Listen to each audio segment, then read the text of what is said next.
the bet. Sports Radio 610 presents Seth Payne and Sean Pendergast. We coming to H-Town. Let's get the work in, man. Let's go. Great day, great day. Oh, give me some juice, baby. Oh, yeah. Good morning, everybody, and a happy Wednesday to you, right? That's it is. right. It is Wednesday, Seth, isn't it? I should have known that. You're working. You, Sean Bajani, filling in for Sean Pendergast, are working. You had a busy 12 hours. You did Area 50. Yeah. I totally would not have left work last night. I would have just stayed here and slept on the couch, enjoyed a beer from the fridge, watched a little TV. Some good NBA basketball on last night. I wouldn't have left. It was like a quick 5-hour turnaround. I got home, did a little prep, tried to go to bed. I really wanted to watch my TV shows last night, but ended up falling asleep to one of them, and then I woke up at 3:30. So it's all good. Good to see you, man. Good. Yeah, you just pretend you're younger, and it's no big deal, and you don't actually need that sleep or keep track of it in a ledger. I am younger. That. We're young. We're young. We're not getting old at all. There's there's something about the tournament that makes me always feel like, oh yeah, I could totally live the way I used to live when I was like hardcore into watching the NCAA tournament and everything. Yeah. I don't need sleep. I can drink all night, get up for a 6 a.m. squat workout, and then go run some wind sprints and skip class. Well, do all of that. Hey, man, NCAA tournament getting hot and heavy. A couple more days, and the Cougs are back in action at American Airlines Center. I keep wanting to say arena, but it is Center in Dallas, Duke, U of H. Man, I'm looking forward to that. I was talking last night with Patrick Creighton on Area 45 about this. Like, there's never a bad time to win a national title. But damn it, I wish they would have done it a couple of years ago. And maybe we're looking at like a three-peat situation or 2 out of the last 3 years situation for U of H. Because if there was ever a time to do it, it's during the downtime for the Rockets. Texas had not yet emerged, and the Astros, they would have been like co-kings of the city. Oh, okay, yeah. I was wondering where you were going with that. Yeah, there was a niche there. There was a moment where it could be carved out, and I don't know. I think it's still it's still the only thing genuinely going on outside of baseball. Yeah. Except the Rockets have made this damn run. It feels like basketball all of a sudden came crashing back into That's the what I'm consciousness. saying. It's not like it was a surprise or anything with the Cougs, but with the Rockets and this potential 10-game win streak, that's out of nowhere. Yeah. That was, and especially after Şengün was going down. This is the ambush on your consciousness that you didn't expect. That all of a sudden, it's not just the Cougs. It's also, oh look, the Rockets are neck and neck with the Warriors for the play-in, and they're doing it. And they're doing it without Şengün. And by the way, Jalen Green has been everything you ever hoped he would be. Yes, during this 10-plus game stretch, maybe a little bit more. He kind of started playing better before Alpi got hurt. But, yeah, this is fantastic. I think, or the Rockets are going to have some very difficult decisions to make this offseason regarding Jalen Green, whenever that may or may not begin for them, because they are still a full game out behind the Golden State Warriors for that 10th and final seed. I was hoping, I want to wake up and be a little bit more excited about, like, hey, right now they're tied for the 10th spot. But the Warriors ended up winning last night. Easy work of the Miami Heat. Yeah, so the Warriors, it's interesting. Draymond had said that they got into that situation by losing games that they should have won. And the Rockets haven't lost to a team with a losing record since before the All-Star break. It's when they lost to the Grizzlies there, which at the time, if you had higher expectations of the Rockets, you might have said, well, this is one we're going to look back on at the end of the season, except that the Rockets weren't in a position of that. Now that the Rockets are all of a sudden good, like they've been top 5 in offense and defense in the month of March. Now that they're all of a sudden good, you look back and you're like, that Grizzlies game, man, that was the one that got away. But you in the position you're in right now. I still feel like that's a good observation by you, by the way. The teams below 500 that they've been beaten up on, and this is why it's such a big test tonight, because Jalen's playing better And I know it's the second night of a back-to-back for Oklahoma City, but this is like the first good team that they will have played during this, hot streak. I mean, they've beat like a couple of middling teams during this stretch, but I mean, you know this, Seth. They've been taking advantage of a really soft schedule, and now their final 11 games, it gets a lot tougher. Yeah, and they're taking advantage of a soft schedule, and they're doing it by just being wide open and running. And Jalen Green's got all kinds of space without Şengün on the floor. Yeah, the classic question that you always had with the old Rockets too is just, okay, what's going to happen when you have to slow it down in the half court win there without Şengün? Ultimately, that's where the Rockets, for all of the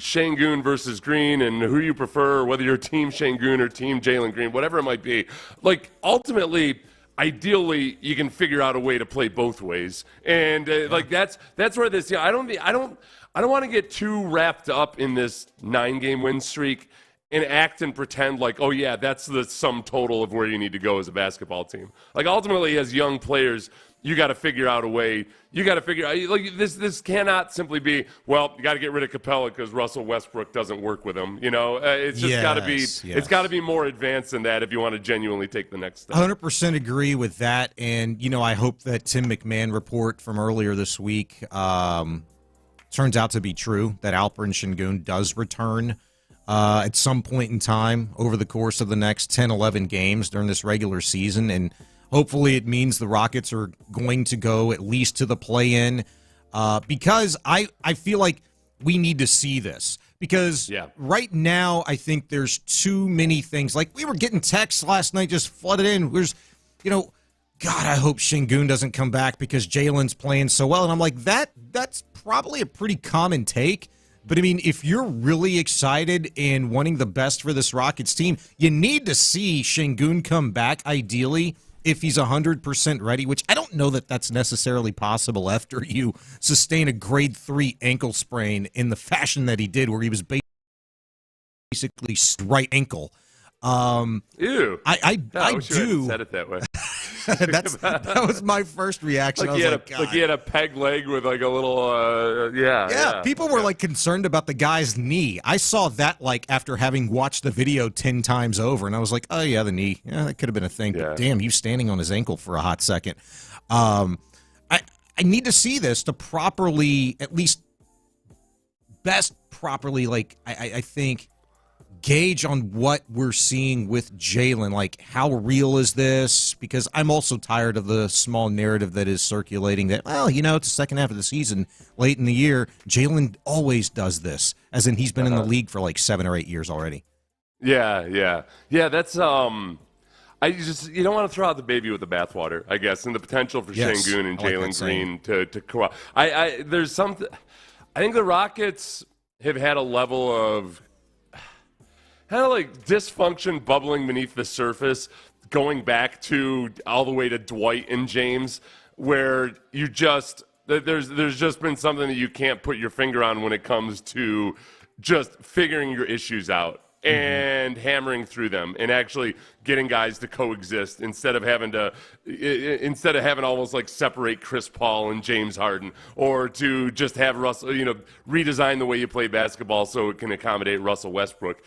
And that's one thing when you have a bunch of veteran players. I think when you do have young studs, that's where, and this is where I trust Udoka as a coach on some of the previous guys in hammering this stuff out. That's ultimately, it comes down to Udoka changing the culture. And I think he's already changed the culture in some respects. That was his job. Job number one, help change the culture. You're the guy. It's almost effectively Tillman and Rafael Stone said, hey, here you go. Here's the keys.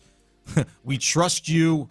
Now get us to where we need to be. And what I think a lot of fans need to see is always, we're looking at it right now from one extreme. You need to kind of see the next to really maybe believe or kind of come around to the notion that, if there's ever a guy that could get these young players to play together and coexist, it is Ime Udoka. But I feel like you need to see, or at least think about, this experiment where if Alpi wouldn't have gotten hurt and be potentially lost for the season, remove Jalen from the equation, which seemingly everybody wanted to do anyway about 3.5 weeks ago, would the Rockets be making this run with Alpi and no Jalen as they are with Jalen and no Alpi? Okay. Yeah, I doubt it, right? I mean, it's just not. It's because this run has been done with a completely different style, right? Like it's just it's stylistically, it's not something that they would have been doing with Şengün, and it would have been. But it is. You're right. It's against a softer spot in the schedule. Sure. But would they have gone on this 9-game run? I don't think they would have been top 5 defensively. So I would say they it's very run, nothing quite like this. I think this is the same way, going back to the 2020 season when they all of a sudden started going small ball all the time. There was a little bit of an ambush quality to that for a little bit, but eventually it caught up to them, and you can only do that for so long. Yeah. But there's something about ambushing lesser teams with an up-tempo approach that you're gonna do things during a weak part of the schedule that you're just not necessarily going to do in a tough part of the schedule when guys are playing for real. That's why I'm actually relishing the fact that the schedule gets a bit tougher now, because you do get to see, you've gotten your warm up, and then you get to see exactly where they go from here. Like right now, the remainder of the season, the Rockets have the 7th most difficult in the league. The Warriors is 26th. So the Warriors will very much be able to focus on and gear up for their games, for the Rockets game, and we'll get a good litmus test there. Yeah, maybe. They've been so damn inconsistent. I don't know if I care how easy or difficult their schedule is. I mean, that's a team that still got the brakes blown off of them a few weeks ago by 50 points, so they are not to be trusted right now.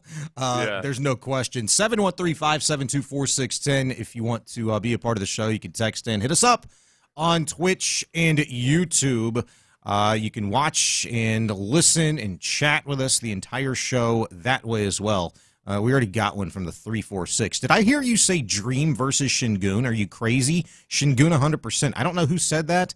I think you're hearing things. And already, crossed that line, which I don't think either one of us ever would. We got a lot of stuff to get into. We're going to start with some big Texans news yesterday. It is official. Couple of big nuggets from the Texans camp. We'll get into that and how impactful will this change be in the season in the NFL for 2024. All that and more next. It's Sports Radio 610. So it was February of 2018.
SportsRadio.com. Sports Radio 610 presents Payne and Pendergast.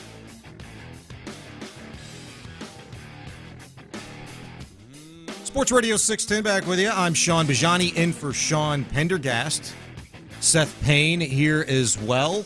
And Gary producing. If you want to be a part of the show, have at it, man. Let's hear from you. 713-572-4610. Big news yesterday, Seth, regarding the Texans. A lot of good stuff happening this week, and we'll get to a lot of that today. But Cal McNair officially the principal owner of the Houston Texans now. The owners voted unanimously to make that happen yesterday at the owners' meetings. It was announced. I am a little disappointed that it was a unanimous vote, though, I have to say. To be honest yeah, that would have been a lot more fun if it were just yeah, it would be fun if it was not unanimous and if it was anonymous. So we could spend the day trying to figure out exactly who's got it in for Cal. I'll say it. I mean, I thought for sure like Amy Adams Strunk would pull like the whole I'm withholding my vote or I'm just flat out going to vote no.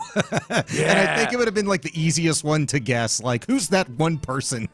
That would have been fun, too, because then that turns into a whole River Oaks drama, you know? Yes. Like, the Adams Strunk, the Adams family members who still live in River Oaks, and, like, I don't know, Cal out walking his dogs or something. If I were Cal walking my dog, maybe I'd let it just go ahead and squat down in the Adams yard at some point. Now, Cal would never do that. But if I were Cal and Amy Adams Strunk voted me down as the principal owner of the Texans, maybe I would do that. Yeah. I still think there's an opportunity here for Amy Adams Strunk to try to stick it to good old Cal and the Texans whenever they release these H-Town blue unis, if there's going to be a potential lawsuit coming because the color's too similar.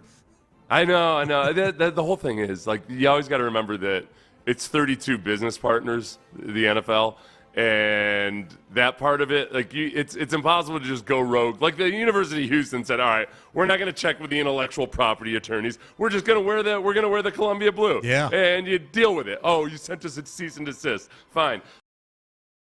Different. They get everything approved. So if they do use the Columbia blue, then I don't think it's going to be an actual. It won't be a huge deal. It'll have been cleared beforehand. This is much more of a hope than a conspiracy theory, but I know you've seen, as everybody that even remotely follows the Texans and is interested in this uniform change, but you've seen like what these artists do, these renditions on social media. Yeah, the mock-ups of like. Did you see the one last week, I think, of CJ wearing, like, the metallic blue helmet and the blue jersey, you know? Yeah.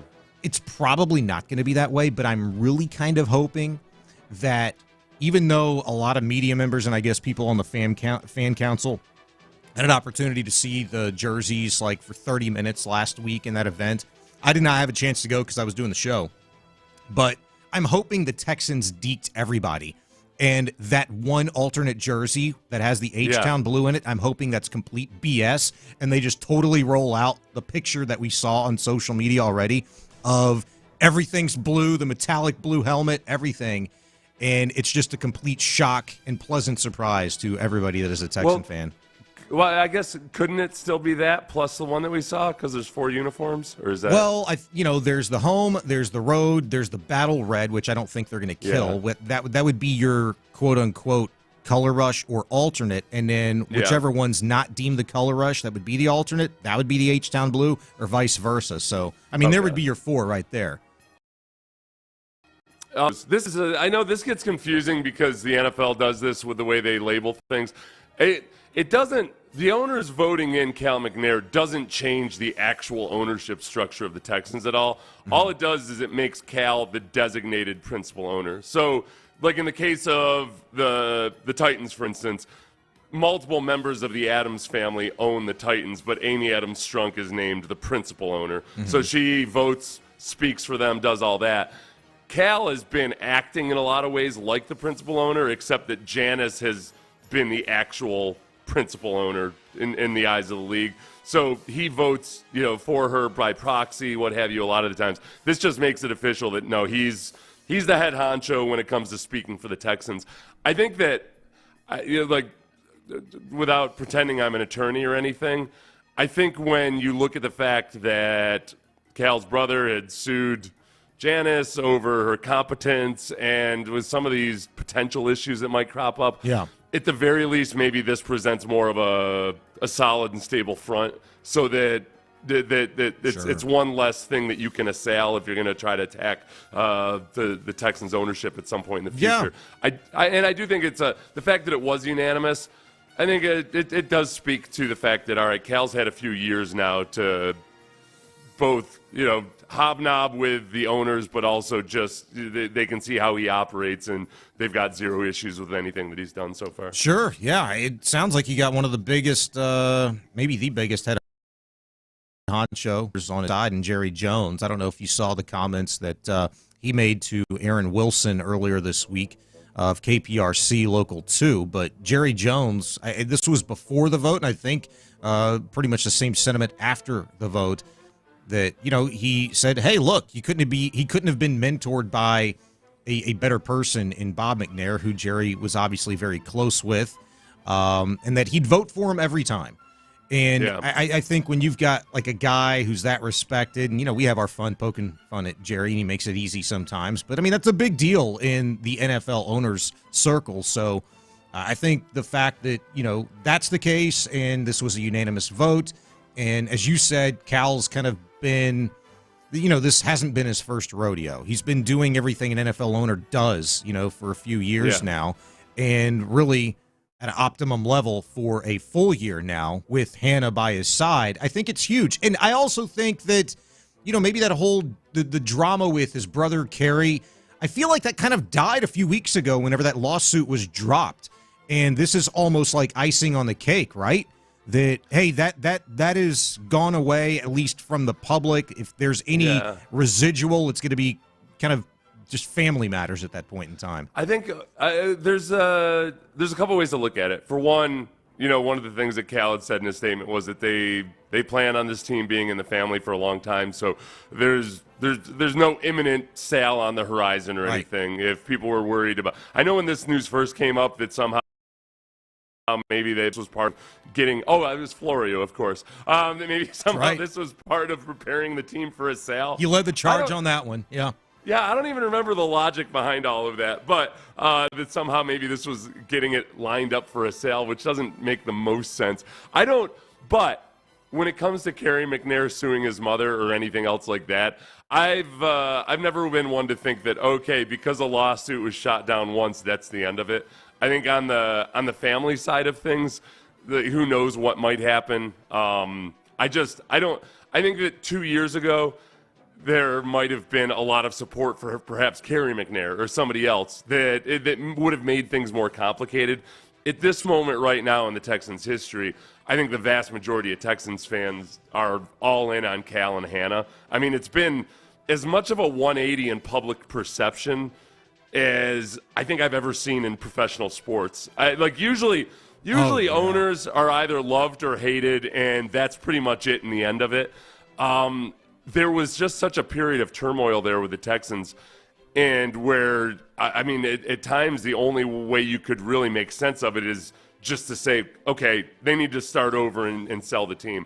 Like, the fact that they pulled themselves out of that has been pretty damn impressive. It's a wonder what a head coach and a quarterback will do for you. I think that was the magic elixir, to be honest with you, because there was we were in a period, we were in the dark ages as football fans in the city of Houston with everything that had gone on under the full eye of Jack Easterby, who is now a member of the cult at Texas A&M. Good for those guys. Fantastic move there. See how well that works out for you, Buzz. I think that was really it, Seth. I think that was the lowest point. If you could pinpoint, is there like a day, a week, a month in which the Texans just literally sat at the bottom of the barrel? Yeah, I think we could go back and find that moment, but man, I'm so glad we don't have to really deal and address that stuff anymore. The biggest thing too, and I tried to keep this in mind during the last few years when things were really dark for a little while, was that I think sometimes people underestimate just what can happen when a principal owner of a team dies, and when that guy was, in the case of Bob McNair, he was the founder of the team, and Cal had been very involved in the last couple of years of Bob's life, because as he was undergoing cancer and everything. But it's still different than being the ultimate guy in charge. Yeah. And if you look at the Chiefs after Lamar Hunt died, they went through a period of 3 years in which they didn't win more than 4 games in a season. They had 2 years with Herm Edwards. They had a year with Todd Haley. And Todd Haley had a weirdly good year. Anyway, it was like a 2 or 3 year period, not quite right. And then they started to get back on track after that. And I think with the Texans, it was a little bit of that. It was as simple as, look, Cal's taken over, all the weight's on his shoulder. Bill O'Brien had his own reasons to perhaps want an easy button in Jack Easterby. And that's where when I look back on it, so much of it was Jack Easterby being able to masterfully market himself as the guy that's going to help you put it all together and cut through, and whether you want to call it an easy button or thinking outside the box or what have you, I think both Bill O'Brien and Cal McNair were susceptible to a guy like that at that point. Yeah. And it got ugly. It got ugly for a couple of years, and now it's back on track. It did. The other little nugget that we learned yesterday, Texans and Bears Hall of Fame game, Seth, August 1st. Looking forward to that. I mean, there's so many storylines potentially surrounding that game. Obviously, it's a standalone Texans first primetime game in the C.J. Stroud era, unless you count Week 18's Colts. Was it the Colts game or Titans game? I can't remember now. Last regular season, but the play-in game was the Colts game. Yeah, there you go, the Colts game, and I'm looking forward to it. It could be Caleb Williams quarterbacking things for the Chicago Bears. It's going to be very cool. I feel like this should be one of at least 2 or 3 primetime games for the Texans this season. I think for the Texans, for one, it's the first preseason game of an extra preseason game. So you're going to see a lot of backup battles, I think there's a chance in hell that we see C.J. Stroud. I guess the big question is, do we see Caleb Williams? I would love for an opportunity to see Caleb Williams in his first appearance and maybe make it miserable. Like that would just to give him a really bad and ominous first couple of series to his career, which would mean absolutely nothing in the long run, but we would get to enjoy maybe Chicago's tears for a few days. Yeah. If anything, look, after CJ had a rough start with the Patriots preseason game last year, the entire NFL couldn't stop talking about how obviously the Panthers chose the right guy. If anything, I mean, that's going to be the first time that we see this new kickoff rule, this format change enacted, right? Yeah. So either the Texans or the Bears, whoever has the first kickoff, is going to be the answer to a trivia question one day. I'm excited to see this, actually. I want to know what you think about the new kickoff rule. I don't know if that's something you were in favor of. Yeah, I'm in favor of it. I think like everything they had done to the previous kickoff had just completely rendered it obsolete. Nobody was returning things, and when they did return things, it wasn't all that great. You had the stats. How many touchdowns were there returned for touchdowns last year? 4, and the Texans had 2 of them. That's right. I'll tell you what. You know what the Texans are really good at? Kickoff returns for touchdowns, in which they had 50% of them last year, and suspensions for unnecessary roughness, where the Texans had 2 of the 3 players suspended for them. Now, Kareem Jackson gets in on a technical suspended before he got to Houston, but Denzel Perryman and then like one other dude were the only guys suspended for unnecessary roughness last year, and the Texans had 2, a majority of them. Yeah. So.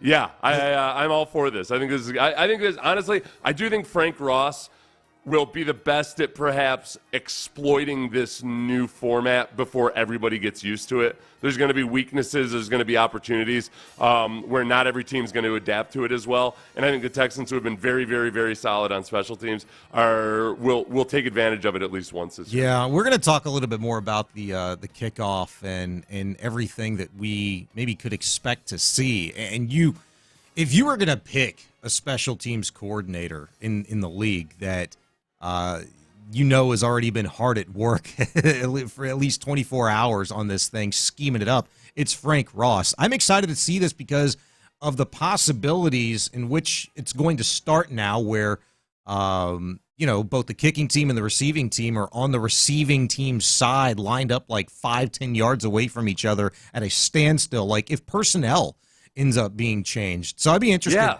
to kind of discuss that with you a little bit later, which I know we will. We've got a lot of stuff to get to today. He's Seth Payne, Sean Bajani in for Sean Pendergast. Coming up next, we've got headlines and a little NBA to fill you in on. And, hey, fake baseball is over. We'll get you ready for a little opening day action as well. That and more coming up next at Sports Radio 610. Probably in your car right now, driving into work, and you're feeling tired.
Live from the Twin Peaks studios, Sports Radio 610 presents Payne and Pendergast with today's headlines. Time for headlines on Sports Radio 610. The other guy with Seth Payne this morning is still a Sean. I'm Sean Bajani in for Sean Pendergast. Good to be with you. 713-572-4610. If you want to text, be a part of the show, hit us up in the Twitch and YouTube chats, by the way.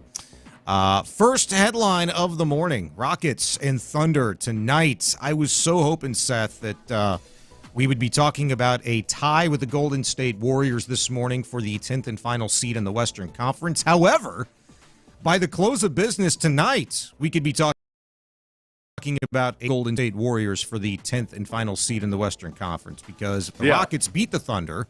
The Warriors are back in action tonight, playing the second night of a back-to-back. They'll take on the Orlando Magic, which is no real slouch in the Eastern Conference. They've been playing some pretty good basketball, for stretches, and it's going to be a challenge, I think, for a Warriors team who, even though Steve Kerr did a really damn good job of load management last night, not one starter playing more than 15 minutes in the first half for the Warriors, and pretty much stayed status quo throughout as they ended up making easy work of the Heat last night, winning by 18 points. Could be a beautiful thing by the close of business tonight. Yeah, this is really the start of where the schedule gets tougher for the Rockets, and you get to see exactly what of this from this last 9 games can you actually sustain through the rest of the season and through these tougher schedules. And you get Oklahoma City on the second night of a back-to-back. But I did not anticipate being in this position. I think that Jalen Green and the change in perception about him has been dramatic. The Rockets in the month of March have been top 5 in offense and top 5 in defense, and they face a team tonight that's been really good all year long. Very, very excited for this, and I'm looking forward to the smack talkers in Rockets, the fandoms, more so than anything, because it's something that I missed. I feel like the Warriors now recognize and realize that this is real. They're like, oh, okay, this is where we are. We're neck and neck with a team that previously, just a month ago, was thought as one of the worst in the league. And but this is our new reality, and I like it. I like it a lot. I'd like it even more if here in the next couple of days the Rockets took the outright lead for the 10th seed. And you kind of stuck it to Draymond Green, who is, not worried at all about those damn Rockets. Is there actual beef between Jalen Green and Draymond now all of a sudden? I feel like there's some Warriors account made it look like Jalen Green said some pretty standard, I'm going to be watching the standings or watching the Warriors, and they turned it. Did somebody turn that into him smack talking? It's easy to do if you're like most people on social media, or really just most people, and you read just a headline. Some idiot headline writer at the Cron.com really headlined the porn out of something that Jalen Green said in regards to the Warriors. He said that he was throwing shade? Yeah. But he wasn't. He was literally asked about that, and he said, I watched the Warriors last night. and that turned into that Jalen Green is throwing shade, and people see the headline and realize and think, oh, yeah, he's totally throwing shade. Oh, yes. Son of a bitch. Exactly. It was an absolute nothing that the Cron tried to turn into something, and, please click on me. I was so confused. Thank you for explaining that in 23 seconds. It would be a lot more entertaining if there was actual beef, and maybe you still have 11 games to get there, so maybe we'll see. Next up, not that I'd ever honestly at this point. Jalen Green can do whatever he wants. I'm just going to roll with the experiment. Maybe that's what works for Jalen Green. Maybe he needs to throw more shade. Throw some shade at Draymond. Draymond will get teed up and yet somehow never pay the actual consequences for it. It is clear. Nice. It is clear, Seth, that the Rockets play a little bit better when they are feisty, fiery. They got a chip on their shoulder. Yeah, so I'm here for it. Next up on headlines, the Astros exhibition season officially over. They got a 7-3 win over the Space Cowboys last night, but more importantly, Opening day, just a couple of days away. Well, today is Wednesday. It's tomorrow. My goodness. I'll be there on Friday. Opening day tomorrow, first of a 4-game set, 3 o'clock start time against the Yankees. Looking forward to that. But yeah, Ronel Blanco last night, Seth. This guy's had a fantastic spring, continued last night, pitching 4 1/3, striking out 10, but to boot, he did it after being at the hospital and watching his brand new baby girl being born yesterday as well. That's a pretty damn cool story. So he went straight from the delivery to Minute Maid Park in time to start the exhibition. Yeah. And then he struck out 10 over 4 1/3 innings. Yeah, that's a pretty good. I mean, the adrenaline from holding your child for the first time. Yeah. And all of that. If you could only do that, if you could line up a childbirth for 40 times per season or so, yeah, and just always, you know what? Okay, that's a new. I would just go and pretend that it's my wife giving birth, and I have an Astros fan allow me to hold their baby after it was born, and then go right off the pitch. Yes, whatever works, man. We're blessed with a medical center that's extremely close to the ballpark. We could do this. We could do this, Astros. The other thing, Justin Verlander, too, who has, as far as I know, did not have a baby before this simulated game. He did 2 simulated innings versus teammates and looked good, touched 95 a couple times. So he's on track for whatever his new track is for recovering from this injury. Yeah, we got more on Verlander and that situation. The Astros rotation we'll get to next segment at the top of the hour. I'm looking forward to talking about that. But we've got to get to this one. Finally, on headlines, the biggest story, Seth, in sports just got weirder. Shohei Otani's reps declining to answer multiple ESPN questions, which have been tossed their way over the last few days regarding exactly which authorities Otani's camp reported the quote-unquote massive theft through. Otani's lawyers releasing that statement last week that read, quote, Shohei has been the victim of a massive theft, and we are turning the matter over to the authorities. And ESPN and everybody else in the world wants to know which authorities his camp turned this situation over to. Crickets. Nothing. They declined to answer. This is not boding well for his camp changing their initial story of, we were trying to help a buddy out, to, no, he's a thief and a liar. Yeah, I got to tell you, honestly, I'm looking back on my last 48 hours, and I'm starting to feel a little bit like a schmuck because I did the class. I wanted to believe Otani's story. There are parts of it that seem plausible to me, and maybe they seem more plausible to me than they did to other people just because, I've seen professional athletes. Back in the days of paper checks, Sean, I knew a guy that had a $500,000 check sitting on the counter in his kitchen for 2 weeks before his wife told him that he had to get it before the cat got it, or, go deposit this before the cat. Wow. Guys are not always very smooth with it. And yet, this is $4.5 million missing from your account that he didn't know about.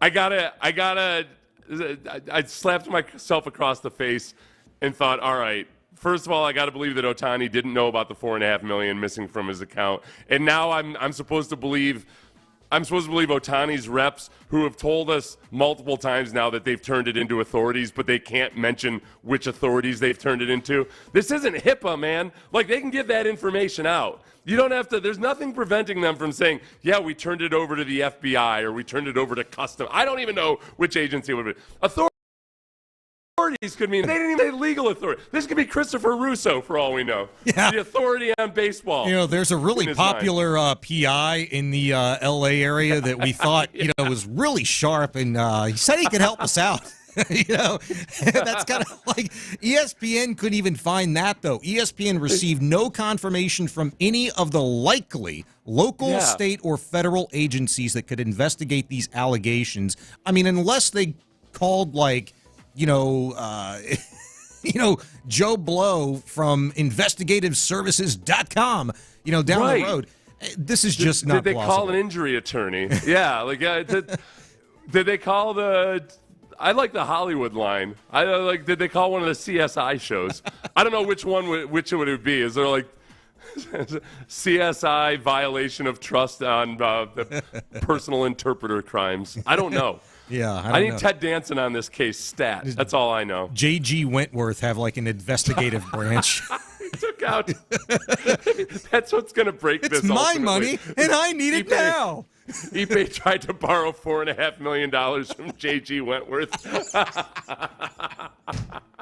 I've got this money coming to me. Don't ask how. I've got it coming to me. Okay. Oh, yes, God. I'll pay 27% on your on this $4.5 million loan. Yeah. Well, the problem is apparently Ipe Mazahara was utilizing Shohei Otani as his own personal J.G. Wentworth, and apparently the bookie was not exactly cool with that until he got his 4 points. So right now, ESPN's saying they've received no confirmation from any of the likely local, state, or federal agencies that could investigate allegations of theft that they received from a report from Otani's camp. I don't know what to make of that, just because I guess some agencies, let's say theoretically, here I go again, trying to take up for Otani somehow. Theoretically, what if whichever agency they reported it to said, hey, keep this quiet because we'd like to start the investigation without all the principal entities knowing about it? Yeah, and that's completely plausible because those agencies don't give a rip about the reputation that is being tarnished, that is Shohei Otani's. It's all about just getting to the bottom of what really happened here. There's that, but then the other part of me just kind of believes that, okay, if you did turn it over to a quote-unquote authority, like a legitimate one, and I don't know who you call about that. I don't know who you call about that. That's not the feds, Homeland Security, the IRS. Like, are you calling 911 saying, hey, something's going on here? Right. Yeah, what do you call? I wish I had a better idea of when. Is there a financial branch to the LAPD? Like, we need them on the phone right now. I've called a couple times in my life that I've called 911. I spent like the first 30 seconds apologizing in case this wasn't a matter for 911. But like, there's no white. I don't have the white pages. Okay, I don't know exactly. I don't know exactly who I'm supposed to call in this potential poisoning situation. All right. I don't know what this is. I've seen this number. What is this number? From the 281. Otani called 281-22. Oh, that's Mo Karam Law. That was if you've been injured in an accident that wasn't your fault. Which I don't know if Mo Karam Law handles this or not, but if they do, they're better at it than anybody else. I'll tell you that much. Yeah, I would say now that's the big question though, isn't it? If Mo Karam Law were to handle this, if you've been in an accident and it wasn't your fault, was this Otani's fault or not? I feel like even if it was just a matter of negligence, he could have. Let's remember, he could have saved Mitsuhara from a life of crime and gambling if he had just noticed that first $500,000 wire transfer. Yes. He had stepped in at $500,000 instead of $4.5 million. Perhaps. I thought you were about to launch into a McCarran Law Firm live spot, but before I gave the tease, so I know you got Bayway here, so I'll go ahead and give you the tease. No, unfortunately, Bayway Chevrolet can do nothing for Otani right now. No, well, they could provide Chevrolet. a getaway car, which I'm sure that's what he kind of wants to do right now. Coming up next, fantastic news from the Astros and Justin Verlander, the latest on him and what's next for the Ace. It's at the top of the hour. Stay there at Sports Radio 610. Oh, boy. Yeah, Bayway Chevrolet. Look, Bayway Chevrolet can't do anything to help out your – I don't know what if Otani's your favorite or least favorite pitcher. What they can do, though –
Contest. Sports Radio 610. The Texans play here. An Odyssey station. Sports Radio 610 presents Payne and Pendergast. I felt good. One of the biggest things that I was wanting to see today was how I bounced back after resting in between innings. One of the things that's been difficult for me for the last couple months is like getting my intent up quickly, so. It's like, okay, after resting for 6 or 7 minutes, can I go out there and just kind of go, get back to 90 plus miles an hour in a few pitches? And I felt like I would check that box. So that was great.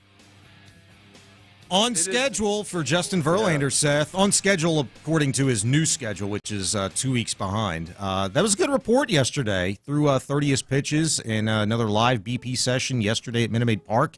And I got to tell you, and for him to say that, he's worried about getting his intent back up because he can't do it like when he was younger.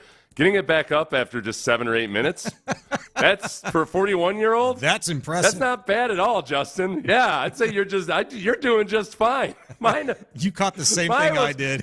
At the age of 49, getting my intent back up is usually a matter of like, a good night's sleep and a hearty breakfast is probably the right thing for this situation, right? All right. Yeah. You got to get the good blood job, flowing killer. again. Then I pat Brandy on the back and tell her to go make me some eggs. That's the way it goes in my household. Yeah, baby. Of course it does. Yes. No, I think look. it's good news. It's not the news that you would have wanted 3 months ago, but this is where we are right now. The reality of our situation is that at least 3 of your favorite pitchers are not currently healthy, and with a little bit of a scare with Urquidy last week as well. So I'm okay with that. I'm trying to focus and fixate more so than ever on the fact that you've got Ryan Presley and Brian Abreu and Josh Hader manning the last several innings of his game. And, however, you don't have first 2 games because of his suspension. You're right. So yeah. Damn it. Sorry. Feeding your Cheerios, man. Sorry. But in general, over the course of the season, there is that. The starting pitching will take care of itself. Yeah, I'm less worried about that, and I'll get to the reasons why here in just a moment. But I wanted to play this clip for you from Verlander, who talked a little bit more about why he felt like yesterday was so important for him. Take a listen. Overall, I thought the stuff was really good. Mechanically, saw a lot of stuff after getting off the mound last time that I was able to address and kind of implement. And I haven't been able to look at some of the video, but just based on feel, which I like to base on, it was great. So I took 3 things from that: stuff, mechanics, and feel. He said it was there. And that's huge for a guy, Seth, that, look, you mentioned his age a couple of times. He's 41, okay? He started day 1 of spring training by saying, hey, I'm 2 weeks behind. And we all know what we did. I mean, we flipped our lids and we're like, holy crap, here we go again. No, look, this is a guy who I think understands the importance and the routine that his body has to go through. And if there's a hiccup, then he's got to make sure he attacks that the right way. And I think you don't, at the age of 41, all of a sudden make 2 weeks up in a few days' time. That was never going to be the case, and I don't think the Astros were ever going to be. Maybe Justin is a little bit different, but when he says stuff, mechanics, and feel was there at this stage, I think that's nothing but fantastic news for him and the Astros, as it seems like now the next step is rehab assignment. Yeah. No, he's always been very honest about when he doesn't have the right feel or when his mechanics are off, and he can usually point to or talk about the fact that he's searching for whatever the issue might be. I think that with our history of Justin Verlander's statements about this kind of stuff, there's very good reason to feel optimistic. He's not one to load you full of a bunch of BS when it comes to him being on track or where he is struggling as a pitcher with injuries or what have you. Yeah. So he got his fastball up to 95. Spada tells us up to 95. Yeah. I don't. I think right now I'm more worried about Christian Javier than I am Justin Verlander. I would at this point, I'd feel confident saying, all right, I think if you had to place a bet on who pitches more innings this season, I feel good about Justin Verlander just because of his history, his past, and he's getting off to a slower start. But there'll be some hiccups along. There'll be increasing numbers of hiccups as the years go by for him if he tries to pitch until he's 45. But I don't feel like he's just going to fall off a cliff all of a sudden this year. It's interesting you say that, in regards to Verlander, particularly Christian Javier as well. Like you just said, right, you're more comfortable or confident in Verlander pitching more innings than Christian Javier at this point, and that's honestly a little shocking to me because Verlander's already going to miss at least presumably his first 2 starts or 2 turns in the rotation. Maybe it's 3. Yeah. Well, depends on how this rehab situation goes and when it starts. But he's starting the season on the IL, period. That's happening. And here's where I'm at with this Astros starting rotation and the concern around it. Like, I feel like we don't give enough respect to the quote-unquote other guys that are a part of a World Series contending organization and have been for a few years now. Like, this is not a World Series contending 22 guys, 18 guys, 7 or 8 guys that you feel really confident in, that you look at the back of their baseball card and you're like, yeah, let's go. Altuve, Bregman, Tucker, Jordan, those dudes. No, like, people forget that, Brandon Bielak pitched freaking good last year in an important role. Had to make spot starts early on with all the injuries that the Astros starting staff incurred. I mean, it was like baseball Armageddon as the Texans incurred on the offensive line, which was football Armageddon. Like, he did a really good job. Ronel Blanco did a really good job. And if this is a World Series contending team, isn't Christian Javier supposed to be a big part of that? Like, don't we feel good about there being a tick up on his fastball? Him looking good, getting his stuff right, controls back. He's got the mental fortitude fixed right now, seemingly. I mean, Hunter Brown's supposed to take the next step. I could go on and on. I don't know why we don't give this enough respect. I think, a lot of it's just, it's so fresh. I mean, just watching that second half debacle with the pitching staff, and with Framber and with Christian Javier and what happened in the playoffs. I think it's just impossible to ignore that when you're a team like the Astros where it's all become about the postseason. I mean, the standards and expectations really boil down to what do you do in the playoffs. And I think the fan base was rattled to a certain degree by watching things that look, it's not like the Astros make the World Series every single year, usually, but they don't necessarily expect to see the pitching be as much of a concern or as much of a headache. Obviously, we've been very, very, very spoiled by that. By the way, as far as I wanted to double check. Yeah, it's even the Verlander versus Javier innings pitched is an interesting one. Verlander 162 and 1/3 innings last year.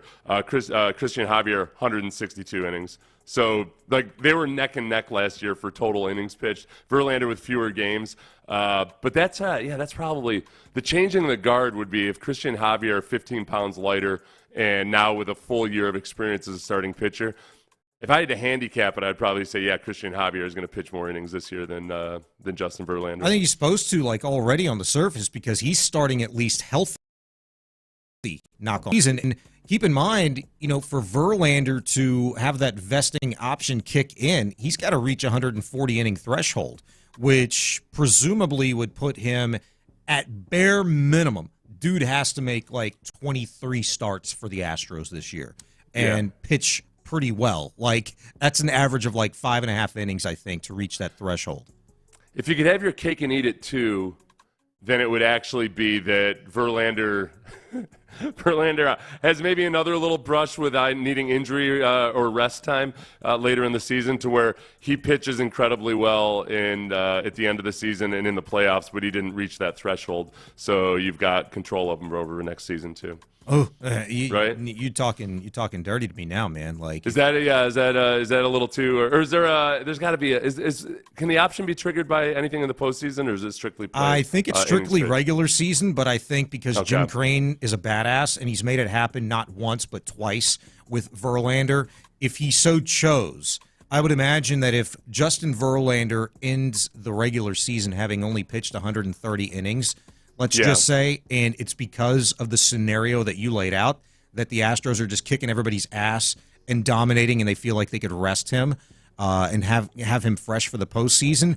That Jim Crane probably, if the Astros get to the World Series, win the World Series, let's just say, is going to write a big, hefty thank you check and just go ahead and press that easy button option to get that 2020 season. I think that, if I were an owner, I'd be a bastard of an owner. I think in the NFL every year when guys almost reach their incentives, and the team says, "Look, you're almost there, but we pulled you at the end," or the last game was meaningless, so we didn't start you, but you would have reached it anyway. I wouldn't give those incentives. I can't do it. I'm no, it's there. We made the. Were you not aware there was a chance that you might not get to play in all 17 games? No, you don't get you didn't reach the incentive. We didn't do anything. We weren't bastards. We didn't pull you in the fourth quarter of a close game or something, so you didn't get the incentive. I'm not giving you the incentive. Go out and earn it next year, man. Yeah, well, keep this in mind. From the 281, they're right. Verlander's cheaper if it goes through. If he gets that innings threshold and the vesting option kicks in, keep in mind the Mets are paying a chunk of that contract in 2025, just as they are paying a chunk of that contract this year in 2024, which is why that is a badass deal for the Astros to have landed Verlander. I got you. Until it isn't because of the prospects that they gave up, but, they're prospects for a reason. You haven't done anything yet. They'll be on the hook for $17.5 million. Yeah. All right. Okay, I'm here for that. Yeah, you've my biggest concerns over the Astros at this point really are, can Jeremy Pena find his power again? And because Pena improved in a lot of respects, or some of the raw numbers that look so off, or the other good stuff that he did and improving his judgment at the plate and hitting for contact and all that. It's just the actual total overall results have to come back. And then the health amongst the pitchers are probably my two biggest issues right now.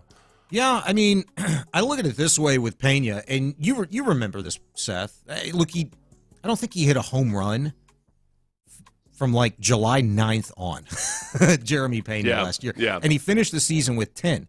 But when he started hitting the ball towards the end of the season better, I mean, look at how he'd finished. He was hitting, doubles. They weren't home runs, but he had 32 doubles to 20 in his rookie season versus, just 10 homers to the 22 the rookie season, but a better batting average, a better on-base percentage. Slugging obviously was down, but OPS was in and around the same. I think there were things that he started to kind of put together, and now that he's maybe reworked some things, retooled his swing, his approach at the plate a little bit, I think there is a fair expectation that this guy in year 3 is going to take a pretty big step. And if he's batting anywhere 7, 8, 9, show me the lineup that rivals the Astros. We can have a conversation about it, but this is an absolute beast of a lineup on paper compared to anybody that can offer anything by way of the Astros in the NL or AL. Speaking of beasts of lineups, the Astros open up versus the Yankees, and I for whatever reason, I had kind of stopped the Yankees to have Juan Soto, and that I get to enjoy his little Soto shuffle and all that other stuff over these next 4 games.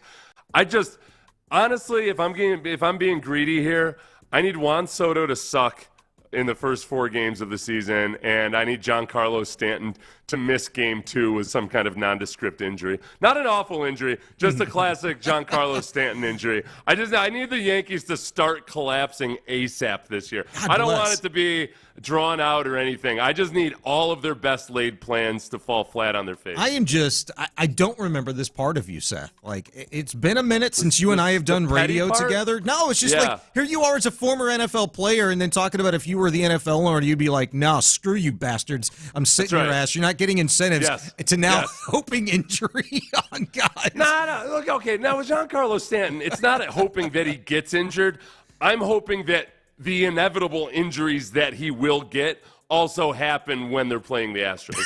So, I'm not wishing for Giancarlo Stanton to get injured is like wishing that the sun is going to rise tomorrow. It's just you're wishing for a given. Even the damn GM will tell you that. The Cashman, he wouldn't shut up about it this spring. Oh, yeah, Giancarlo Stanton, he gets injured. I hate him. Direct quote. And so for Giancarlo Stanton to get one of his many injuries early in the season versus the Astros, that would be nice. And then for Juan Soto to just suck. Just suck for the first 4 games. Go on and do whatever you want after that. I just need him to suck. You reminded me again, and this is something I periodically forget about the embarrassment of riches that is the Yankees lineup. But you're right. It hasn't been because, they're soft and they get hurt all the time. So, let's keep that going. He's Seth Payne, Sean Bajani. That's me in for Sean Pendergast. Coming up next, how would you grade the Astros offseason? Did they do enough to compete for another World Series run? We'll have that conversation with you next at Sports Radio 610. One thing about Mokaram Law is that, as far as I understand it,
SportsRadio.com. Sports Radio 610 presents Payne and Pendergast. In for Sean Pendergast, I'm Sean Bajani. Seth Payne here as well. Ben Gary producing. Appreciate him. Hope you are enjoying the show so far. And if you're just joining us, appreciate you, man. You can hit us up on Twitch and YouTube as well. Those platforms up each and every day for all of the shows, 6 until 10 here on Sports Radio 610. So the Astros, Seth, I don't know if you saw this, but earlier this week, The Athletic gave grades for every MLB team this offseason, and their grade for the Astros, I don't know how favorable or, unfavorable you would look at this, but they gave him a B. Yeah. And, I started thinking about this, it's more about what you did aside from your acquisitions of guys like Josh Hader and Vic, because, look, they've got a new manager as well. I think it's about decisions made by the organization. And, of course, one of the biggest stories this offseason, aside from Hader, was the Astros making one of the greatest Astros of all time, an Astro for life, in Jose Altuve. I think the stability that provides for the organization, I think that was yet another sign that Jim Crane was trying to convey to not just the fans but the team in large that, hey, we're not closing this window at all. In fact, we're trying to, prop this bad boy open for a lot longer than you think we are. Yeah. I think that that's I'm glad you brought that up, because I think in some ways the Astros offseason, the Astros are at a point where they'll get a B regardless of whatever happens, just based on a positive reputation, and there's only so much they can or cannot do with the current roster, so they're going to get Bs. I think lumping Altuve into it as part of the offseason discussion or free agency or anything like that, I think some of the best moves the Astros have made have been ones where you don't end up talking about them as off-season moves per se or free agency moves, because they get out ahead of it. So with Altuve, they've gotten out ahead of that multiple times now. The last three times he's done a deal, it was before he hit free agency. I think Jordan is another one that, Jordan's never going to be a talking point, or at least not soon in terms of free agency, because you took care of him ahead of the curve. Yeah. The other big one too, I think the outside Houston wouldn't consider as big a move perhaps, but that is going to be a pivotal one, is just replacing Maldonado with Yainer Diaz. And for one, how much was Maldonado anchoring down this team in a bad way in some respects as he got older? But also, can Yainer Diaz as the full-time guy be a competent, can he be a competent full-time catcher? I'm very optimistic about him at the plate. It's not so simple that just because Maldonado wasn't the same guy he used to be, that Yainer can do it for triple-digit games this year. I think if we applied this logic like we try to do sometimes to the NFL, and particularly at the quarterback position, where a young guy is coming in, learning underneath the veteran, the savvy, the guy that just knows how to prepare in a game week and just provides that veteran leadership. I mean, that's exactly what Yainer Diaz got underneath Martin Maldonado, and he's been in the system, so he knows how to prepare. He knows how to handle the staff, and now, look, the reins have been turned over. If you want to look at it as like this is his Aaron Rodgers kind of a moment, taking the reins from a Brett Favre, or however you want to couch that, I think you have to give that a lot of respect. But at the same time, it's funny because I think as excited as a lot of us are, I know a lot of people are really excited about Yainer Diaz when you look at the projected numbers. Like, hey, this guy hit 23 bombs and 7 runs last year, and I think he hit something like 280, the OPS. All these numbers were great, right? Well, he only caught 51 games.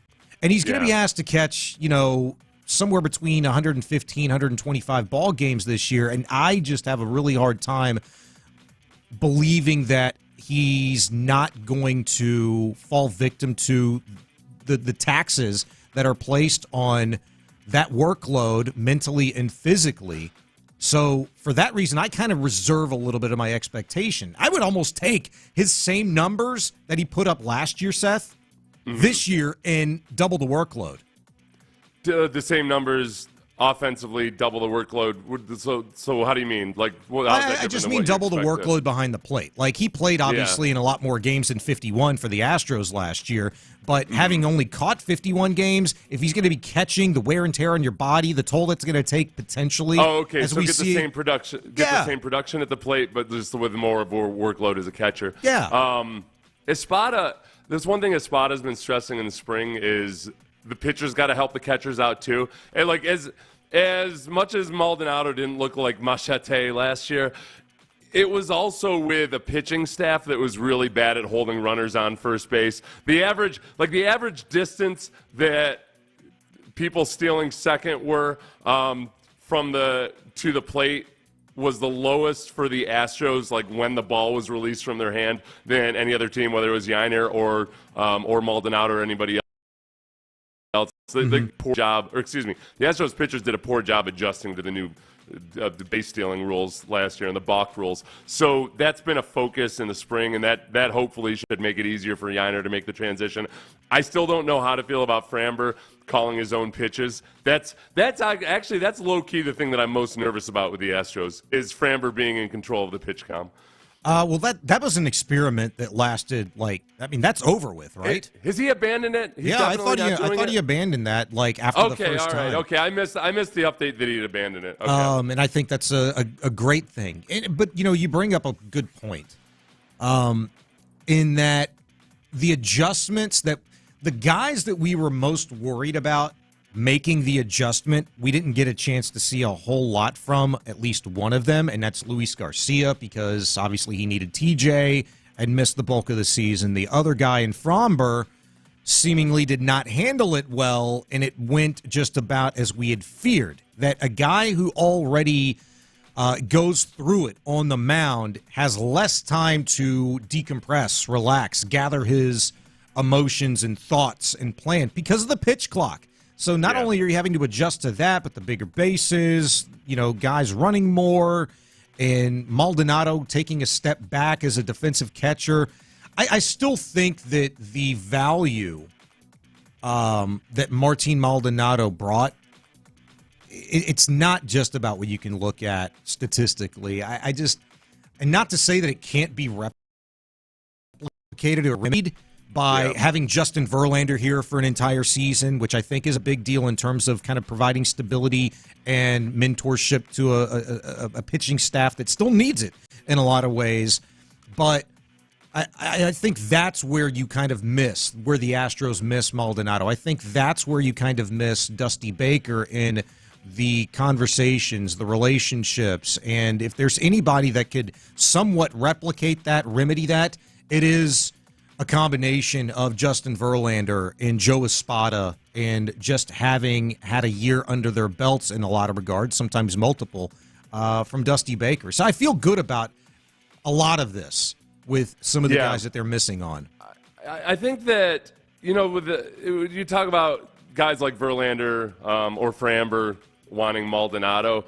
I get that and I understand that. Garrett Cole, that was an issue with Garrett Cole when he first got up to the Yankees because he didn't have his personal catcher that he had with the Astros. He had to adjust into it, and it's still a talking point with the Yankees at times up there when his personal catcher isn't available. So that is something, but it's not like these guys don't adapt and have to move on from one personal catcher to the next. And that it's just a matter of, can Verlander work with Yainer? Can Framber work with Yainer? And maybe that ends up being the only guy he wants. They don't like Caratini whatsoever. Then that's cool. But I'm cool with them having their personal catcher. But the notion that somehow you're going to pay a guy $30 or $40 million a year have just this specific catcher, that's another area where I'd be a bastard owner, Sean. Yet one more area. Listen, man, I'm not paying you the money. I'm paying you so you can have a security blanket of a catcher, okay? You need a binky too? How about I come out into the dugout and give you a warm blanket to cover you with your fragile emotions? Yeah, it's just no. You're gonna throw the damn pitches to the catcher that's out there, damn it. Who went with binky earlier this football season? That's very familiar. Somebody went with the term binky from the Texans. Somebody was somebody's binky? Yeah, I can't remember who. That sticks out to me. Now it's going to bug me all day until I figure it out. Somebody used that term on the Texans this year talking about something. And that's a term you don't hear a lot. So how would you grade the Astros offseason? Do you kind of vibe with what the Athletics said, a B? I would give B. Let's see. One of our listeners says B+. We didn't need any adjustments. Hater is elite. I think I guess that's the undersold part. And I feel like I feel like the potential for dominance in the bullpen from your top three guys, at least, is maybe because of the losses that you had in the bullpen. I think maybe people haven't embraced that as much as like other people around baseball. Maybe it's just whichever blogs I'm reading. I honestly saw more excitement from people outside of Houston when the Astros signed Hader. Maybe because we leapt immediately into like, oh, how's Presley going to take this? Like we leapt into the interpersonal side of things. Mm-hmm. Like Jeff Passan. This could be the best trio of relievers since the Nasty Boys from the 1990 Cincinnati Reds. Yeah, maybe it's being talked about on historical levels. Yeah, I agree. I didn't hear that comparison, but man, that would be something. I mean, the first thing I thought, Sean, Nasty Boys. I said there's two things I like about Nasty Boys. It's comparisons to the Astros and Janet Jackson's hit song. Yeah, there you go. Good pull on that one. I compared it immediately. The second that happened to the Houston version of the Nasty Boys back in the day with Dotel, Wagner, and Lidge. That trio, that's the first thing that I thought of where, like, boy, not since then had the Astros had that embarrassment of riches of just, hey, let's hang your hat on the 7th, 8th, and 9th, and you feel great about it. And I really wanted them to bring back Hector Neris so they could have like a 6th inning guy because he signed for like $8 million somewhere. Like, let's get a 6th inning guy because nobody on the Astros staff right now, even when JV's good, do you really have great confidence in going beyond 5? And then, hey, if you got a good 6th inning guy to go with your 7, 8, 9, like let's roll with it. Yeah, this is so B+ is fine with me. I'm not, Sean. I'm beneath worrying about. I'm beneath worrying about giving the Astros grades on anything anymore. They're above that now. Yeah. They're kind of like they're in the honors program where we're going to one of those fancy schools where you don't actually even give kids grades. I like it. All right, he said for Sean Pendergast. Coming up next on Sports Radio 610, the NFL is going to double dip on Christmas Day again this year. Should the Texans be featured? We'll discuss next at Sports Radio 610. Hey guys, basketball season is winding down in the professional level. College, it is popping.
Live from the Twin Peaks studios, Sports Radio 610 presents Payne and Pendergast. And for Sean Pendergast, I'm Sean Bajani. He's Seth Payne, Sports Radio 610. Good morning, everybody. Seth, when I saw this yesterday, I was very excited. And then I was like, well, forgot, they actually played a triple header this past Christmas. And I guess I remember talking about that. The only game out of that I remember was the Raiders and Chiefs game. And that's only because, well, the Raiders ended up beating the Chiefs, and I reveled in that for a few hours, if you recall that one. Now the news, as reported by multiple sources yesterday, Christmas is going to feature a doubleheader. And I was like, cool, what's the big deal? Oh, it falls on a Wednesday. Yeah. That's crazy. That's crazy. And there's like historic implications, apparently. I just found this. I wasn't aware of this, but it's the first time in 88 years that we'll have a doubleheader on Wednesday. On a Wednesday. Yeah. Okay. Last time it happened, was that a Christmas Day as well? This Christmas Day game would mark just the third time in 75 years the NFL's played a Wednesday game, and just the second time in 75 years that the league actually put a Wednesday game on the schedule. 1949, the only scheduled Wednesday game came in 2012 when the Giants played host to the Cowboys week 1 to open the season. So a lot of historical implications here. Week 12 of 1949? Or what? Let me you see. went from 1949 to 2012. Well, it said since 1949, the only scheduled Wednesday game came in 2012. Yeah. Okay, gotcha. So just the second time in that time span.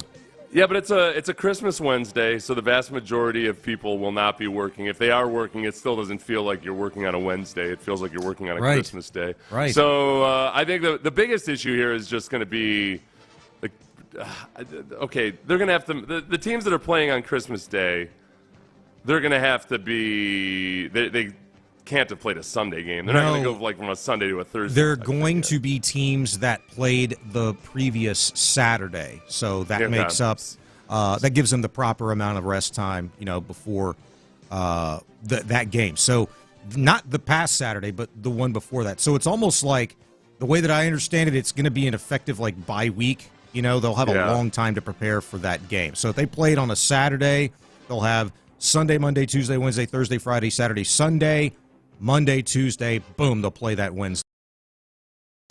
That when it comes to just a football holiday from Wednesday through Monday, because they'll still have a Monday night game that's not towards the end of the season yet. So there'll be football on Wednesday, Thursday, Saturday, Sunday, and Monday that Christmas week. Mm-hmm. That's got to set some kind of a record for stretch of primetime NFL games and whatnot in 1 week. Yeah, okay, here we go. To make the Wednesday games happen, the teams that play on Christmas will play on Saturday in Week 16, December 21st, and then turn around and play the Christmas game in Week 17. That according to the Wall Street Journal. Was the Texans versus the Steelers, was that on Christmas Day or was that Christmas Eve a few years back? Do you recall? I believe it was Christmas Day. I remember going on Christmas Day, and we got shellacked. Gosh, really? I don't remember that. Well, was that during the lean years? No, it was during the Bill O'Brien glory days. It was at least in the middle of a handful of AFC South titles, baby. The glorious AFC South titles days. 2017. Yeah, the 34-6 ass whooping the Texans. I just remember 34-6. My God. Yeah, I remember walking down with my family afterwards with a boatload of Steelers fans, and one drunk guy behind us just kept yelling, "You can sell your soul to the black and gold," trying to recruit Texans fans onto being Steelers fans. And I had to explain to my child why I wasn't going to beat the guy up, because that's not what adults do. You just laugh and when a drunk guys have taken it a little too seriously. And by this time, I would say like maybe our fourth time around the decline as you're walking the ramp. It started to get to me. That got old. I had to pull to the side and let the guy pass. Yeah. So, do you think the Texans would be in line for one of these Christmas Day games? Like, I've tried to play it in my mind. Christmas Day, Thanksgiving Day. Surely they're going to, with the peak that C.J. Stroud and the Texans reached this past season, the NFL is going to want to get in on some of this action. And I'm looking at guys, at teams like Dallas, Kansas City, Baltimore, Jets, Vikings, Lions, all seem like solid candidates that are on the Texans' schedule this upcoming season. No, I think that the one thing about the Texans in the primetime this year that a lot of people forget about when they're talking about it, we tend to focus on, hey, they've got C.J. Stroud, they're an up-and-coming team, a lot of people are picking them as their dark horse favorite. That's all well and good, but it's just the fact that they play a tougher schedule, at least by appearance at the beginning of the season.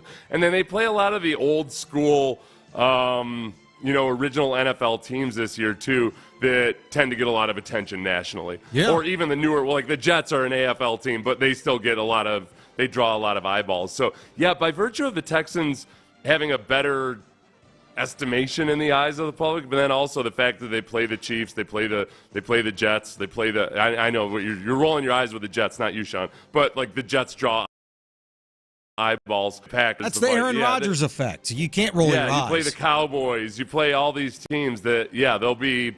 There's going to be a lot of primetime games. So a very good chance. I would put it at 39% chance that the Texans play on Christmas Day this year. What about total primetime games, you think? I've heard people... 17. I've heard people throw out like 4 to 5. Like that's the expectation this year. And I don't know, sometimes the NFL just totally botches this. I felt like the Bears last season got a handful of primetime games for whatever reason.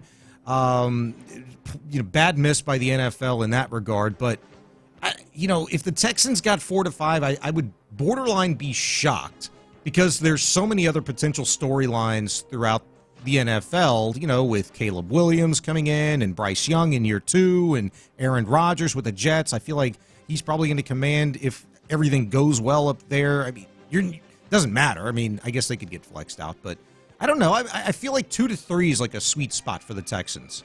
I'd be offended if it was only 2 to 3. I think there's just too much. There's too much. For one, again, they're going to be playing some good teams, and I think the Texans look at like if people are looking at Green Bay's schedule and trying to figure out which primetime games to make their primetime, which one's the slot in primetime. The Texans are right up there at the top of the heap of like, okay, yeah, this would be a good, this would be a good game, but there's potential for a good game. I would anticipate 4 to 5 primetime games, which is that's just enough, Sean, because primetime games are exhausting. They screw up your whole schedule game, and then you got to get up for work on Tuesday morning. 4 or 5 will be just plenty, and I'll be good with it there. I do feel like CJ, for one, I have no concerns about in primetime. He's the anti-Kirk Cousins. Same way we felt with Deshaun Watson. Like, you didn't worry about Deshaun Watson in primetime games. No, and what gave you that confidence? It's because we've seen CJ perform, in the crunch time, in big moments in games. That's why you feel like he could perform, and look, playing in the playoffs, having that experience, playing in must-win games down the stretch. Yeah, there's no reason to be concerned about his level of play production in prime time.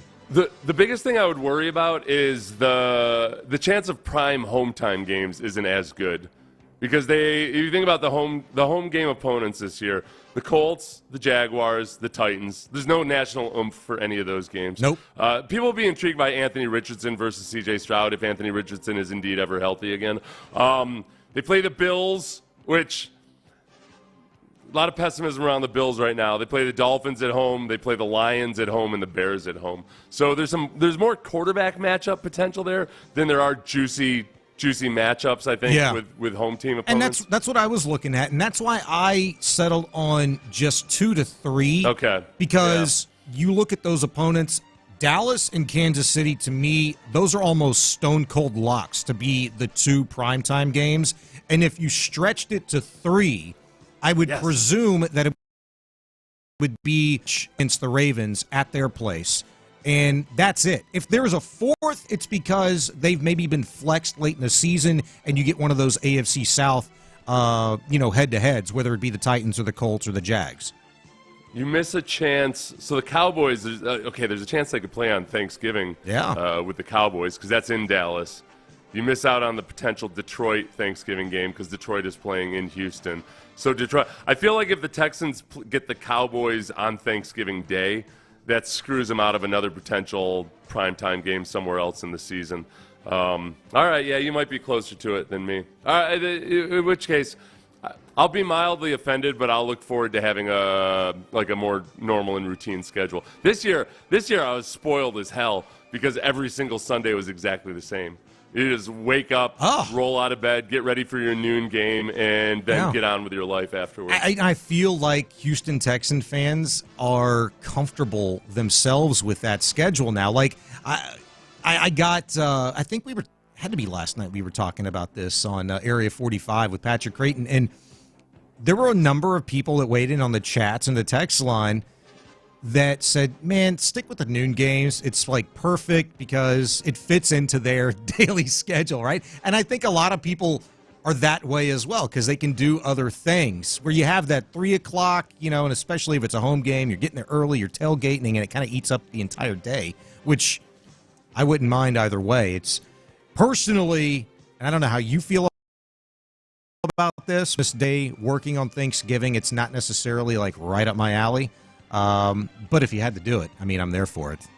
Yeah, that's I think the biggest thing about the Texans' schedule this year, I think I'm going to be more intrigued by just how many of the tough games do they draw early in the season. And because you know how the narratives get written. Yeah. If the Texans draw 3 of the patsies early on and start off 3-0, then it'll be nothing but talk about them going to the Super Bowl the whole season long. If they get 3 absolute bastards right off the bat, then it's going to be a different deal. Like it wasn't 2020 it got Bill O'Brien fired, but in yeah. Like, there's no chance in hell of D'Amico Ryans getting fired. But do I think the Texans fan base can withstand a rough start to the season? Like, let's say, because I've seen this before where teams in the NFL start off kind of rough, and then they end up being one of the better teams in the league, but nobody genuinely wants to believe it, unless it comes with like a 10-game win streak or something. Dude, the narratives are written early and people stick tight to them. Yeah, well, statistically speaking, we're going to have these conversations or at least be privy to them where if the Texans start 0-2, now their percentage chance of making the playoffs, has gone down by 75%. How many 0-2 teams make it to the postseason? How many 1-3 teams make it to the postseason? I mean, those numbers are obviously very real. You can't argue with fact, but that's the conversation we're going to have. And then the conversation turns to, but how many of those teams had C.J. Stroud? How many of those teams, had this wealth of talent and, right, all of that stuff? The reasons why we feel good about this squad. Well, all the things that could go bad with the Texans this year, just like it is with any NFL team right now, has multiple things that could go bad. The things that would come to people's minds first would be sophomore slump for C.J. Stroud. So does C.J. come out and all of a sudden throw a bunch of interceptions early on or something? I'm not worried about that, for the most part, because C.J. has shown so many elements of professionalism and maturity, and most of all, he's shown a lot of humility and understanding. There's things that he still doesn't know and needs to get better at. So I don't worry about that. The thing I would worry about more is just that if teams have looked at the Texans, understand how heavily they rely on play action, and yet they do not run the ball well, that if the Texans' offense as a whole doesn't improve, they're going to be a little easier to game plan for. Even if C.J. Stroud improves, but the run game doesn't improve, that's going to be that's going to be easier for teams, and they're facing theoretically better teams this year. Yeah, that part of it makes me nervous. And then defensively, it's more I feel like we've all kind of, or at least I have, I've just assumed that the defense is going to improve next year, where that's obviously not the way it always works out, and you do still have at defensive tackle, cornerback, all of that.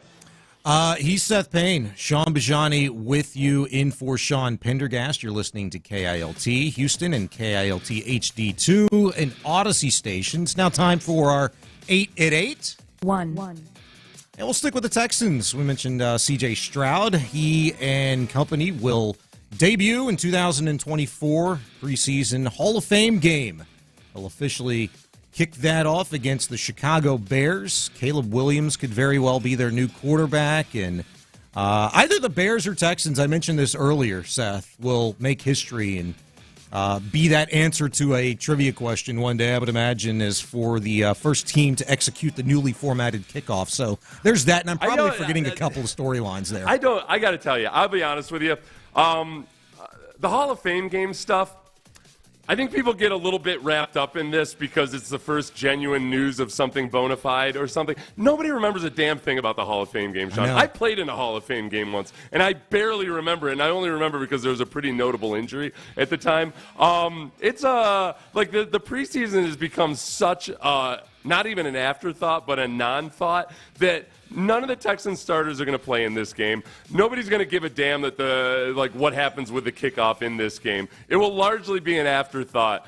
It is exciting right now to just think about everything getting started, and I would like to see Caleb Williams. If Caleb Williams sucks in this game, if he does play at all, that'll be the most notable thing about all of it. We're burying the lead, though. This is really a celebration, Texas as an organization, because it just simply marks the time period in which they will be inducting the first ever Houston Texan into the Pro Football Hall of Fame by way of Andre Johnson. That is why you will remember this game, and probably that and that alone. This Hall of Fame game really amounts to like when the junior high kids come out and play a flag football game at halftime during a high school game. Like the high school game is the game that matters. Like the little halftime. So like the Hall of Fame induction is what people actually care about, and then somewhere along the way the JV kids come out and do a little demonstration of their skills, which is what the Hall of Fame game is. So I do like that. That's exactly right. You're 100% right about the Andre Johnson being the significant part of it. Yep. Number 2, we'll keep it with the Texans. Cal McNair yesterday, it's made official. NFL owners voting unanimously to make him principal owner of the Texans. Cowboys owner Jerry Jones telling KPRC's Aaron Wilson, quote, he was mentored by one of the finest men and one of the best owners ever to be in the NFL, and Bob McNair. I'd vote for him every time, end quote. Amy Adams Strunk. I don't know if you and Pendergast talked about this the last couple of days, but I was at least a little bummed that it was not her that decided to withhold a vote, that rather was a part of this unanimous decision to make Cal principal owner of the Texans. I was just hoping for a little drama to continue between the Texans and Titans. I applaud content there, and it would have been interesting if it would have been just that one person. Sometimes one person voting no on something, or just like one person giving a thumbs down or one negative comment on an article on the internet. That's the thing that sticks in your head more so than if, like, I could win an election 60% to 40% and feel better about it than winning an election with like 99.7% of the vote. If I know that there's one psycho out there that for whatever reason has it against me, that haunts you. So yeah, this is much better that, trust me, Sean, it's much better that it was unanimous than if it were 30 to 31 or something. I guess. I guess. There's still strong potential. Did Janice McNair get to vote on this? Maybe was it a 32-person vote? Nah. Since Janice McNair was the principal owner in designation, did she actually get to vote for to approve Cal? I don't know. That's probably a fair question, but probably not very fair of me. What would her decision have been? Is that you don't have the bylaws open right now or anything? Yeah.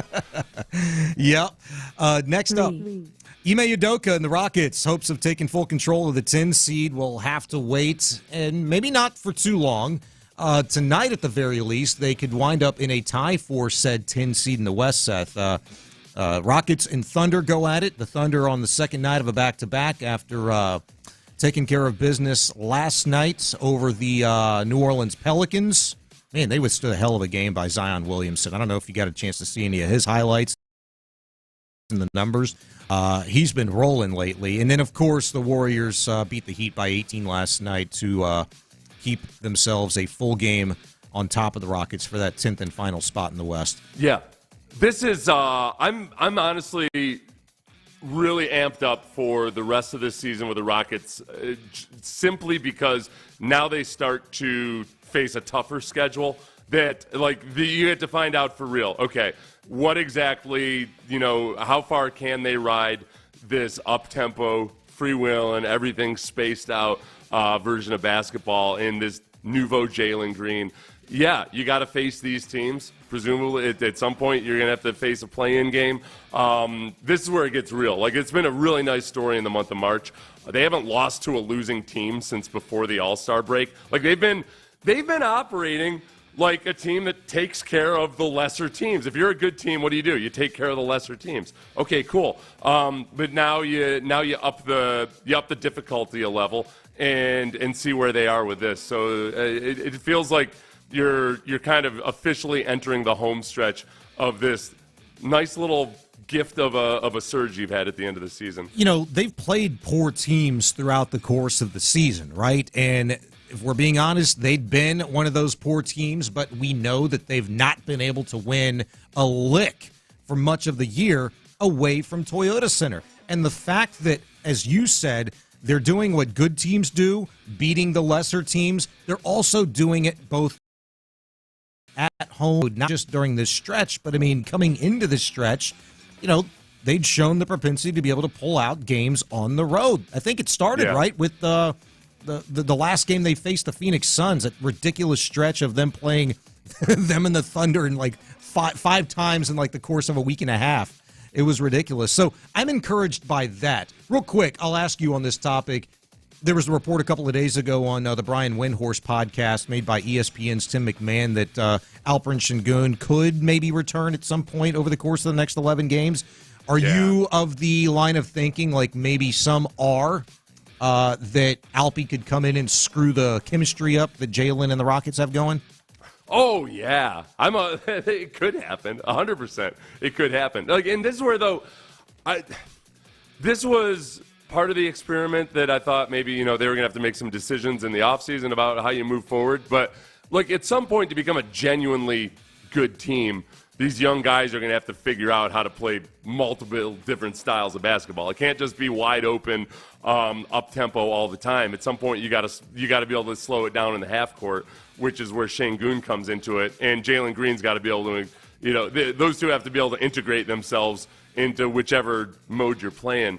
So I think some of that's going to be just moderated by how much Sengun could actually do. Yeah, it's going to be in small spells, and maybe that's the right amount, just to do it in baby steps there. But yeah, I don't look at it right now as a finished product or something that you're going to be able to ride into the next 2 or 3 seasons with. So at some point you gotta continue to advance as a basketball team. And I'm not saying that as a criticism whatsoever. I think this is all just part of the process. And Udoka, that's Udoka's next big task. Yeah, that's going to be a fun follow the next few weeks to see if that can actually happen. It's going to be an important read that Udoka has on what the team looks like going forward.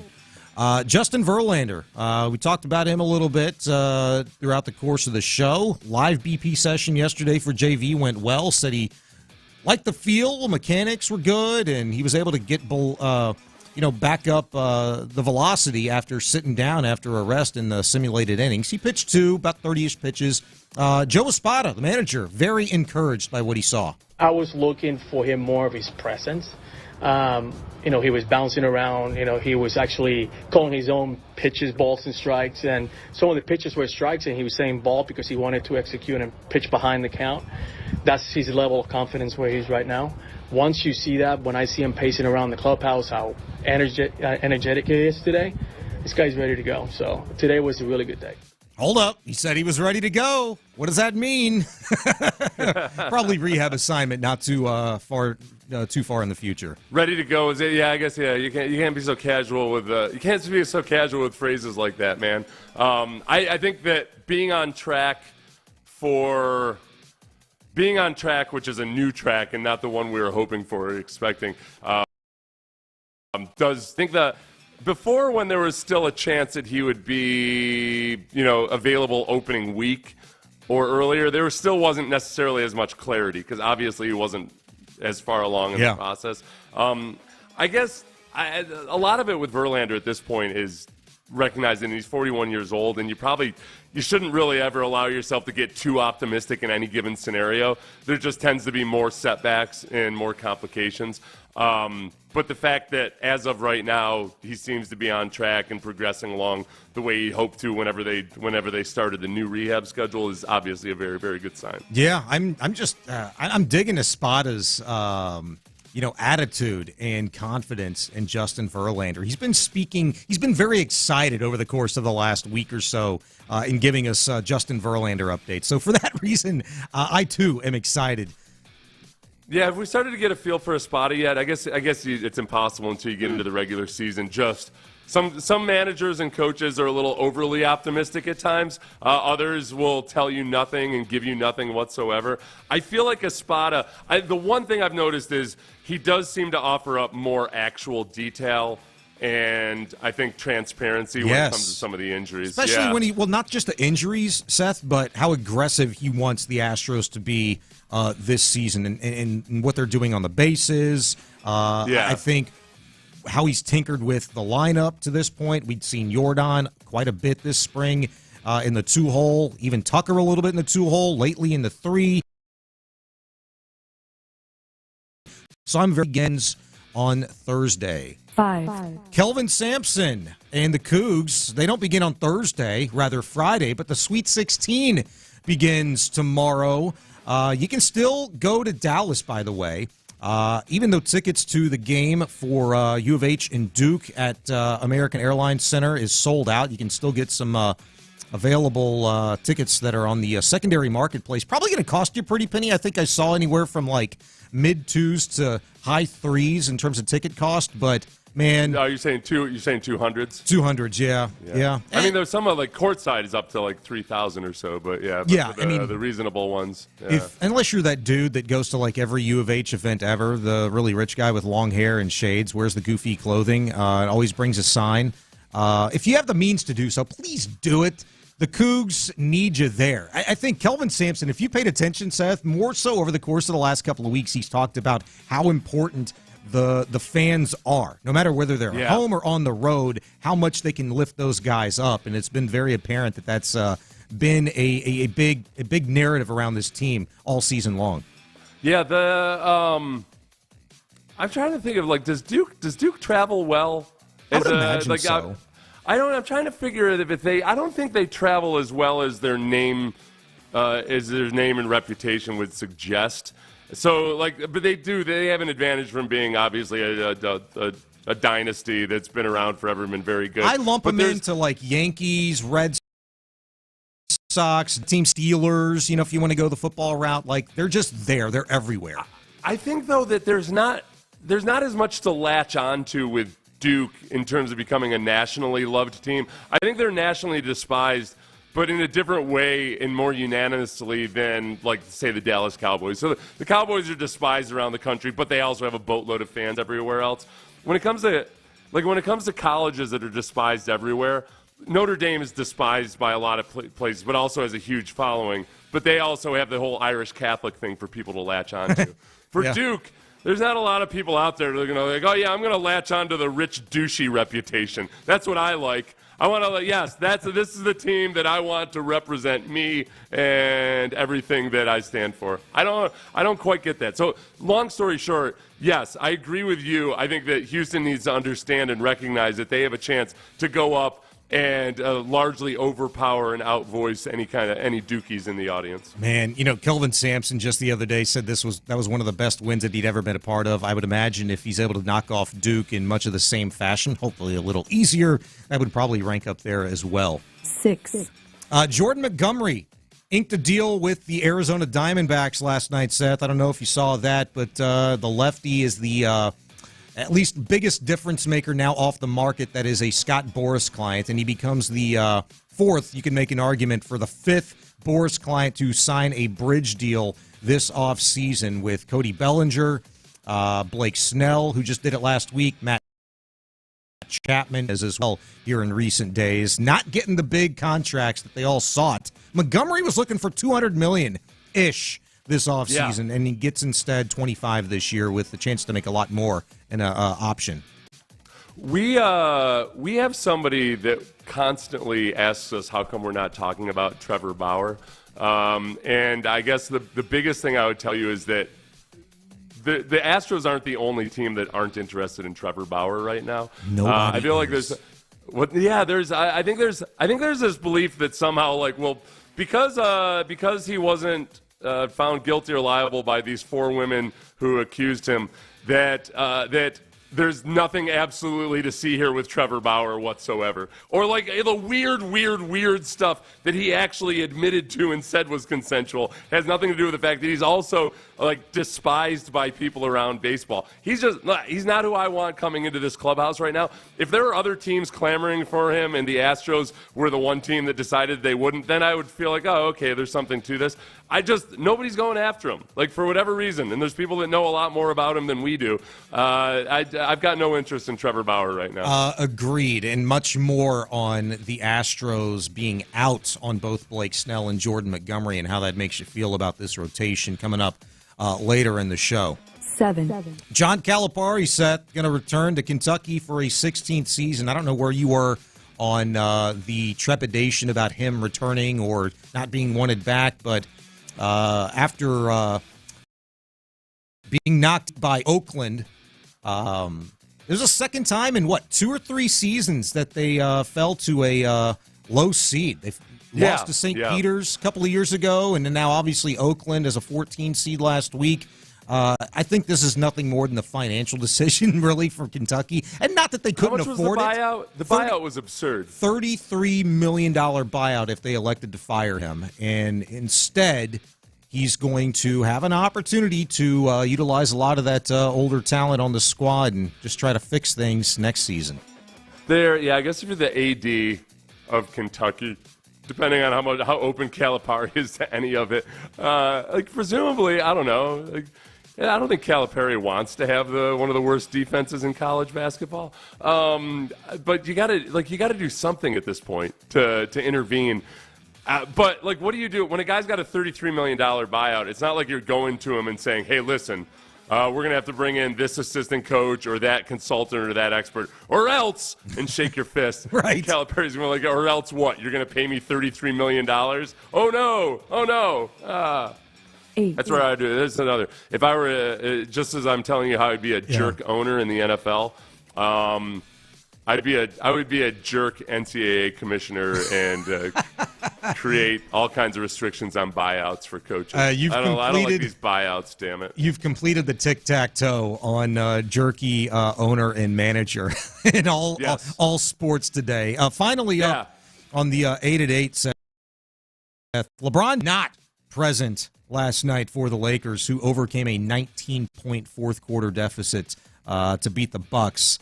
And they wound up taking care of business with it in double overtime, 128-124. AD put up some numbers, baby. 34 and 23. D'Angelo Russell and Austin Reeves combining for 58 points as the Lakers holding firm to that 9 seed in the West. 2.5 up on the Warriors, 2 games out of the 7th seed. You said not present. Like not present or just not playing? Well, not playing.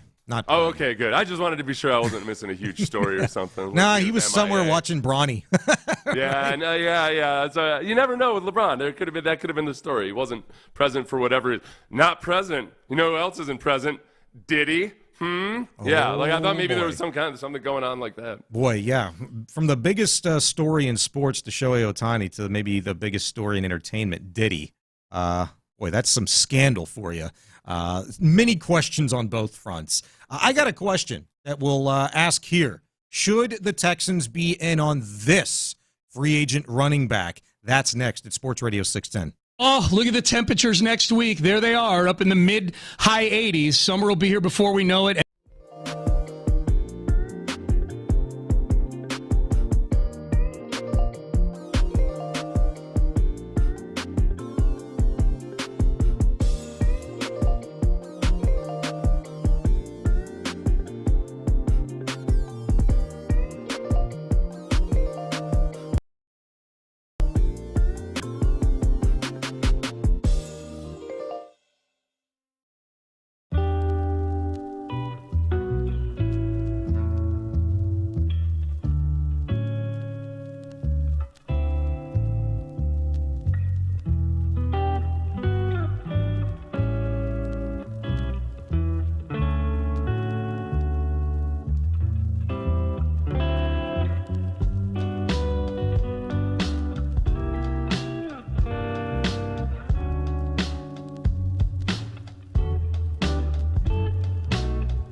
24. Sports Radio 610 presents Payne and Pendergast.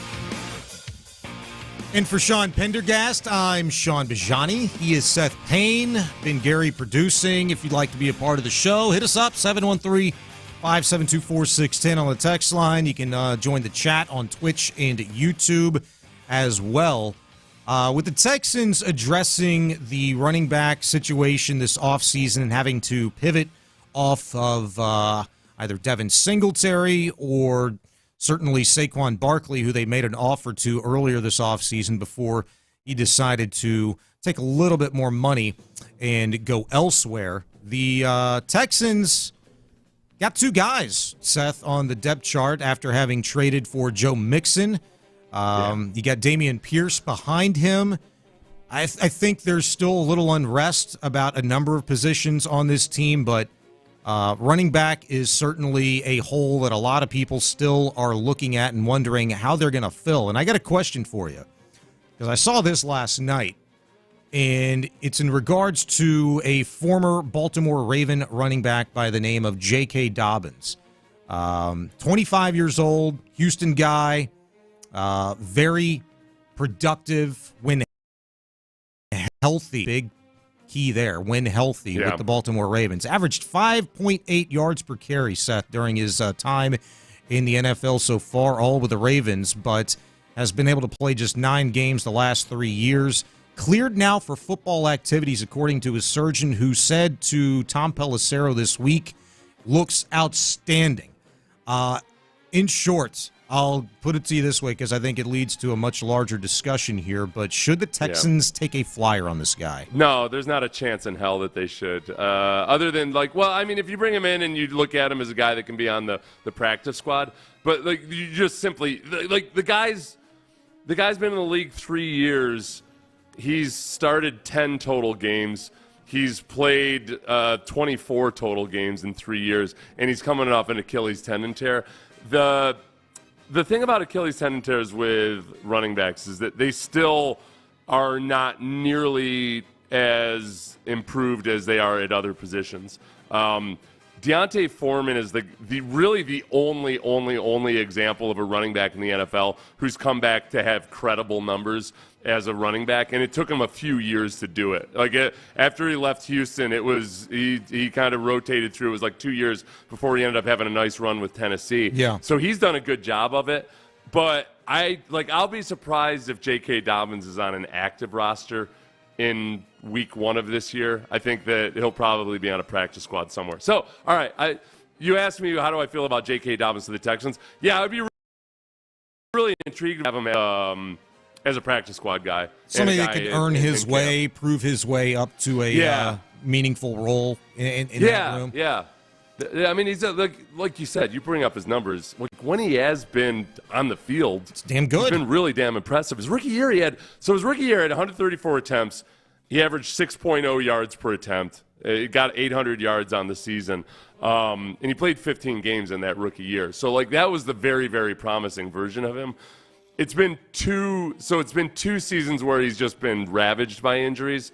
I think just everything we know about running backs in the modern NFL and how they still struggle to come back from Achilles. I'm not saying he can't do it. I'd be incredibly surprised if this was the year that all of a sudden, 1 year after the injury, that he was a force like he had been previously. Yeah, and, when healthy. You mentioned Deontay Foreman, former Houston Texan as well, right? He was the guy that I thought of in Cam Akers, who, is really the latest and maybe the only other example that I could think of in present day that has been able to come back from an Achilles tear. And look, what Cam Akers did in 2022, that's kind of the standalone, and there's not. Well, he did it. He came back in the same season, but he averaged 2 yards per carry in the playoffs. He did it, but it wasn't like he was actually good. And that's the thing is the caveat is nobody's still been able to kind of come back for any period of meaningful time. You know what I'm saying? And I did a lot of research on this years ago, not just with running backs in the NFL, but just Achilles injuries. And it's just, we still haven't come very far from research done in the early 2000s to now in 2024. You just don't have a lot of examples of guys in any sport that are able to do this, where you can go back at least and look and say, hey, here's a great example of a guy that has regained form for a period of time and played at an elite level. It just doesn't happen. And so for that reason, like, I feel like the Texans need to explore other options, and there are plenty of other options, but I don't know necessarily that the draft is one way to go about it. So who else on the free agent market, do you feel like could come in and be a part of a running back room that consists of Mixon and Pierce at this point? Yeah, I think, and by the way, no, you were right. Cam Akers it was the year that he was injured and came back. He wasn't impressive in the playoffs, but he came back the next year and had a respectable, like a pretty respectable. Yeah, he put up decent numbers, but still, he's not a guy that you can point to and say, all right, look at this 3-4 year stretch since. I mean, we're in the middle of that, so in fairness to him. So with Dobbins, I'd be all for having him around. I think the other part of it too is you look at the Ravens themselves and how that's just such a perfect environment for running backs. And they also do a good job selecting their running backs. But there's a reason Derrick Henry chose. I don't know if the Texans were in on Derrick Henry or not. If I were Derrick Henry's agent and the offers were equal, I would say your best bet is Baltimore. You go against a team last year with the Texans that really, really struggled to run the ball versus the Ravens, who continually run the ball well and also have one of the best quarterbacks in the league to help you out in that regard. That made a lot of sense. But yeah, the running back position right now, I feel good about Mixon. Damian, I'm just wide open to the possibilities and that maybe it'll click for him, maybe it won't, but I don't think you can rely on him. And the problem is you're looking at a draft where it's one of the worst drafts in memory for projecting guys to go in the top 3 rounds at running back. That doesn't mean there's not a good couple of running backs there in the draft. It's just there's not necessarily somebody to get super excited about. Yeah. In some ways I like that because then the Texans wouldn't be tempted to use a first 3-round pick on the running backs, but maybe they just find their nice complementary piece in the draft. Yeah, it's going to be really interesting to see because I like Dameon Pierce, and I think if there's ever a guy that could figure it out, because Dameon just has a reputation of such a damn hard worker, and a guy that just pours everything into it and really seems to have taken to the guys that the Texans in his first couple of years have put around him.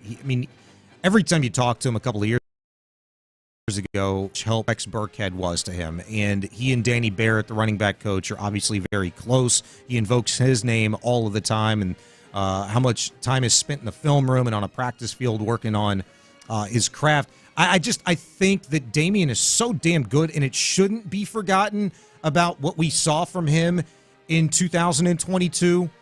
But there is a question that I ask now regarding every single running back because of how bad he looked as a fit in this scheme last year and just uncomfortable. Yeah. Does he fit the scheme, and can you be made to fit the scheme? Is he going to have something just click?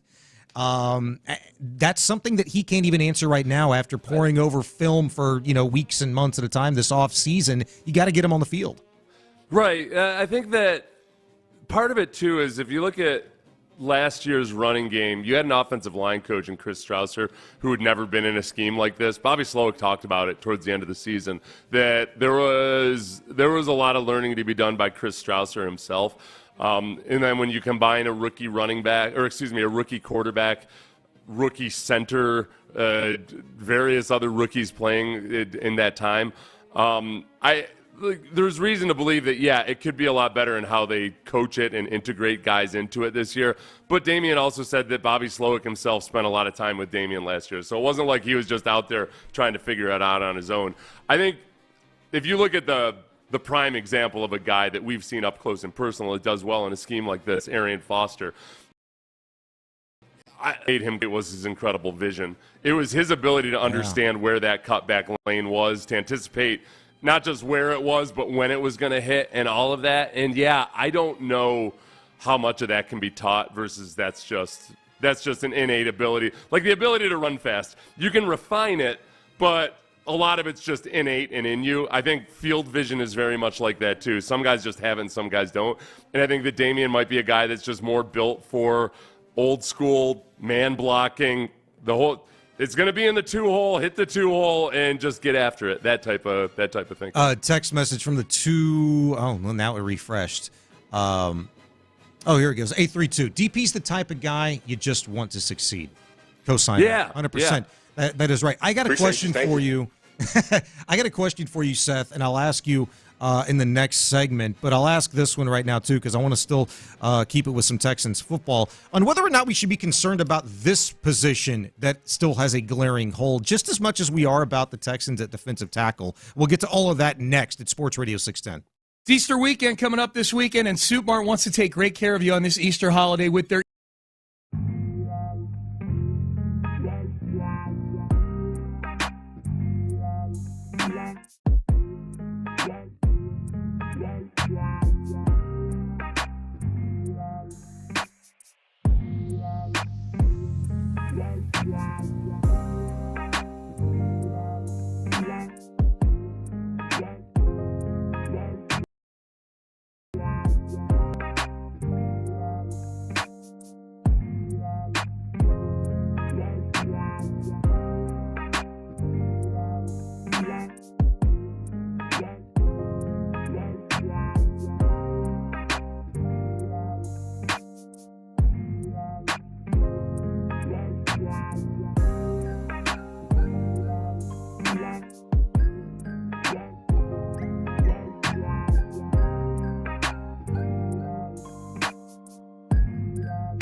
per household. Live from the Twin Peaks studios, Sports Radio 610 presents Payne and Pendergast.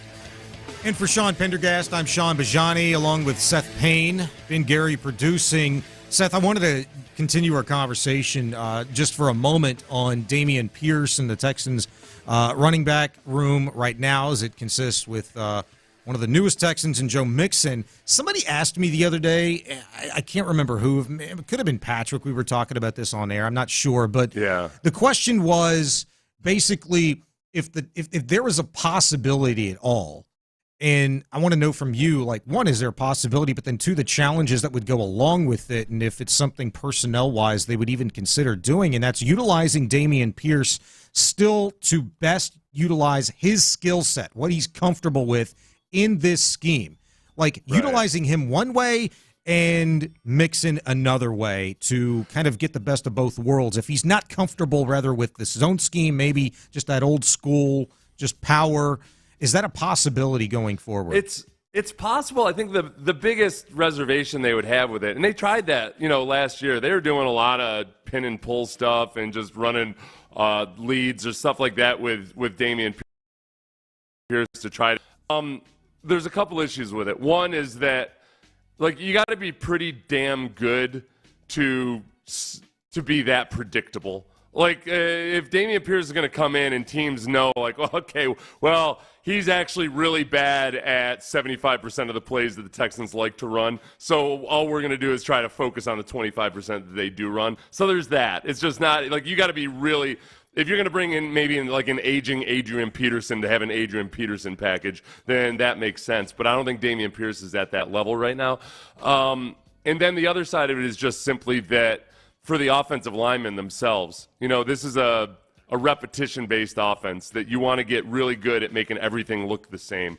And when if you're bringing in a different package or different sets of plays to run for one running back than the other, then they're not as good at the actual mainstay of what they're working on.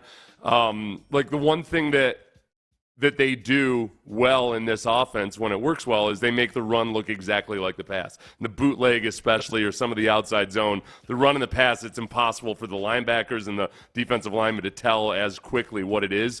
So you lose that element to it when you run fewer reps of it. So it's not, I mean, yes, it's very possible that if Dameon Pierce is the backup running back, that they're gonna tailor the runs to him. Yeah. But I don't think it's not to where you want to just change the whole bread and butter of what you do as an offense. Yeah, and I was thinking, too, personnel-wise, like with the offensive line, that seems to me that would be an awful lot to ask them. Game, doing one thing schematically and then another, and then you worry about, the tells, and then you're essentially, it's kind of like, I thought about it like this very simplistically, the predictability aspect. Okay, if Pierce is in, you know what he's capable of doing and you know what he's not capable of doing, so we can kind of narrow our focus here. That was going to be my concern. I brought it up because I saw this Nick Sirianni quote yesterday talking about Saquon Barkley and whether or not he's a fit for what the Eagles want to do with their run game. And he'd said, quote, good players fit well into schemes. He's obviously a really good player. We're really excited to have him. Guys like that, however you use them, they're going to do a good job. And I just wonder, like, where a talented player like Dameon Pierce, he's got the talent. Where does he fit in here in that regard? Well, you know what? I disagree with Sirianni to a certain extent on that, because for one, like, I don't think Saquon Barkley would actually be as good as, like, say, Derrick Henry in an outside zone-based scheme. Saquon Barkley's whole issue has been not being decisive enough at times and just planting his foot in the ground and getting upfield, which is what you want in a scheme like this. I think the other thing is that, going back to guys like Arian Foster or Terrell Davis, for a long time, I think people had this perception that, well, you run that Kubiak-Shanahan scheme in Denver or Houston, and you can take any running back off the street, like Arian Foster. Davis, late round pick. Arian Foster was an undrafted rookie. When in fact, I think what happens is that there's those harder to define qualities and traits like field vision, that understanding how to hit the cutback, all of that stuff. Yeah. They're just harder to identify. And some of the guys that have that skill might not have like the obvious skills that some of the running backs who go in the first or second round do, but they're way better at the field vision stuff or some of the instinctive stuff. So I think that's where some guys simply don't fit into this scheme that well. And it's not because they don't have good running back attributes or they couldn't be good elsewhere. It's just they don't have that same level of feel for the flow of the game that guys like Arian Foster or Terrell Suggs do. Yeah, we got a couple of texts in regards to Pierce. I think a lot of people are latching onto that, was it a 98-yard kick return that he'd had for the Texans this season? From the 8-3-2. I think you keep him and use him in the new kickoff formation. He's going to thrive. Another text said, is there any Is there any trade value for Pierce for another running back? Okay, so for the first text, I disagree. I think actually the new playoff format might be worse for Dameon Pierce because when you watch some of the plays from the XFL or what have you, it almost looks like a zone run. You know, like you're setting up. You got a bunch of blockers up in front of you in a line, and they're trying to like zone to the left or zone to the right. Like it's a lot that I think hurts Dameon Pierce. Dameon said when he was talking to Sean and Clint about it that one of the reasons he liked that kickoff is it's kind of like, hey, here's where the hole's going to be. This is how you hit the hole. This just follow the play the way it's drawn up. Where with zone runs, there's a lot more choose your own adventure to it, you know, and you're reacting to how the defense reacts to you. I think that's what the new kickoff return looks like to me so far. Maybe that'll change. Maybe Frank Ross has got a trick up his sleeve when it comes to all of that. Yeah. And we'll find out. But yeah, perhaps maybe that's still an avenue for Dameon Pierce. As far as trade value, that's a tough thing. I wonder, now in the preseason, do you put in special packages specifically for Dameon Pierce so you can see the best parts of him? Maybe, because I do think there's teams out there that'll look at what he did a couple years ago, and think, ironically enough, the Rams have become a team that doesn't run nearly as much outside zone as they used to, even though it's a Sean McVay offense. They've become very much of a man blocking scheme.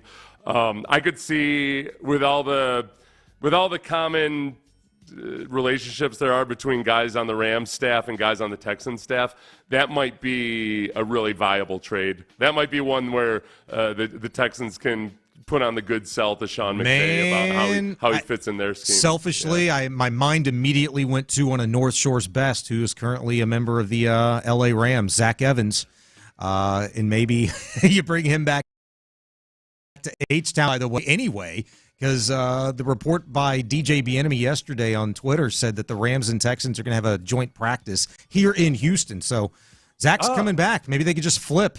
I'm going to miss Dameon, but I think I'd be all about that. Like, bring Zach back. He's my dog, man. He's the only guy that I've coached that's made it to the NFL so far. Last year, and I know he's your guy. I'm not saying this is an insult or anything. He had 9 attempts for 19 yards, so not a huge sample size or anything. No, whatsoever. He spent most of the year on the practice squad and played a little special teams. I feel like I don't think so. If it's a Dameon Pierce for Zach Evans trade, I feel like the Rams are going to have to juice that up at least a little bit. Yeah, they'll have to juice it up. Can't be a player-for-player trade. No, my mind went there immediately, though, because Zach is a zone running scheme guy, and Dameon's obviously struggled with that. And because you mentioned what you did, that the Rams have kind of gone away from that, that makes the path for Zach to make something happen there in L.A. that much more difficult. Maybe it would make sense here in Houston. Did you did you coach him in what capacity? Middle school. Oh, wow. Yeah. Dang. What was he like as a middle school kid? The same freaking size he is now. 5'11", 200. You were an awesome coach that year, weren't you? Well, unfortunately. Was he that big? Was he a giant? No, that sucker, boys? Honestly, he was 5'11", probably 190, and so he's put on about 12, 15 pounds now. Middle chucking some poor kids out there? Oh, all right, yeah. You've sold me. You sold me on Zach Evans. I unfortunately didn't get a chance to coach him in football because he went to C.E. King and then came to us. But we did track in off season together, and he was definitely one of my favorite kids, maybe my favorite. In all those years, I did it for 10, 11, 12 years, whatever it was. He was definitely my favorite, man. I wanted to ask you about this, the cornerback position and what your comfortability is. And we can talk about that on the next segment, because I feel like that's a position group, Seth, that doesn't really get the same amount of attention that the defensive tackle has this offseason. And I think my level of concern has shifted more towards corner than defensive tackle. So I want to know your thoughts on that when we hit the top of the hour. That's next. He's Seth Payne, Sean Bajani in for Sean Pendergast at Sports Radio 610. Stay there. Kirk Holmes, a third-generation family-owned.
station. Sports Radio 610 presents Payne and Pendergast.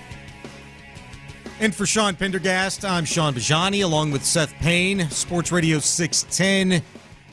Good morning, everybody. Appreciate you making us a part of your day to start things off. Coming up in the next hour, and The Loop will be with you from 10 until 2 with Locker and Lopez here on Sports Radio 610. A lot to get to between now and then. And Seth, I know you and Pendergast have probably talked about this quite a bit so far, but I kind of wanted to get from you your concern level at this point in time for the cornerback position, because we know what the Texans have done this offseason to address that. Recently getting guys like Jeff Okudah, former number 3 overall pick, and then C.J. Henderson here recently. I think he was number 9 the same year. So Texans from a draft talent pool level, doing pretty good in the secondary in terms of what they were coming out of college, Stingley being a number 3 overall guy. But you haven't figured out a way, at least in terms of filling the potential void that could be left by Steven Nelson with a proven guy. And I kind of want to know what you think about this, because the more I think about it, it does bother me a little bit, and why we haven't gotten any finality to this point. Yeah, I don't know. I think that at this point, it's wide open at cornerback, and I think that people should be uncomfortable. I think most Texans fans are they point to defensive tackle, cornerback, and safety as the pain points on this team right now. You can point to an extra linebacker, perhaps, but I mean the Texans play nickel as much as anybody in the league. They're one of the they don't have 3 linebackers on the field all that often, right, compared to other teams. So I feel like they're set up as much as they need to be at linebacker right now. The biggest thing about cornerback, and the way it is this year, is that if you're looking at Okudah or Henderson as the guys you're depending on, that's the wrong strategy. It's that you've got multiple guys competing for a job right there as the second cornerback right now, and then potentially you're going to add a draft pick. And then there's a massive group of cornerbacks out there in free agency, right, put kind of in the same bucket. And starting with Steven Nelson, Stephon Gilmore, Tre'Davious White was just signed, but he was out there. Xavier Howard, I think that hasn't been as steady as Steven Nelson over the last couple of years, but many guys that are out there that you would feel comfortable starting. And maybe it's just a matter of Steven Nelson at some point in the next few weeks deciding, all right, well, this is my market and this is what's out here for me. I'll go back to the Texans. But did you mention Xavier Howard? Yeah. As I said, Xavier Howard, he has not been as steady as Steven Nelson over the last couple of years. Mm-hmm. And I know that he said that he would take a discount to come play for the Texans. As a rule, I never believe anybody when they say that. That's not me saying Xavier Howard is a liar or anything. I just feel like that's something that's easy to say until actual money starts getting tossed about. Yeah. But yeah, Xavier Howard is out there too. The thing is, and I might be wrong on this. I'd be interested to know your thoughts. Maybe I haven't paid attention to it before, but I feel like in the free agent market, corner and safety particularly seemed pretty deep to me, and especially at this point in time, and just given the fact that the Texans haven't made a definitive decision on either they're going to bring back Steven Nelson or they feel like they're good with the additions of C.J. Henderson and Jeff Okudah and maybe what they're going to do in the draft. I just don't remember it being this talent rich, and I don't want to make it sound like it's better than it is, but I mean there's still some good dudes out there. Yeah, talent rich yeah, I guess there's names out there, I don't know if it's the guys like L'Jarius Sneed aren't sitting out there in free agency. I think that with this system, if you have Derek Stingley operating the way he is, and you just need a guy next to him. I don't mean just a guy or anything, but the 49ers, when D'Amico was the defensive coordinator, had Lenore as their other cornerback opposite of Ward. And he's not a good cornerback, he's not who you would hope for or pray for to answer your cornerback dreams. But they made do with him, and I think there's to your point, I think there are guys who are an upgrade over that level of cornerback still out there right now. I think you're exactly right.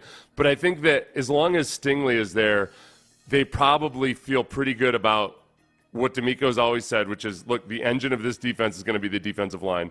The engine of this defense is guys getting a pass rush, guys penetrating, and that makes the defensive backfield a whole lot better just by virtue of just having an easier job. So I think that's how they're probably looking at it right now. They're not – I can't imagine they're super stoked about the cornerback position opposite of Derek Stingley, but they're going to be patient and try to let it work itself out. Here's what D'Amico Ryans had to say earlier this week in regards to signing both Jeff Okudah and C.J. Henderson. With the two corners, I see young players, right? Young, talented guys who, for wherever they were picked, it really doesn't matter to me. I see young, talented long guys who can run, who can play sticky coverage. You just have to be more consistent. And sometimes guys just need a new scene, right? Hopefully, change of scenery helps these guys out. But it's adding those guys we just talked about. Man, you want to come in and compete. So his competition, and that both guys understand that. And as much healthy competition as we can have on our roster, that means we're getting better. If our depth is getting better, we have guys actually competing for spots, and our team gets better. So something really interesting in regard to what he'd said there and what I initially thought whenever they'd signed Jeff Okudah. And I don't know, admittedly, much about C.J. Henderson, but what intrigues me about Okudah is, okay, he's a number 3 overall pick back in 2020. The Lions moved off of him for some reason. And with the Falcons last year, he started some games, I think 9. But for whatever reason, the Falcons decided, we're going to give this other guy, Clark Harris, a look, towards the end of the season, a rookie corner, and we're just done with Jeff. Now, why he hasn't stuck in Detroit, why he didn't stick in Atlanta, to me, after having watched a little bit of film on him, I feel like what D'Amico said there about there being essentially some untapped potential, or there's just this skill set and talent that has yet to be unleashed. If there's any coach that I feel like is best suited to do that, unleash that in this system, it would be D'Amico Ryans. It would be a guy like Corey Undlin, in the secondary. So just your thoughts on that. You take a couple of guys in Henderson and Okudah who were drafted as high as they were because of their potential man coverage skills. You're taking them and you're putting them in a scheme that's very zone heavy at times. And theoretically, that's easier. It's an insult to call a guy a cover 2 corner. And yet it's hard to do. Like, you got to know the zones like the back of your hand to be good at it. And I think that D'Amico probably figures, all right, we've got these guys that have these extreme physical skills. In the instance of Okudah, for instance, Okudah was playing on the first year he was in Detroit, he had Matt, what's-his-face there from New England as his head coach. Patricia was the defensive mastermind there. Then the next couple years, there was a lot of transition or turmoil in the defensive backfield, because remember, the thing that was a catalyst for the change defensively up there was when Aaron Glenn fired the defensive backs coach. And then all of a sudden things got a lot better very quickly just by fire, which is weird. Like, you usually don't hear about things like that being a big difference. But for whatever reason, the defensive backs coach up there at the time that Aaron Glenn needed to get rid of, he was a hindrance in some way, shape, or form. And that's the guy who's bringing Okudah along in his second and third year. So I think that, yes, there's very much a potential that Okudah, just didn't have the best, most fertile upbringing, perhaps. And that, B, some of it could be just that, look, we're going to coach the way we coach in our system. And, their man coverage skills hopefully will improve and get more consistent. But that also, especially in Okudah, because Okudah will come up and be physical, that this guy can play zone really adeptly. And we've got Derek Stingley that can handle some of the tougher man assignments and track receivers at times. But like that part of it, I'm talking myself into getting really excited about it now. It really is. It's a little bit of that old, like, okay, is there actually D'Amico fairy dust that he can sprinkle on some of these guys? Well, but I mean, I think if you don't have the belief in what you do maybe better than other coaches, I mean, the proof's in the pudding, right?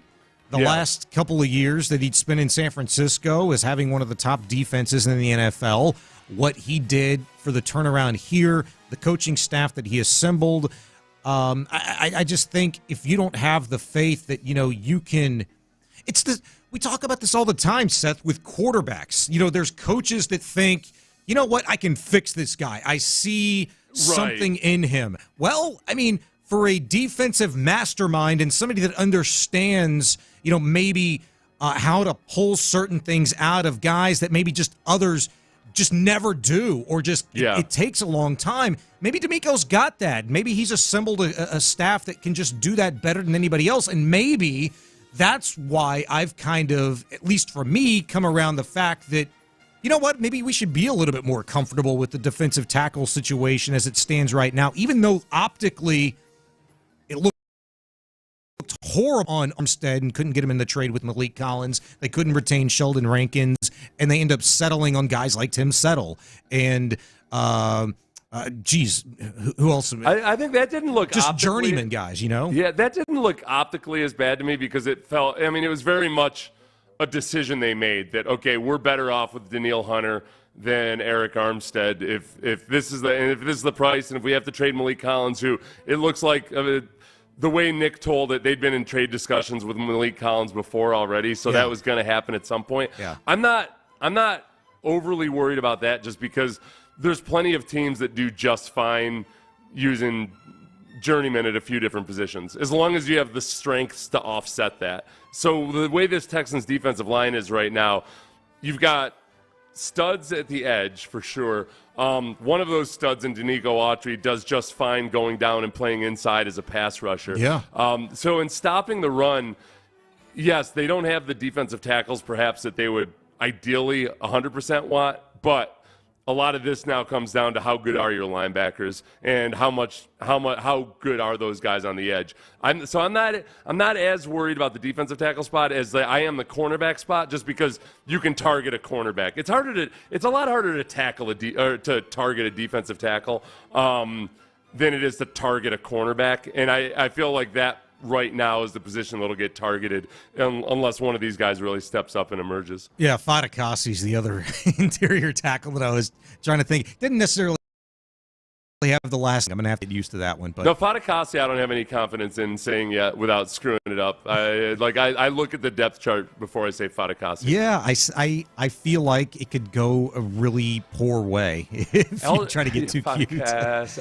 Alshire is the other one that, just in terms of pronunciation, I've been spelling it phonetically because it does not look like Alshire at all, and yet that's the pronunciation guide and like how they say it on television. It's Alshire, or sometimes people hedge and say Alshire, but it's Alshire. That was me. I did that for a couple weeks. Yeah, pretend that there's no hyphen in there at all. It's just Alshire. Yeah, 100%. He's Seth Payne, Sean Bajani in for Sean Pendergast. 713-572-4610. Yep, defensive line's the key. Doesn't mean you just have one starting corner, especially with Stingley's injury issue. Why not bring back Nelson? Give him a 1 or 2 year deal. Right. I think they may have tried to bring back Nelson. Remember, Nelson made a stink out of his contract. The Texans signed Nelson to the best damn deal he could get a couple years ago. The guy has one solid year and decides that he needs a pay bump, doesn't get it, and go ahead and he insults the GM on X.com, or was it on Instagram? I think it was Instagram. Yeah. Instagram. Sure, they can bring Steven Nelson back, but it's going to be when he knows damn well that he sat out there in free agency for a few weeks and didn't get the payday that he thought he was going to get, and that's why he's back with the Texans. So keep your damn gripes about your contract to your. Well, I wonder, him being one of the better corners, still sitting out there on free agency, is maybe going to, again, play in the Texans' favor. And it kind of goes back to one of my questions that I wanted to ask in regard to there being, some good corners still available on the free agent market. Is this one of those areas that teams feel like in a particular draft that, you know what, I'd rather see if I can get a guy that I believe could be a starter for us this year, or maybe somebody that we could develop and just kind of get by on for now, versus go out and spend, good money on a veteran. Could this maybe work in the favor for the Texans and Nelson hanging out there, and maybe he comes back on a more team-friendly deal again? Right. Yeah, no, I think that's still very much in play. Like, I think that one of the things that GMs and coaches are maybe more comfortable with than we are as fans is that they understand that there's always unresolved roster issues that you're going to have opportunities between now and September to address. Whereas we want everything to be all set up to where like anything you get in the draft is just a bonus after this. There's definitely a level of uncertainty with some of these positions that the Texans are not stoked about, but they figure, again, yes, with guys like Steven Nelson and Stephon Gilmore and other guys out there still in free agency, and with the draft still yet to come, and with potential trades still yet to be made, and with actual cap casualties or roster cuts in August, there's like multiple that's not opposite of to fill that second cornerback spot. Is that why you said? Is that why you said Sep freaking Timber? As in, there's a lot of time left still. Chill out. Yeah. There's a lot of time between now and then. We don't like the uncertainty of it all. And most NFL GMs they're cooler with the uncertainty, I think. Yeah, well, it's like you want your team constructed and you want it done now. I think the biggest thing I'm uncertain about, or more, why I'd be more concerned about them getting a second corner, is that I don't think you can go into this season just assuming that, Derek Stingley will be healthy. Like I do feel like we've been kind of lulled into a sense of complacency about Derek Stingley's health when he's had major health concerns and questions ever since 2019. Yeah. So it's the exception, not the rule, when he has something that keeps him out of games or that you're nervous about. I think maybe you're right, but in regard to Stingley, instead of maybe being lulled in kind of falling into that, I think at least we learned that, when he's healthy, like we can actually see at the NFL level that the dude could be a game changer. He's a baller. Yeah. But you're right. I mean, for a guy who only played 9 games his rookie season, missed 7 more games last season, that's a lot of football not being played for your team. It's a lot of football, including the time that he missed in 2020 and in 2021. Like he hasn't played a complete season since 2019. When I think about it from that standpoint, that's where I start to get a little bit more panicky about, like, all right, look, I'll sit here and I keep talking about how there's all these free agents still available that are guys who can sign 1 or 2 year deals, but it doesn't remain that way forever. So yeah, maybe at some point let's hey, I love the Okudah and Henderson experiment, but yeah, maybe bring on in a Stephon Gilmore just for the hell of it. I was going to say, sign Nelson, sign Gilmore, draft a corner. Let's get it going. Yes. You can't have too many of those cats, Ed. That's how the Chiefs were able to – one of the reasons they were able to let go of L'Jarius Sneed for just about nothing was that they've drafted some young cornerbacks in the last few years that they feel good about, that are, they don't have to be as good as L'Jarius Sneed, but that they feel comfortable with that. Right now, I don't think the Texans have any young guys other than Derek Stingley that you feel really, really good about for the future. Seth Payne, Sean Bajani in for Pendergast. Coming up next, the latest on Justin Verlander. We'll let you hear from him and his manager about what is next after yesterday's successful day. Stay there at Sports Radio 610.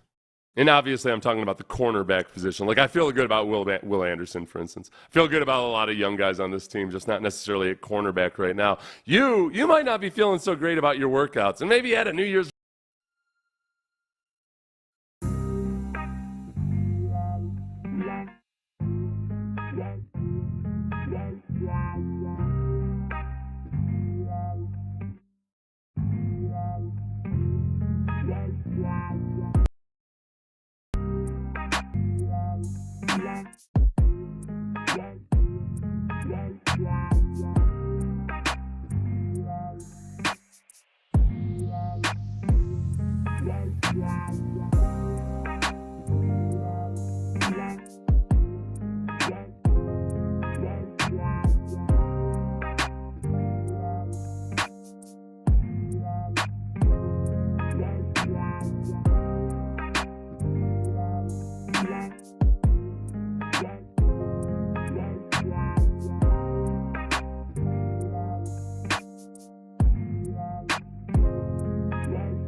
SportsRadio.com. Sports Radio 610 presents Payne and Pendergast. Looked really good. Up to 95. Slider looked really good. Threw some really good changeups to the lefties.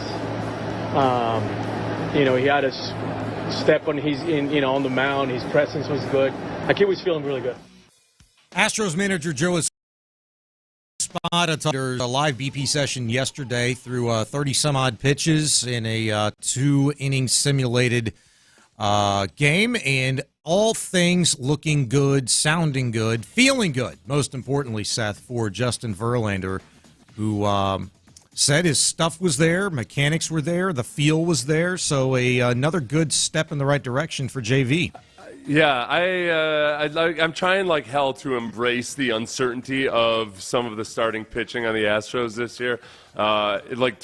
Because there's uncertainty everywhere, every single place you look, including like when you look up probable pitchers on the Astros, you can't get past Framber Valdez on day one before there's just zero.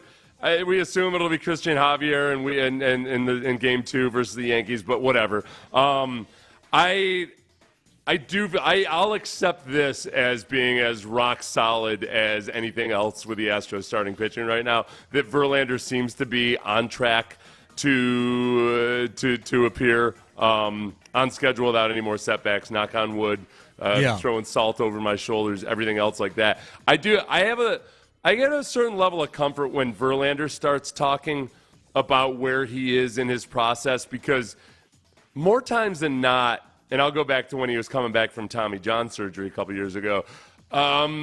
He knows his body really well, and he tends to stick to a schedule that doesn't yield a lot of surprises. Now, as he's gotten older, obviously so far, there are more surprises than there used to be. But going back to his Detroit days, as long as he knows and understands where his mechanics are and how he's feeling, like what his comfort level is, he's very honest about all of that. And like yesterday's 2 innings and with everything he's saying about it, I feel like he's right on track now. And you just hope that age doesn't do him in at some point in the next few weeks. No, the funny thing is that he's talking about his mechanics being there where it needs to be at this point in time. Inside of the next month and a half, we're going to hear from JV like, I had to change something mechanically. It's just there's always that game within the game, that feeling out process, and your body maybe gets into a zone where it doesn't need to be, or you start overcompensating here or there for something. And, one of the biggest turnarounds for JV towards the end of the season last year, you remember when he went through that stretch with maybe 3 or 4, maybe a handful of starts left, there was a mechanical issue there. And he as you mentioned, talked very openly about that. But then when he figured it out, he let you know. He said, there was something in the middle of the game, we identified mechanically, and I was able to fix it. And the breaking ball all of a sudden started working again. And it's like Verlander has to tinker with that like Alex Bregman tinkers with his damn swing every few days. Except that Bregman and don't want to hear the detailed breakdowns on, because I feel like sometimes they tell me more than I need to know. Like, I don't need to know how the sausage is made, because it lulls me into being super excited about. Bregman will always have identified something that's the issue with whatever drought he's on. But it doesn't mean that all of a sudden a turnaround is imminent or something. I would rather just to know. I trust that Bregman is working his butt off at whatever he's working at. With Verlander, it tends to. I feel like with Verlander, it tends to be tied to quicker turnarounds, and it's just like he's the Hall of Famer that he is, because he's capable of doing these things. He identifies issues, reels it back in, and it's like it's 2 or 3 games as opposed to some of the hitters where it can be a month or 2 before things get right. Sean Bajani in for Sean Pendergast, Seth Payne here as well. You mentioned something about pain point, and where's your biggest level of concern? I'm going to ask you. And I know that's maybe an overarching question more about the ball club in general, but in terms of pitching, with the Astros lowballing Blake Snell this offseason, literally a week and a half ago, and seemingly being completely out on Jordan Montgomery, who signed last night with the Arizona Diamondbacks on another bridge contract that has become very typical of a Scott Boras client to do this offseason. Are you like more encouraged in the idea that, you know what, they're content, they didn't really go all in on trying to get those guys? Are you encouraged by the faith in the rotation as it stands right now, or is that maybe something that you think the Astros are maybe going to regret in a month or 2, 3 months down the road? I don't know if they'll regret it, depending on just exactly, what their strategy is right now. I am inclined to, like, when I start to panic about something, I like to step back and say, okay, what's Vegas saying about this? Just so I don't I'm not a prisoner of the moment.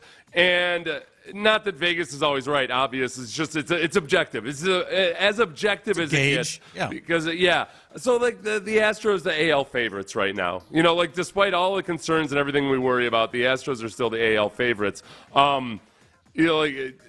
So I think that if you look at the pitching staff, people objectively look into pitching think, for one, Framber, is still a Cy Young candidate. Framber, yes, had it really rough in the second half of last season in the playoffs, but his body of work is such that you expect him to look more like I expect him to look, or at least Vegas expects him to look more like 2022 Framber than 2023 Framber. Mm-hmm. Beyond that, though, with the pitching staff, I mean, you've got a lot of question marks about just like what does Luis Garcia look like when he comes back? Does Lance McCullers stay healthy when he comes back? Does Christian Javier's 15 pounds that he shed continue to pay dividends and look as good as it did perhaps in spring training? But on the sum total of it all, yeah, I expect the pitching. I expect the starting pitching to be where a lot of us are emotionally with it right now. Yeah. The other side of it, too, is just the fact that I think I personally, like emotionally, have been sleeping on just potentially how dominating the relief staff could be, or your top three relievers. You could go 7, 8, 9 with a combination of Abreu, Presley, and Hader. Like, that's pretty damn impressive. That's the best in baseball on paper right now, for my money. Yeah. I had this conversation with Patrick Creighton last night on the show, Area 45, and, he brought up something. He's pretty passionate about it, and feels like the Astros should have gotten one of the two, Blake Snell or Jordan Montgomery, and that give us something solid now that you can kind of hang your hat on, because there are too many what-ifs that the Astros have to kind of rely on for them to ultimately accomplish what they want to. That's getting back and winning another World Series. And, I get it. The logic is there, but I'm curious as to why, the belief or lack thereof is not there really at all with what the Astros have. Like, there's a point in time, Seth, and it's going to come at a horrible time, really, because if things don't go well, Lance McCullers and Luis Garcia, you don't know what you're going to get from them when they're ready to come back late July, early August, in and around that trade deadline. But they are coming back. They're on schedule. There have been no quote-unquote hiccups yet. And, again, if you're talking about, as you mentioned, is AL favorite, the team to come out of the American League and play in the World Series. The Astros are that team. They're that because of what Justin Verlander means. He's a difference maker. What Framber Valdez is supposed to be, and so on and so forth. Like, if Hunter Brown takes the next step, I mean, my goodness, it's a 30-year-old Ronel Blanco who had a hell of a spring and another really nice start last night at Minute Maid against the Space Cowboys. I mean, who knows what you're going to get from him if he just excels in this spot start role to start the season and to kind of keep the seat warm for a Lance McCullers or a Luis Garcia or a Jose Urquidy to come back. Don't forget about that cat. We could see him in another 2.5, 3 weeks. Well, it's pretty good. I think that this is the thing. This is what happens to fan bases like the Astros, which is it's a natural and it's a good thing for it to happen. Like, I don't think there's a team in baseball right now that understands exactly how hard it is to win a World Series than the Houston Astros. Like, and having won 2 of them, though, you think like, well, okay, doesn't it seem like it should be easier? Like, no, because actually the two times you won the World Series, those weren't even necessarily the best teams that you've had in this stretch since 2017. It's like you can be the best damn record-breaking, historically great pitching staff or lineup or whatever you might have, and it's really, really, really hard to win a World Series. So I think when you go into a season, how many good things there are going for you, we're just kind of naturally wired to already know how it can collapse, even when things are awesome, even when you've already got all those things. So, you have this paradoxical kind of hand-wringing because of so much success that you've already had. Yeah. It's the Yankees used to understand this, but they haven't been relevant enough as of late to really get it or understand it. Yeah. They're somehow like delusionally thinking that it's easy to win championships because they've won however many dozens of them they have. Yeah, Yes. and haven't won one in since when? It's been a little bit, right? Who's been that team that's been in their way? Oh yeah, the Houston Astros. And you forget, it was a great point you made about the Astros when they won the World Series. They didn't have the best team like they did in 2019 when they didn't win the World Series. That offense, and the pitching that they've had at stretches over the course of the last 7 years. It's been phenomenal in seasons they didn't win the World Series. And I think you look at this on paper and then think back to, who was the NL representative last year in the World Series? Oh, yeah, the Arizona Diamondbacks. Who the hell saw that coming? There's that as well. As the team that breaks spring, that to start opening day, generally is not the same team that is going to be that pennant-winning squad. Like, there's going to be an acquisition or acquisitions, guys that are called up along the way that turn out to be integral, pieces to the puzzle. The Astros have had a lot of those guys over the years, whether it be a hitter or a pitcher. The ability of I can't remember when I stopped looking at Baseball America's ratings of the pipelines because, the Astros pipeline hasn't been what it was back when they were really getting all the benefits of tanking. And yet, they've just had so many examples of guys that were not in the top 100, but that end up being World Series MVP. I don't worry about the pipeline as much, even though it's obviously a concern compared to where it used to be. He's Seth Payne, Sean Bajani in for Sean Pendergast. Coming up next, final segment, we'll have Crosstalk with the guys from In the Loop, Locker and Lopez. Crosstalk will today brought to you by Area 45 and Sean Bajani. So we'll do that next. We'll also get to this. Will the NFL get one of the most exciting plays back this season? That's next. Hey, your trees, they need some.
Live from the Twin Peaks studios, Sports Radio 610 presents Payne and Pendergast.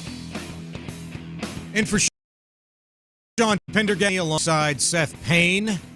Show Going to be is in the flying rest of by, the week. Sean. It is, dude. It is absolutely You're doing a good flying job. by. I appreciate you. If you can make it seem like it's flying by with this ADHD bastard sitting in front of you, then you did a good job. I feel like you and I have both kind of gone down that road multiple times today, which, this week, considering everything that we have going on, it is a huge week for sports, particularly Houston sports. We've got opening day at Minute Maid Park coming up tomorrow against the Yankees. You've got the Cougars in the Sweet 16 against Duke on Friday. Cal McNair is now principal owner of the Texans and found out about the Hall of Fame game. I mean, a lot of good stuff going on in the city of Houston, and who better to sound off on it than our good friend Larry in Stafford, who is going to join us now in Area 45. Larry, what's happening? What's going on, Sean, Seth? Hey, man, it's really, really interesting about what you just said about the whole city of Houston and everything that's going on, especially, with the U of H basketball program being in the Sweet 16, and then just watching the Astros getting ready to fire it up.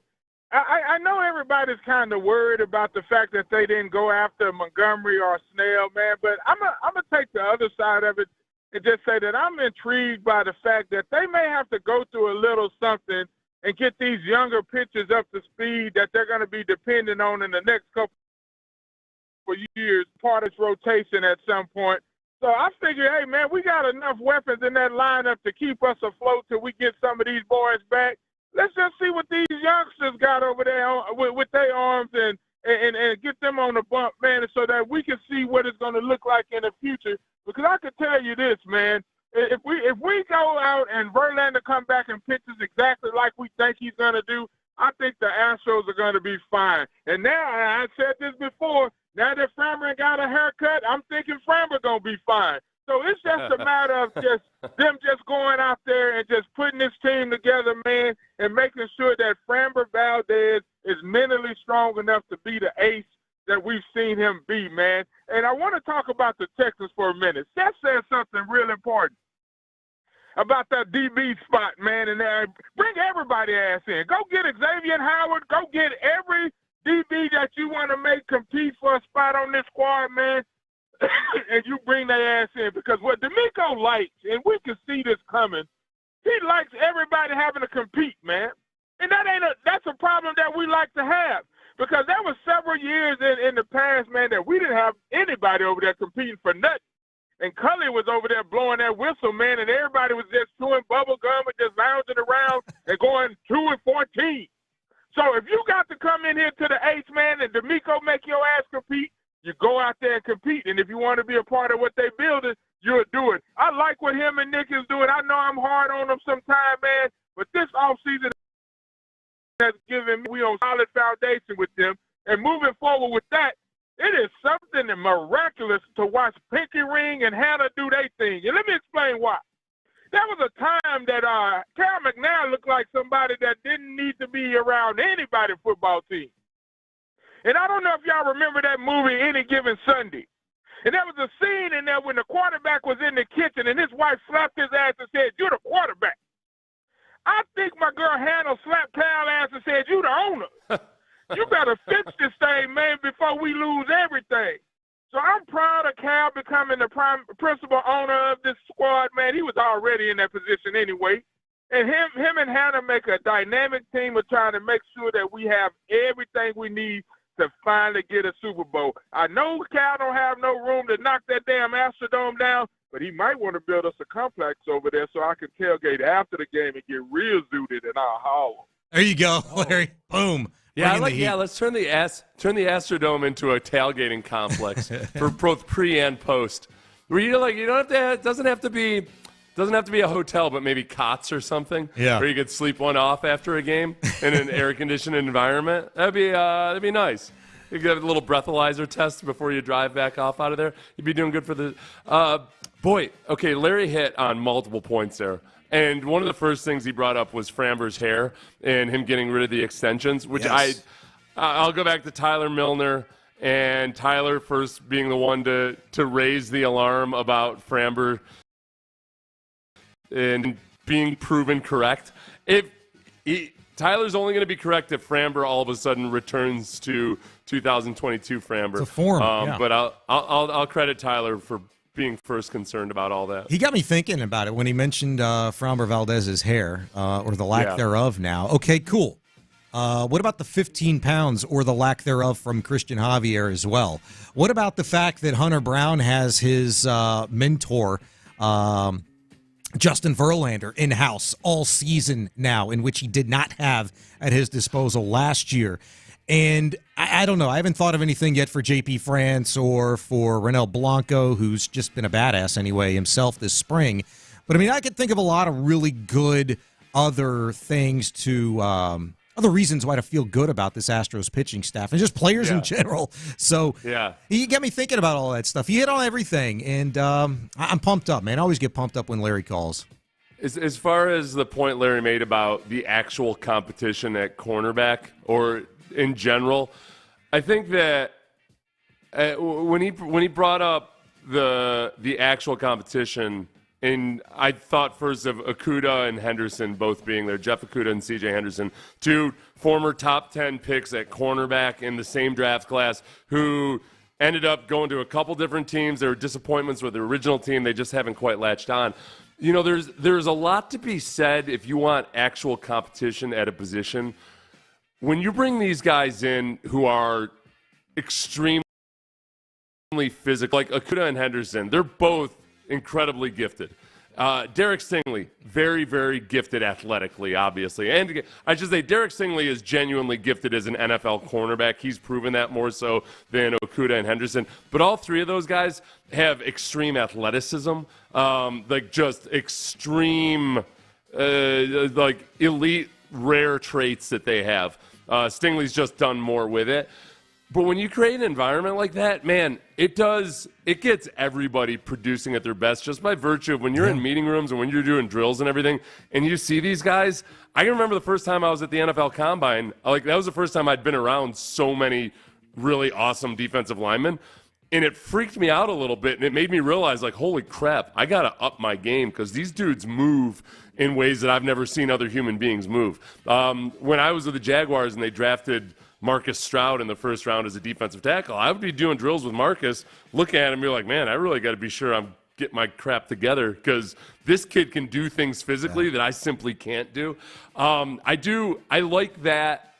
I like just the process of bringing in some of these guys who might be disappointments, but they are extreme physical skills, not just for the upside that they present with their own play, but just that I think they do create that much more of a competitive environment. There's guys that might end up being better cornerbacks than, say, Jeff Okudah, but those guys are looking at Jeff Okudah and thinking like, man, I got to figure out a way because this dude is a freak physically. Probably the most important competition in at least it stands right now, would you say? I mean, if we were to start training camp today, it's probably got to be corner because of what we talked about a little bit earlier. Like, okay, maybe you don't feel great about defensive tackle. Maybe you don't feel great about the linebacker core in terms of depth, but you got to feel pretty good about the two dudes you got there in Christian Harris and Azeez Al-Shire. I guess it's got to be corner out of any position on either side of the ball, right? Center and left guard also, though. I think Juice Scruggs is gonna win that job. Yeah. Left guard, it's obviously not Kenyon Green's to lose. I don't think. I think there will be fierce and genuine competition for that spot. Great point on that.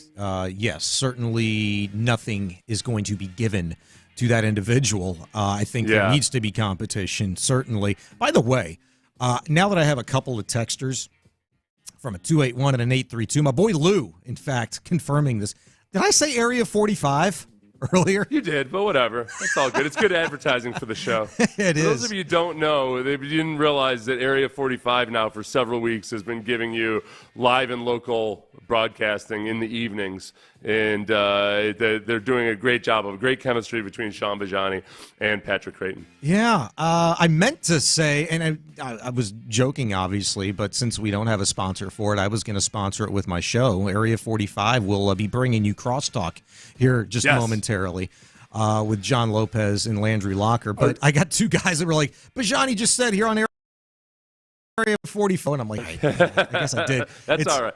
I get let off the hook when you co-host because I say Sean, where sometimes I might be. If I had to say the full names, maybe I would say Sean Pendergast, but it doesn't matter one bit. I just you'll call me Patrick at some point in the next couple days. It'll be fine. PC, especially now that Patrick's lost so much damn weight. You might not have been able to notice this because you've been face to face with him. You can tell with radio people like when they've gained or lost weight. Like Patrick sounds younger at his new playing weight than there's just something that it's the vocal cords are unencumbered, I guess, by the extra resistance or something. I don't know. I got to be honest with you. I've known PC for a lot of years now, and I've never known him to not have cumbered vocal cords. Like he's always sounded the same to me, loud ass New Yorker, which I have become very used to, oddly enough, so quickly. He's a lot of fun, man. We have a lot of fun. One of the things before we get out of here, I wanted to ask you about in regards to the NFL making the decision yesterday to change the format of this kickoff. I mean, there's a lot of little details that I think we don't really have the time to cover, but why are we expecting exactly to see more returns this year because of this change? In my mind, maybe a lot of other people have this question. They're not moving the placement in which they're going to kick the ball off. It's still live. The thing that's changing is where the kick team and the receiving team is setting up, which is going to be between the receiving team's 40 and 30 and 35-yard line, like the return zone. I forget what they're calling it, but what is it exactly why we're going to see more returns? There's a landing zone. The 20-year, from the goal line to the 20 is the landing zone. So where you get there's three different ways you can get a touchback, and so there's an incentive for the kicker to land the ball in that landing zone instead of kicking it all the way to the end zone, because if they touch it back in the end zone, then you get the touchback. They get it like the 35, I think. Yeah. Yeah. So it's so there's an incentive to kick into that landing zone where you can't just have a touchback, and or where it's more enticing to return it. So that's part of it. And then I think also just because. So anybody, if you haven't watched any of the tutorials, or you can watch them when the UFL plays this weekend, or just go find something on YouTube. The weird part of it is that, the kickoff coverage team is already up down into the territory of the opponent, but they're not allowed to move until the ball either hits the ground or is caught in the landing zone or in the end zone or what have you. But that's the part that'll get interesting. It's not when you try to explain it verbally, it gets really overwhelming because of all these different contingencies. I'll just say that it's simpler and more intuitive than I thought it was going to be. Once I actually sat down and watched the tutorial and watched a couple examples, I thought, okay, this makes sense. Watch the Roughnecks game playing at a stadium, and you can kind of see it because that's basically what it is. They took the XFL, USFL, whatever it's called now, their version of the kickoff. John Lopez in here. Birthday boy today. Oh, shut up. Oh, happy birthday. What do you mean? Happy birthday. Thank you. I appreciate it. We'll touch you about this situation? No. Everybody on our show knows how I am about birthdays. Even when I was a kid, it's not like you're getting older and you're like, I don't do birthdays anymore. I've always just kind of been weird about that. And you're not a birthday guy. I'm not either. Like everybody's just kind of like, hey, it's your day. I'm like, okay. Yeah, but you don't. You can't ever go wrong by wishing somebody a happy birthday. No. It's much appreciated. Okay. You can if they're Jehovah's Witnesses, but other than that, you're good. It is. Is that they have a thing? They don't celebrate birthdays. Yeah. Okay, I didn't know I knew that. that because I once had to deal with a restaurant manager who didn't want to let anybody celebrate birthdays in their restaurant because he was Jehovah's Witness. Well, that's kind of rude. Well, no, yeah, and he was, trust me, the Jehovah's Witnesses also were not cool with this guy eventually either. He was a little kooky, yeah. My best friend Landry Locker just came into the studio. How about that? Turned the meth lab lights on. Good to see you. What's up, man? How are you? I'm awesome, dude. Great to see you. Acknowledge me. Yes. He did it today. How about that? How about that? We had some fun with that this week, didn't we? Yeah, we did. Yeah. A lot of detail for someone who didn't know what day it was. Minor details. A lot of detail for. I got all the I details. never know what day it is. Yeah, I had Landry, the important ones. What's up?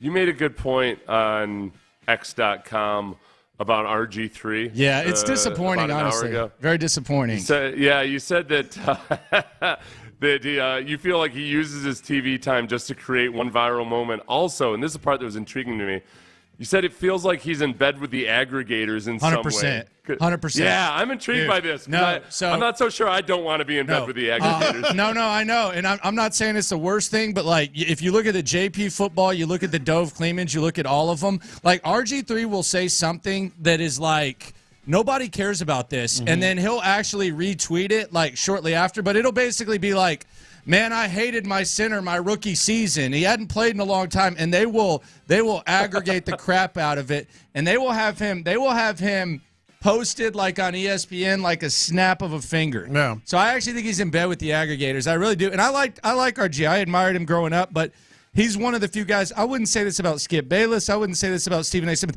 I think he's turned into a guy who says stuff he doesn't believe. Yeah, I think he's being goaded into giving hot takes. Yeah, he's a viral dude. He's trying to go viral.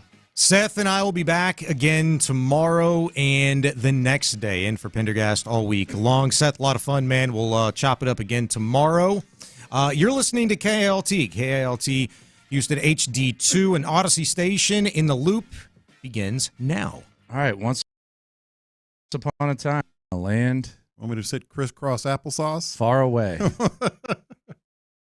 There was a very nice woman who had a very nice young man.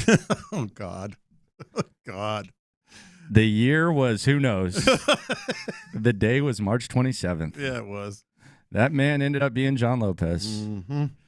John Lopez went to school. Mm-hmm. John Lopez studied hard. I did. His mom always instilled that work ethic in him and those family values. Yeah, she did. One day, John Lopez decided, I'm going to work in sports media. I did. And despite all of the trips to the bathroom to blow coke at Blanco's Mexican Cafe, John Lopez created a 4-decade-long career doing what he loved to do. Happy birthday, John Lopez. Well, thank you, I think. Thank you. That's I'm convinced that ever since I made it clear that I've never really made a big deal about my birthday, people really get a lot of excitement, a lot of satisfaction out of wishing me happy birthday. You know what I've always said about birthdays, right? You know what I've always said about birthdays? What's that? Being born is not an accomplishment. It is not. Congratulate my mom, congratulate whatever, like or tell her you feel sorry for her. But it's appreciated. I did nothing. Yeah. But it is much appreciated. And like this is what happens when you get to a certain age, okay? I forgot my phone today at home when I left. My daughter brought me some tacos. I was kind of, you know how you're off balance. You know, you have that balance of wallet here. So I left the house kind of off balance. And as soon as I realized it, I'm almost here to the office. I'm like, dang it, I am getting old. Anybody can lose their phone, can forget their phone. Well, I'm actually kind of proud of you for this, like, because I think it takes a good, solid, grounded person to forget their phone. Yeah. So I'm actually pretty pleased with you for doing that. I think that's a big step, man. It wasn't on purpose. Well, I mean, whether it was on purpose or not, just the fact that you did it and you didn't freak out about it. You picked the right day to do it too. Yeah, I think you deserve your phone. Gonna have about 800 messages, man. You deserve credit for that. Yeah, it is funny though. Well, like when it is your birthday, like people that you haven't talked to in a long time that text you, you know they really, really do. Like, that's a sincere birthday. Like, you know what I mean? It's not like. How do you feel about the Facebook post? I don't mind the Facebook post. I think it's cool. It's cool. It's very much appreciated. Figgy just posted something on Twitter. Those are some great pictures, Figgy. And like I said, it's not unappreciated. But like when you get the early, like from people that you haven't talked to in a while, you know that they're really like, okay, I got to put it on my calendar. I got to tell John happy birthday. Yeah. So there you go. Yeah. So what's the plan tonight? I like to keep it low key, but the family's coming over. Okay. Family's coming That's over, low-key? and just the whole kinda, family's coming over on a Wednesday. Yeah, just in my house. I don't know if that's low-key. We're going to have dinner. Well, we're not having a party. It's just, hey, let's have dinner. My wife did that. I would have just as well warmed up some food or cooked something and watched us. But that's okay. I love having the kids over, especially the grandkids. That's the best. That's the best part. That's the best part. Well, she doesn't know it's your birthday though. Yes, she does. She has no idea. Don't ruin this for me. I'm just telling you, she doesn't know. She sent me a picture. I mean, no. Well, her mom did. Yeah. She doesn't know. She was all dolled up. She has no clue. The other one sent me a picture too, and she's laying. She's young, so she's 2 months. She has no deal. Yeah, no she's idea. just kind of laying there. But the older one, that's 16, 17 months, whatever it is, she has no she idea. got all dolled up and said, "Happy birthday, Hop Paw." She dressed herself? Maybe. I don't know. I doubt it. She don't know, man. She's pretty smart. She don't know. She's bro. pretty developed. She's pretty advanced. She has no idea. Yeah. Yeah. Shout out to all the loopholes. If you listen, you are one. So this is the eve of a really big time around here. In the Loop's going on the road. How about that? Yeah, man. We're going on the road tomorrow. If you are able to join, we'll be at Tom's Watch Bar downtown. We'll be close to the Astros, who are going to open the season shortly after we get off the air. So you want to come pour up at Tom's Watch Bar with us tomorrow. John Lopez, beers on him. Nope. And 10 to 2. So come by, say hi. J-Lo's got you. I don't got anything. He'll cover. He'll cover you. They should buy him a beer for his birthday. Tomorrow I'm going to forget my wallet. I think we should day drink tomorrow. I'm in for a little day drinking. Okay. It's a Thursday. Okay. I'm in for that. Okay. Yeah, well, that's definitely a possibility. Okay. Yeah, a probability, maybe. Yeah, there you go. Maybe a probability. Toast for Texans, and we feel like the Texans are ready to take that next step. Mm-hmm. Here is the words of Kyle Brandt, and I think this is interesting. The Texans, unlike a lot of the other teams that are on the big stage, they can't create hot takes. Well, this is where, if it was another show, I would be all incredulous and I'd start screaming at you guys. Are you ridiculous? These guys are terrible. They're going to choke. Like, that's nonsense BS. We don't do that on the show. Nope. So I'm actually going to agree with you. The Texans, you got to think of, like, they dropped their first album, and it's like, it's a smash. It's platinum, like a hot album. Yeah. Boom, blowing up. Rookie head coach and rookie quarterback together, and just massive, multi-platinum album. What is the follow-up album? A lot of times that second album, you get famous, you get money. Like, it's just the magic isn't there in the studio. So you look at some comps, all right? Last times over the last couple of decades, couple of years, we've had first-time head coach, and rookie quarterback. Sometimes they make a splash, right? What happens in that second album? Guys, it goes well. Really? Andrew Luck and Chuck Pagano, right back to the playoffs in the second year. Mark Sanchez and Rex Ryan, right back in the playoffs the next year. Joe Flacco and John Harbaugh, right back to the playoffs next year. There was no dud second album, and I don't see one here. I think they have next. It's March. It's tough to predict. Yeah. I think the AFC North cannibalizes itself. I think the AFC East cannibalizes itself. I think the West is going to be absolutely wild and unpredictable because of Jim Harbaugh. I don't love the South. I don't see anybody who's like, they really got something cooking. Maybe Jacksonville, but we've been waiting on Jacksonville. With the albums, I think that's a great analogy. It got me to even look up some of the all-time great debut albums, which maybe we'll talk about later. But anyway, they tried. They tried to create a hot take, because that's what they wanted to do. You know, it was on Good Morning Football yesterday, and they're trying to get back and forth. All that they tried, they couldn't. they couldn't create a hot take for the Texans. Yeah, and then does that mean we're still in the honeymoon phase? No, I think it's like we're convinced phased. Like they're convinced that this team is going to do it. And the reasoning was very sound. Do what? You said do it. Do what? Make another run. make another run, whether it's division and playoff appearance or even further than that. Who knows? Like his reasoning was incredibly sound. He backed it up with some examples, and they're in a division that has a lot more questions than answers. So they're going to have a longer camp now. They're going to be more prepared, because of the Hall of Fame game. They're hard to create hot takes on. However, that's why we're here. You got some hot takes? That's why we're here. You got some hot takes. By the way, we're going to hear from the McNairs. 11:20. Cal and Hannah, shoulder to shoulder. Mm-hmm. We're going to hear what they had to say live from Florida. So don't miss that. 11:20. Don't go anywhere. John Lopez, he's going to accept the challenge. Yeah, man. Give us the hot takes. They threw you. I've got hot takes on this team for days. Now, just so everybody knows, I don't believe these, or very little do I believe all these. But you can create some hot takes on this team. On this Texans squad right now. Hell yeah. Hell yeah, you can create some hot takes. You want one?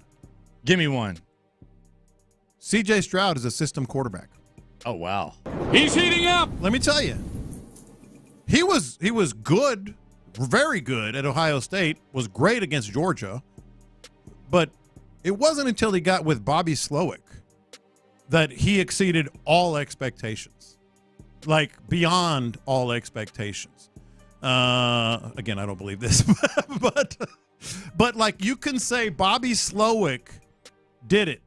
Bobby Slowick's offense found that magic. So what's going to happen when Bobby Slowick inevitably becomes a head coach? Well, fortunately for us, that's not this year.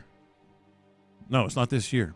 You want another hot take? Give me a hot take. We're trying to create hot takes. I am heating up with the Houston Texans, which is apparently hard to do for the national. He's heating up. The Texans are cheap.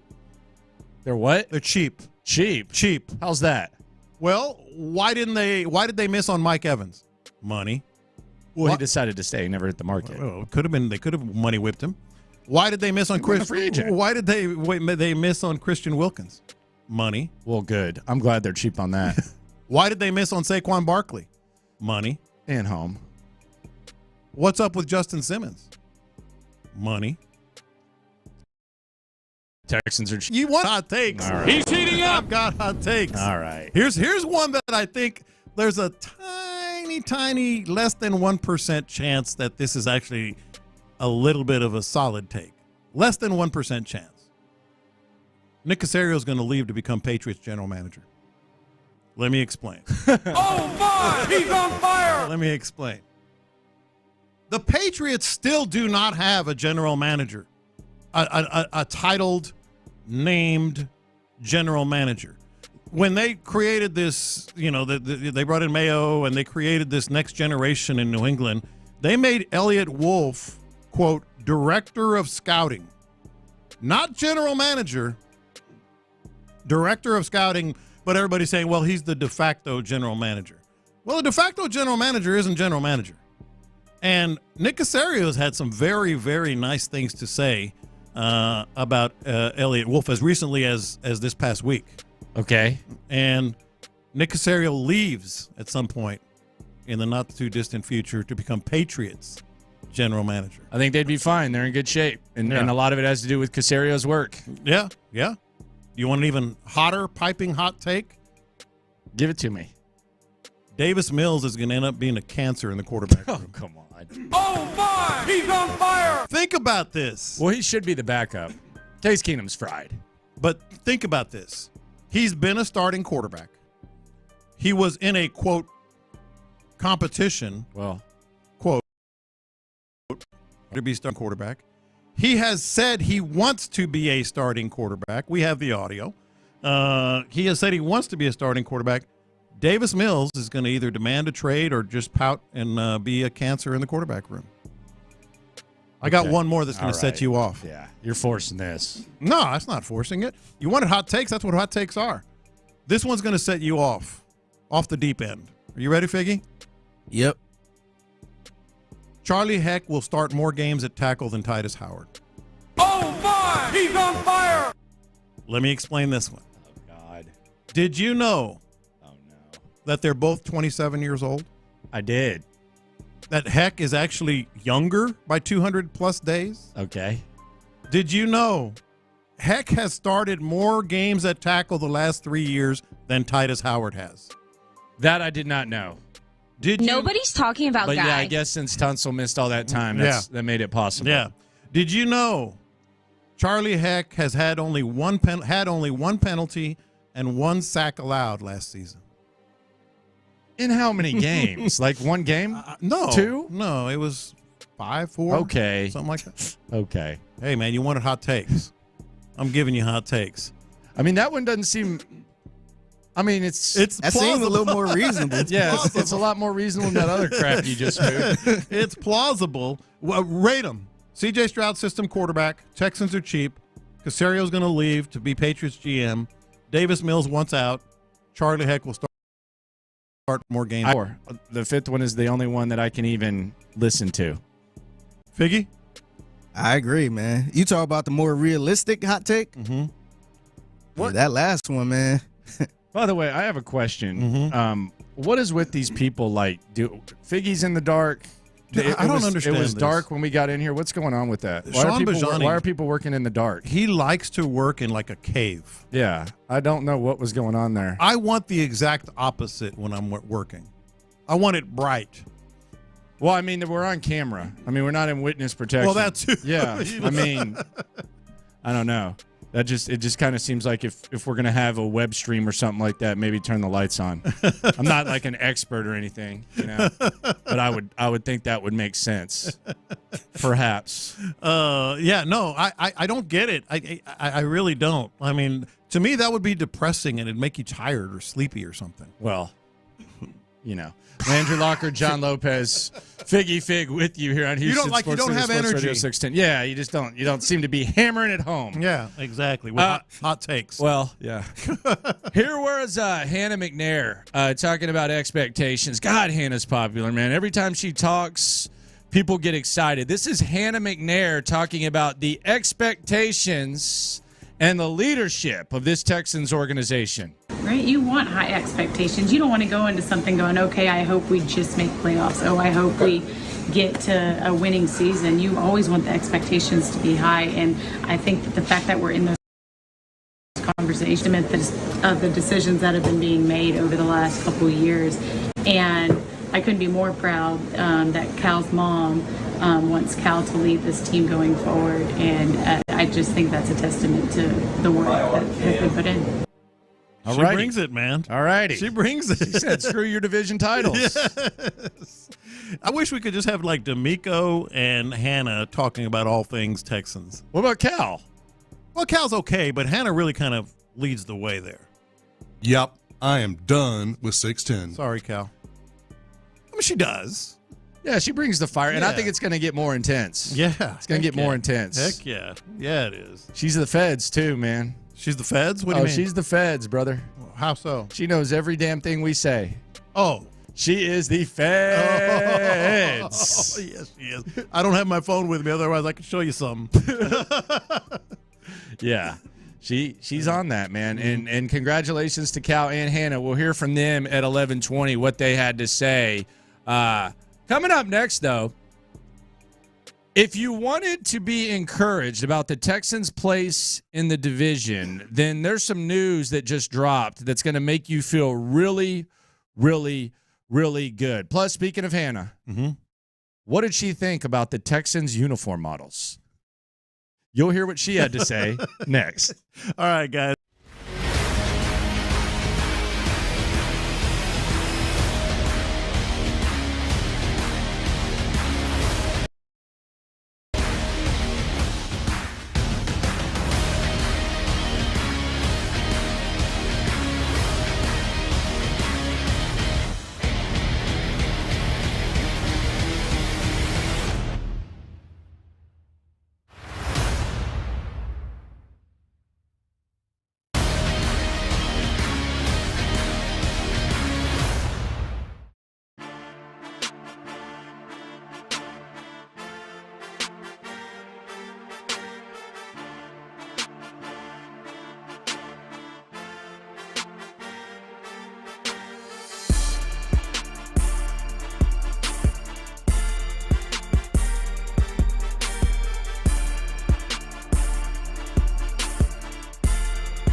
Houston, let's get in the loop. Oh, the jokes are coming fast and furious every time y'all talk about this guy. With Landry Locker. Landry, I mean, you're going to be in midday forever now. And John Lopez. On occasion, Lopez makes a statement that's so ludicrous, it makes me pick my phone up and call you guys. You're in the loop on Houston's sports leader. Your champ, 610. Sports Radio 610. Danielle Hunter was offered more money by the Indianapolis Colts. This is according to Stephen Holder of ESPN. Colts haven't spent a lot of money in free agency. They haven't been as aggressive as many thought potentially they would. However, they did try to get Danielle Hunter. They offered him more money than the Texans, but ultimately he chose the Houston Texans. Now, there's a lot of elements to this. You can talk about the hometown thing, all that, but this is a prime example of perhaps the Texans tax being gone. We talked about last year, the year before, that if the Texans wanted to get free agents, they were going to have to pay more than anyone else. At the very least, again, could be a rare exception because of all the other factors, but the Texans tax could be dead, which is huge. Enormous. And I don't think it could be. I mean, yes, in this particular case, maybe the tiebreaker was coming home, but I don't think that's necessarily like the norm. I think people just want to play here in general, and D'Amico. I think this is nothing but good news, and it's just the beginning because as they continue to grow, it's just going to get more so that way. I mean, that every successful team has experienced that. The Texans are no exception. You sleeping on the Colts? You sleeping on the Jags at all? If I had to rank the teams that scare me in the division, I don't know if I'd put the Colts ahead of Jacksonville because they've made some noise in free agency. But I wouldn't – maybe a tie. Maybe a tie because of the unknown. We know what Jacksonville is. The only unknown is what these new pieces are going to do for them. The unknown is a huge one for Indy, with the quarterback position. That's the only team I'm sleeping on is the Titans. Yes. They have no identity. Yeah. They have no identity. I don't think they have direction. They're a restaurant that sells Mexican food, Chinese food, cheeseburgers, barbecue, everything. They are basically the Titans are a restaurant that sells everything. Yeah. And doesn't do much well. That's direction. We've had our experience with a lack of direction in this organization, or just kind of spitballing, throwing stuff up against the wall. That's what the Titans are doing, man. Like, they're just like, well, let's see if this sticks. Let's see how this works out. Go ahead and spend that money. I am. Have the Texans been that bad though? Because I felt like, when they was spending money, they did have a quarterback, somebody like Deshaun or something. But they weren't spending it well.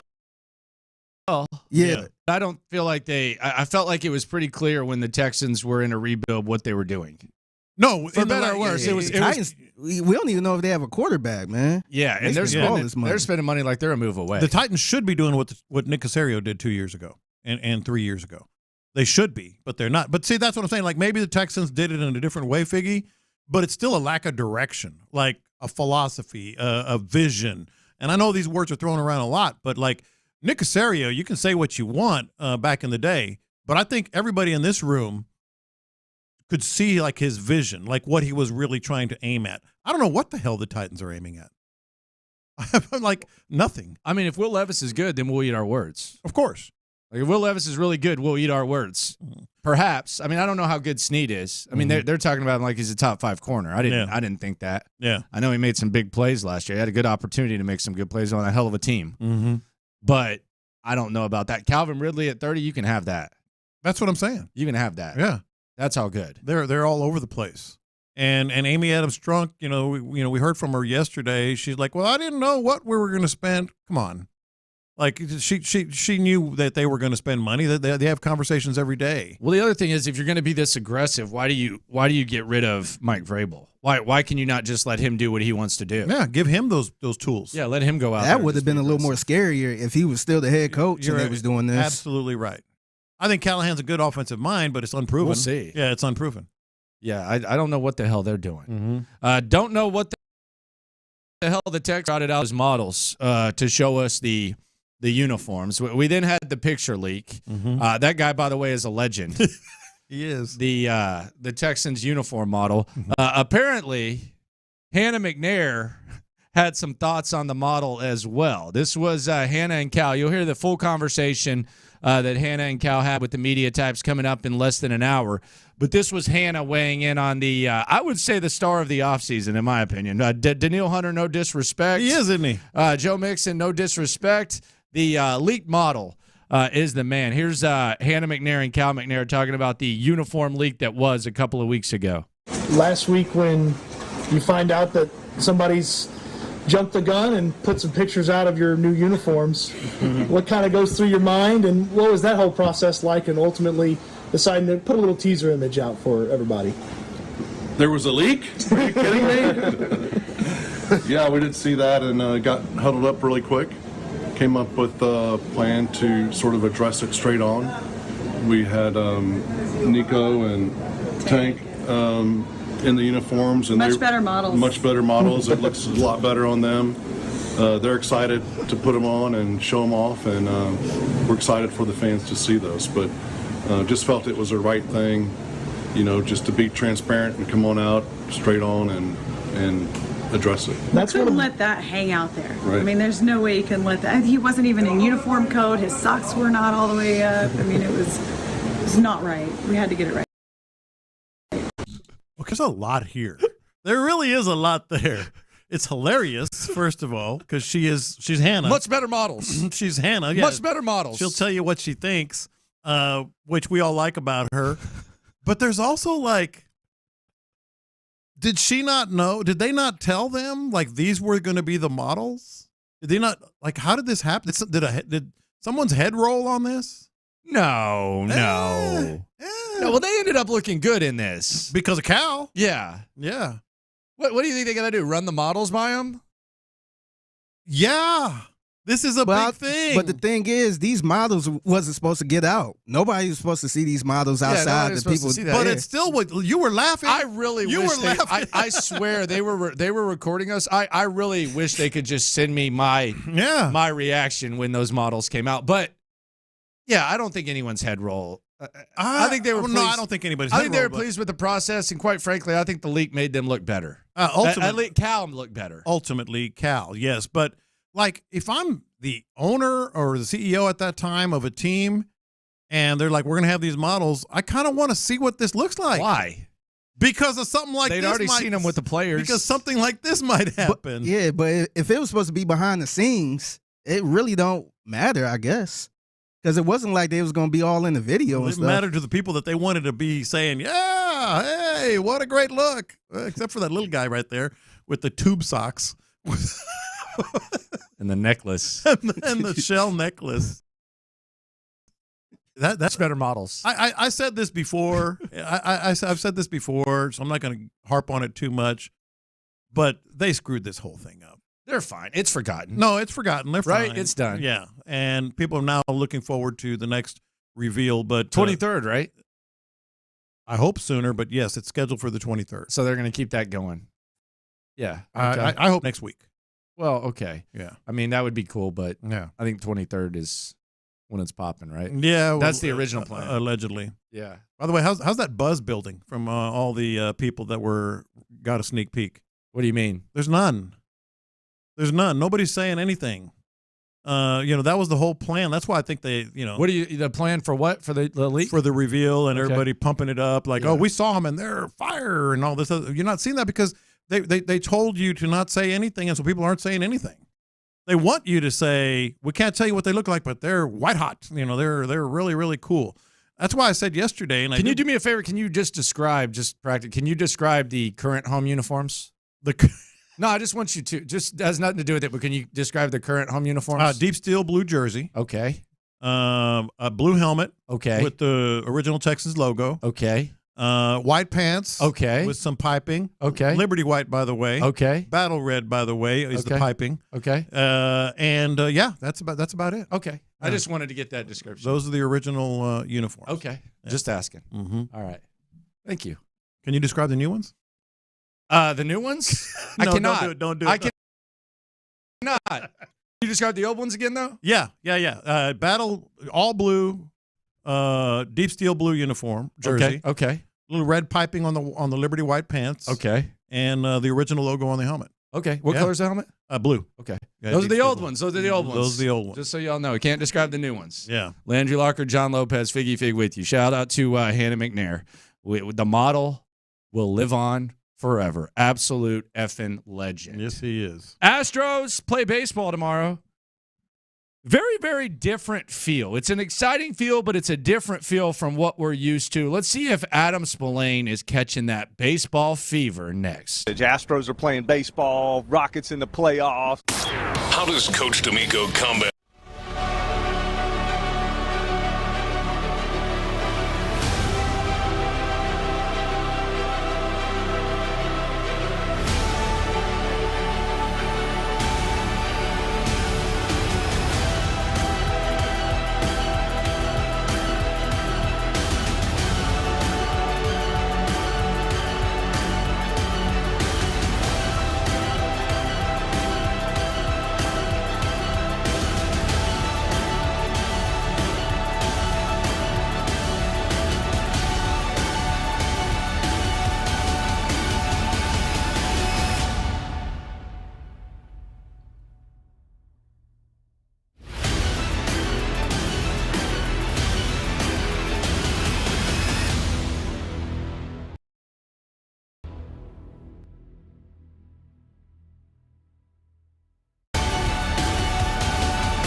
Valid through 4/3 while supplies last. Selection varies by location.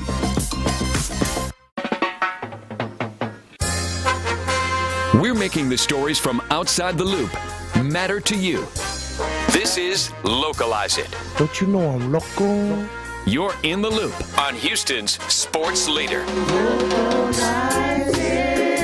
Sports Radio 610. Astros playing baseball tomorrow. The season begins, and you know who they want. Who they want, who they want, who they want. Who they want, who they want. Baseball Spo, Baseball Spo. Adam Spillane with us. How is this different? How is the feel of the start of this season different than the other seasons in which the Astros top the American League? What is there a different feel here? Is there a different approach? Are we going to see a different style of baseball? Are the wind's going to look different? How is this different? I don't know if it's going to be that different. I think because so many of the main characters are the same. It's basically the same position players, a lot of the same pitchers. I guess obviously the big difference is just the manager, and I think that he's very different than Dusty Baker. Joe Espada's going to be very different than Dusty Baker. Going to be a lot more kind of, I guess, in your face is a good way to put it. Okay. I think if you like ejections, what's up, Lou Piniella? You like ejections? If you like ejections, I think you're going to see a few more of those. Hell yeah, Lou Espada. Dusty Baker was a guy who kick that dirt would get ejected maybe once a year. And he's Dusty's a very laid back manager, and a lot of times the ejections that he actually did have were when pitchers would throw at guys, and it's just kind of an automatic, after the warnings. So that was kind of just an automatic ejection. But I think that Joe Espada is going to probably be he's not going to be quite as laid back. I think it's probably the best way to put it. I like that. I hadn't really heard too Sign much me up about for that, Spo. Yeah. That's a good sales pitch right there. You got me pumped up. How about that? I mean, you have Aaron Boone, who was ejected 7 times last year, and he's been ejected as many as 9 times. I went through this the other day. Yeah, there have been 15 double-digit ejection seasons in baseball history. In the history of baseball, there have been 15 of them. Aaron Boone was one off in 2022. Okay, so he finished with 7 last year. Most of those came when the Yankees were kind of in the race. Is Billy Martin on the list? I did not see Billy Martin actually on that list. It's a lot of Bobby Cox. Well, a lot of times he was probably too drunk to get out there. Well, the digits. It's Bobby Cox. There was one Jerry Manuel season in the early 2000s, and then it's just a bunch of guys Piniella. that were like, no, really, no Lou Piniella. There's a lot of Kennedy era, some 1910s in there. Look at that. Oh, okay, that doesn't count. They weren't there. There were no Dominicans. Landry Locker, John Lopez, Figgy Fig with you here on Houston Sports Center, Sports Radio 610. Here's where maybe I'm just confused. The Astros have the third best odds to get to the World Series, win the World Series behind the Braves and Dodgers. Why aren't the Rangers up there? They lost Montgomery. But they've added some stuff. Well, it's always going to be a public thing. Who'd they add? They really didn't add much, did they? Didn't they add a pitcher that... a pitcher? Yeah, starting pitcher. Who was him? it? I was looking at it yesterday. I mean... And does he throw? They're waiting on a bunch of guys to come off the IL. Oh, I was thinking Lorenzen. Yeah, they're waiting on Scherzer and DeGrom to come off the IL. Yeah. They're a good team, no doubt. But again, they got lightning in a bottle. They know that. The bullpen wasn't good last year, and they really didn't do anything to make it better over the course of this offseason. And then they lost Chapman also. So I just think it's a public not necessarily believing in the Rangers. And like Landry said, thinking that maybe what they did last year was a little bit of a fluke. And also, the Rangers are going to be relying on a lot of young guys. And, it's one thing for Evan Carter to come up in September and take off the way that he did. And they brought up another kid they got a bunch of prospects. They've been able to build it. I'm surprised you love that farm system. I know that. It's hard sometimes to rely on young guys over the course of a 162-game season. Yeah. So I would tell you I think the Astros are the favorites to win the American League West without question. And then we'll kind of wait and see on everything else. But I think Texas is certainly formidable. But I understand why the Astros would be ahead of them in terms So of call your shot. Wins and what the Astros Oh, are wow. do. Hey, the season starts tomorrow. I nailed it last year. Right on the head. Season starts tomorrow. I had 90 last year. You needed a nice little spurt what did I say last week. Hey, what did I say about the Rockets? 43. Did you say? I don't think 42. You were sitting right there. Oh, yeah, 42. You were sitting right there, and you questioned me. You questioned me, Spo. Well, I don't know if they're going to get to 43. I think I said 42. No, I said 42. 42. I don't know if they're going to get to 42. They could, Okay, but I don't know if they... No, so I would probably go... Someone's doubting. 90, 93, 94, 95, somewhere in that wow. range. That's pretty aggressive. And win the division. I mean, I would probably go higher but the pitching is still a bit of a question mark. And the fact that you only play 13 games against the Angels and A's, whereas in the past you would play 19 games against those two teams, I think that lowers the total a little Don't give me this, it's early crap.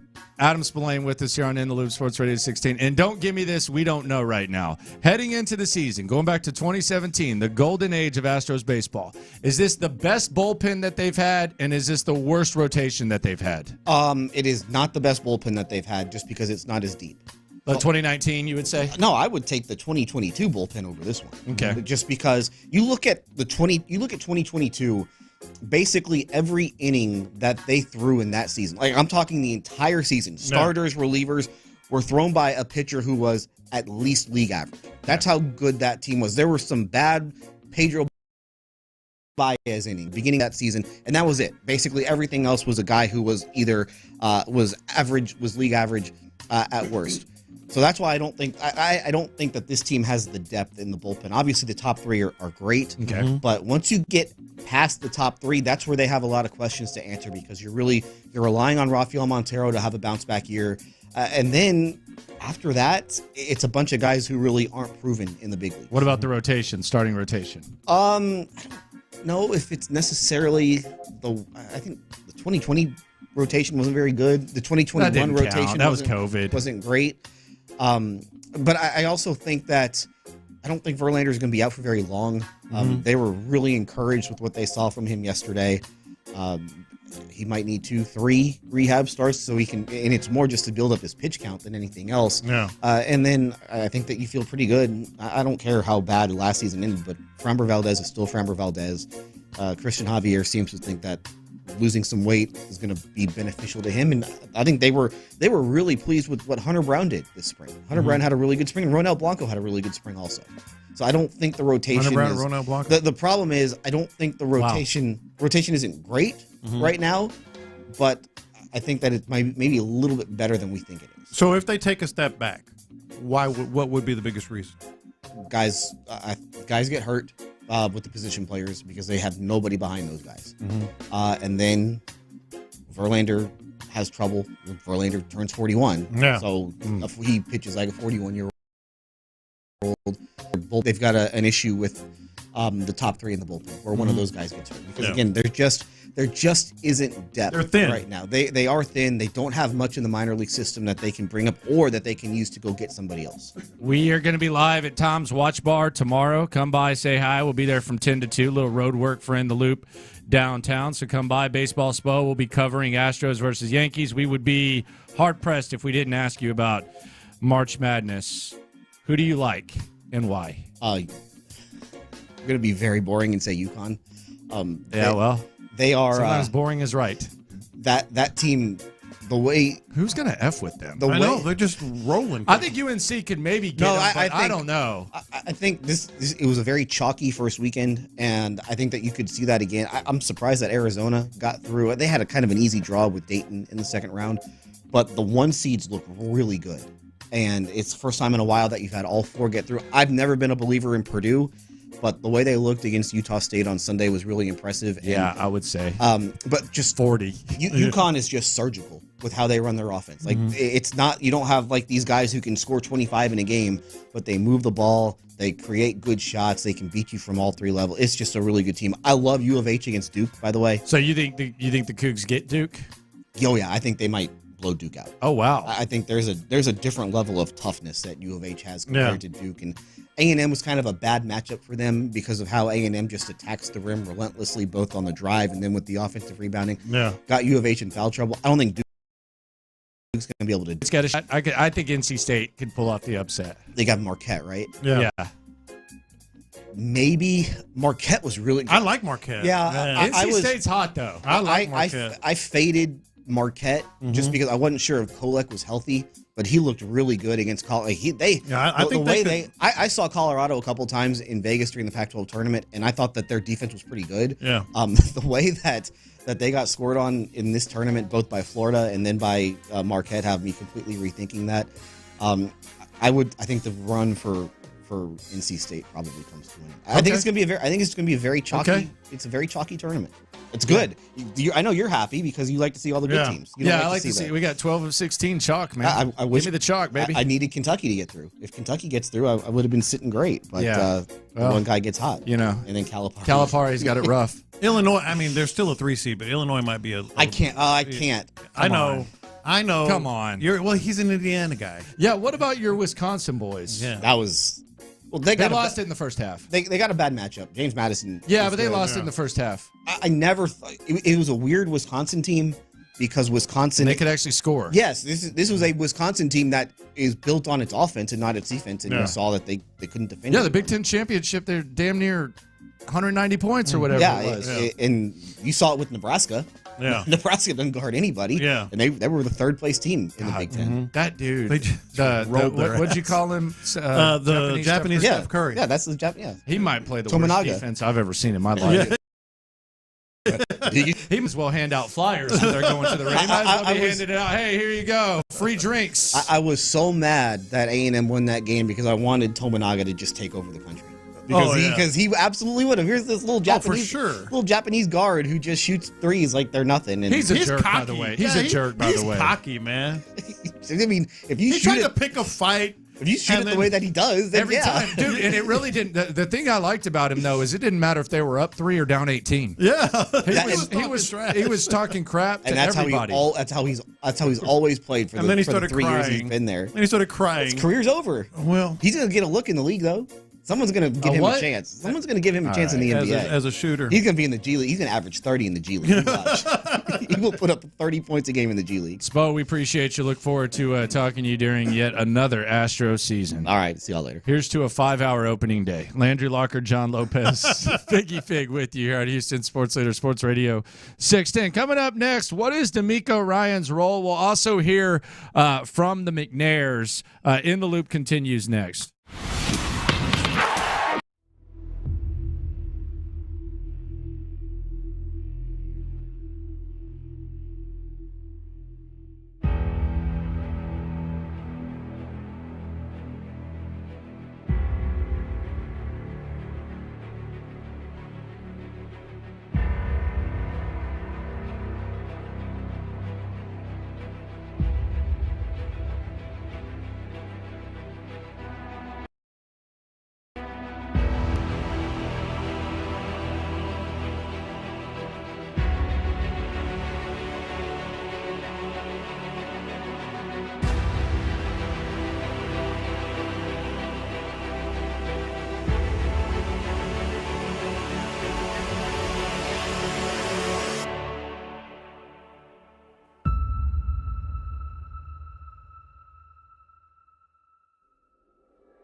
Odyssey app.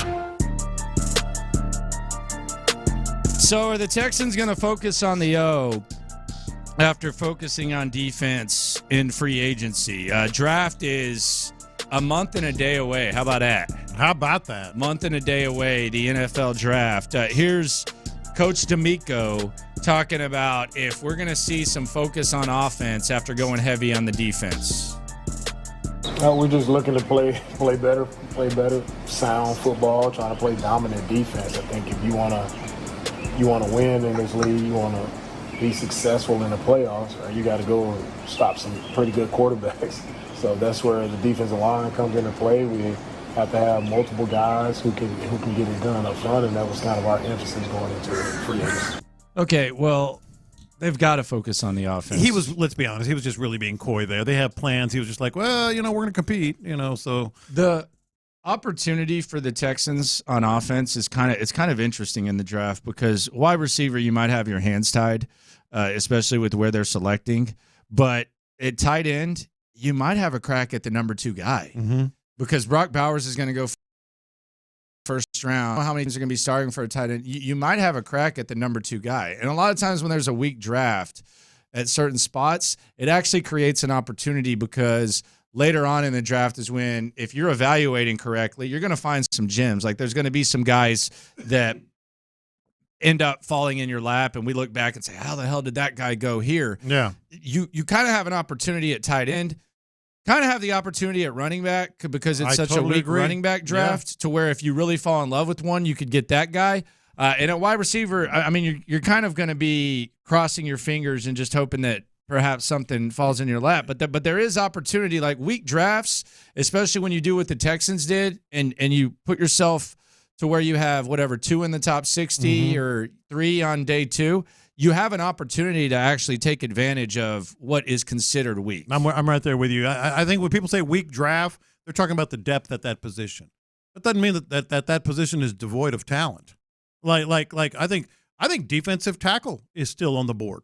We're talking offense here, but I think defensive tackle. I'm tired of the trenches. I get it. I'm bored by them. It's not sexy, but it's not considered super strong at some positions, running back in particular. But at the top of the running back board, if those guys fall, it's still good. It's just not a deep running back draft. Same thing with some other positions, but no, I am right there with you, and I think that's the strategy. I think they've been filling the holes where they think, where can we get a lot of talent in the second round? He flat out told us. Nick Caserio told us that's the spot. Second and third round. That means they're not doing that blindly. They have an eye on a group of players that they think could help this team. Landry Locker, John Lopez, Figgy Fig with you here on Houston Sports Leader, Sports Radio 610. So let's do a little draft process here. Okay. And I think this is a draft process that many folks can relate to. And we'll hear D'Amico's role in the draft process. But let's just pretend we got a role play. We got to have the open dialogue with the loopholes. Shout out to the loopholes. If you listen, you are one. Let's pretend that we are hungry. Let's pretend we haven't eaten in a long time. And let's pretend that we're going to order 2 pizzas. And we've got to decide what 2 pizzas we want to order. Let's just go through the draft process right now. All right, let's start it out. All right, what kind do you want? Oh, we're going to alternate. Yeah, no, we got to come to an agreement because there's 3 people, there's 2 pizzas. You're Nick, I'm D'Amico. And Figgy is James Lifford. Okay. All right, so what are we thinking here? Pepperoni for sure. Okay, so you want a pepperoni, huh? Old school pepperoni, man. Okay. I can't argue with pepperoni. Okay, it's a deep position. Can we put some sausage on there too? Yeah. What you want, the cheese pizza? Can we get some sausage? Can we get the cheese pizza? Can we get a sausage and pepperoni, please? Well, I'm actually just pepperoni. Come on, how about sausage and pepperoni? Sausage and pepperoni. I mean, that's just one pizza. Sausage and pepperoni is my go-to. That's half of it. You got to have them both. It's half the pie. So you're taking half the pie. Can we agree sausage and pepperoni then, not just pepperoni? I don't know. Ask Mr. Pepperoni over there. Yeah. Oh, we act like you ain't just gonna eat no regular pepperoni pizza. No, I would eat it, but I would like sausage. Of course, you want to add more to it, but yeah, let's get some. What's sausage. wrong with the pepperoni pizza? You know, thin crust or regular crust. My philosophy is sausage and pepperoni. I like always has. That's a good one. Yeah. Thin crust, regular crust. I like regular crust. Okay, I like thin. Figgy, regular. All right, well, regular it is. There you go. So we have one sausage pepperoni pizza with regular crust. What about that second pie? No cheese, Lopez. I know you just want cheese. No, get out of here. Well, you know, I can't sit down and have pizza. I can't create a lineup. I can't go to battle without mushrooms on a pizza. Oh, God. Can't do it. Oh, my God. Mushrooms and peppers. Gee, oh, my God. Mushrooms and peppers. Oh, Lord. It's my offensive philosophy. It's how I've made a name in this industry. this pizza drafting industry. I gotta have, like, you guys can talk about everything else and I'll give you whatever else you want. But I personally have to have mushrooms and peppers. Figgy, do you like mushrooms and peppers? I do. I don't have a problem with it because I'm a Supreme pizza guy. So everything that goes let's just get a Supreme. Let's just get a Supreme. How about Supreme? Do we have the equity to get a Supreme? Oh, for sure. I got a coupon. Okay. Can we make this thin crust? Is that cool? Since the other one, I don't mind. That could be. I don't mind thin crust. All right, there you go. I could live with that. Look at that draft process. I could live with that. You need to hire us. Look at that draft process right there. Easy peasy. So we got sausage and pepperoni, mushroom and peppers, thin crust. Yes. Are we missing anything? How about depth? We need some depth on this pizza. Like extra cheese or extra sauce? I feel like they cheat you anyway. Extra sauce? They don't know. I like the sauce, just a little bit of a flavor of sauce. What are we missing? Garlic butter sauce or something. Yeah, we need some depth on this pizza. We what fits our offense? Sausage, pepperoni, mushrooms, peppers. How do we feel about olives? No. Figgy? Absolutely not. I'm fine with it. Oh God. No, I'll fight through it. I'll skip I'll on. fight through it. No, I'll skip on olives. I'm just looking. Through it. I'm looking for depth here. I'm looking for depth. There you go. Yeah. The depth. Mm-hmm. So there you go. 2 large pizzas, 1 sausage, pepperoni, regular crust, and a thin crust Supreme. D'Amico Ryans, Nick Caserio, Scout Good here. They're going to have to discuss the draft process. I don't know. It's probably a little bit different than that. They probably lean different ways. They probably have different things that they're factoring in. Here's D'Amico Ryans talking about what his role is in the draft process. Throughout the draft process, I'm combing through all the prospects, as many as I can. So I'm going through. I go by position, and I watch all the guys as I can in the position, try to rank guys and see target guys that I like as I watch them on tape and see who fits us schematically. So sometimes coaches are bringing guys to me, hey, check this guy out, scouts. So a lot of different people are throwing players at me to put my eyes on, but it's a lot of great help. And they get to do well in the draft. It doesn't work without our scouting department. They do so much of the background work. So look at the college guys where they set us up for success by all of the detailed work that they do, going to the schools, visits, like making sure they have all the information that we need to make sure we understand who we're bringing into our building. So the credit goes to Lipford, the scouting department, for what they do. They do an outstanding job. All right, so there you go.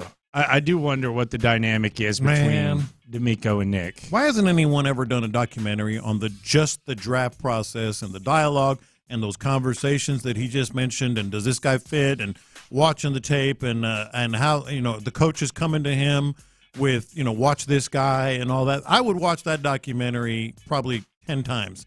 I just love the dynamic. Well, they probably wouldn't want you to know, right? Well, because it's a philosophy that other teams could use years ahead. We'll hear from the McNairs at the owners' meetings. The collaboration between Nick Caserio and D'Amico Ryans has been fascinating.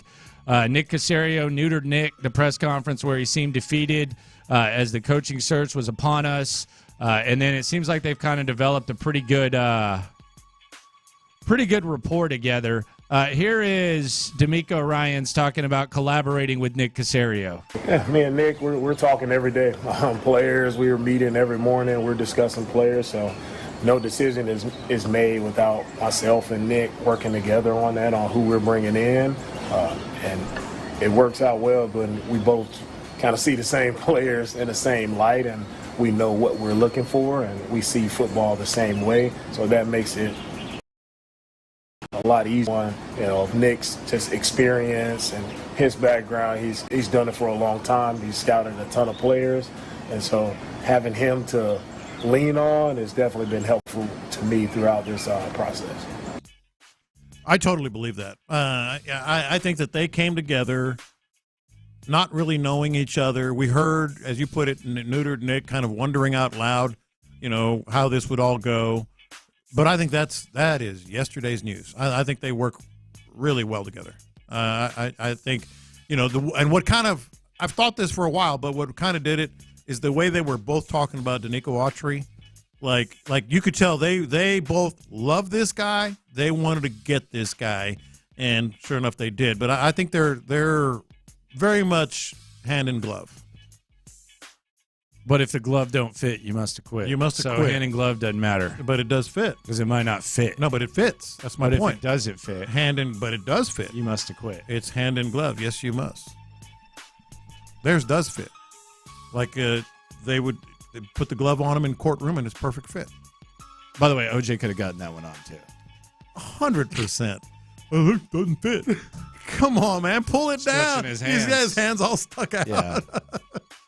I've always laughed at that because, look, if I'm going to kill my wife, and I'm not going to do that. I'm just saying, like, if me and my wife I'm glad you cleared that up. Yeah, I'm glad. I'm just saying, like, if me and my wife, like if my wife left me or something like that, I'd be distraught. If I was going to kill my wife, I'm not going to go in the garage gloves, and if they don't fit, go to Academy or something like that.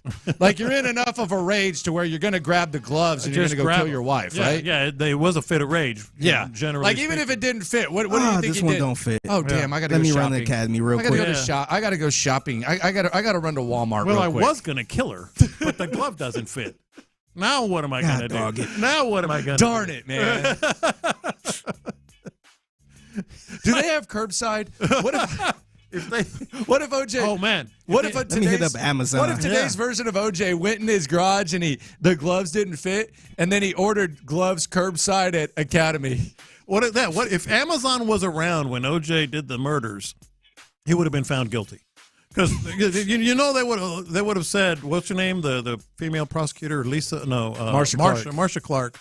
She would have said, well, why, sir, do you have this delivery by 2 p.m. for gloves?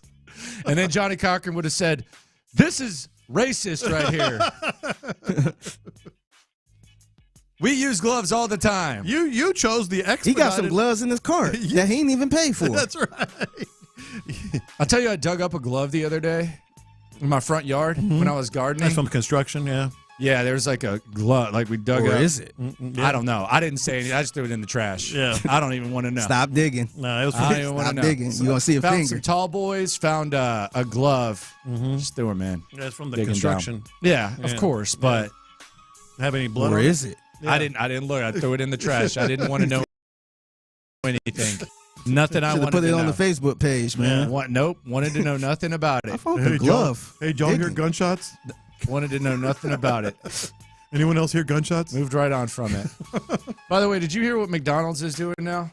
Oh, with the what are they adding to their menu? Disgraceful, man. I'm trying to think. I saw it and I can't remember what it was. Krispy Kreme donuts, man. Oh yeah, big fan. Big fan. McDonald's is adding Krispy Kreme donuts. They got a partnership by now. next year, right? Yeah. Yeah, I saw that. And this is blasphemous in this city, I know. See, I don't like Krispy Kreme. I don't like it like that. Love. It's too much, man. It's so good. Too sweet. They just melt in your mouth. I mean, they're so good. And I know, what about Shipley's? Look, I'm not saying Shipley's stinks. Krispy Kreme are better. They're better. So since the announcement, shares of Krispy Kreme, they've soared nearly 30%. Yeah, dog. So now Krispy Kreme, and I mean, this is the smartest thing you can do because you don't know where to. If you do partake in such things as Krispy Kreme donuts, first of all, I don't know how your stomach holds them, but second of all, you go from how many ever Krispy Kremes there are to now you're in McDonald's. Yeah, McDonald's everywhere. How about a Big Mac and a Krispy Kreme? Yeah, that'll do your heart well. Coffee and donuts. Hey, rookie. What? They don't serve lunch and breakfast at the same time, right? I bet you they're going to have Krispy Kremes all day long. Come on, Rook. Anything. Come on, Rook. It's Krispy Kreme. They're open till like 5 o'clock. Most donut shops close at noon. Come on, Rook. No, not a Rook. You're the Rook in this one. You're the Come on, rook. And Rook. the Krispy Kreme is always open. They don't serve breakfast at the same time. Nope. McDonald's. You're wrong on this one, fine sir. Yeah, you're a rook. You are wrong on this one. Sorry about your bad hypothetical. No, there. you're wrong. Krispy Kreme stays open. They serve those donuts all the time. Yeah, but this is McDonald's. McDonald's serves breakfast, then they serve lunch. But they'll have the donuts all the time. That's where it's at. Yeah. Look at the one right here. I'm just looking at the nearest one to here. Closes at 9:30 p.m. Krispy Kreme. Dude, it's not like other donut shops. I've never been like, man, Shipley's I stay really open could eat a that donut long too, now. right? What's that? Shipley's is open. Yeah, they stay open late too. Till 9:30? I know about 9:30. Yeah. I think they're open pretty late though. Mm-hmm. Yeah. But a lot of donut shops don't. Shipley's has the kolaches too, though. They have those. They got a lot of Mhm. lot of mix. You get that box. You get 3 of those chocolates, please. 3 glazed. 2 chocolate sprinkles. What are those? Oh damn, Hershey's cookie special with cream. All right, I'll try one of those. Okay, cinnamon twist, please. Throw that in there. Let me get 3 sausage kolaches. Golly, extra cheese. Man. And then is that raspberry? Nah, I don't want that. Are you a jelly donut guy? All right, appreciate you. I like them occasionally. Not really. I got to be in the mood. Off to get me some curbside gloves for Lopez's donut take. I know it's not popular, but Krispy Kreme is better. I don't know. Yeah. I mean, it's a lot, man. You see them go through that factory? You can eat one and you're done. Yeah, I don't think you're they're good. done. I don't think Krispy Kremes are good. I think they taste kind of like grocery store-y.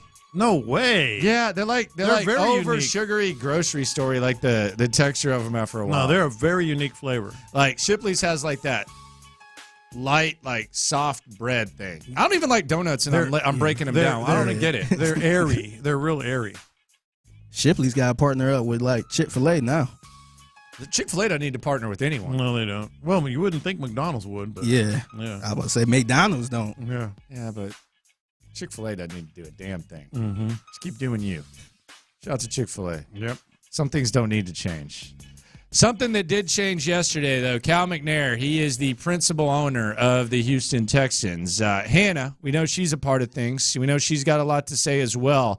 The two met with the media. Let's hear what they had to say about the future, present, and past of the Houston Texans, as well as the face of the franchise, C.J. Stroud. We'll hear from Cal and Hannah next.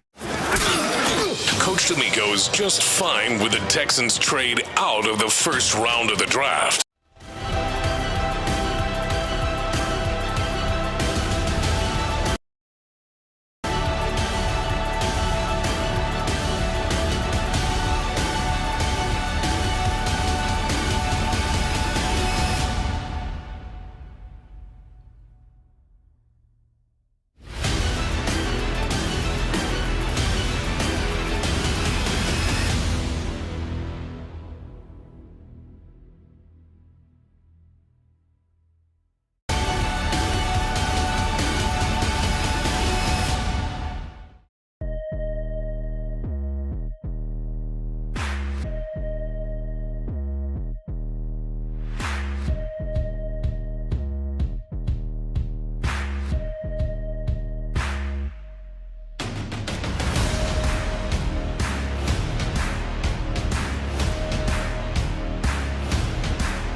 A free Odyssey app thanks to Planet Fitness. There's plenty of options to help you find your groove. Check them all out on the Odyssey app thanks to Planet Fitness. Get that big fitness energy.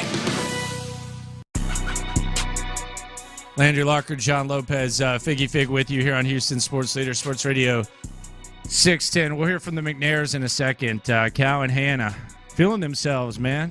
Feeling themselves shoulder to shoulder. Cal McNair, principal owner of the Houston Texans, which maybe that changes some things, maybe it doesn't. Feeling pretty good, though. And you know Hannah's feeling herself. That is for dang sure. Draft is a month away tomorrow.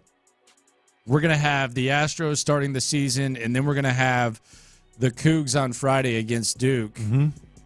Adam Spillane seems pretty confident about the Cougs against Blow them Duke. out. I don't know about that. He said blow them out. I don't know about all that. Mm-hmm. But it's going to be fun to watch. It's going to be up there, up 45. And then we'll see if they can get by NC State or Marquette on the other side of things. You're secretly wishing for NC State and U of H, right? I'm not. I really don't want too much. Yeah. Too much. The running around looking for someone to hug. Mm-hmm. If it shouldn't have been hard to find someone to hug there. He was going through people. I mean, if we're being honest. He was going through people. Like, you're the coach, man. Yeah. Shouldn't have been that difficult. They should have been coming to hug you. Mm-hmm. Shout out to Jimmy V, though, I guess. Do we shout him out? Yeah. He's a good dude. Well, I didn't really like that result, though. Mm-hmm. I don't know what Akeem was doing, if we're being honest. Oh, he was out of position. No, he'll tell you that. He was definitely out of position. I know what he was doing. Yeah. We'll hear from Cal and Hannah in a second, live at the owners' meetings. Here is Cal McNair, Hannah McNair. They spent some time with the media types. Here is the principal owner and the first lady, I guess you could say, of the Houston Texans here on Sports Radio 610. Happened this past season. You all had the success that you all had. How is it to see everything kind of come to fruition for you all hire D'Amico and then to have success you all had? It was fun. It was fun to see. It was a fun year from the beginning of the year and how it kind of evolved through the season. People didn't expect it, but it was fun to watch it all come together, and we can't wait to see how next year is. We love playing ball and can't wait to get out on the field and do a snap and throw the ball and run it and tackle and do all those things. Can't wait. It's a quarterback league. When you have one, there's life's a lot different. What's it like having a quarterback like CJ to be your guy? Well, he did great. So yeah, he brought the team together. It is a quarterback league, and I think we got one, and so we can't wait to see him start spinning it again this year and take a next step. So it's going to be fun. And Texans fans are in, I hope for a really good long treat. It's not just a quarterback, though. He's a leader. And, when you have that high caliber quarterback, the only way to be great and be great for a long time is to have a leader in the quarterback as well. You guys now are kind of in the Super Bowl picture. People are talking about you guys as a Super Bowl team. How do you guys handle those expectations? How do you guys go about tempering it?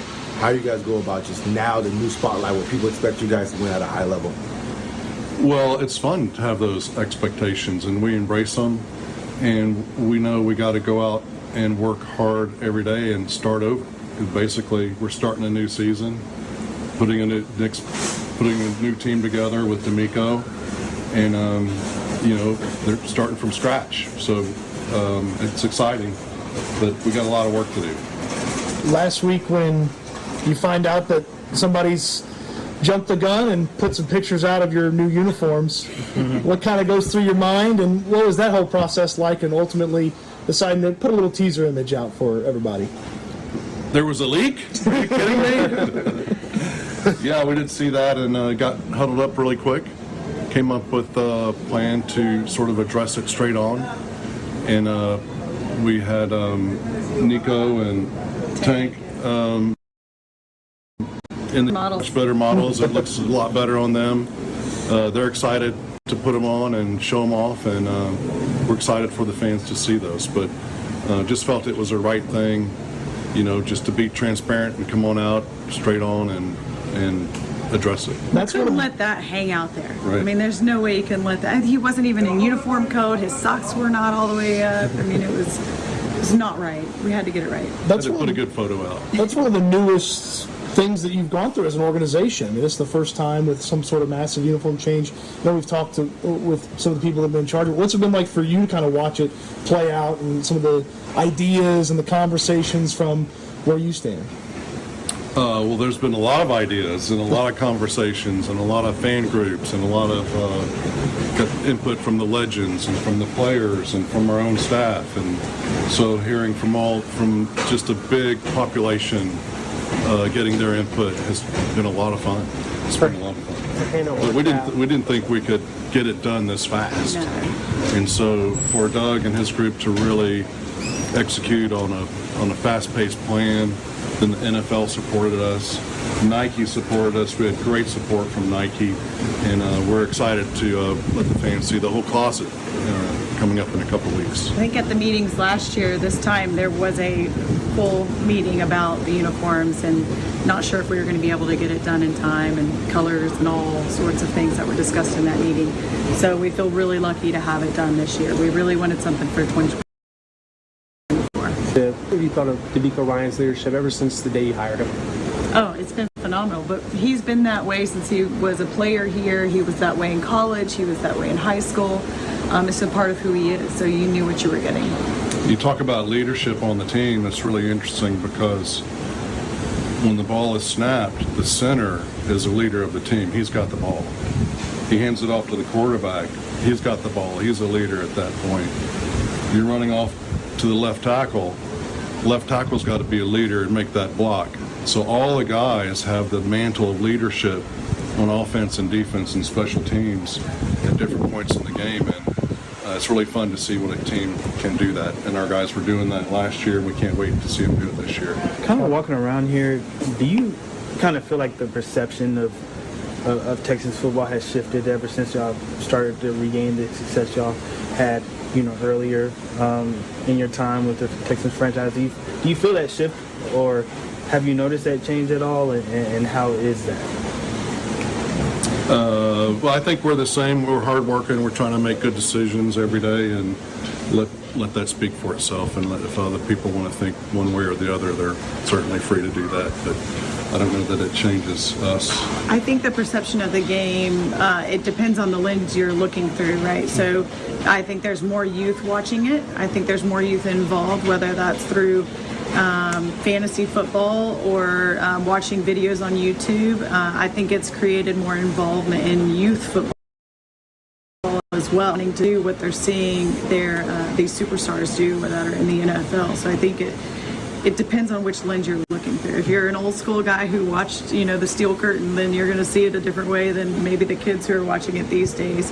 Now, as a mother, if you're looking at the game, you're going, okay, what's the safest way for my child to play football? And all of my kids do play tackle football, but I'm always looking for better ways to keep them safe as well. And that's in actually every sport, not just football. Yeah, that's a good point, because our demographics has changed. We're a different game than we were 20 years ago, totally different. And we understand that as a club and reaching out to everyone. The female audience is our largest audience right now. The Latino audience is really growing demographic, and we understand that, and we're going to be a team that reaches out to all those groups. I was talking with Jerry Jones here at the meetings. Jerry brought up your dad, and he said, I'd vote for him every time anyone that's been mentored by Bob McNair. What does it mean for you that Jerry talk about you and your family and your dad in that way? Well, I didn't hear that. That's very nice. But Jerry's been a friend and a mentor to the family and the team since day one, and just we have a lot of respect for him, and is a tremendous person. And for him to say that is really, really nice. Makes me feel special. But no, and they've always been friends and fellow teams in Texas, and we're always rooting for them when it's not us. So it set the bar really high after 2023. Texans go to 2024, building off of a wild card win, getting to the division round, winning the AFC South. What's kind of the expectations going into 2024? High. Right? You want high expectations. You don't want to go into something going, okay, I hope we just make playoffs. Oh, I hope we get to a winning season. You always want the expectations to be high, and I think that the fact that we're in those conversations is a testament of the decisions that have been being made over the last couple of years. And I couldn't be more proud that Cal's mom wants Cal to lead this team going forward, and I just think that's a testament to the work that has been put in. Well, it's sort of the same as last year too, is that we only want to win the next game. So whatever the next game is, we want to win that one. We're going to work hard on and off the field to do that, and really put a great team on the field in all positions, and have a bunch of leaders, like I said earlier, on the team, and go out and play together and have fun doing it, and go win. What's it been like to watch Nick Caserio these past couple off seasons and even in season, and some of the issues and struggles that he had to deal with in his early days as general manager, and then kind of the job that he's done the past couple of seasons? What have you made of what Nick's been able to do in his position? It's unprecedented what he started in. So I think you could speak to all the rest of that, but it was unprecedented. What he came into, and then what he dealt with after that was quite an ordeal. Done a terrific job, and like I mentioned earlier, he and Coach are working really well together. And I think that collaboration is going to take us a long ways, and I can't wait. The first couple weeks have been really good, and there's a lot of free agency left. We've got a draft ahead of us. Then there'll be some more roster moves all the way until the trading deadline. And even then, how he manages the roster game to day, working with the coach, I think he's done a really, really good job in all those phases, and can't wait for the next one. All right, next phase, draft. Month and a day away. It's Cal McNair and Hannah McNair live from the owners' meetings. Coming up next, the Texans draft approach, the Rockets' massive opportunity, and my gosh, we might have a slime-off contestant, and it was awkward, to say the very least. Next. All right, guys, you want to lower those car payments, right?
809.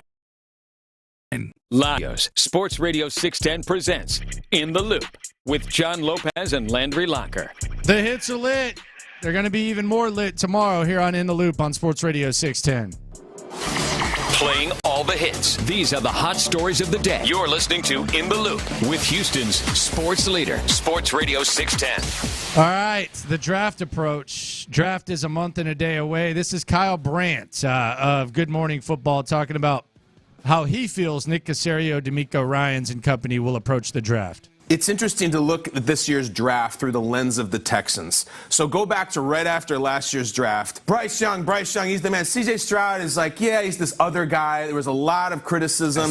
He didn't have the sizzle. You know what I'm saying? Yeah. Like, they're like, all right, they went up for Stroud. I guess, look what happened that season. It really, I don't know if it could have gone much worse for Young. I don't know if it could have gone much better for Stroud. So when it happens this year, and it's your Drake Mays and your Nixes and your Williams, don't everybody just judge the team. Just wait till the games play out, because it doesn't always go like you want. But I'm sitting here, and I would love to create a TV segment and argue with you guys. The Texans, fake Fugazi, they're going to fall on their faces. History says they won't, and everything I saw with my eyes says they won't. Offensive Rookie of the Year, Defensive Rookie of the Year, easily could have had Coach of the Year. I like what they have cooking, especially in that division. I'm in on the Texans.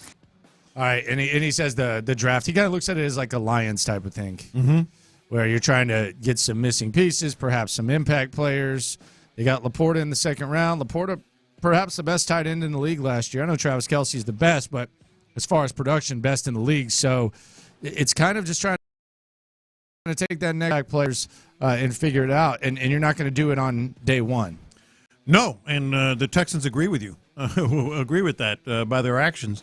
I really am liking this trade a lot more than it did initially. Well, I'd like it if they're going to stay put and do their thing on day two. That's what I mean, yeah. Trading back into round one would be weird to me. Mm-hmm. No, I do like the fact that they're on the record saying we like these players. They're kind of, as you just put it, picking some spots that they need some help, and they've got those guys targeted. March Madness resumes tomorrow. There was a very awkward moment with one of the stars of the tournament that we'll hear in a sec. First, so let's talk about some NBA basketball. The Rockets, they're going to be looking for 10 straight tonight. They got the Oklahoma City Thunder. Now, Oklahoma City is coming off a back-to-back. They actually played last night. The Thunder, they topped the Pelicans 119 to 112. They're a 6.5-point favorite against the Rockets, who are going toe-to-toe with the Warriors for that number 10 spot. I will say this. I'm going to be very annoyed if I hear this commercial during the game. AT&T just sent me a heads up on the best plan for me. That's cool. They know what a pro wants. What a pro needs. Whatever makes me happy. Sets you free. And I'm thanking you for knowing exactly what a pro wants, what a pro needs. Whatever makes me happy sets me free. Good. A little bit flat. We'll get better. I like Shea Gilgeous-Alexander. I like Chet Holmgren. That commercial has made me like him a little bit less. They should be in their uniforms, though, when they're doing that. Who are they? Yeah. I got fess. I like them a little bit less because of that. Well, they're just doing what somebody offered them. They should put a uniform on. No, what I'm saying is, like, somebody wants me to do that commercial, I'd do it. Of course. People will be like, "Who's that dude?" Of course. It's the company. Yeah, you're it's the company. You're an endorsement hoe. Like, let's be honest. You and Sean, I mean, y'all would wear dresses if someone Not offered true. you. Damn. Not true. I would venture to say that I've turned down more than you have because I didn't think it was a fit. Ooh. I would disagree. Turned one down last week. Ooh. Yeah, but that's because weren't they giving you a hint? What was it? Wasn't it? Weren't you going to take over for? Weren't you going to take over for someone? No. For McLean? No. Didn't you get offered? Oh no, that was last month. You got offered hair loss. Yeah, which I think you should take. I actually have turned down a hair loss. That wasn't the one last week. But that's just because you're being. No, I've got integrity. If I endorse something, it's because I believe in it. And I've got to. You can go ask Sarah. I've turned down a bunch, but I wouldn't turn down that. I mean, who would? You want to be on TV, national television, make a lot of money? How many do you think Sean has turned down? 0. I'm just kidding. Are you? Everybody has certain things that they feel strongly about. You know? Yeah. Yeah. I would guess he's turned down some. You? Couple. Yeah? Couple. Mm-hmm. Although, I mean, you know. What? We know. We're listening. You're as big of a hoe as anybody. No, I'm not. No, I am definitely not. I am definitely not. Can assure you of that. Yes. DJ Burns, big dude. He's NC one of your State. favorites, isn't he? I just like I like watching the big dude play ball. Now, I wouldn't quite call him a fat ass if we had him on the show, like Rich Eisen did yesterday. This is a pretty awkward moment. You can tell DJ Burns. You look at his face on this. He's actually in the car. He's going to get his license. What? I guess he's getting his license renewed at NC State. Oh, okay. But here was an awkward moment featuring NC State's DJ Burns and Rich Eisen. 6'8" as an 8th grader? Yes, sir. I came back 6'8", and I've only grown 2 inches since then. Wow. Oh, my gosh. And then when did you put on the weight? When did that happen? Sir? When did you become, like fill out? When did that happen? I'll probably say right after my freshman year of college, really. All right, hit the slime. Yeah. Goodness. Okay. Goodness gracious. Oh no, this sounds like a slime ball nomination. Slime me. When did you, get fat? He's not fat. Well, I mean, he's big. He is the epitome of that. He's big. He's thick. I wouldn't call him fat. Fat? Well, he's big. Thank you very much. I agree. I actually could have said that. Who was that about? About him. It was about, what's his name? Our dude, Spoon. Yeah. Yeah. Spoon? Yeah. Remember Spoon? Oh. And by the way, when you have a nickname Spoon, you're probably going to be pretty big.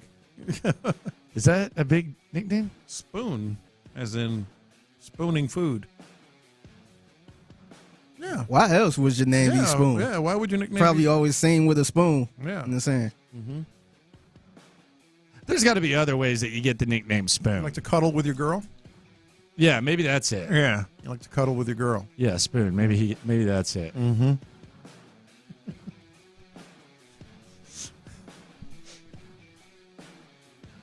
DJ Burns is big. Yeah, he's a big dude. Big dude. Big dude. Rich Hey, Eisen by the basically way, called him fat. He's still alive. Who? This very important person on the In the Loop show. You watch any of the NIT? No. Why would I? I mean, you're flipping. You come across something. I didn't. Kareem Abdul-Jabbar, still alive. What? The Indiana State guy. Kareem Abdul-Jabbar? Kareem Abdul-Jabbar. Remember him? We talked about him. They made the NIT Final Four. The guy that From has Indiana State. The glasses. The white guy with the glasses? Yeah. He's still alive, man. So you're watching the NIT? No, I just kept up with it. Oh, you just saw that? I just saw it, yeah. Okay, Yeah. I was going to say, I don't think you're watching that. No, you would have. The women's tournament? No. By the way, March Madness, highest ratings ever. Yeah. March Madness had the highest ratings ever. This is every single sport. The NFL, March Madness, every single sport except the NBA is having record astronomical ratings. Yeah, record. Every single one. And it's Caitlin Clark, if we're being honest. It's not necessarily women's basketball. What do you mean? Because they No, got I'm talking about men's. I'm talking about men's. Women's even got 4. Yeah, women's is high too. Women's basketball has a record. Yeah. Men's basketball has a record. NBA is the only. MLB actually did pretty good. Mm-hmm. The NBA is the only thing. So number 1 college football season ever, number 1 NFL playoffs ever, number 1 Super Bowl ever. This is from Michael Mulvihill. Mm-hmm. Number 1 college basketball regular season, men, women combined. Number 1 March Madness first weekend, men, women combined. Yeah. All time. Yeah. And the NBA is not is They're hurting. They're hurting. But they did have an in-season tournament. and 10 teams in the playoffs. Yes, they did. Man, that's tough, man. Yeah. That's really tough. Like, they can say anything they want, but, that's got to just be eaten away at them. What can they say? What they can can't you say at figure this it out. point? They can't figure it out. I mean, let me help you, sir. Your players don't care about playing. Mm-hmm. You don't seem to care about your fans. And y'all lean towards social media. Yeah. There you go. Yeah. Thanks, man. No, and that's how you. And there's no meaning. There's no meaningful. There's no magnitude. And you've become a league that doesn't even value anything except just coddling players. Yeah, that's it. There you go. That's how they got here. Done. Bye. And it's not like, well, players don't stay with their teams anymore like in the old days. They don't do it in other sports either. Maybe a little more, but not really. No, it's just it's bad. It's a damn shame. Yeah. Damn shame what they did to that dog. Mm-hmm. Landry Locker, John Lopez. Where's that from? Figgy Fig with you. You don't know? I'm trying to remember. I did. Don't tell him. Don't even tell him. No, I know I know it, but I can't place it. Don't even tell him, Figgy. Well, now you're going to make me Google, and I'll still find out. Your rent's due, mother effer. Oh, yeah. Damn shame what they did to that dog. Lopez doesn't even know. Goodness I do. Gracious. Don't pull that falling down the stairs. It's showing me. Damn, man. You still don't know. Did you search I'm looking at it. I'm looking at it. What is it from? Come on, Unc. It's a damn shame what they did to that dog.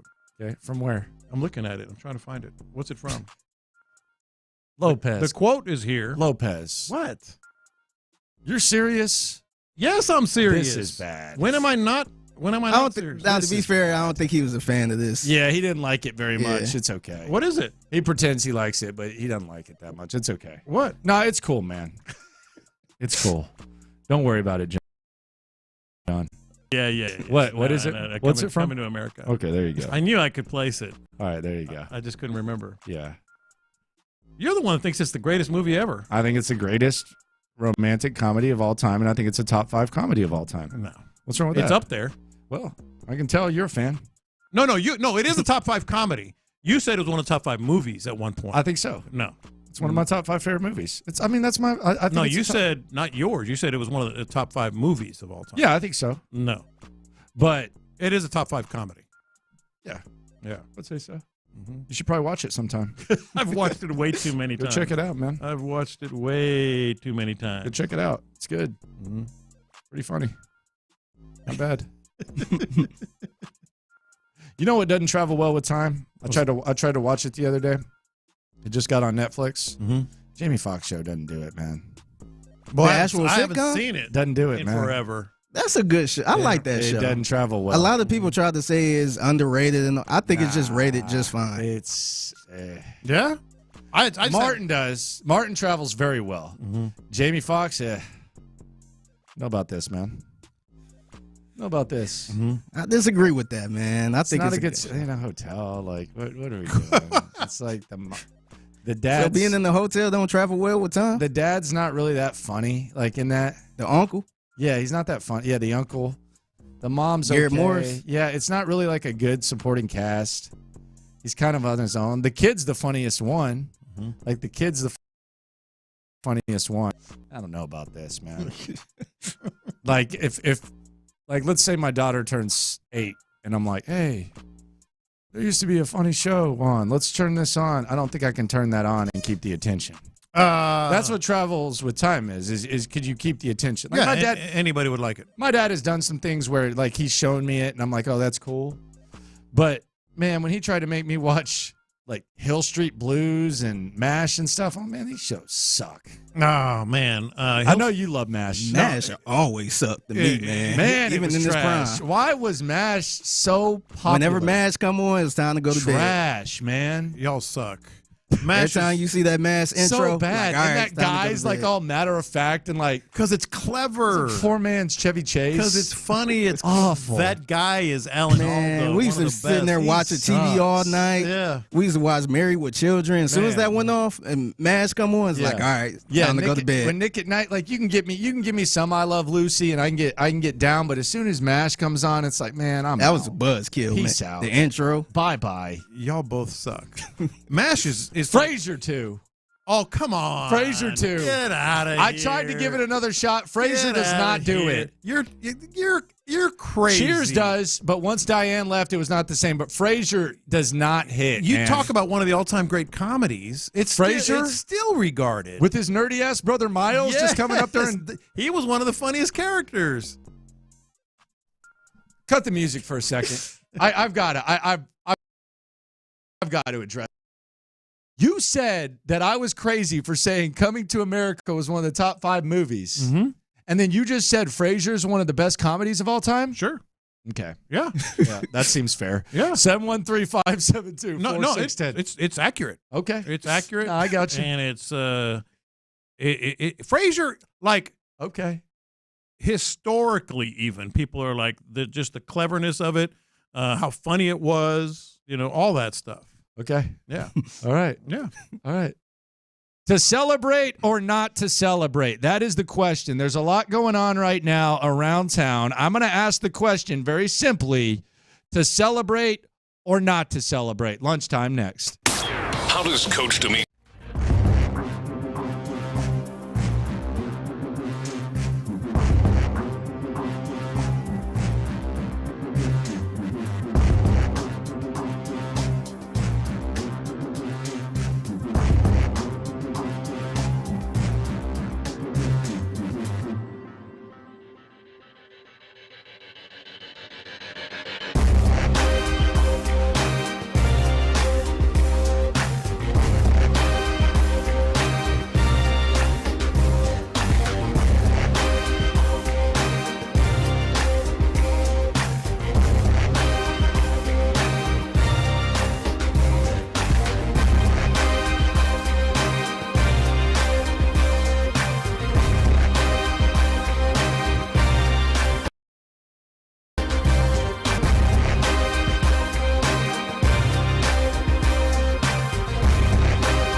Right. With the lowest prices for over 30 years, find what you love and love what you find at Total Wine & More. Spirits not sold in Virginia and North Carolina. Drink responsibly. B21. KILT FM HD2 Houston. Insider access. Exclusive content. The Texans play here. Always live on the free Odyssey app. To celebrate or not to celebrate, that is the question. Landry Locker, John Lopez, Figgy Fig. Hell yeah. With you. An Elite Eight appearance for the Houston Cougars. If they just make it to the Elite Eights, to celebrate or not to celebrate, that is the question. No, I don't think so. Different standard with these guys now, right? I think you're good. Because anything, that's the ultimate dream when you start is to make the Final Four. They hang banners for a Final Four, which is very unusual at first blush. Yeah, you cut down the nets for making the Final Four. You cut down the nets for Final Four. So that one, it would be hard to say, boy, what a letdown this season was, But they got to make the Final Four. Got to make the Final Four. That's the celebration. Do you agree?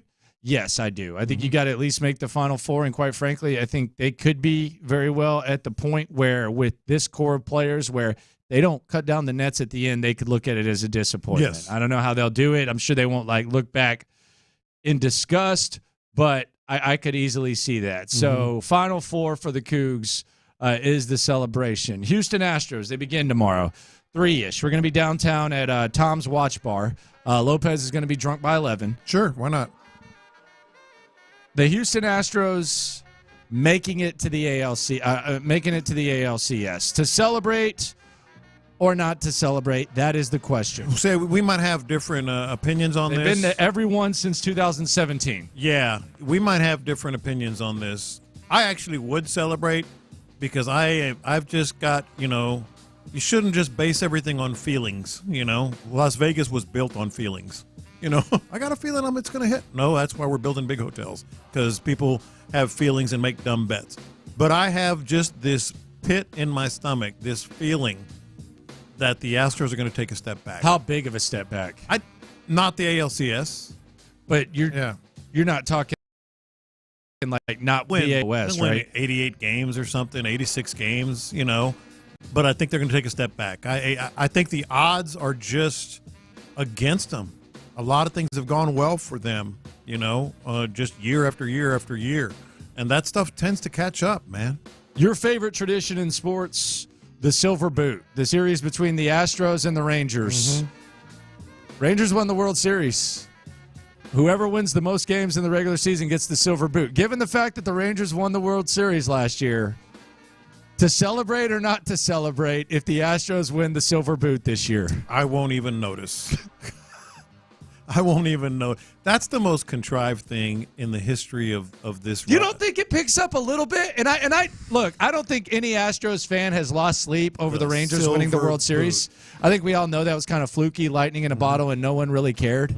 No matter how much there's like an attempt to make it something. And I thought it would be more than it was, quite frankly, when it happened. Yeah. I thought there would be more emotion.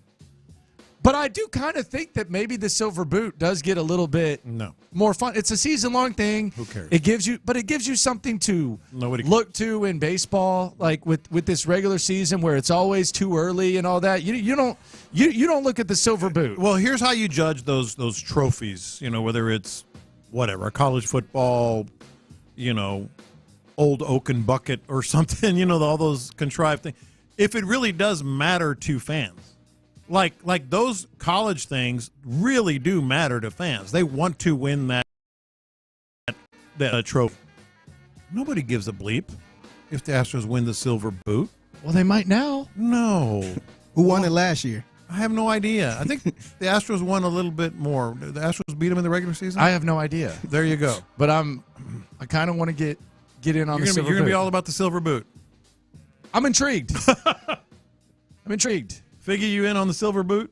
Nah, I'm not. Hell no. Oh, cool baseball guys in the building. Yeah. Landry Locker and the It's Too Early baseball guys here on In the Loop Sports Radio 610. Not it's too early. It's meaningless. It's about what matters at the end. Exactly. AFC Championship appearance for the Houston Texans. It would be the first one in franchise history. To put it in perspective, though, every team in the division since 2017 has been in the AFC Championship game, if I'm not mistaken. I know that going back to Andrew Luck, every team in the AFC South has been. We see teams go often. If the Texans make the AFC championship game, to celebrate or not to celebrate? I think I'm in the minority here, too. I want more than that. Oh, so it's Super Bowl or bust for you now? No, I don't even know if they're. I mean, I'm not going to say Super Bowl or bust, or it won't be a disappointment if they make the AFC. It'll be quite the accomplishment. But I'm old enough, I'm old enough to remember the heartbreak of getting there and not getting over the top. And if you get there again, I'm going to be happy. Hey, man, we're going to be having a hell of a week. We'll have a great week of radio if they make the AFC Championship game. I just want get over the hump, Okay. I get that I'm in the minority. I said that up front. I think most people would be doing backflips. And if they lose the AFC Championship game, it'll be a lot of, man, what a season. This is unbelievable. Super Bowl next year. Well, we've done that. We've done that a lot in this city. Well, twice in this city. So I kind of personally just want to get over the hump. But ain't that getting over the hump? It's getting over one hump. It's getting over one hump for the organization, absolutely. And that's why I said we would have a great week. Everybody, this whole city would have a great week. But I'm talking about for the city, there's been okay. How do they lose? What do you mean? I mean, I think it would matter how they lose. Yeah, in the year-to-year league, man, it happens off. The Jets went twice, bro. Yeah, that's probably true. The Jets went twice. Mm-hmm.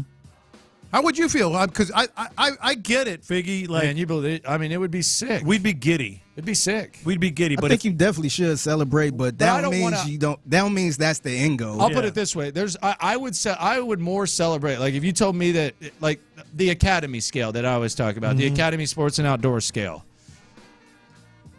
I would be more likely to buy a division title hat, which I have, than a AFC Championship hat. I don't think it's that much of an accomplishment. I think winning the division is more of something that you look back on and celebrate than, hey, we made it to the AFC Championship game. That might seem weird. Yeah. But celebrating just getting there. I think the first one is hat worthy.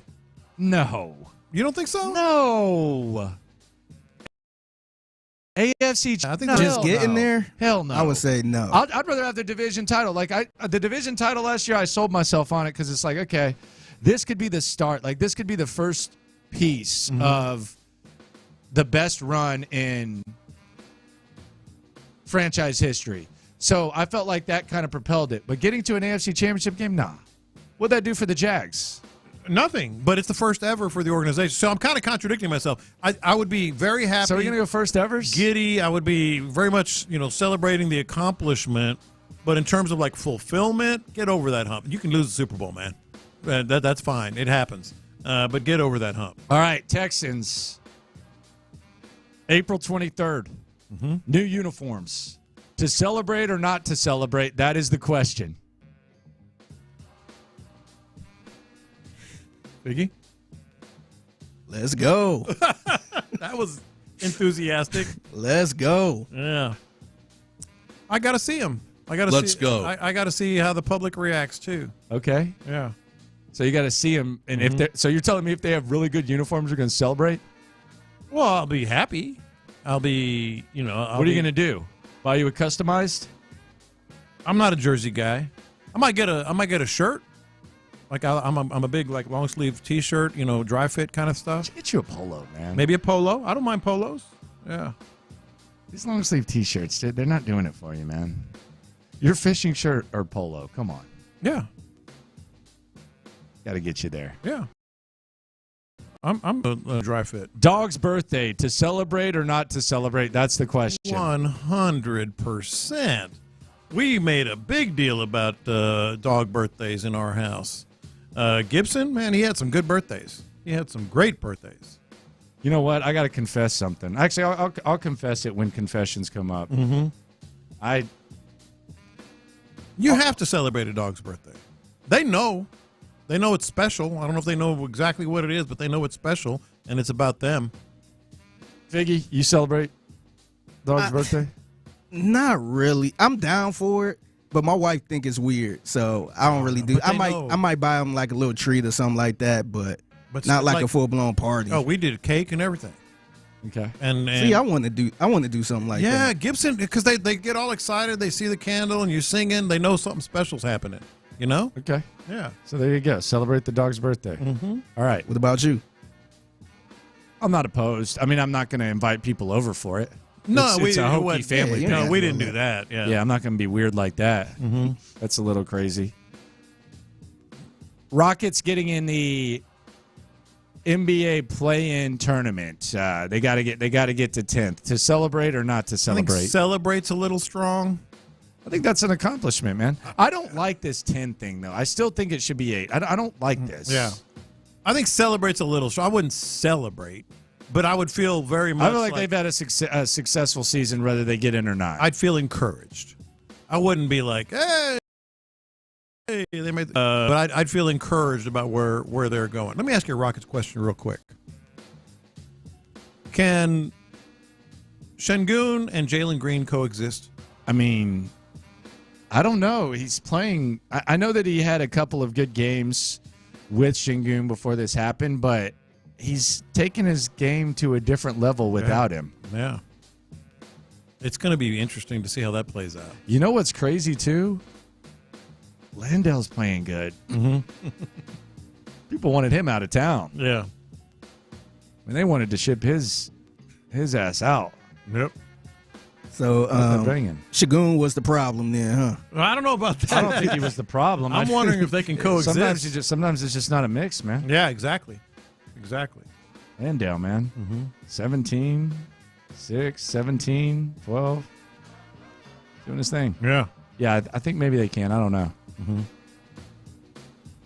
To celebrate or not to celebrate, that's the question. During the commercial break, we got a new, what is that back there? This thing here, let me get it for the Yeah, YouTube. let me see that real quick. We got a little gift. Hey, don't drop it, man. Don't drop it. It's it's oh wow. plastic. Hey, man. Whoa. All right, See read that? Read that for the people. See that That's on a- YouTube? Look like you struggling trying to hold that up, man. Can you read that? Today was It's a guitar. Okay. It's an acrylic guitar, and it says Odyssey Rockstar, which happens every quarter. Yeah, they give awards. Show it to the camera. They give Rockstar. Star Award every quarter. Usually it's to an individual, right? Yeah, I think Figgy got one last year. Or Right? a couple of people. I think it was a different award. I didn't get an award like Oh, that. you didn't get the Rockstar? Nah. They This usually is like a plaque. Yeah. And it says quarter 1, 2024. That's this quarter. Okay. All Who right. won? You won? Yeah, Congrats, no, John. I didn't. Well, I kind You of did some good work. Maybe, kind of. No, you did good work. It says Rockstar. Okay. Sports Radio 610. Okay. Sean Pendergast. On-air team. The what? Everybody got it. Oh, so, okay. It was a team effort. It was a group of everybody at Sports Radio 610 is going to share this award. Okay. Yeah. Celebrate or not to celebrate? That's the question. Oh, I'm celebrating. Okay. Yeah. I mean, Congratulations, man. That's quite the accomplishment. there. Congratulations. Yeah. You going to celebrate? You got a little bottle, a little something too. I gave up my liquor. I don't I want got a any little liquor. bottle of liquor. Yeah. I got a $50 Some gift bottles. card. Yeah. Yeah. Yeah. $50 gift card. There you go. Look at that. Figgy, you should take that shot, dude. Yeah. So celebrate or not to celebrate? Hell yeah. Let's go. All right. You? There you go. I want you to pick someone. You want to pick like an individual? Yeah. Now, they did this before, though. They did it with the engineering team. Yeah, But it was just two that's guys. the engineering That team. was just two guys. Yeah, I kind of feel like you look at the year and I feel like you should pick someone. Mm-hmm. If it's Lopez, okay. If it's someone else, it's all right. Mm-hmm. I feel like we should have picked Name someone. names. Yeah, pick someone. What about just picking the show? You know, I don't know. Figgy set that up great. I don't know, man. Figgy. Wonder what show they should have picked. I just feel like there's you pick someone, right? I could see that. I think that's probably fair. Who takes it home? Who takes home the trophy? Nobody. It stays right here in studio. Oh, we just leave it here. Yeah, just leave it here. We take the gift cards home. Okay. Yeah. Well, there you go. You're a rock star. Congrats to the Sports Radio 610 on-air team. Hey now. You won, baby. You're a rock star. Thank you very much. Shout out to Nickelback. Yeah, no, it wasn't Nickelback. I want to be a rock star. No, hey now you're a rock star. Oh, that's Smash that's Mouth. a different song. Yeah. But I want to be a rock star is Nickelback. Yeah. I want to be a rock star as Nickelback. I heard it the other day. Steve from Smash Mouth. Mm-hmm. Yeah. Yeah. So there you go. Sports Radio 610, rock stars. Mm-hmm. Celebrate. Congratulations, all. Congratulations, all. Who accepted the award on our behalf? Oh, it should have been. If it's going to everybody, it's our program director, Parker. Yeah, Parker. Now, I would have just given it to him. Yeah. I'd have been fine with that. Hey, Parker, you're a rock star. Yeah. You oversee this thing. There you go. Mm-hmm. Give him everyone's $50 gift card. Yeah, he could get wasted. What do you think his drink of choice is, Parker's? Parker, he looks like a beer guy. What does that mean? It's like a beer guy. Just one of the fellas. Just have a beer, man. The hell's that mean? What's a beer guy look like? I just told you. He looks like a beer guy. Okay. Yeah.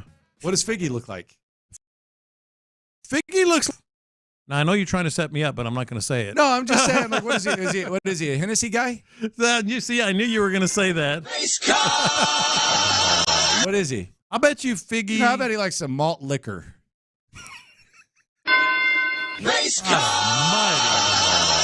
just saying, what does a beer guy look like? He just looks like a regular fella, like one of the guys. Okay. He's a beer guy. Okay. Nothing fancy.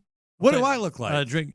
You look like you look like a hardcore whiskey. Landry looked like a beer guy to me. Yeah, that's what I thought. Landry hits that. Give me the strongest. I don't drink liquor. Give me the strongest drink beer. liquor. When's the last time I drank liquor? I don't know. National championship, I drank some espresso martinis. Yeah. I drink tequila. That's a liquor. Yeah, but that doesn't count. Why does it not count? Whiskey counts. Vodka counts. I only drink tequila. Tequila doesn't count. Doesn't count. As a liquor. Tell that to everybody who's face down on the pavement. That doesn't count. I don't drink liquor. I just had tequila. That's right. Yeah, that's it. That doesn't count. Figgy looks like. Okay, he's going to say the complete opposite now. No. I think Figgy's just, I would say, craft. No. I think he's like a vodka guy. I am a vodka guy. See there? Okay. See there? There you go. What do I look like, Mr. Race Car? You? Yeah. You look tequila. like Race car. Fancy ass wine. Margaritas. Fancy ass wine. I'm not a margarita. I'll drink one, but they get too sweet after a while. After one. You look like a flask guy. No. Done my time with a flask, that's for sure. But no, I'm a vodka guy too. Or gin. Lunchtime confessions coming up. The NFL could be making a really big decision involving one of the biggest weekly events that you watch. Confess next.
sports leader. Sports Radio 610.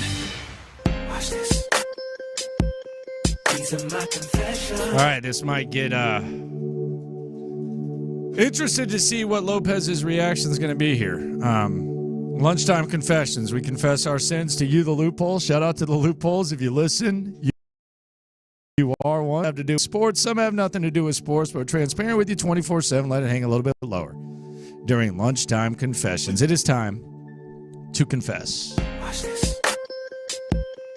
These are my confessions. I would like to start with a sports-related confession, but I'm not today because this one really opened my eyes. Okay. All right.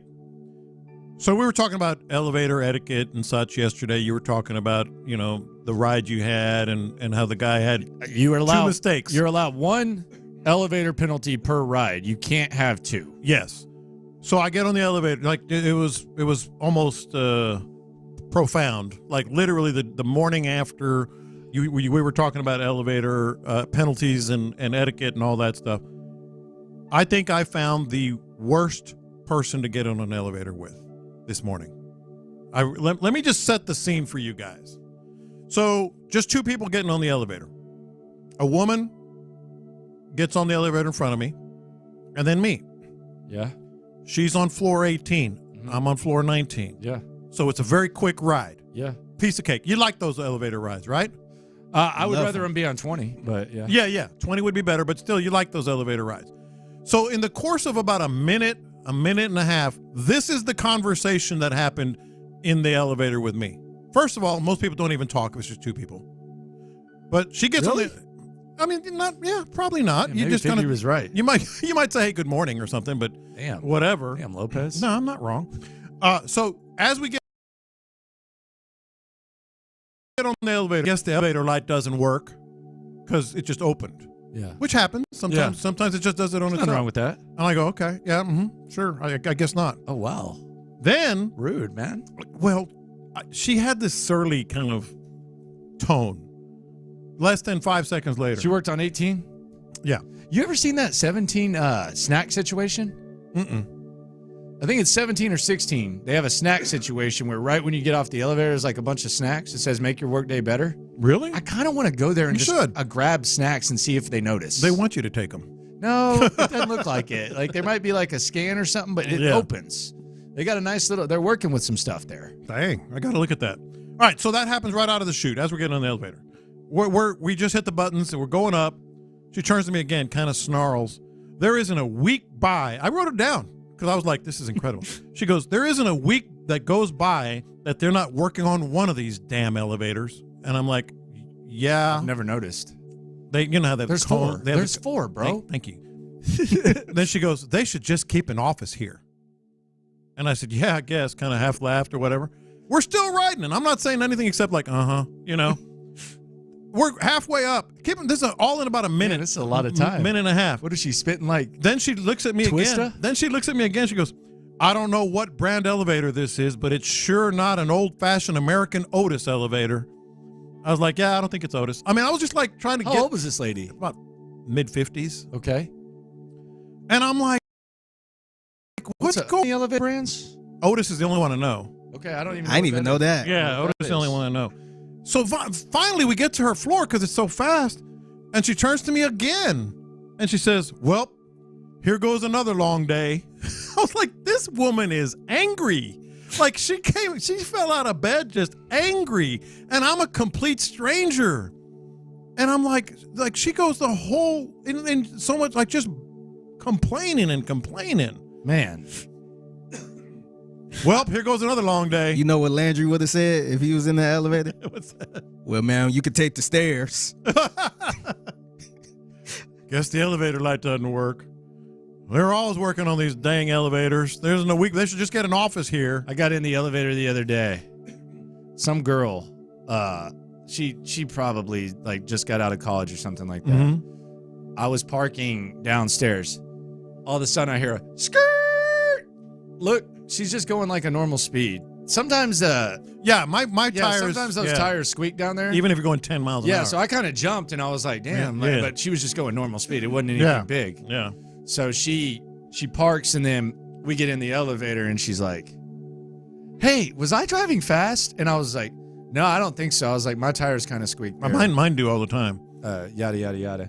And then she's like, yeah, I just, I saw you kind of jump and I thought you were, I was like, no, I wasn't mad. Well, that's a reaction. I thought you were. Yeah, that's a reaction. I thought you were coming through. Man, but she wouldn't complain about the elevator, though. This poor woman is just an angry person. Yeah, it happens. These are my confessions. So, Monday Night Football, Monday Night Countdown, according to The Athletic, they could be replacing RG3 with Jason Kelce. Apparently, Jason Kelce is in negotiations with perhaps NBC, CBS, and Amazon, or could be on Monday Night Countdown instead of RG3. Here's my confession. Mm-hmm. I think this would be great. And quite frankly, I think you could just remove RG3, and I think it would be great as well. I wouldn't miss him. I grew up admiring RG3 when he was in high school. He went to Coppers Cove High School, which is where my mom went to high school, where a lot of my cousins went to high school because it's an Army brat kind of area. Yeah. And I admired the guy. I thought he was actually going to be really good at broadcasting. I still think him and Mark Jones are entertaining when they call games. But I don't say this about Skip Bayless. I don't say this about any of the hot take guys, really. He is the one guy that I feel comfortable in saying says stuff that he does not believe. He also, I think, when he is on Monday Night Countdown, his goal is to have one viral moment, one viral clip to where the aggregators, who I also think he's in bed with, if you look at JP Football, Dove Kleeman, all those guys, they will tweet out RG3 stuff that is so pointless. RG3 says that Mike Shanahan used to do this, or blah, blah. It's like no one cared. Like you have to be working with these aggregators. So my confession is, I want RG3 off of the Monday Night Football set. That's me. Young, if you have to get him off the set.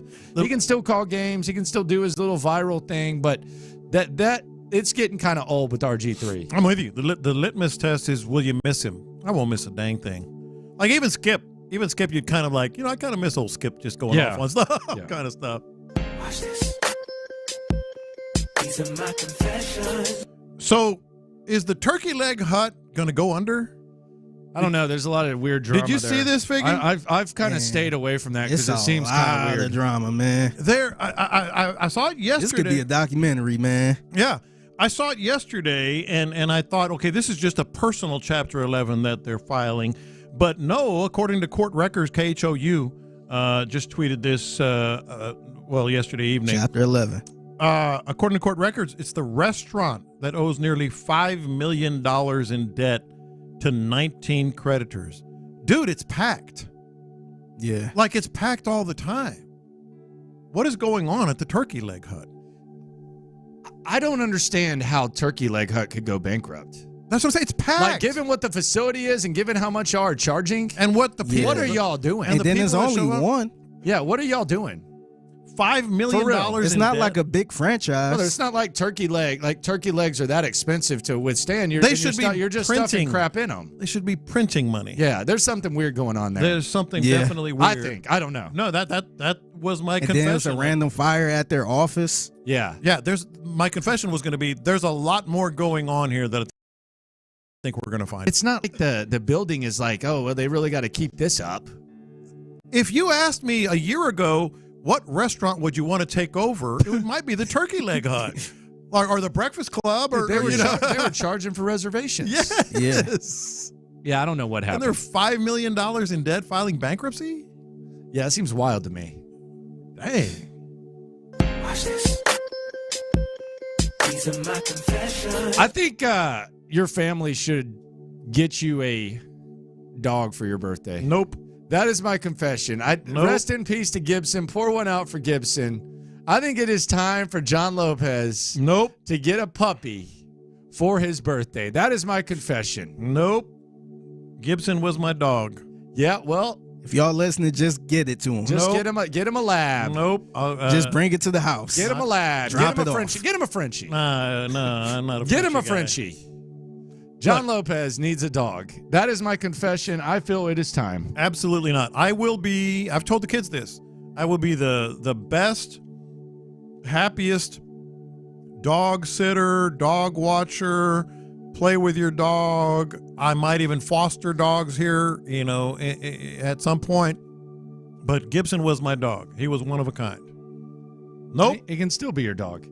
But that's why I recommended to you when Gibson was old, I said, you need to get a puppy so that he can learn from Gibson, and then he's connected to Gibson. I think anytime you have an old dog, you get a puppy, and sometimes the puppy actually revives the old dog, and then the old dog is connected to him. So I get that, but it was kind of hard because he was already kind of hurting, hobbling around. Plus, he was pretty. He could be pretty grouchy if the wrong thing came through. He was. You had to get in his circle. No, it took a while. Yeah, I mean, it didn't take too long. But. Yeah, you had to get. It takes 2 minutes. It used to take 2 minutes. Like at first, and anybody come around me, he'd be like, "Arr." And then once I kind of made it clear that they're okay, he'd start licking your face off. But he was very protective. Did he used to actually bite people? Nah. He would go, "Come on." Some dogs do, man. Yeah, some dogs do. Yeah, it ain't biting nobody. Come on. Okay. He would do the you ever seen the dogs do the fake bite? He'd go but they would never actually bite. No. But like a minute later, he's like, "I love you." My dog be fronting all the time. He be growling and stuff. He ain't gonna bust a grape in the fruit fight. He's not gonna what? Bust a grape in a fruit fight. Bust a grape. I in a like fruit that. Fight. Okay. Y'all never heard that? I like that. I've It's been a while. It's been a while. I have never heard that. But I do like that at all. Mm-hmm. Pretty good. Watch this. These are my confessions. I think Malik Neighbors just might go ahead of Marvin Harrison Jr. It's starting to feel that way. It's starting to feel that See way. what He did today? Yeah, he put on a show at LSU Pro Day, and Marvin Harrison didn't work out. Now, maybe the Cardinals have a deal with Marvin Harrison. Maybe. They're saying, we're taking you no matter what. But maybe they rethink it. But I think that Jeremiah is kind of leaning towards he said it. Neighbors. No, he said over Marvin Harrison Jr. Yeah, Malik Neighbors today, if you haven't seen, the wide receiver out of LSU. 3.540, 42-inch vertical. And if you look at the season he had next to Marvin Harrison. Yeah, he was a good player. He was as good, if not better. Had a little bit better of a quarterback. Yeah, a little bit. Ohio State's quarterback was garbage. But I think he might go. I think he might go ahead of Marvin Harrison Jr. Yeah, that's going to be an interesting situation. I saw a mock draft, and you take these with a grain of salt. I saw a mock draft that had the Bears getting him at 9. Harrison. He ain't getting the 9. He ain't getting. Somebody's going to trade up or something, or he'll go at 4. But a lot of these teams need O-line. Come on, man. I'm just telling you, a lot of these teams need O-line. In there, they're talking O-line a lot. That wouldn't shock me, though, man.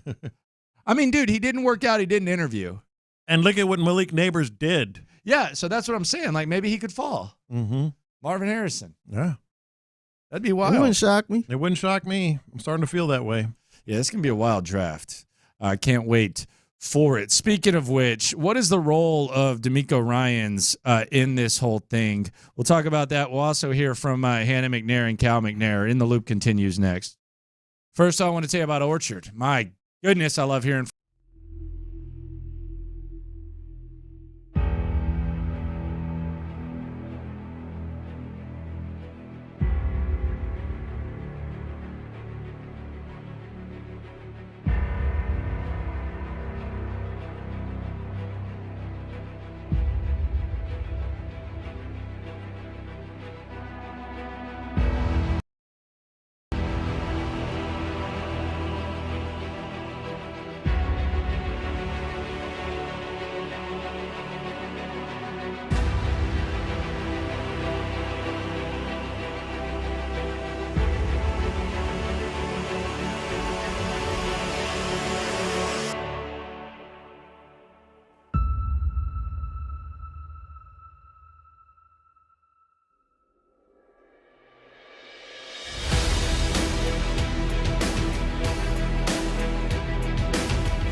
1-855-213-2138 or visit Prevnar20.com. Live from the Twin Peaks studios, Sports Radio 610 presents In the Loop with John Lopez and Landry Locker. One of Cal McNair's favorite players. How do you celebrate becoming the minority owner of the Houston Texans or minority principal owner of the Houston Texans?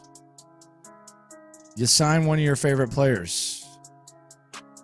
Neville Hewitt, who led the league in special teams tackles last year, once referred to by Cal McNair as a tackling machine. He's reached an agreement on a one-year deal to return to the Houston Texans. So Cal McNair, teams, good guy. I mean, led the NFL in special teams tackles last year. Yeah. He was nasty. Yeah. He's here.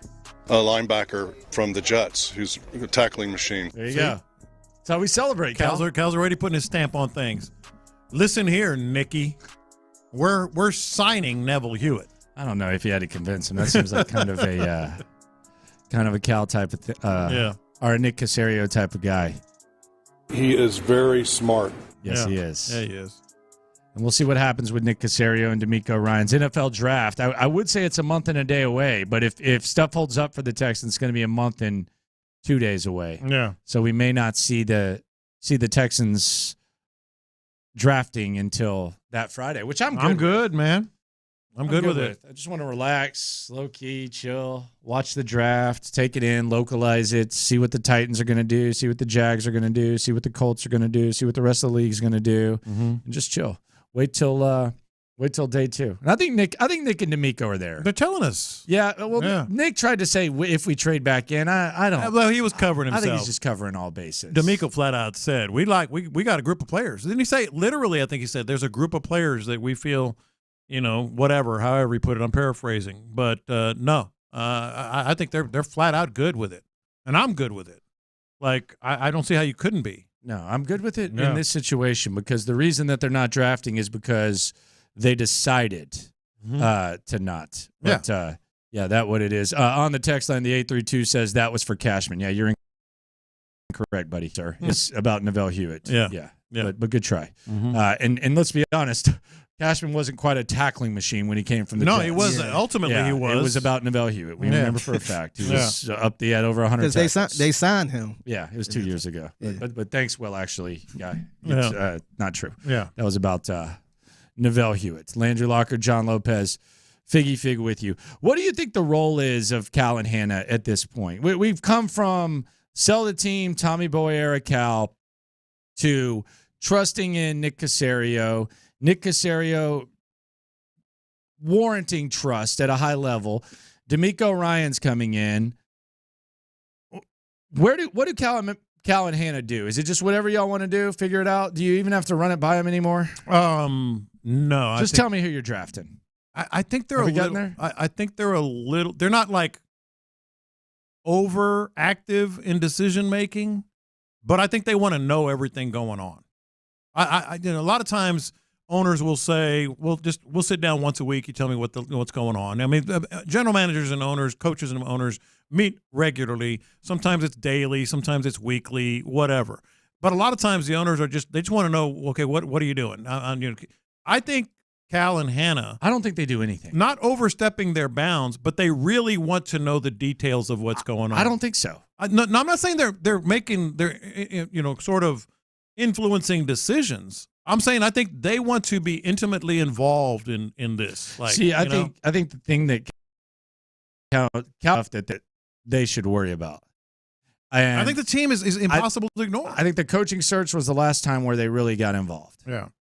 And they kind of maybe nudged Nick in a direction, which maybe he would have arrived to that conclusion regardless. But I think when it comes to the football decisions, he did it probably to a fault with Bill O'Brien, where he gave Bill O'Brien basically enough rope to hang himself. Mm-hmm.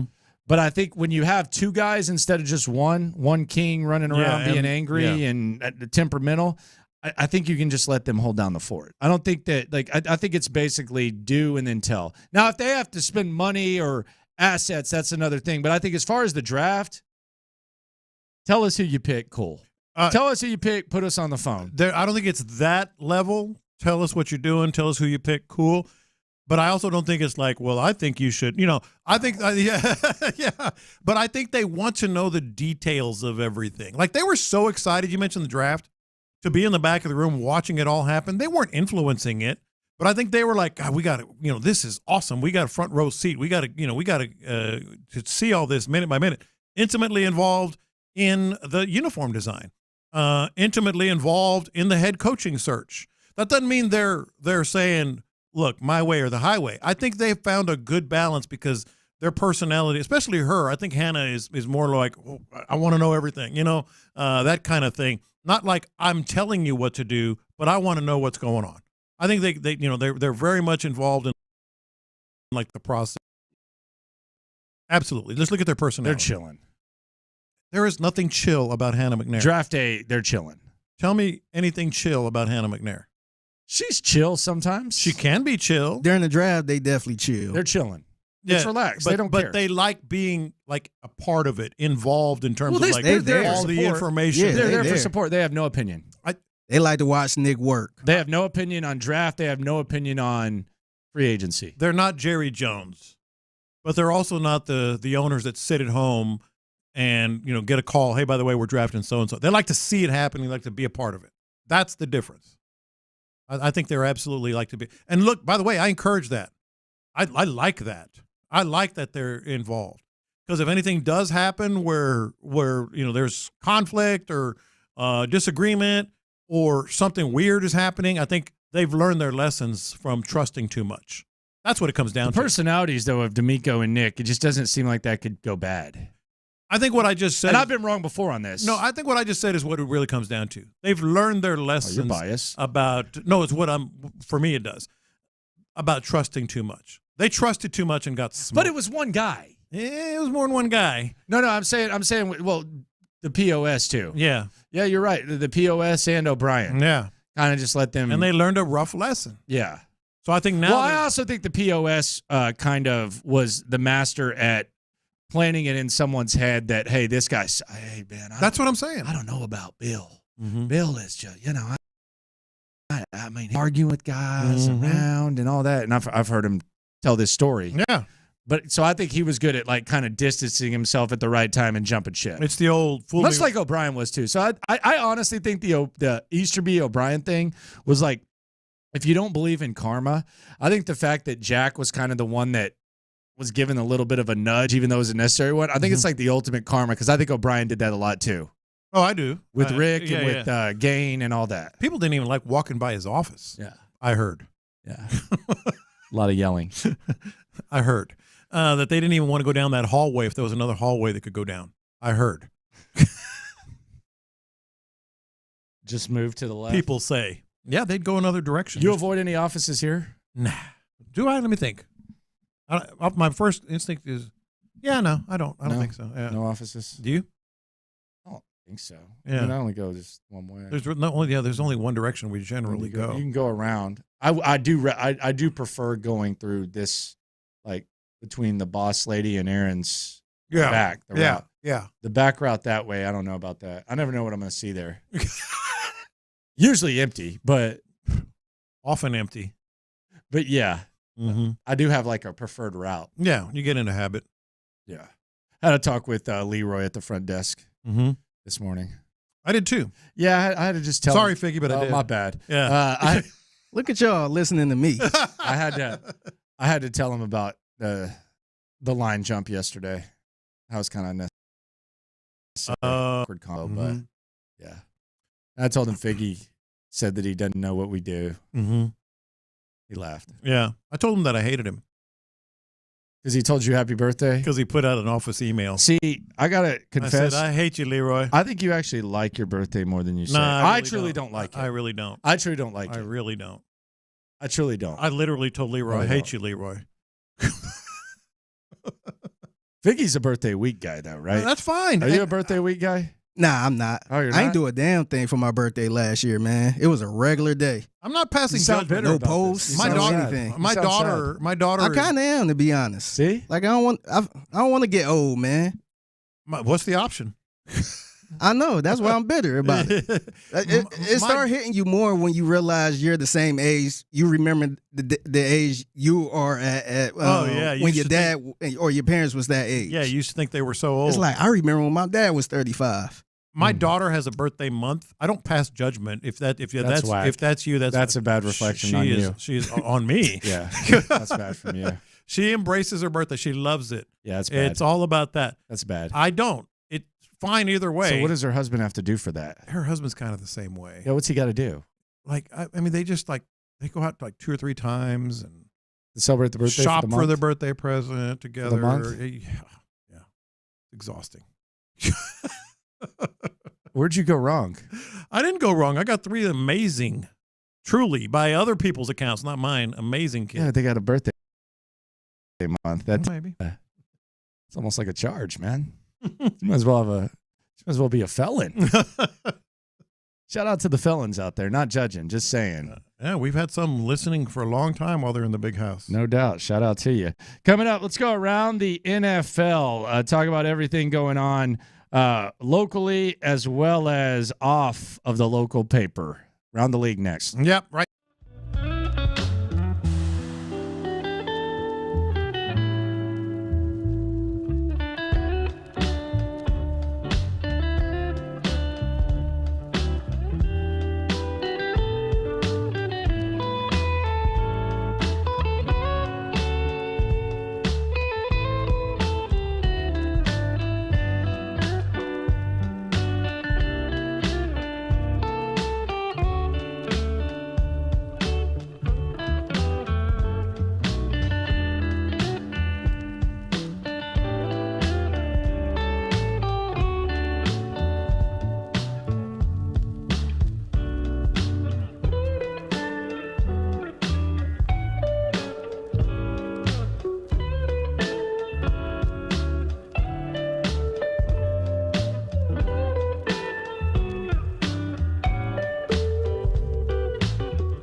Texans play here. Always live on the free Odyssey app. Let's go around the NFL to keep you in the loop.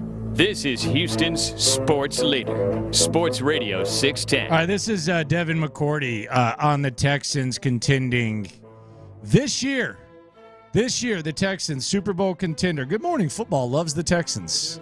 My goodness. Sure Here's Devin McCourty on that. Shout out to the Houston Texans for the moves that they have made to get them at Good Morning Football, 7:03 a.m. And we're talking about them as potential contenders for real in the AFC. I look at what Houston did from last in the division to first place, and we're talking about C.J. Stroud taking another step. I look at Nick Cassero, the general manager, and the moves that he made. And now this year he's gone in. Danielle Hunter chooses to go to Houston, less money, so many different guys, but not all huge names. And Cassero has done a great job since getting there of adding value guys to come in there and turn that organization around. Guys look like they love being there. They love competing. Say all that to say the Houston Texans, I believe, are a real contender in the AFC. C.J. Stroud, the way he played as a rookie before getting injured, we were talking about him as a possible MVP candidate. Yeah. So now going into year two, you know the playbook. You know what to expect. You're not going through the entire rookie program. You're there. You're a veteran in a sense now, and I think they can take another step. A contender, Jay. A contender. The contender means like we may have something for the Chiefs. I think they may have something this year.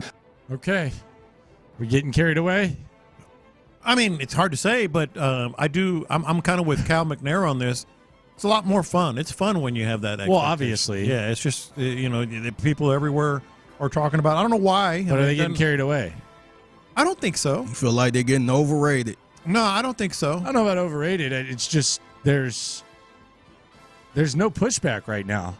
But that's the fun is getting ahead, not ahead of yourself, but kind of over the top with this stuff. I'm not saying pushback just to pushback, but there's just no one really questioning it. Mm-hmm.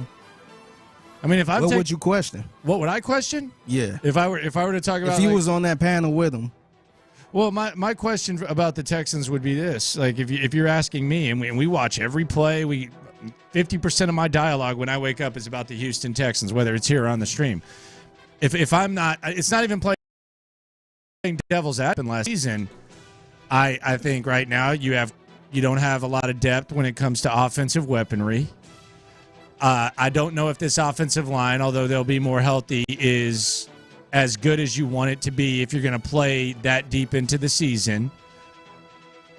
Jacksonville was a win away from winning the division. Mm-hmm. The Colts were a drop pass away from ending your season and going as far as you did. So that would be my pushback. My pushback would be things could have gone a number of ways last year. Now, the pushback back to my pushback would be, well, yeah, the Texans could have won this game, that game, that game. They've improved their defense. And I agree with that. But that would be what I would say is it's not like they ran away with this division.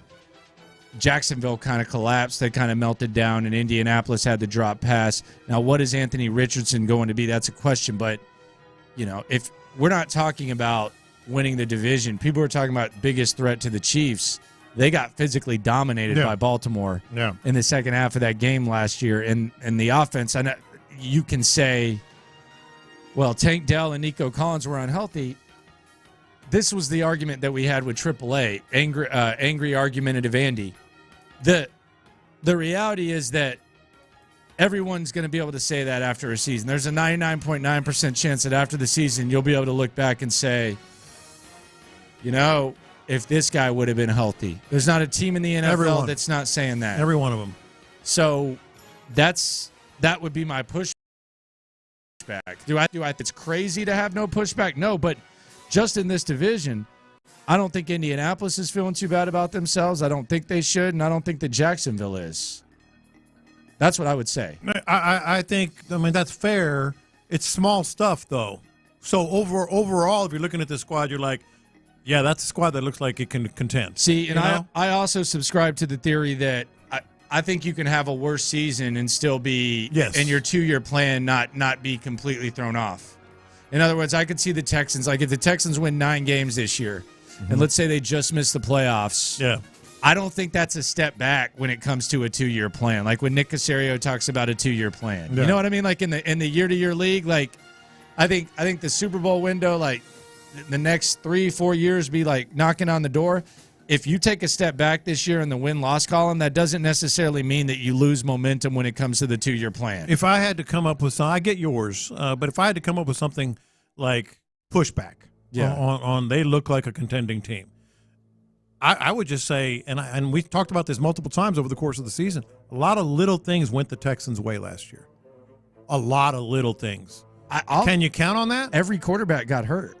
I'm not saying every, but there's a large majority of quarterbacks last year in the AFC. They got hurt. Yeah, can you count on all those little things happening again? Now, the pushback, to my pushback, as you put it. Texans had more injuries than anyone. Yes, they had their own injuries, and it shouldn't matter when you look at the squad anyway. Like, this looks like a contest offensively, and I think D'Amico has addressed it, and they're not done yet. But, yeah, it's a great thing where they are right now, and it's moving up. And I think the other thing, too, I think they count on CJ to take that next step. Yeah. Because they looking at CJ, that was his rookie year, so what else can he do in year 2? Yeah, and if CJ takes a step back, again, I don't think it's a dismissive thing, and I don't think he will, but the other thing to add to what both of you said, we're going around the NFL here on In the Loop on Sports Radio 610, is that you say it's a small thing, and when I think you're right about that, because the things that you want to feel the best about when it comes to like reaching the championship peak, you feel like the Texans have. They have the quarterback, they have the coach, they have young, potentially elite talent on the edge and at cornerback. Yeah. So, like, all the things that you would like Jacksonville, you don't know if Trevor Lawrence is a championship caliber quarterback. Mm-hmm. And you're about to have to start paying Trevor Lawrence. He's, so you're going to have to figure that out. Hell, Doug Peterson might just be a guy who just won a Super Bowl and then it's all downhill from there. We don't know about Anthony Richardson. I think Shane Steichen's a badass in Indianapolis who doesn't get enough credit for what he did last year and what he can potentially do. I think that's a big part of what's going on with Philadelphia. That is a big part. But you are right when you say those are small things, because the most important things that the Texans can have, They have. Yeah. And the things that you'd have to worry about. Like, you're not sitting here saying, man, what quarterback are we going to take at number 2? Oh, man, what a relief. Oh, my God. A.J. McCarthy or Jaden Daniels. What are we doing here? You're not doing that. Kyle Brandt, he sides with Lopez as well in a lot of loopholes. Shout out to the loopholes if you listen, you are one. When it comes to the Texans, this is what Kyle Brandt has to say about all this. Well, this is where, if it was another show, I would be all incredulous and I'd start screaming at you guys. Are you ridiculous? These guys are terrible. They're going to choke. Like, that's nonsense BS. We don't do that on the show. Nope. So I'm actually going to agree with you. The Texans, you got to think of, like, they dropped their first album and it's like, it's a smash. It's platinum, like a hot album. Boom, blowing up. Rookie head coach and rookie quarterback together and just massive, multi-platinum album. What is the follow-up album? A lot of times that second album, you get famous, you get money. Like, it's just the magic isn't there in the studio. So you look at some comps, all right? Last times over the last couple of decades, couple of years, we've had first-time head coach and rookie quarterback. Sometimes they make a splash, right? What happens in that second album? Guys, it goes well.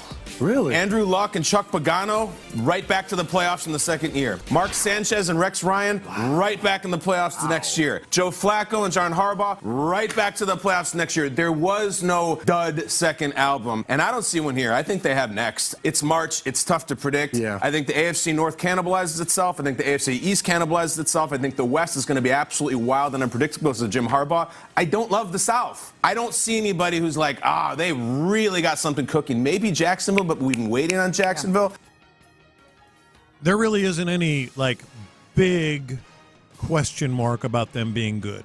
Like, let's talk about the division. Big question mark in Indianapolis. Big question mark in Jacksonville, even though Jacksonville has a legit quarterback. But the question is, how good? Yeah. I also think the draft can really set you off. Yeah. Like it did Detroit last year.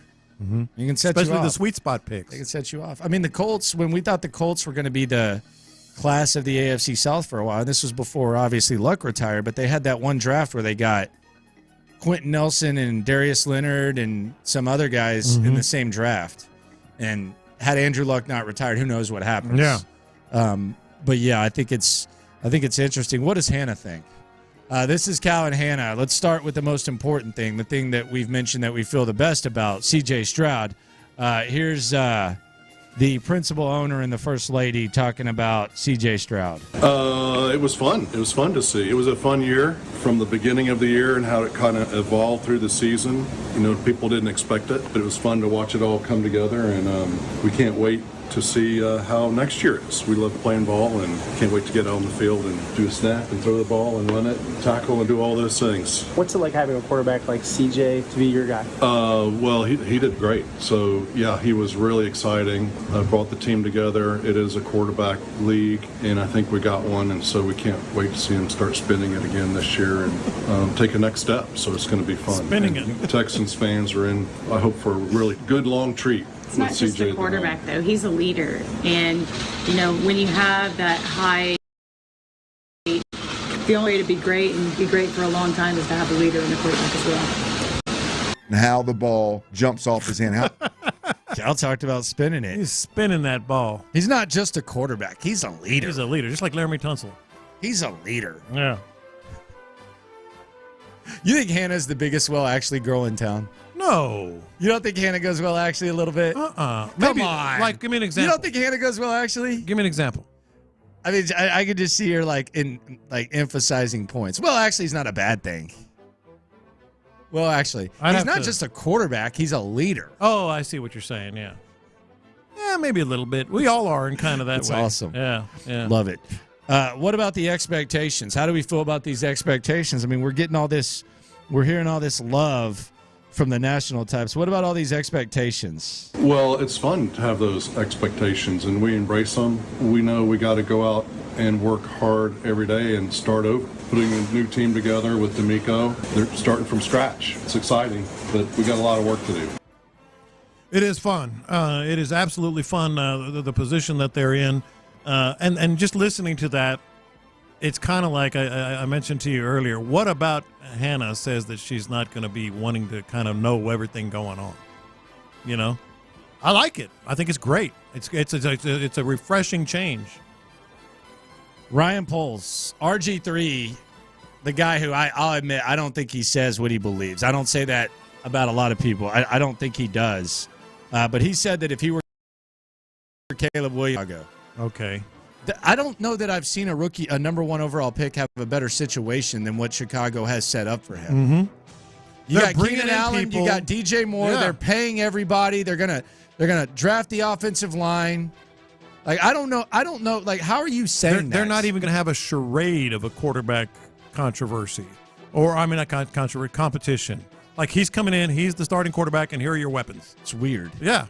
Here was Ryan Poles on McAfee reacting to what RG3 said. It pisses me off a little bit, to be honest with you, because we were hired to break a cycle. The same thing when I was in Kansas City. Coach Reed, all of us were brought there to break a cycle, and we did. And no one talks about those days anymore. It's all about what they are right now. So I really believe we're about to break this cycle and get this city in a really good situation and win a lot of games. So the past is the past. Like I don't worry about that at all. It's about where we're going. Man, it's been so long in Chicago. That used to be one of the meccas for football in the NFL. But you're absolutely right. Like if he could choose a place, it would be Chicago. Of the top, opportunities, it would be Chicago. I mean, that's where he should want to play. It's the best situation for a number one overall pick of my lifetime. Yeah. Yeah. They setting the table for him. Mm-hmm. Yeah. Now, could it get better? Could there be some problems? Do they have the right coach? I don't know. But as far as walking into a situation, number one. No. Not in a long time. And it's not even their first round pick. I mean, that's not their that was Carolina. Yeah, they traded back. And they have draft picks. Yeah. So it wasn't like an awful worst team in the league. Yeah, exactly. Yeah, they have another top 10 pick, too. They already have some. That wasn't their original pick. They have pick 9. Mm-hmm. They have full draft equity. They're spending more salary cap money than I've ever seen anyone spend. Yeah. I mean, you would demand a trade there, buddy? No. Come on, man. Mm-hmm. Like, you got what you wanted. You got the viral stuff, but come on, buddy. Yeah. But Piggy's right. Where you want to go to Washington? Like, they've got the number one pick, and they won 7 games. And that was and now they've bolstered the roster around him.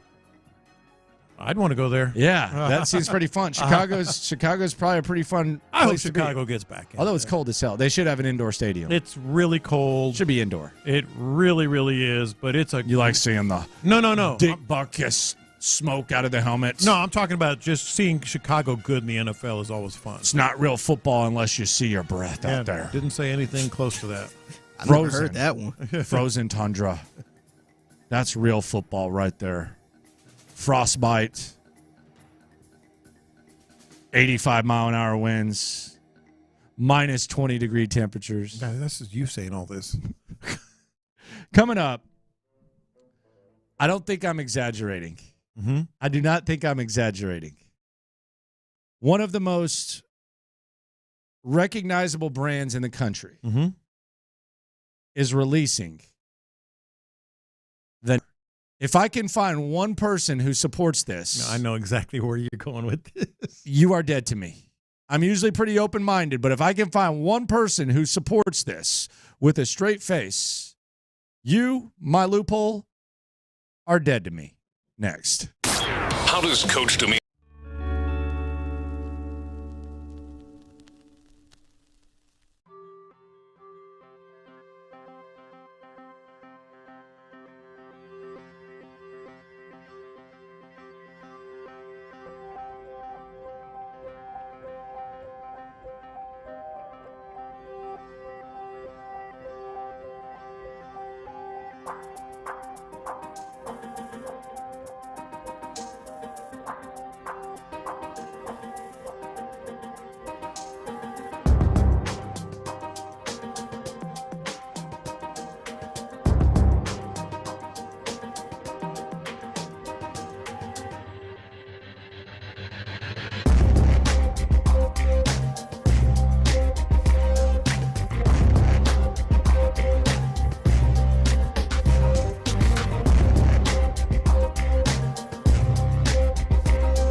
options to help you find your groove. Check them all out on the Odyssey app thanks to Planet Fitness. Get that big fitness energy.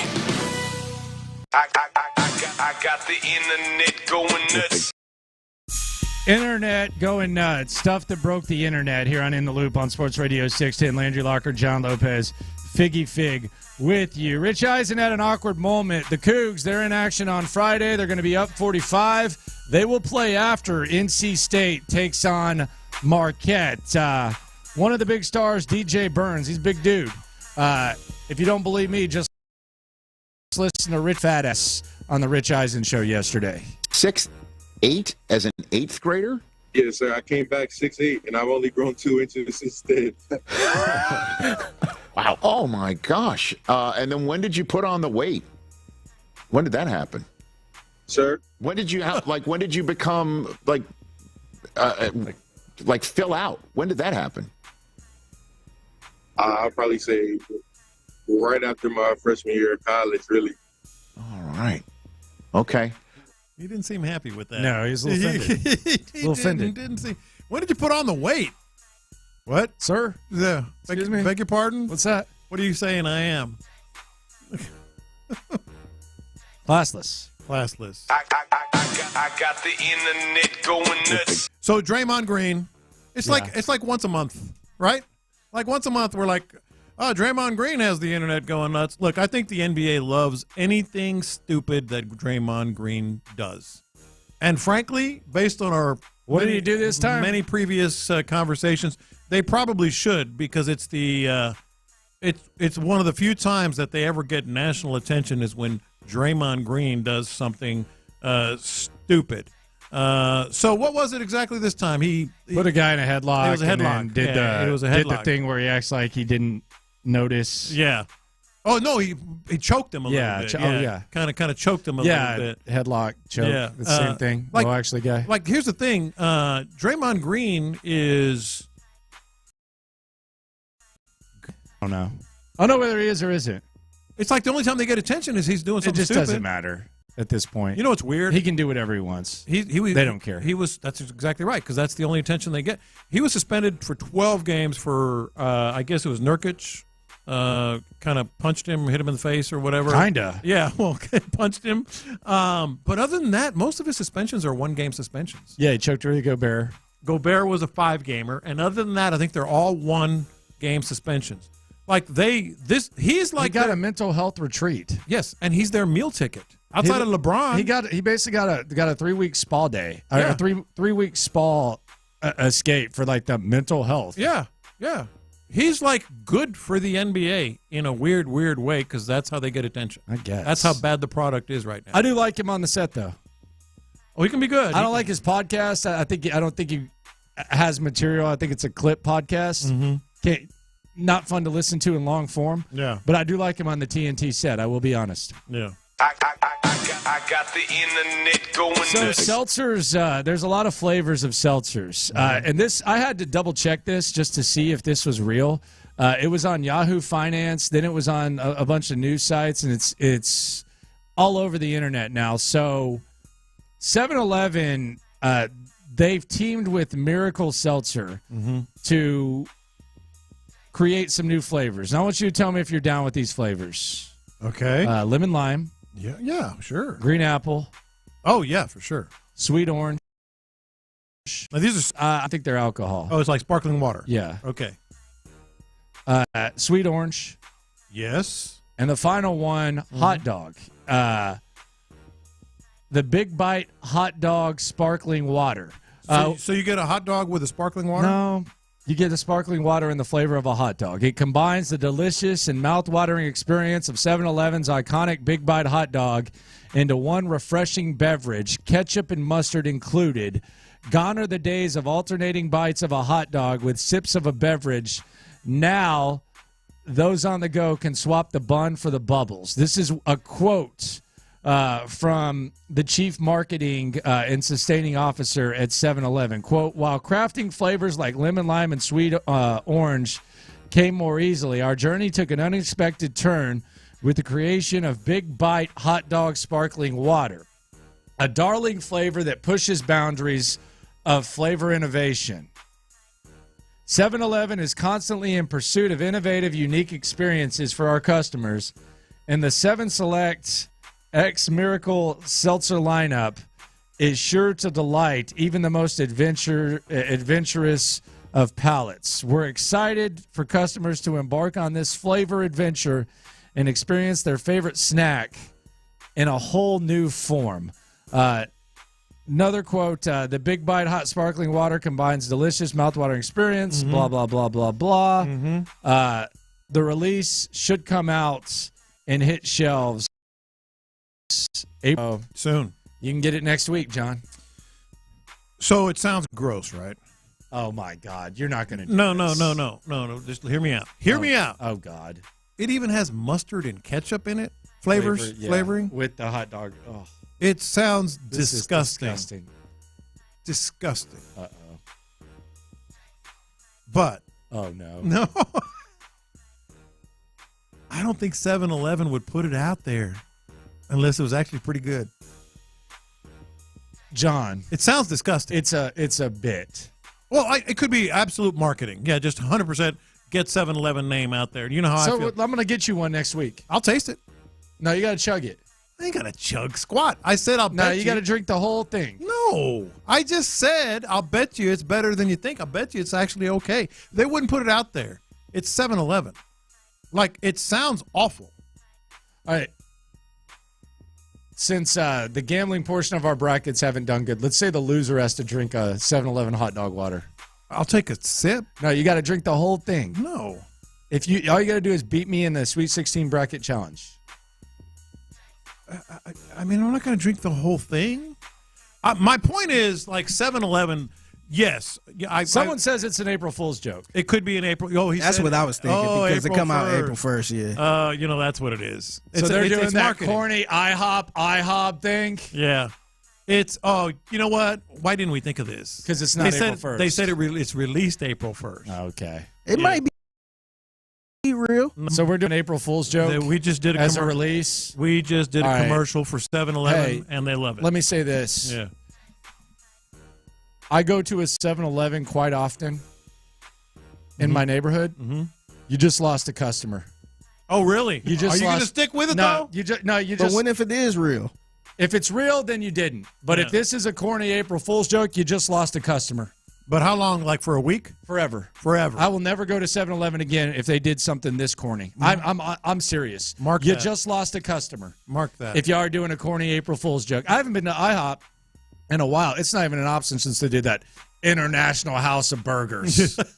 There's anything that annoys me more than April Fool's jokes, it's a small list. Yeah. 7-Eleven, you just lost a customer. No, that's exactly what they're doing. This is just great marketing, and it is great. I mean, people are talking about it all over the place, but that's exactly what it is. I should have seen that coming. I got to go write a letter. Oh, strongly worded. I got the internet going nuts. So a couple things. Caitlin Clark, obviously in the news a lot today. Shout out to her. 4.9 million people watched the West Virginia game where they escaped with a nice win, and she was yelling at people. But that's a different story. First of all, shout out to her. Secondly, I don't get why people are all about, complaining that she's, complaining too much. And that's what players do.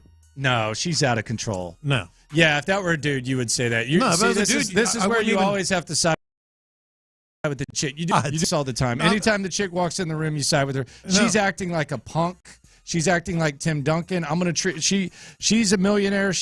You saw her dad yelling at her. Props to her dad for still told her to parenting. shut up. Yeah, he said, "Shut your ass up and bench her. Take her out of the game." Acting like Eric Gordon. So thank you for being a dad. Thank you for being a good father. By the way, but what I'm saying is, you justifying the way that she's acting is awful. First of all, it's awful. First of all, you're doing it again, saying things that I didn't say.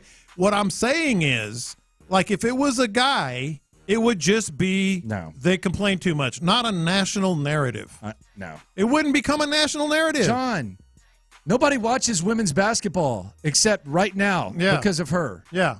So, of course, no one's watching women's basketball. Of course, no one's going to make anything of it. But with all that in mind, because I think people are making I'll put it this way. Well, we say this all the time about LeBron James, Tim Duncan, Draymond Green, and they're about refs. and they're megastars, and we do say it. but it doesn't take over the entire sport like it has with her. A lot of people are watching her for the first time, and that's what they see. And that's what they see. All that said, so you're saying it's sexist? No, well, maybe there's a little bit of misogyny in there, but I just think like it's because it's all new. It's a woman that is in the news like she is. They're taking it too far. It's just a basketball player complaining. No, that happens every day. It's extreme. She should have been thrown out. I don't know about being thrown out. She should have been thrown out. That said, she's made it to the NBA. Boy, Jason Tatum does a lot of complaining. Who does he think he is, Caitlin Clark? You know, so that's how big a star she is. She's been now being. I can't believe you're defending her. I'm not defending her. You keep putting words in my mouth. I'm saying it's over the top for something that happens all the time in the men's game.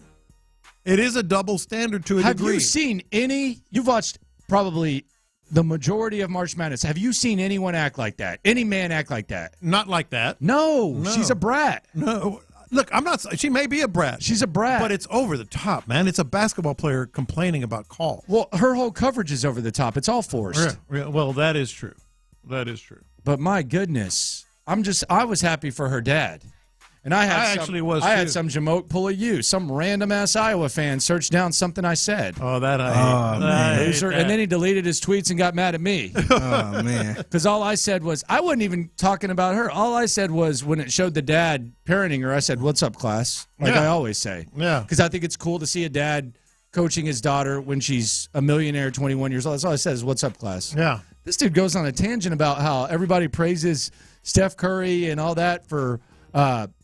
They're when they're arguing at refs, and now all of a sudden blah blah blah, and I was like, weirdo. I'm talking about her dad, and you're searching out to defend. What are we doing here? So the truth comes out. You just hold a grudge. No, I hold a grudge for people who claim double standard, and they're actually the ones that are doing the double standard, like these straw man, like sexist arguments. Like, it's just so easy to say something sexist. You know damn well people were annoyed by Tim Duncan when he acted like this. Yeah, but by and large, it was not like all he does is this. It was, what a great player. You know, he's carrying this squad. I haven't heard anyone call Caitlin Clark a great player. Not as much lately. Not as much lately compared to that. Has she even been good? What is she shooting, like 15%? I didn't really look this week. Yeah, this last I think game. she took up 20 shots and made like 6 or something. I don't know. I just looked at the box score. I didn't watch. I just saw her highlights, and I was like, man, this girl is out of control. Goodness gracious. Tee her ass up. Throw her out. That's one way to fix it. You think they're allowed to throw her out if they wanted to? Nope, I don't. I really don't. You talk about bias in the officiating? Man, she gets the whistle, I hear. There is no way in hell they're going to throw her out. I've followed on the timeline that a lot of people are saying, man, Iowa gets all the calls. You think? Someone said the other day, I don't know who it was, if Iowa played the Lakers, who would get all the calls? I think it might have been Carrington Harrison. I'm not sure. Dude, they probably have, like, they don't even hide it. They have meetings. All right, guys. Whatever you do. Look, this is our ticket. All right. Whatever you do. If you want to start calling it in the Final Four, that's okay. But in this situation, she's getting to the Final Four. She's getting to the Final Four. You can breathe. You just can't breathe hard on her. If you breathe hard on her, got to blow the whistle there. Shout out to her dad. For sure. The 832 says she's awesome. You didn't watch her. You're a fraud. Sorry, didn't watch her. Watch the men's game. Didn't watch Caitlin Clark. Men's games had ratings twice as high. Apologize. I didn't watch Caitlin Clark. They set a record. She's great. She's the all-time leading scorer. They set a record, but it was still half as much as the men's games.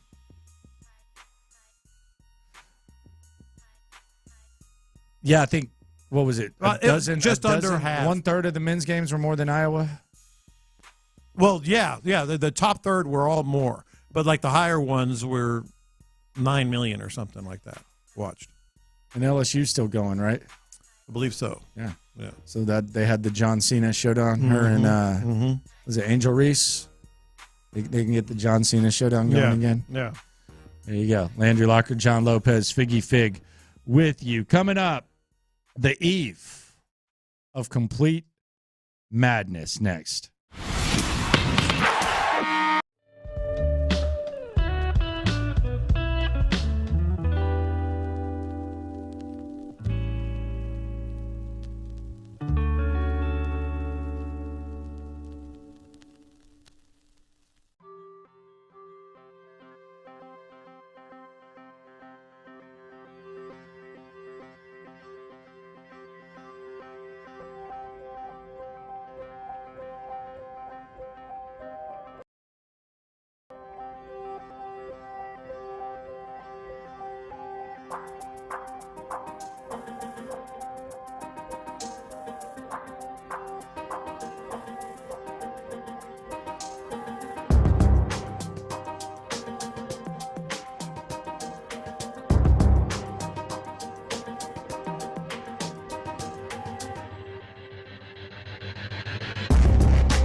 Live from the Twin Peaks studios, Sports Radio 610 presents In the Loop with John Lopez and Landry Locker. Are you ready to turn in the whoopee, or do you still need it? Landry Locker, John Lopez. Keep fit with you here on Houston Sports Leader, Sports Radio 610.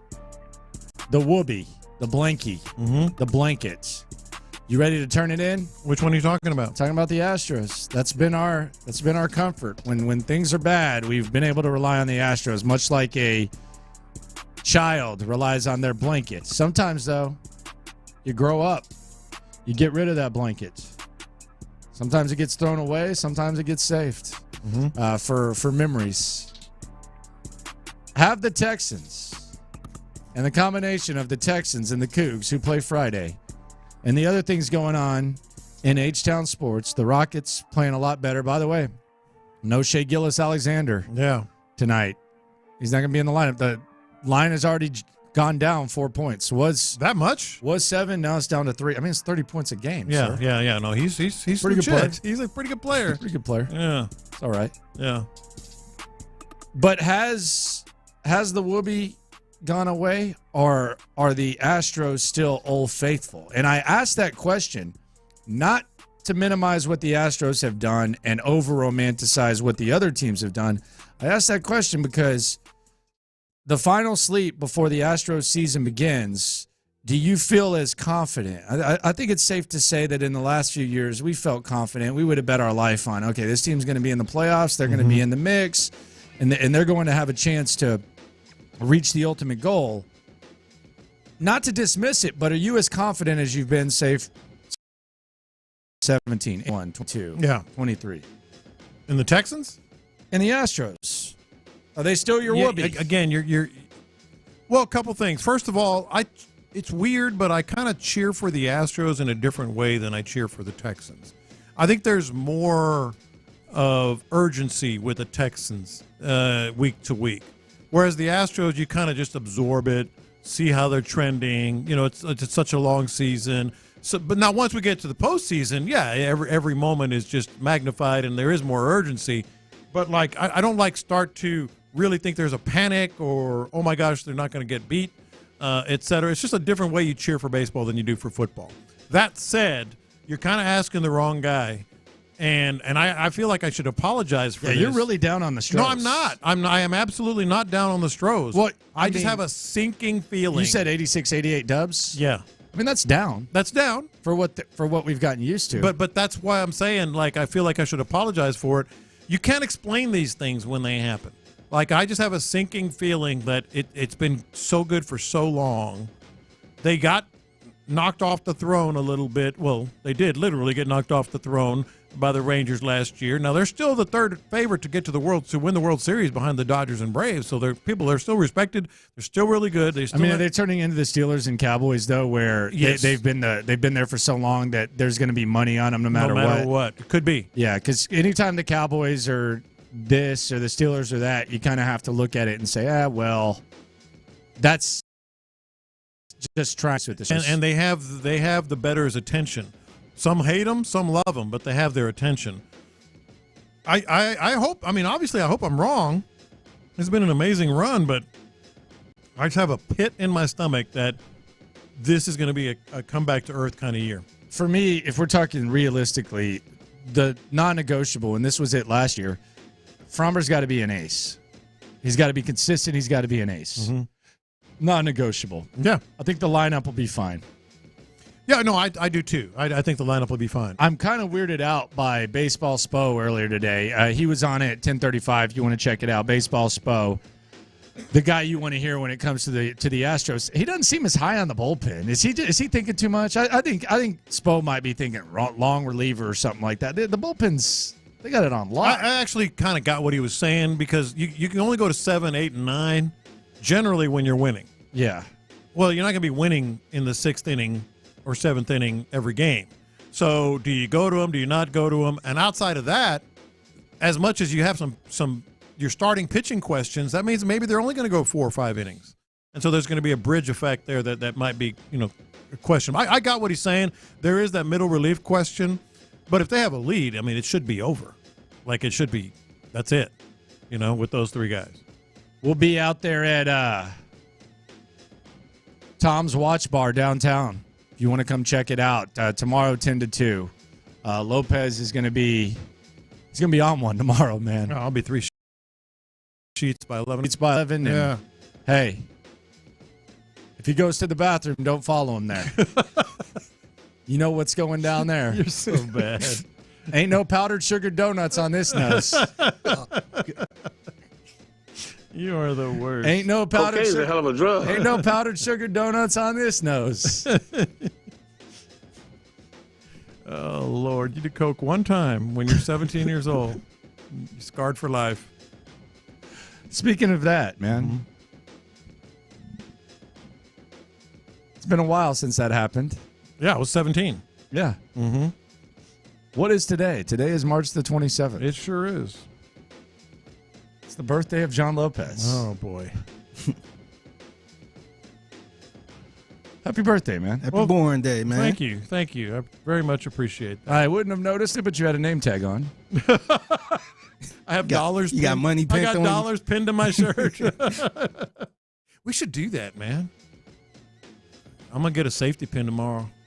Say tomorrow's my birthday. Everybody pin $1 or $20 on my shirt. Have you seen who you share a birthday with? I have in the past, but I haven't looked today. You ready? Yes. Quentin Tarantino. All right. That's a legend right there. He's our artistic type. Absolute legend. Mm-hmm. Mariah Carey. Hell yeah. Okay. Nathan Fillion. Who's Nathan Fillion? I have no idea. I guess he was an alien in Guardians of the Galaxy. Fergie. Oh, hell yeah. I love Fergie. What happened to her? I don't know. She's but 49. I love her. She's 49. Damn, is she? Yeah. She's. What happened to her? The last thing I heard from her was that national anthem she did. Yeah. That was the Yeah, last why is she time. gone? I Of all guess the people, how's she gone? She's better than half these people. She still has the talent, you know that. So she just decided to go away? Yeah. Man, I got some good ones. Brenda Song, no idea. Mm-hmm. Haley Bailey. Haley Bailey. She's an actress and R&B singer. What does she sing? I have no idea. I'm not really a fan. I'm I looking. don't really keep up with I'm her. looking now. I like that. She actually played. I think that's the one that played Little Mermaid, the new Little Mermaid. There's a new Little Mermaid? A newer one, yeah. What, like real one, or is it like animated? Nah, I think it's a real one. So they have like real Little Mermaid? Mm-hmm. Yeah. It was getting a lot of backlash. I guess. For what? For what? Why does anything get backlash? I don't. Yeah, Just because they were saying she shouldn't play Little Mermaid. Why? She's not a ginger? Pretty much. Okay. Do you know any of these rappers? I searched rappers born March 27th. Okay. I'll bet you got. Well, maybe you'll know some of them. Rio Santana. Nope. Nah. Bambino. Nope. Nah. Lava Lava. Nope. Skilo. I wish I was a little bit taller. Is that Wish I was- Skilo? Is that him? I think so. I think that's Okay. Skilo. Yeah. Lisa. Lisa. Nope. Yeah. I got a bad rap birthday. I got a bad rap birthday. Yeah. You felt the need to look that up, Figgy. I did. Well, I was on the page. I was on the page. I wouldn't even read them names, man. I didn't even know any of them. I know what was going on. I didn't know any of them at all. Kind of works out that way. Mm-hmm. Tomorrow, man, Tom's Watch Bar. We got Clint Stoerner, Ron Hughley in the building. Clint Stoerner, by the way, the Pujols killer. Did you get closer to the hole than Pujols, or were you second? Closer. It starts like the first guy that signs it is the first guy that gets close to the pin, and then it goes down. To be clear, full transparency, I did not win closest to the pin. Oh, somebody got behind you? Oh, that was the second hole we played, and, okay. and we weren't. I knew when I hit it, it was going to be. How far were you? Ooh, man, I don't. You got to be within 5 feet to have a chance. No. I wasn't within. I don't even know I don't even know if the winner was inside 5 feet. It was a tough pin placement. Yeah, but I knew when I hit it. So that was the second hole. It was my second hole, but when you play a 4-man scramble, everybody starts on a different hole. Yeah. So some people played it like that. Like after I hit, it was my second hole. It was clearly Pujols' first hole, Mm-hmm. and so I mean I hit it inside him by a couple of feet. Yeah. and there was, I mean, I don't know how many teams were in the tournament, but there was obviously a 20-plus teams that were going to come behind us, and those playing at River Oaks Country Club and Crane's deal. Yeah. There were going to be some players. Yeah, it ain't like your normal scramble where each team may have one. Yeah. I mean, that over there is on that tournament, but I would imagine it's one of them price tags that if you ain't playing some pretty damn good golf and you're not going out there to enjoy that golf course and the hole placements that I complain about, you know, I imagine those guys paid a pretty penny. It is interesting, though, after the tournament, old boy said, Albert Pujols, you went close to the pin. And I knew in my head, I was like, no, he didn't. Yeah. I mean, I was closer. Well, then Pujols wasn't there. He had left, I guess. Yeah. So he butchers my last name, of course, Clint. So I went up there and I said, hey, bud. I said, I'd like to take this prize because I don't even know, some kind of gold coin and some other stuff. Yeah. I said, look. He's got it backwards. I said, you reading this wrong, boss. Yeah. I mean, this guy's running a golf tournament. Oh, no. So I said, I might have just wanted Pujols to come up there. Well, yeah, maybe he did, but I said, hey, bud, you might want to read this. The guy on the bottom was the closest to the pin, and he came back over to me later on. And he said, hey, Clint, come here, man. I said, yeah. He said, I want to give you something just for being a good guy, man. got me a Christian Javier autographed World Series ball, baby. Look at that. How about that? Just for being a solid guy and saying, hey, man, this ain't my winnings, bub. Yeah, look at that. I mean, see, it comes back to you in it's spades, bottom up, man. Chief. Pay it forward. Pay it forward. Man. What a classy stand-up guy, man. That's classy, dude. What was the get-up like? What were you rocking on the golf course? Were you? Well, I'm a Travis Matthews guy typically, and some I got me some Jordan. I got a couple different Jordan shoes. Oh wow, golf shoes. He goes for it. Hell yeah. He's going in. Hell yeah. I saw our boss yesterday. Looks about a 115. Well, I tell you what. Damn, I said that looks like about a 115 right there. I'm gonna tell you, I got there and it was a little colder than I thought. Yeah. So I snatched up a half zip that would have. I mean, how much did that cost at River Oaks? No. I had it in the rig. Oh, I was gonna say you went to the pro shop. I had it in the rig. I just yanked and threw it on. Hell, I think it would have fit Tyler. So I can't rag on nobody's gear or anything. I went out there. I said, I don't give a damn who says what. It is cold out here, and there's nothing worse. Than playing golf in general in the cold weather. Mm-hmm. Nothing. The only thing even remotely close, and we can all relate to this because we all did it, was when you're little, no batting gloves, it's cold outside, and you're swinging an aluminum bat. Oh, man. Awful. Yeah. So I have no room to talk. But yeah, man, you can get them Jordan. Those pretty sweet. They got you can go with the ones if you want. Just like I got an all pair of white ones. I'm trying to think what number mine are. You have the actual the Ron has the actual shoe, the actual high top basketball shoe. Right, 5. 4 or 5. Yeah, man, I stay on the lookout for that. Hell, I got a rolling golf, boys. Got dressed the part? Walk through the clubhouse, you better look like you've been there before. Yeah, that's right. Sure. Have to. Tuck your shirt in, get the belt right, get the shoes right, better have the gear. And then even if you don't play. Let the chips fall where they may. No, I'm not done yet. Get out there and start swinging like a baseball bat. Hey, you just hope like hell that first tee shot's a good one. When people are watching, then you can just peacock your way around. Nobody knows except for your partner. Pretty good. That sucker's good, man. He can swing that stick. Now, well, you didn't watch the other 17. You're listening to KILT AM, KILT HD2. The Drive is live. All right, The Drive is live. Clint's back in the building. Tyler is there as well. Clint, Tyler, yesterday I said, how you think Clint did? And Tyler said, I would say bad. I'm going to stroke his ass, period. It's going to happen. He said, I thought bad. He said, I thought it was going to be bad. Then I knew he had that rib issue, that cartilage issue. Then he said he thought it was going to be real bad. The rib didn't bother me. And I'm going to tell you what now, Tyler, you better, you're living right. Because if you'd have caught me yesterday, I'd have had you quitting at the turn. Oh, I doubt it. Highly doubt quitting that. At the turn, I no want question. You guys to stop talking about this because you guys aren't going to play. Ryan, your boy yesterday swung it about as well as I can swing. I'm not saying I would have scored very good, but off the box, your boy was hitting that thing flush. Was the rapping dude there? Yes, and he was. Did he catch you? Did you have a good tee shot? He was. I did. I was short. I was on the fringe of the green. Front fringe. It was a front pin placement. The pin was about 6 feet on the green, and I hit it. Now I was probably about 10 feet on the green, and I hit one, Ron. I got up there. They rushed us. They were disrespectful. I don't appreciate it. Damn. They rushed us. I would slow down on But purpose. I jump up there, and I don't know. I've done some of my best work under this kind of pressure. You know what I mean? Like it just. I don't know if it phases other people more or what, but I get up there, Ron, and I hit this thing, and it is a pin seeker, Tyler. I mean, he's playing 170, 175. And, I mean, I hit it, and it is as straight as you can hit it. And I'm talking about – pulled out the 3-wood, huh? No. It was a 7-iron. Oh. And it's not, 7-iron. And I'm talking about, Tyler, it is in line with the pin. I'm looking at the pin. I'm looking at my ball. I'm like, I may have just hit a hole in one, boys. Is this the one? I mean, are you kidding me? Right in front of everybody with old boy rapping, with Terrell Owens sitting here like he's – just Cadillacing, getting paid to be there. It's a great feeling.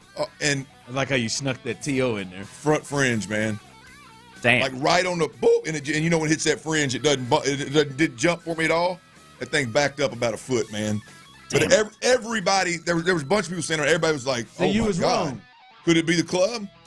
Oh my God, look at this boop fringe. Damn." See, you was wrong, Tyler. I guess so. He would have whooped your ass, he said yesterday. Well, I wouldn't. I mean, my flat stick was pretty damn good. My off the box, I was absolute money. Which, if I'm gonna be honest with you, if I'm not, So he was putting and he was hitting off the tee. Wow. My short game's never gonna be worth a damn because I don't play or work on it enough. But I'm gonna tell you, if my tee ball is findable, your ass is in trouble, Tyler. Your ass is in trouble. Findable. I ain't worried. This has been 3 years. Look me in my face, man. I ain't got no worries. At least 2. Over 2 years this has been since you guys have been talking. I'm ready. I'm just telling you, bud. Weather's going to get better here in a while. I'm feeling pretty good, and I'm feeling pretty good about my swing, because my swing thought and it's very repeatable. It didn't fail me all day long. Tyler, I hit a 5-iron to a pin that was on the second shelf on this green, about 205, 206. I'm talking. You know when you pure a 4 or 5 iron. Oh, I mean it's wood, man. It's a mid. Those are the shots that keep you coming back. Oh, there ain't no doubt. You're right. Yesterday was one of them days where I played well enough to where like I want to go work on my game. I want to go play this week. I want to go get it in. I've never had one of those, but yeah, that's how. Well, usually, I mean, it's either one shot or one round or 9 holes. Yeah, yesterday was a day for me now. Yesterday was a day. I left there feeling good to my team. I said, I did. Mark Clayton, Dan Marino's boy. Yeah, Duper and Clayton. Yeah. I told him. I told him. You, man, you athletes just can continue to make money for years. Chief Clayton. I bet he's got a nice little. Mark Clayton still looks and moves like he's my age. A little stiff in the swing, but can golf. You can tell he's working on his golf game, playing his golf game. Great. Phenomenal dude. I mean, almost too good of a dude to be true. You almost want to be like, oh, come on, man. Real quick. I mean, solid dude. Real quick, speaking of that, as you talked about Duper and how he looks at his age. It wasn't Duper, it's Clayton. Different thing. I wonder if you could kind of help us out here. You were there. I'm sure you saw him in person. You followed him up. We talked about you jumping in front of somehow jumped to, and how old is Albert Pujols really? It has him listed that he. Oh, really? His actual age. Yeah, because you're how old? I'm 46. So it has him listed 2 years younger than you. Do you buy that being in front of Albert Pujols? Who? What has me listed, Albert? Albert Pujols has him listed at 44 years old. Are you serious? Exactly. I believe him. Nobody Brandon believed he was 48. I think you said 47. You believe Albert came over at 16 and lied about his age. Is what most people did. Most people were shocked that he's under 50. Most people were texting in, he's got to be over. You shocked to believe that he is 2 years younger than you? Yes. Yes. There's zero chance that man is. There is. Some people just age. Yeah. Pujols is not younger than Clint Stoerner. 2 years. When the majority of your career you've been taking anti-aging, performance-enhancing drugs, you should allegedly. Yeah. Okay. There was a little spray or something. If there's MLB after his name prior to 2020, I mean, it's or before 2020, then is that prior? What does prior mean? Prior to is before. Yeah, prior to 2020, then you can bet there's some PEDs in his past. Well, again, I don't believe that Albert took any PEDs ever, and I believe Albert's 44. I tell you what, Clint put it inside him. I know that much.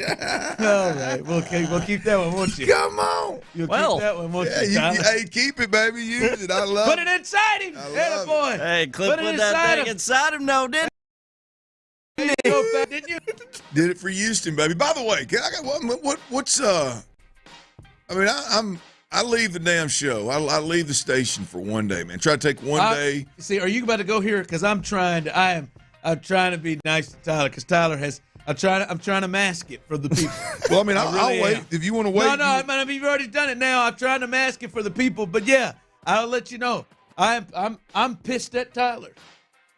Well, I mean, I'm pissed at both of y'all. How can you be pissed at a face like this? Because look, here's the deal. I leave the studio for a day, try to get out and enjoy the weather and play a little golf, and I'll be damned if I don't flip the radio on and Tyler's driving the show. Hey, people wonder, and you're in there screwing up the damn production side of it. I think screwing up is a leap. Well, I mean, I think you hung up on a caller. I think your bumper music was late. I think your drops were poorly timed. Then you didn't know how to take us to break. Some of those were on purpose. Hold on, okay, you're doing it on purpose. And not the Larry part of, obviously, again, Larry, I want to apologize. Right. That was a mix-up.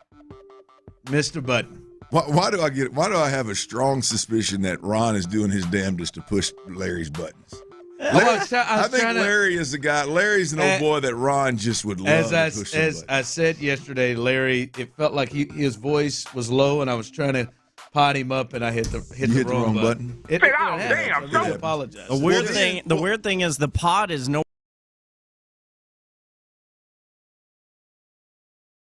nowhere near. Well, on top of that, I come in today and we're trying to do a little prep, and I mean it's the prep has gone to hell in a handbasket. Tyler's got his feet propped up on the damn table in the prep room, and stretching and that knee farts out, man. Loudly twice. I was going to say that twice. Ron, you've lost all control. That was all the eggs. Eggs make me gassy. It don't matter what you get. There's no excuse. It doesn't matter if they stink or not. It doesn't matter if you felt it coming. Doesn't matter if your little tummy hurts or if you ate eggs. None of that matters. What in the hell is going on? And he leaned back real comfortable and then did it again. He did it twice in prep today. It's not healthy to keep it in. Better There's out more than room in. outside than inside. That's kind of like our studio. Yeah, that's a good point. Damn it. My stomach was hurting, man. If I wouldn't have let that go, it could have got worse. Lost all control, man. Listen, if you're new to the show, we appreciate you jumping in. Thank you.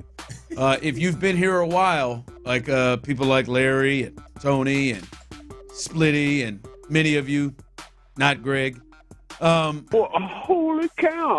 I've expressed to you, I don't have a lot of pet peeves.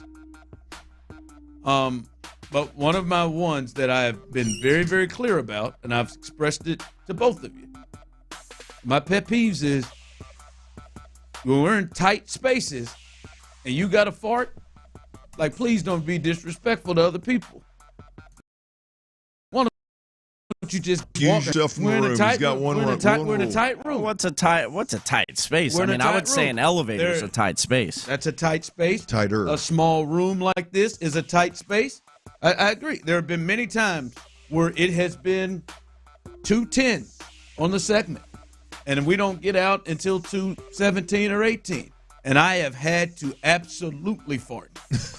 And I have held it. Let it go, bro. And I've held it, and I walked out of that room and then let it go. Because I think it's disrespectful to have him trapped in here. Right, and I've expressed that. I've expressed that to Tyler, Clint. People on the show understand it. And that son of a bitch just leaned back 2 times and just said, to hell with you. And Ron, the first time wasn't enough.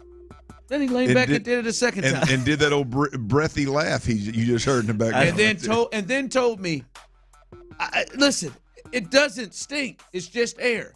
Then came around, folks. Just went around a turd, by the way. But then came around, just said what he just said. It's the eggs. Eggs make me gassy. He just sat around and ate Torchies, folks.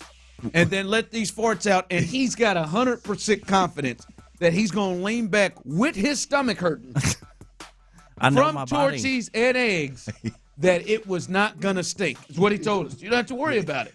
Not going to stink. The old 1 p.m. breakfast taco. I just I'm over it. It's just not extremely disrespectful. No, it is. It's disrespectful. Well, I think it's disrespectful for you to tell you something might make me be in pain. I'm not telling you. You could have got up and walked the 3.5 steps. You have long legs. The 3.5 to 5 steps to open up that damn door and fart all you please.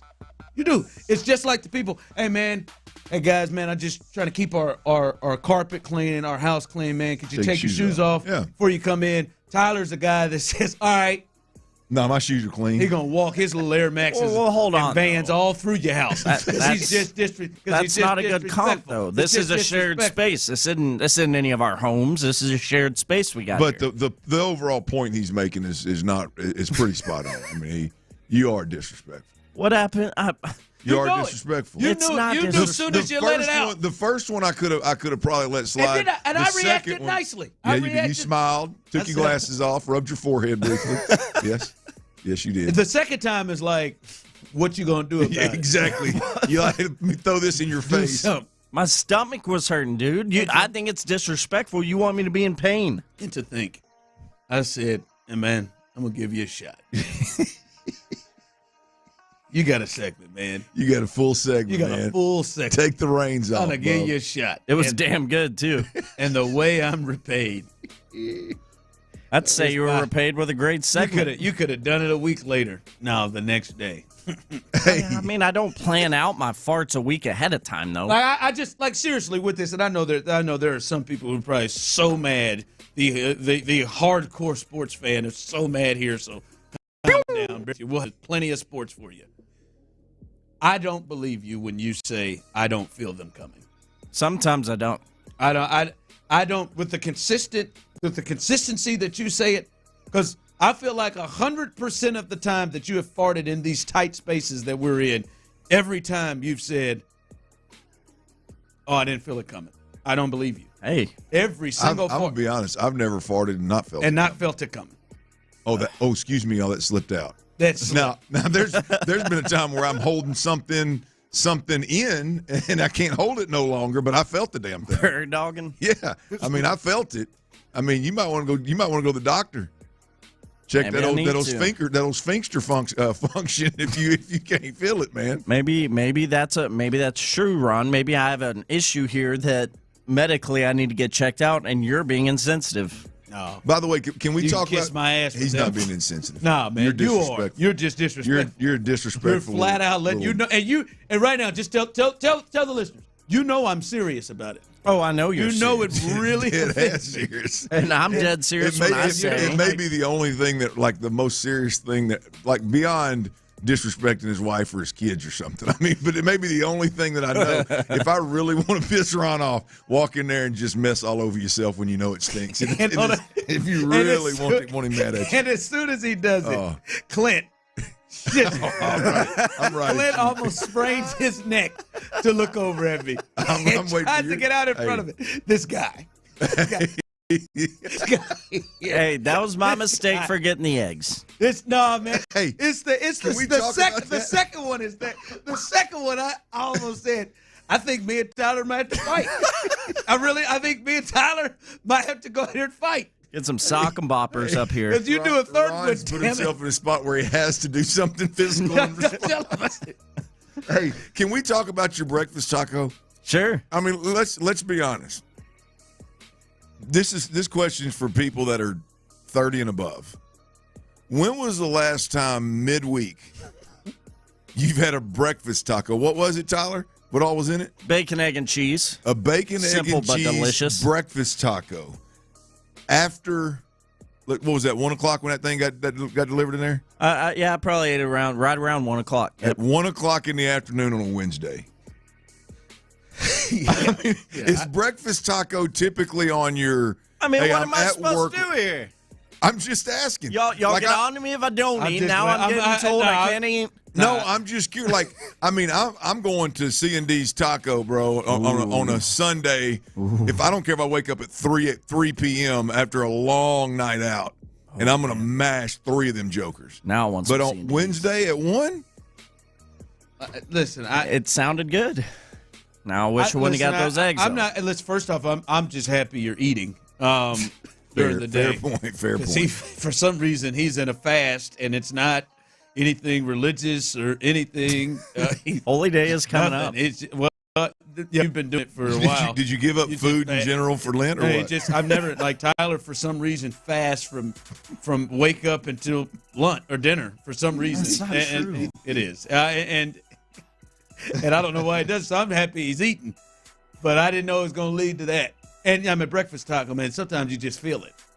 I'll make you this promise: I will not get those breakfast tacos in our prep studio. Man. Well, let's be get clear up and here. walk out the room. The 1 o'clock breakfast taco that you ate had nothing to do with the gas that you passed at 1:15. Just get up and walk out the room. But I'm a guy who gets the walking farts sometimes, man. Okay, when I played baseball, sometimes I'd be running down that first baseline. I told you, hop up there, walk out there, stand out there for about 10 to 15. But what if I get up and the stress of getting up and walking out? What if it comes out? I'm still in trouble. Yes. See, I don't believe you. That's what you and Liv's granny got a lot. I was gonna say, what are you? Walking toots. My 4-year-old can control his farts, but you can't. My 74-year-old can't. I mean, I'll give her. People are different, dude. People are different.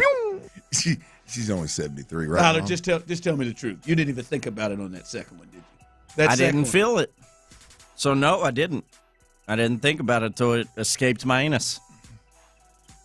Escape? Can I say that on air?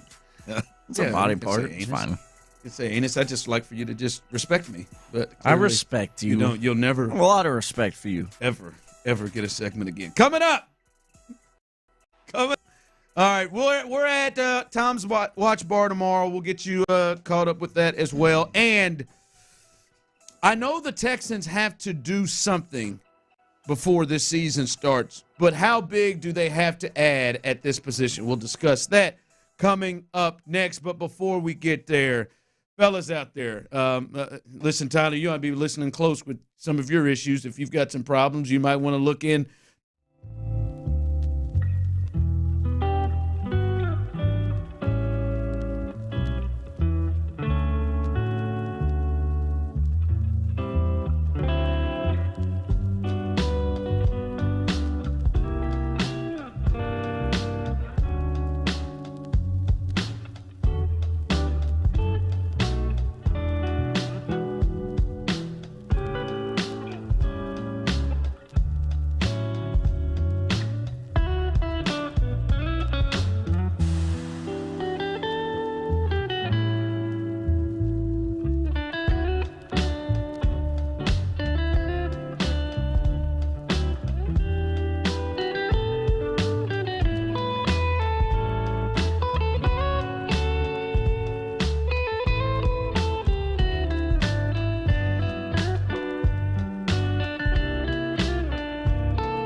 recent episode of your favorite shows here in H-Town.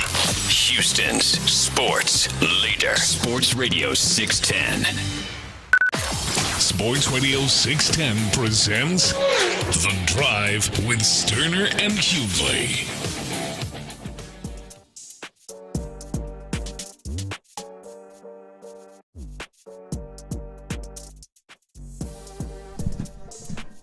All right, this is one I want to get to, and I've been wondering about this, and I think this is a legit conversation, and I've got an opinion.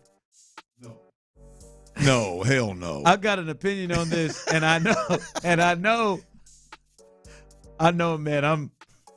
I'm sinking on the ship with the Titanic potentially on this thing right here, man. I can't let this ride. But I've been thinking. I said this off air to Tyler yesterday in between one of the breaks, and I know you got a strong feeling about this. Clint yourself. You can jump in, Drive family, either on YouTube or Twitch, or YouTube and Twitch, or on the text line. Like, we know one position that the Texans are not done with. There are several positions, but we know for a fact one position they're not done with because they only got 2 on the roster there, and that's running back. Now, I think we understand that Joe Mixon is going to be the starter. They traded for him, and then they gave him a new deal. He's going to be the starter. Now, we know they're going to add probably at least 2, for camp, maybe even more. But for the season, if you look at it last year, the Texans were rolling with 4 running backs. My thought is we know they're going to add, could be in the draft, could be, a veteran free agent, probably both. Do they need to be looking for a Devin Singletary type, or do they need to be looking for a Mike Boone type? And if that doesn't make sense to you, Devin Singletary, if you're looking for a Devin Singletary type, Clint, you're looking for a legit backup to Joe Mixon. You're looking for a guy that's going to come in and be your second back. That's what Devin Singletary, the plan was. That type of player is a second back. Or are you looking for a Mike Boone, and a Mike Boone is really a special teams guy and a third back, and you would be doing that because you're comfortable with Dameon Pierce being the second back? What do you think the Texans need to be looking for? Do they need to be looking for a legit backup, or do they already have their backup and they just need to add depth behind Pierce and Joe Mixon? I just believe in Dameon Pierce so much, Clint. I just cannot accept that kid can at least be a damn backup to Joe Mixon. Yeah, well, this is this is a hill we're gonna lay down next to each other and down that thing. I agree with you. Look, I would have no problem. I would have no problem at all, regardless of what they do behind Dameon Pierce or in that running back room. I would have no problem at all if the Texans' plan was Joe Mixon and Dameon Pierce. Zero problems whatsoever if that were the case. But I would actually love to see it. But I would understand if they went a different direction. I would at least understand it because of based off the issues that Dameon had. I think the smart thing to do, right, is to get a guy in here that is a veteran, experienced running back that is the caliber running back. The Dare Ogunbowale's, as you mentioned, what was the kid's name you mentioned? Oh, Mike Boone. Mike Boone, something like that. Veteran, some experience, can play special teams, understands his role, and you create a little competition. What you don't want to happen is you get caught with your pants down, and Dameon Pierce really does have an issue, and for whatever reason can't execute. He can execute in what was those seasons last year? Oh, Pep Hamilton. He can execute when Pep Hamilton calls inside and outside zone, but for whatever reason he can't get it done in this offense. What you don't want to do is get caught in that situation, and your backup running back is some guy that had zero chance of making a roster before, but because Dameon Pierce messed the bed, now all of a sudden he is. Only they know that.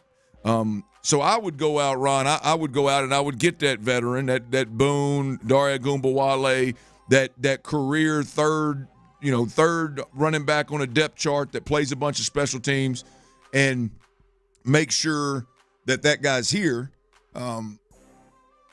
just in case. But I would have no problem with Dameon Pierce being what they do at the number 2 running back position. Yeah, and I think I have no idea what they're going to do there. As some people are texting in, best available running back on the market or draft. They need to be looking for a starter replacement for Mixon after a couple of years. I know, and I have an issue where I've really struggled with this running back position here with David Johnson and well, here's the latest one with Dameon Pierce. But I mean, if we look at it, and I don't know how they want to split carries. I don't know what the thought is, but I would imagine the person behind Joe Mixon, Clint, is going to get, if Joe Mixon is healthy, the person behind Joe Mixon is going to get what? 5 touches, 5 to 10 touches, maybe. Yeah. I'm just saying at a high 5 to 10 touches a game.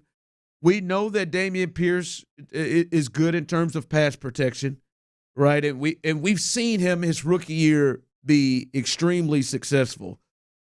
It is just hard for me to believe that dude cannot fill the role of the 5 to 10 touches, which really is probably more like 3 to 7 touches a game. He can catch it out of the backfield. We've seen it. It is hard to believe to me that they have to find a legit backup running back when they've got this dude. And I just that's when I see someone texting Blake Corum. Let's roll with him. I'll be honest. I don't like the rookie running back thing. I mean, not to be the backup. The rookie running back thing. Well, I mean, you got to have a better. What you don't want to do this year when you're trying to make the jump from the second round of the playoffs to the AFC Championship to a Super Bowl, what you don't want to do is get handcuffed by having to play a rookie running back more snaps than you want to, which would mean if Joe Mixon went down and your answer at running back, all of a sudden your best answer is a running back that you drafted in the third round of the draft or fourth round, whatever it may be, and now this guy he's not quite ready to handle everything that an offensive playbook throws at a running back. I'll argue, Ron, that maybe, and I'm talking about outside of quarterback, tight end or running back,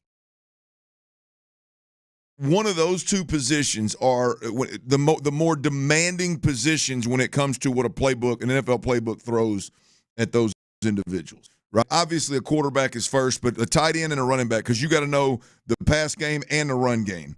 I mean, you got to know a lot, man. And so I would hate for this team to be put in a position where you're stuck having to get a fourth or maybe even later round running back in the draft, a bunch of carries, and now you've got to pare your playbook down again this year because he can't handle a pass protection or he can't handle this or that. That would be I'm looking at the list of all the free agent running backs out there, and there's several of them that are the 1 year prove it guys that should be able to come in and know the offense immediately, be able to pass protect immediately, not have to be taught the route tree, not have to be taught the protections. There's a bunch of those guys out there. So, are those guys that you're seeing, do you believe Dameon Pierce can give you what you think they can give? Well, not all of them. I mean, because you got some on here that have been starters in the NFL. I think Zeke is out there. Yeah, but like Zeke's not a guy I'm talking. Like Zeke's not going to come here on a 1 year prove it deal for minimal money. Like, yeah. I mean, and Zeke's not going to make what he used to make, but I would think that Zeke's going to command a little bit more money than what I'm talking about. You know, I mean, I'm looking at this list, and you got Zeke, you got Kareem Hunt, you got Rashad Penny, you got some dudes on here that are like, hey, I ain't playing for minimum. I'm talking more along the lines of like Dare Ogunbowale is on this list right here. You know, there's some guys on this list that need a 1 year prove it deal. There's a guy very familiar with, Clyde Edwards-Helaire is on this deal. He's a guy that should be an experienced veteran running back that has a lot to prove, has a lot to play for. And most importantly, can execute what an NFL playbook throws at you if he is in a position where he's got to play more snaps. There's some guys out there that I could see him bringing in to compete with Dameon Pierce, and I wouldn't be one bit mad at it at all. Yeah, compete. Yes, I just look at that and think that guy can at least handle the backup role. I mean, Ron, I look at him, Joe Mixon's your starter. I'm really high on Joe Mixon, obviously. And I look at Joe Mixon, I'm like, man, Dameon Pierce has got some similar play style. Dameon Pierce has got the ability to turn the corner with speed. Dameon Pierce has got the ability to run you over, and not quite like Joe Mixon, but he has the ability to do those things. He's shown the ability in 2022 to do those things. And he has somehow has all the intangible mindset stuff that you would like to have, even with what has happened to him the last year. All right, coming up as we get closer and closer to tomorrow, which is opening day for the Astros, we bring back our guy, our Odyssey Sports Radio 610 MLB insider, Tony Gwynn Jr., fresh off his little trip to Seoul, South Korea. We got to get with Tony to get his thoughts on everything with baseball, the Astros, and this upcoming season as we move closer to opening day tomorrow. Tony Gwynn Jr. coming up with us on The Drive. That's next. Ver's going to be Ver. Celebrate opening day with Sports Host 610. Join In the Loop and The Drive live at Tom's Watch Bar downtown from 10 to 6 tomorrow. Whether you're grabbing a drink before you head to the ballpark or hanging out to watch the game, come on by and enjoy the start of another Astros season with us. We'll see you at Tom's tomorrow. Houston's sports leader. Sports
All right, welcome back to the drive as we're hoping to get with our guy, Tony Gwynn Jr., as he will join us during the baseball season, our Odyssey Sports Radio 610 MLB Insider. Hope to hear from him in a bit. By the way, tomorrow, opening day, we will be live, not only us, but in the Loop as well. We will be live at Tom's Watch Bar right next to House of Blues downtown, getting ready for opening day as the New York Yankees are in town. And if you aren't able to go to the game at Minute Maid, and I know some people aren't able to pull that off on opening day, as it will be packed, come on down. Come on down, hang out at Tom's Watch Bar, a great spot to watch a game, a great place to hang out. TVs everywhere, good food, good drink. I heard Landry say Lopez. By the way, happy birthday to John Lopez. Landry said Lopez. Is it Lopez's birthday? Yeah, he said he'll be drunk. I'll be damned. Said he'll be drunk by 11. Which Lopez said he would be. That's what tomorrow. Well, Landry said he'll be drunk by 11. Then Lopez said, "Yep." I said, "Oh, that sounds like fun. I want to see John Lopez a little." Well, let me tell you something. They got tall. I don't think boys. I've seen it. I have definitely not seen it. Oh, they handed you tall boys. Somebody brought you a brown bag. They got tall boys at Tom's Watch Bar, so you might want to stop by that C-store on the way in there and get you one of them brown bags, man. And by the way, it's the smallest brown bag they have at the C-stores. Don't let the clerk. Big one. They'll give you one and you just look at it and you think, yeah, this will work, and then you realize like it's not. I mean, it's fellas. Y'all can relate. You know what I'm talking about. It's very similar to buying condoms. It's very similar. You want that slim fit. You want that slim. So don't just step out and grab that Magnum. Yeah, don't grab that Magnum unless you know what you're getting into now. That sounds like Tyler. Tyler, like he'd say, you know what, the hell with it. I'm grabbing this Magnum.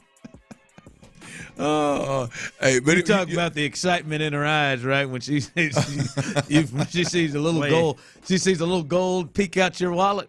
Those aren't one size fits all. A little gold. Yeah, it'll fit all right. All your goods. In case you don't know, you ain't supposed to put. Never mind. Good call. But the just talk to the clerk. Just ask the clerk. Just say, give me the smallest brown bag you got, and it'll fit right around your tall boy. And they get them at this. So if you want to get buzzed up by 11 o'clock on a Thursday, Tom's Watch Bar is the spot to do it. 3:10 first pitch. Am I reading that right? That's right. 3:10 first pitch. So even if you are going to the game, hell, Landry and Lopez and boys are starting at 10 o'clock in the morning. You might as well get on down there and then head on over. Hey, get you a couple of breakfast tacos like Tyler gets, and actually they sell food down there. Yeah. Go ahead and do a little pre-gaming down there. Why not? Just don't fart around Ron, or he'll freak out. Just in tight spaces. That's going to be a public space. Ron can't. And we're not in an enclosed space. By the way, speaking of farts, I got crop dusted at a funeral the other day. Damn. By a 90-year-old. Damn. I guess you can't really do nothing about that, can you? I mean, he was moving slow too, and it was like I just reached out to shake my buddy's hand, and it hit me. And I said, "That wasn't me." That wasn't me. He said, "Well, who was it?" I said, "Right here, buddy to the left, right here." And I could not get away from it. Now, see, unlike Tyler, I believe that fella probably couldn't help it. Couldn't help it or can control it. His sphincter probably is suspect. It may or may not have snuck out, but he's got a hard time holding it. Tractor pulled the hell out of me. I immediately thought about Ron. And here we sit, man. I couldn't escape it though. Actually, it was wild. And it was probably bad. I mean, I moved 5 feet. I moved 5 feet away, and it was still in my face. It's like it was attached to my nose. I was like, "Boy, that old fella right there he's real." That thing must have just literally gone around a turd." Yeah, but he's all right now. He's good. All right. Speaking of the, let's get around to fart talk. Let's head to our Odyssey Sports show today. MLB insider Tony Gwynn Jr. Tony, it's good to hear from you again. Hey man, I saw you out there in Seoul, boy. You look like you was having a good time. I was thinking, next time I talk to Tony, I'm gonna see if he recommend that as a nice little vacation spot. Shoot, yeah, absolutely. Now I didn't have to spend any of my own dollars to go down there, but It was fantastic, man. That was an experience that I would suggest for anyone. I mean, the food was fantastic. Korea's super clean. Like it was amazing, man. It was a good experience. To do that thing, there you go. You didn't probably sleep. No, I've been to Korea. We played a preseason game in Tokyo one year, man, but I'll be honest with you. I mean, going from Baytown, Texas to Tokyo was a little bit of a shock for your boy here.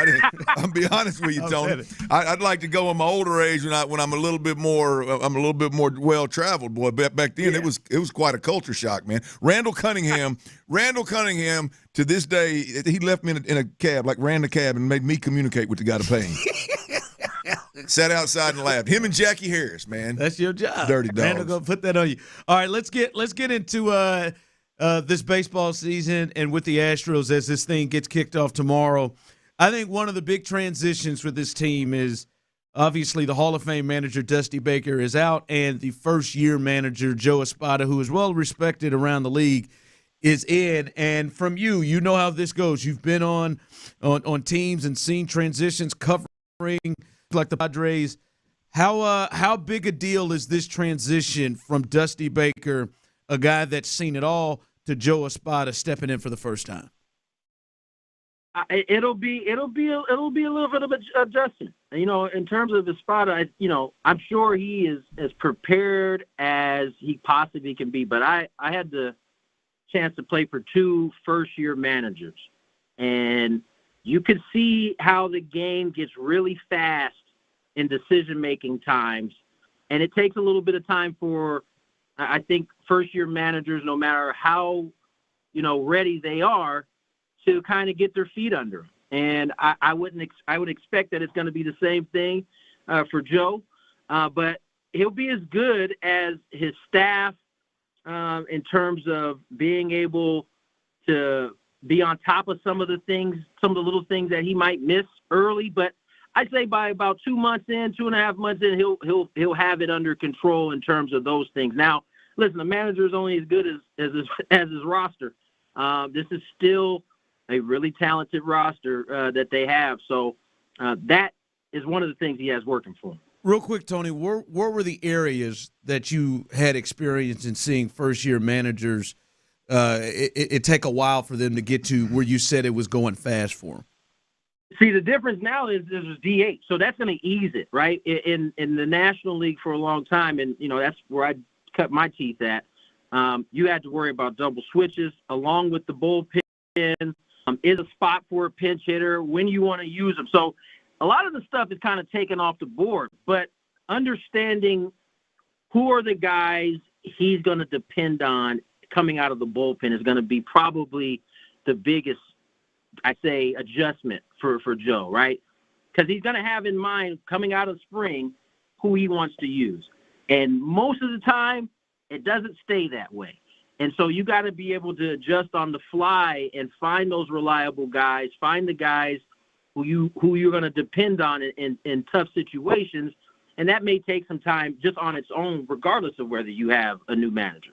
I love what Espada's done, man. I mean, look, he made it a point. He said some things here locally. I don't know if they've nationally hit the radar or not, Tony, but just coming out, he acknowledged out of the gate, just, hey, look, the biggest thing for me is to not disrupt what this organization has been doing for the last 10 years. Keep this train moving and stay out of the way. And his emphasis on communicating, which we saw come to fruition to the forefront when with Hader and Presley with that situation, who was going to pitch the ninth. I mean, I just love everything about this guy and the way he's handled a transition from a Hall of Fame manager to a guy that's never done it before. Hey, let's talk about another position that talking about change from a veteran to a guy that's really never done it before, that catcher position. How big of a deal is going from Martin Maldonado, who was everybody that's come in contact with or played with him has rant and raved about his ability to manage games, no hitters, call games, to a guy like Yainer Diaz, who is going to be managing a young staff with the exception of Verlander?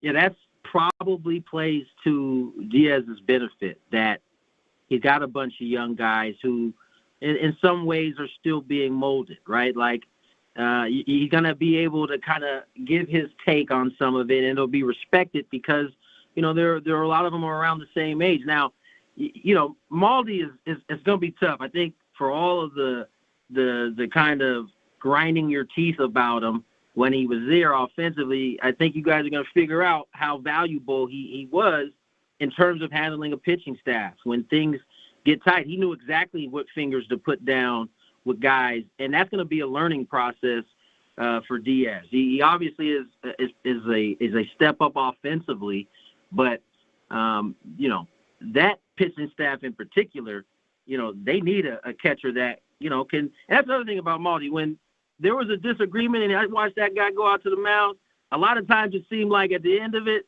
it was on with whatever he thought, and so that takes some time to build. And I'm sure Diaz is capable, and he'll have to manage that and work around it. Tony, before we let you go, man, I'd love to get your thoughts on a lot of different things. You were kind of there when the biggest story in sports kind of erupted there in South Korea. I wonder from you, you've been around this, you've seen this a bit. Do you think this ever gets really, really bad for Otani? I mean, from a baseball standpoint, I don't know if it gets to the max, right? But I mean, he got the feds in on this, so yeah. Once they get involved, all the other stuff kind of falls to the wayside, and so we'll have to kind of see where that particular part ends up. But I think it's a very unfortunate. Just to give you some background on this, when we were in Korea, you very rarely see owners more than once in a day, right? You see them once shuffling in, you see them once, and that's about it. But I saw them before the game, and then after the game, as we were heading down to the clubhouse to get on the bus, they came scurrying out again, and I turned to my partner, Jesse Hagler, I said, man, that was odd. That was weird. They seemed to be kind of in a rush. Turns out the following day, we find out that they had a meeting, and that's exactly where the owners for the Dodgers were coming from. So, to say the least, it was a big story. I believe in people ultimately. I hope that this was a deal where, he was just trying to help a friend out, a little naive to how all this stuff kind of works. I know plenty of players that don't do a lot on their own and depend on, folks around them to help. So I just hope for his sake and baseball's sake, it's nothing more than what he said it is.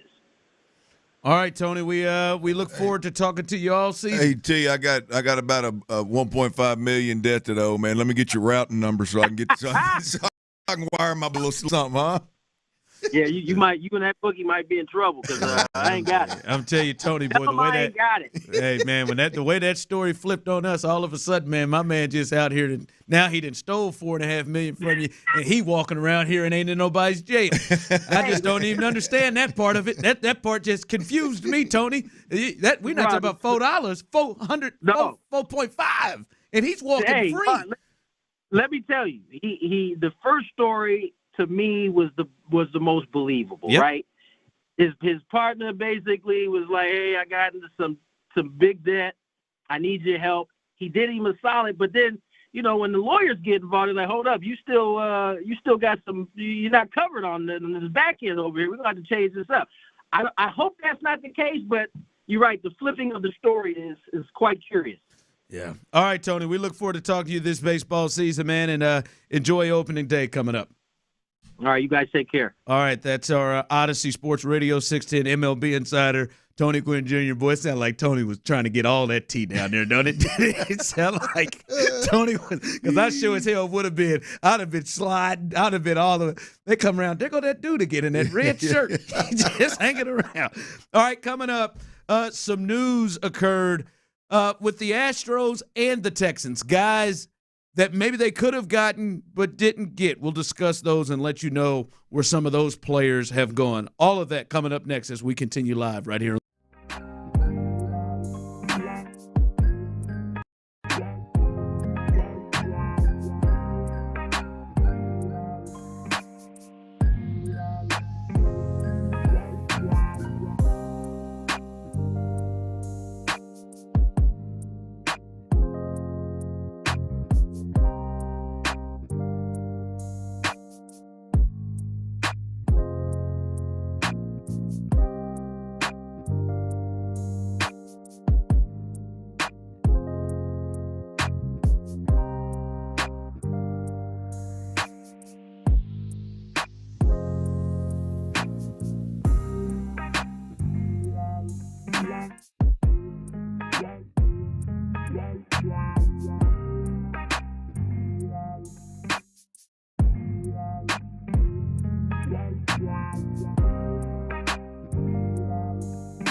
KILT FM HD2 Houston. Insider access, exclusive content. The Texan play here. Always live on the free Odyssey app. Sports Radio 610 presents The Drive with Stoerner and Hughley. With the biggest stories of the day, it's the Big 3 at 3. Number 1. And it is 3 o'clock, baby. All right. How about it, huh? Oh, it's 3 o'clock. That's right. All right, I found a couple of moves interesting. Let's start here in the NFL, Clint, and I want to get you and the people's thoughts on it. Tre'Davious White, former All-Pro corner, he is signing with the L.A. Rams. A one-year deal, $8.5 million, max value to $10 million to go with the Rams. And I look at that, and we are looking at the Texans and their second corner. We've talked about they could go a bunch of different routes. Steven Nelson is still out there. Xavier Howard has all but tried to say he'll just work here for free to come here in many different ways. But it looks like at this point they are going with young players and Jeff Okudah and C.J. Henderson, who, I mean, if you're honest with yourself right now, have been bust. Top 10 picks that are now in their third teams in their rookie years or rookie deals. My thought is, what would you have been more comfortable taking a chance on? Going after what the Texans seem to be doing right now with those young players that could bust but have high talent, or a 29-year-old player who has injury issues that has missed 30 of the last 50 games in the last 3 seasons, but was one of the best, if not the best, corners in football a couple of years ago? Which one would you have felt more comfortable going with? Yeah, look, I like the old head that injuries happen in this league, man. I don't even when there are, which this is obviously a case where injury is you can't avoid it. ACL the last 2 years, and then last year the Achilles. Look, you can't avoid the injury bug entering this conversation. I think it's thrown around way too loosely in the league. I think guys, it's a league where guys get injured, guys come back, guys play well. But with this particular situation, when you miss 30 of 50 games the last 3 years, you've obviously it's a big part of the decision.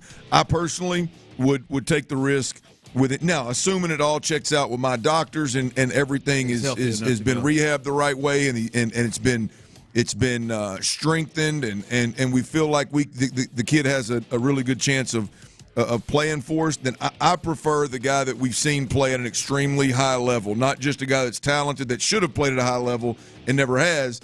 I would risk the injury, the injury-prone aspect of Tre'Davious White, especially when it's $8.5 to $10 million, one-year deal. There's not a huge investment. There's not a long-term investment there.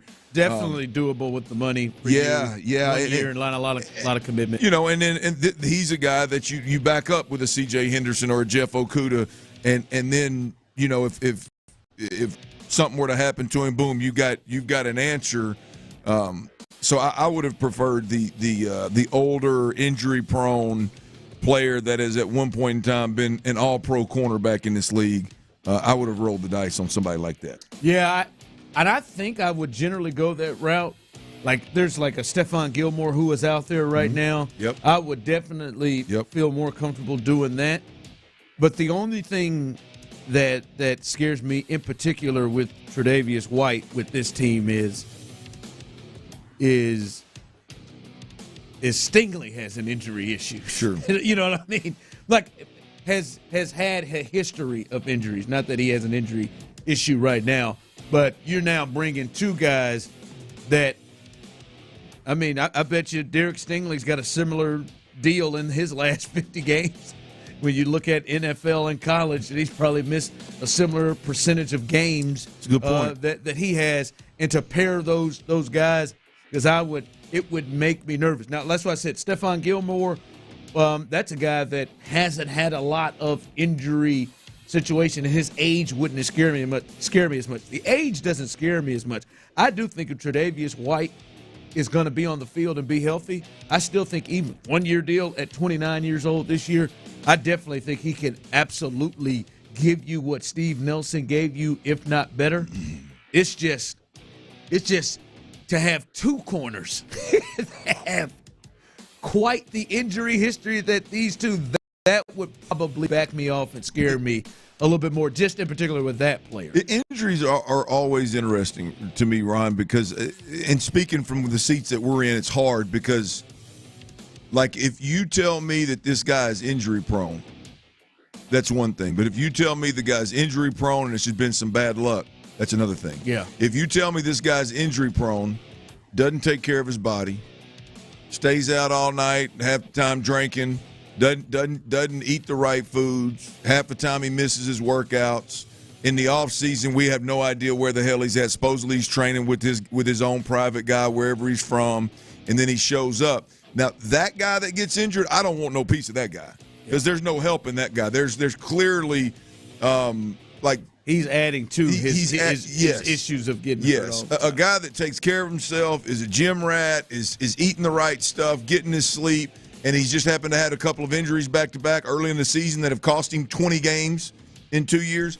I'll roll the dice on that guy. That guy I don't mind rolling the dice on. But the other one is, boy, especially when you're young and you can straight ball and you can run the streets and you can chase and you can show up whenever you want to and steal ball, at some point in time, Father Time catches up with you.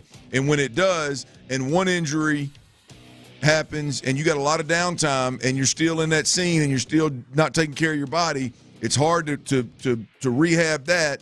And then while you're rehabbing that, it's hard for other things not to get weak. And all of a sudden you got nothing's working together. You're not a fine-tuned athlete anymore. That's the scary part about these injuries is you got to find out what kind of guy that the player is and how what's led to the multiple injuries, in my opinion. Yeah. If I can take a calculated risk on a guy that it's a professional, I can do that. Yeah. So Tre'Davious White goes to the Rams. They're going to take a chance on him. 1 year, $8.5 million. That's going to be a player to watch. As somebody you could have made a play for or made a move for. We'll see what they continue to do as of now. It looks like they're going with these young guys to kind of take over that second and third corner role. It's going to be a little more difficult to play corner and in LA with Big Boy in the middle gone. Well, yeah. Aaron Donald gone. Watch out! All of a sudden, it's going to get a little. That quarterback's going to hold the ball a little bit longer. You're going to cover a little longer. It's going to be tough to play corner in with the Rams. Yeah, it's a little different. It's a little different having that dude. But we'll see what happens there. As I do think the Texans are still going to add at that position, but this is a guy that's off the board. Big 3 at 3, number 2. All right, we've talked about this player. We've talked about the Astros as they get ready for opening day tomorrow. Again, we'll be at Tom's Watch Bar, not just us, but in the loop as well. They'll start at 10. We'll be done at 6 as we take over at 2. So 6:10, Sports Radio 610 will be out there all day. Come hang out and have a good time with us. But the Diamondbacks, they went ahead and pulled the trigger on Jordan Montgomery. And this has been the fish that's out there in terms of starting pitching. We knew that Blake Snell was there. We heard the Astros were involved in maybe kicking the tires and seeing what that was. Then we heard it got a little bit more serious. And then now Jordan Montgomery was the next big fish out there. He signs a 1-year deal, $25 million, pending a physical with the Arizona Diamondbacks. Clint, you think this is a potential mistake for the Astros to let him go by? Yeah, I think it is. I think it is. Look, I mean, you've been on Jordan Montgomery. I think the Astros are too good of a team right now for the starting pitching. They would have to have a ton of bad luck, which they've had. This bad luck would have to stretch the whole season into the postseason for I think them to not have a shot at winning a World Series. But I do think there's going to come a day down the stretch where a few of these youngsters from front, really anybody not named Justin Verlander, are going to struggle. Yeah, including Lance McCullers and Luis Garcia trying to come back midseason right after the All-Star break kind of deal. Just having zero stability beyond Verlander is a major fear of mine. That's the deal. Right, is it's not just the injury stuff, and because that's going to happen. Hell, as you said, they hadn't even got to the start line yet, and they've got 2 guys out. It is a combination of injury and a combination of potential struggles. Right? It'd be one thing if you're like, I know what Framber's going to be. I know what Christian Javier's going to be. I know what Hunter Brown's going to be. And those are the 3 real healthy ones that you know of. But there's also we saw all 3 of them, it just went left in the second half. So to go along with that and the potential injury risk is one where I could see, like somebody, because you've been on Jordan Montgomery, I could see why someone would look and be like, oh boy, maybe they should have been a little bit more serious about adding another pitcher. Hopefully those 3 guys we named really bounce back and show the better parts of last year, because it wasn't all bad for all 3 of them, but they show the better parts of last year, and that's not an issue moving forward. So look, I mean, we're talking about a World Series or bust situation here with the Astros. I would feel a lot more comfortable, which is obvious. I mean, who the hell wouldn't if you're an Astros fan? But it's just that, man, one more guy outside, because right now the pressure is on Justin Verlander in a major way to be a horse. Whenever he returns. Whenever he gets back, stay healthy and be the horse that the Major League Baseball has seen you be over the last handful of years. Because if not, everything else is a crapshoot with the Astros. And Brandon Scott said yesterday he hit the field. If he had to guess, he'd say May, like the start of May, is when he thinks Verlander would return. Which, I mean, I get Verlander said yesterday, hoping to get to 85 pitches. That's when he'll feel better than May. We're a month away from May. No, I know, but I mean, if you think about it, Verlander, you got 15 days, cuz. Clock starts tomorrow. You got 15 days, baby. 15. You better get your ass back out there. Welcome home. And to this person who just who came in on our YouTube and Twitch feed, like to the point that Clint just made about a World Series or bust team. When you say just ride it out with Blanco until the guys start coming back, that is a thought. But when you're dealing in the World Series or bust territory, like you're trying to be honest, right? To sucker out. But Ron, too, like we talked about this a little bit last year, and I think the Astros got a tad bit lucky last year in terms of the run that they made, given what all the struggles that were the second half of the season, right? Like at some point in time, the Astros of that next man, like you're going to run out of J.P. Francis, right? And when you do, here's the thing: is like the division has gotten significantly better. Right, you got the Rangers and the Mariners to deal with, and hell, I saw now I think it was in the Athletic. I mean, they take it for what it's worth. You but say anything about the A's? No, I just saw one old boy had the Astros picked to win the division. They had the Rangers picked third in the division. They had the Mariners picked ahead of the Rangers. I've seen where all 3 of them in the playoffs. Right. But the point is that's the division you're living in now. So it's not as easy as just. As a fan, we get conditioned of just, hey, let's ride it out with whoever you got. Well, the division was so weak before, you could afford to do that. Now played through it, and they had the J.P. Francis of the world come through, and it was tight last year. Yeah, I mean, but it's getting tighter. Yeah. So like for me, I'm preparing to not be the Tylers of the world of just ride it out with Ronell, Blanco, and everything's going to be fine. Riding it out's sometimes the best thing you can do. Great point. If you know what I mean. We all clearly. Thank you, Low T. We all clearly understand what you mean. Yeah. Clearly. I would like to say, absolutely on point with that point as well. But to the texter, I will say this: I'm glad he's out of the division. I would say that it does feel a little bit better that the Rangers that they didn't cave in and the Rangers got him. Yeah, because that would have been not to say you're scared or anything, but that would have been a double.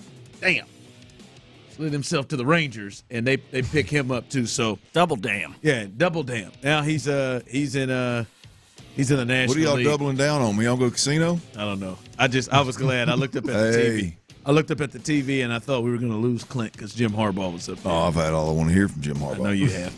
Those glasses. Why won't he push them damn glasses? Khaki wearing ass. Why won't he push them damn glasses up? I know he's uncomfortable. If you're on YouTube and Twitch, you can see me. Jim's right here. It's his look. It's just right here, just looking over the top of them glasses. I seen a young lady working at Chuck E. Cheese. I wanted to walk up there and push her glasses up. Ma'am, no wonder you can't tell if that's sausage or pepperoni. Got damn glasses all the way down your nose. What are you doing? And they're fogged up. Fogged up. I'm telling you, man. I'm dead. I read serious. her name tag. I'm dead serious when I say this. Allie. I want to go a week. I just want to go a week in my life where my giver rips are there. Like yes, just hey, glasses on, down, hanging on down on my nose. Just, I mean, khakis are creased up. I mean, New Balance, wear my dad's old New Balances. Just keep saying, who got it better than us? Man, that's it. I'm throwing the towel in, man. To hell with it. I ain't worried about it. Yeah, J.J. McCarthy. Let's do it. Yeah, walk around championing J.J. McCarthy. All right, let's do it. Last week we did a little confident or concerned. We'll pick an AFC team, and you tell me if you are confident or concerned. Last week it was the Steelers. Everybody had confidence. A little tougher this week. We'll tell you who that is and discuss that coming up next. All right, spring is here. Summer's right around the corner, y'all. If you've been thinking about building that dream home, which a lot of folks do this time,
Fitness Energy. Sports Radio 610 presents The Drive with Stoerner and Hughley.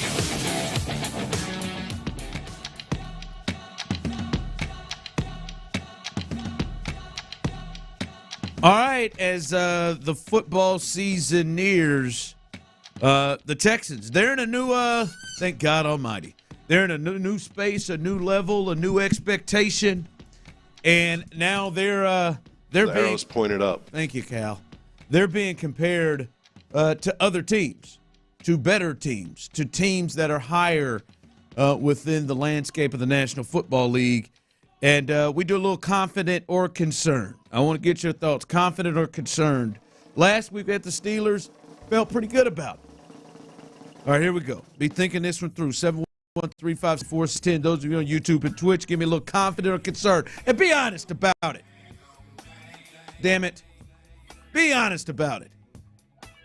This week, the Miami Dolphins. The Miami Dolphins, who led the AFC East most of the year until they really just squandered it away in the last few weeks, and then made it to the playoffs and didn't seem to want any parts of that cold weather in Kansas City. And I don't really anybody that should have. Those 15 people who had got frostbit, they probably should have stayed there. The ones that were interested shouldn't have been.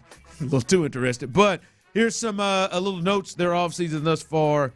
Their big additions. They add safety Jordan Poyer from the Bills, Shaq Barrett, the veteran linebacker, Jonnu Smith, the tight end Jordan Brooks, the linebacker people really, really like, Isaiah Wynn, the guard, Kendall Fuller, the corner they add, and then Neville Gilmore from the Cowboys, the defensive tackle. They lost Christian Wilkins.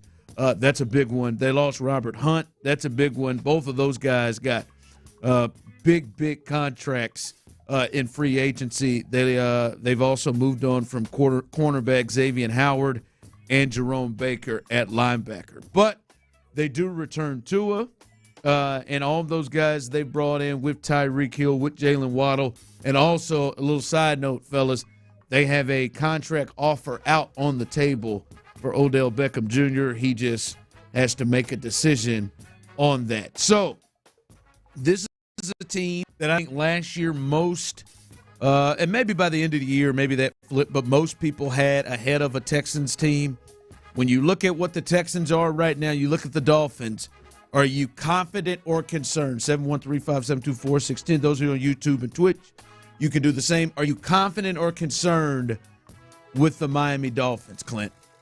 I'm concerned. You're concerned with this? Yeah, I think the Dolphins, as it pertains to AFC teams, I don't know that anybody should. I don't know if it's healthy for any team to look at the Dolphins and go, I'm not concerned at all. Like that. This is different than the Steelers. Oh yeah, it's significantly different than the Steelers. I mean, statistically, this was the best offense in football last year. Yeah. Had the Chiefs not caught them in weather that had 15 people getting digits or limbs amputated in Kansas City, I'm not saying they would have beat Kansas City, but I think it would. The conversation about Miami right now would be a little bit different. I don't know, man. That's the last time we saw him. Yeah, I mean that was a bad look the last time we saw him. They had a bad couple of weeks. Buffalo the week before they struck. Yeah. And look, they are a team of valleys and peaks, right? I mean they are a team that came out. I mean, what did Sean Pendergast did the math? They had a 70-point swing from one week to the other in a win and a loss, and so. You catch the bad Dolphins, hell, anybody can beat them. But, boy, you catch the good ones, you better have your jetpacks on. Their ceiling has the opportunity because they just got some great – they got a few great players over there. Yeah. Jalen Ramsey on the other side as well. But you look down – I'm looking down their depth chart right now. I mean, there's just no – I mean, the O-line is really good. Obviously, the wide receivers are a major problem. They're 4 deep at running back of guys that can – hit their head on the goalpost, and guys that we've seen have success in this system. You flip to the defensive side of the football, and they're solid inside. The Phillips kid I really like outside. Bradley Chubb outside. David Long, linebacker. Kendall Fuller is the other corner opposite Jalen Ramsey. Yeah, they just signed. Yeah, I mean they are a really, really, really solid football team, and don't have. I mean, you look. I mean, behind Bradley Chubb is Shaquille Barrett. I mean, they got some dudes in from a depth perspective as well. So, yeah, Miami's got one that concerns me. Tyler, concerned or confident? Concerned. Really? It's a lot. Just the way this game has moved in the NFL, that is a lot of speed on the Dolphins. I was already kind of scared of it last year. And I see a lot here. They got Tua. I'm confident. You walk in. Do you feel 100% confident the Texans have the quarterback advantage in that? By the way, they're going to play this year. Mm-hmm. No, I'm not 100%. You thought about it. Well, I'm taking CJ 10 out of 10 times if I'm drafting these guys, obviously knowing what I know now. But when you start looking at the speed that Tua has. What he's bringing to the table with him. And yes, absolutely. And you look at, like, the one thing about this offense with Mike McDaniel is it is set up for a guy to with a skill set like Tua's. I mean, Tua gets the ball out quick. He's unbelievably accurate. He throws a ridiculously catchable football. And that whole offense is about getting the ball to the playmakers on time, in rhythm, get the ball out. I want it on the upfield shoulder, not the backfield shoulder. And look, I think he's been unfairly criticized from an arm strength perspective. Is he Justin Herbert, Josh Allen, Pat Mahomes? Not a chance. But he can make all the throws in the NFL. That need to be made to win a bunch of ball games. And so, I would take CJ 10 out of 10 times, but when you add the supporting cast to around that quarterback, I don't know that Tua doesn't have the ability to outperform a lot of guys. Tua is bringing more. He's bringing more to the table right now than we see than he is. I might surprise you. I'm going to say confident. I'm going to say confident because I do think you have the coach and quarterback advantage. And sometimes styles make fights. And the Dolphins feel like, and they haven't, to me, added enough. In fact, I think they lost Robert Hunt. I think it's Robert Hunt and Wilkins are big deals in terms of, we talked about a team that seemed to struggle with kind of the physicality. I know you had talked about Derrick Henry would have been a perfect fit for them because they seem to lack that. Styles make fight. That Mike McDaniel and that crew feels like the perfect kind of team that the physicality of the Texans, especially in certain spots, what D'Amico wants to do, it feels like they would handle teams like this. Like the Dolphins, we watched it last year. The Dolphins, they could run the hell over a lot of teams. But then there were certain teams, like the Bills, they couldn't solve. The Chiefs, I mean, that was the second that both the Bills and the Chiefs held their offense down in certain aspects. It feels like D'Amico would really have an advantage, and the Texans coaching staff and the quarterback situation would have an advantage. So I would say I'm actually confident in that because I just think the styles make fights. I get where you two are coming from. There's a lot of speed. As someone texted in, Hill, Waddle, and potentially OBJ versus this Texan secondary. Oh no. I could see this D-line all over Tua's ass, and I could see D'Amico having a hell of a game plan for that. So, I mean, these are two of the best young coaches in the game, but I don't know, just the fit seems like it would favor the Texans in this. All right, coming up, opening day tomorrow. You know who's on the mound. Are we going to see good Framber, or are we going to see that other Framber? They start spring training. I don't know what the hell we're going to see. We'll discuss that coming up next. All right, them Astros, Ron just told you they start tomorrow, baby. Not that you need a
pain and swelling at the injection site, fatigue, headache, muscle, and joint pain. For full prescribing information, please call 1-855-213-2138 or visit Prevnar20.com. Live from the Twin Peaks studios, Sports Radio 610 presents The Drive with Stoerner and Hughley.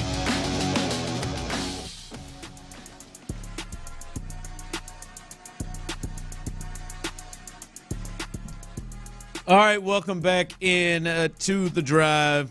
Tomorrow, we're at Tom's Watch Bar downtown. If you're going to the game, as Clint so eloquently put, you can go pregame. You can go down there. It's in the loop with Landry and the birthday boy, John Lopez.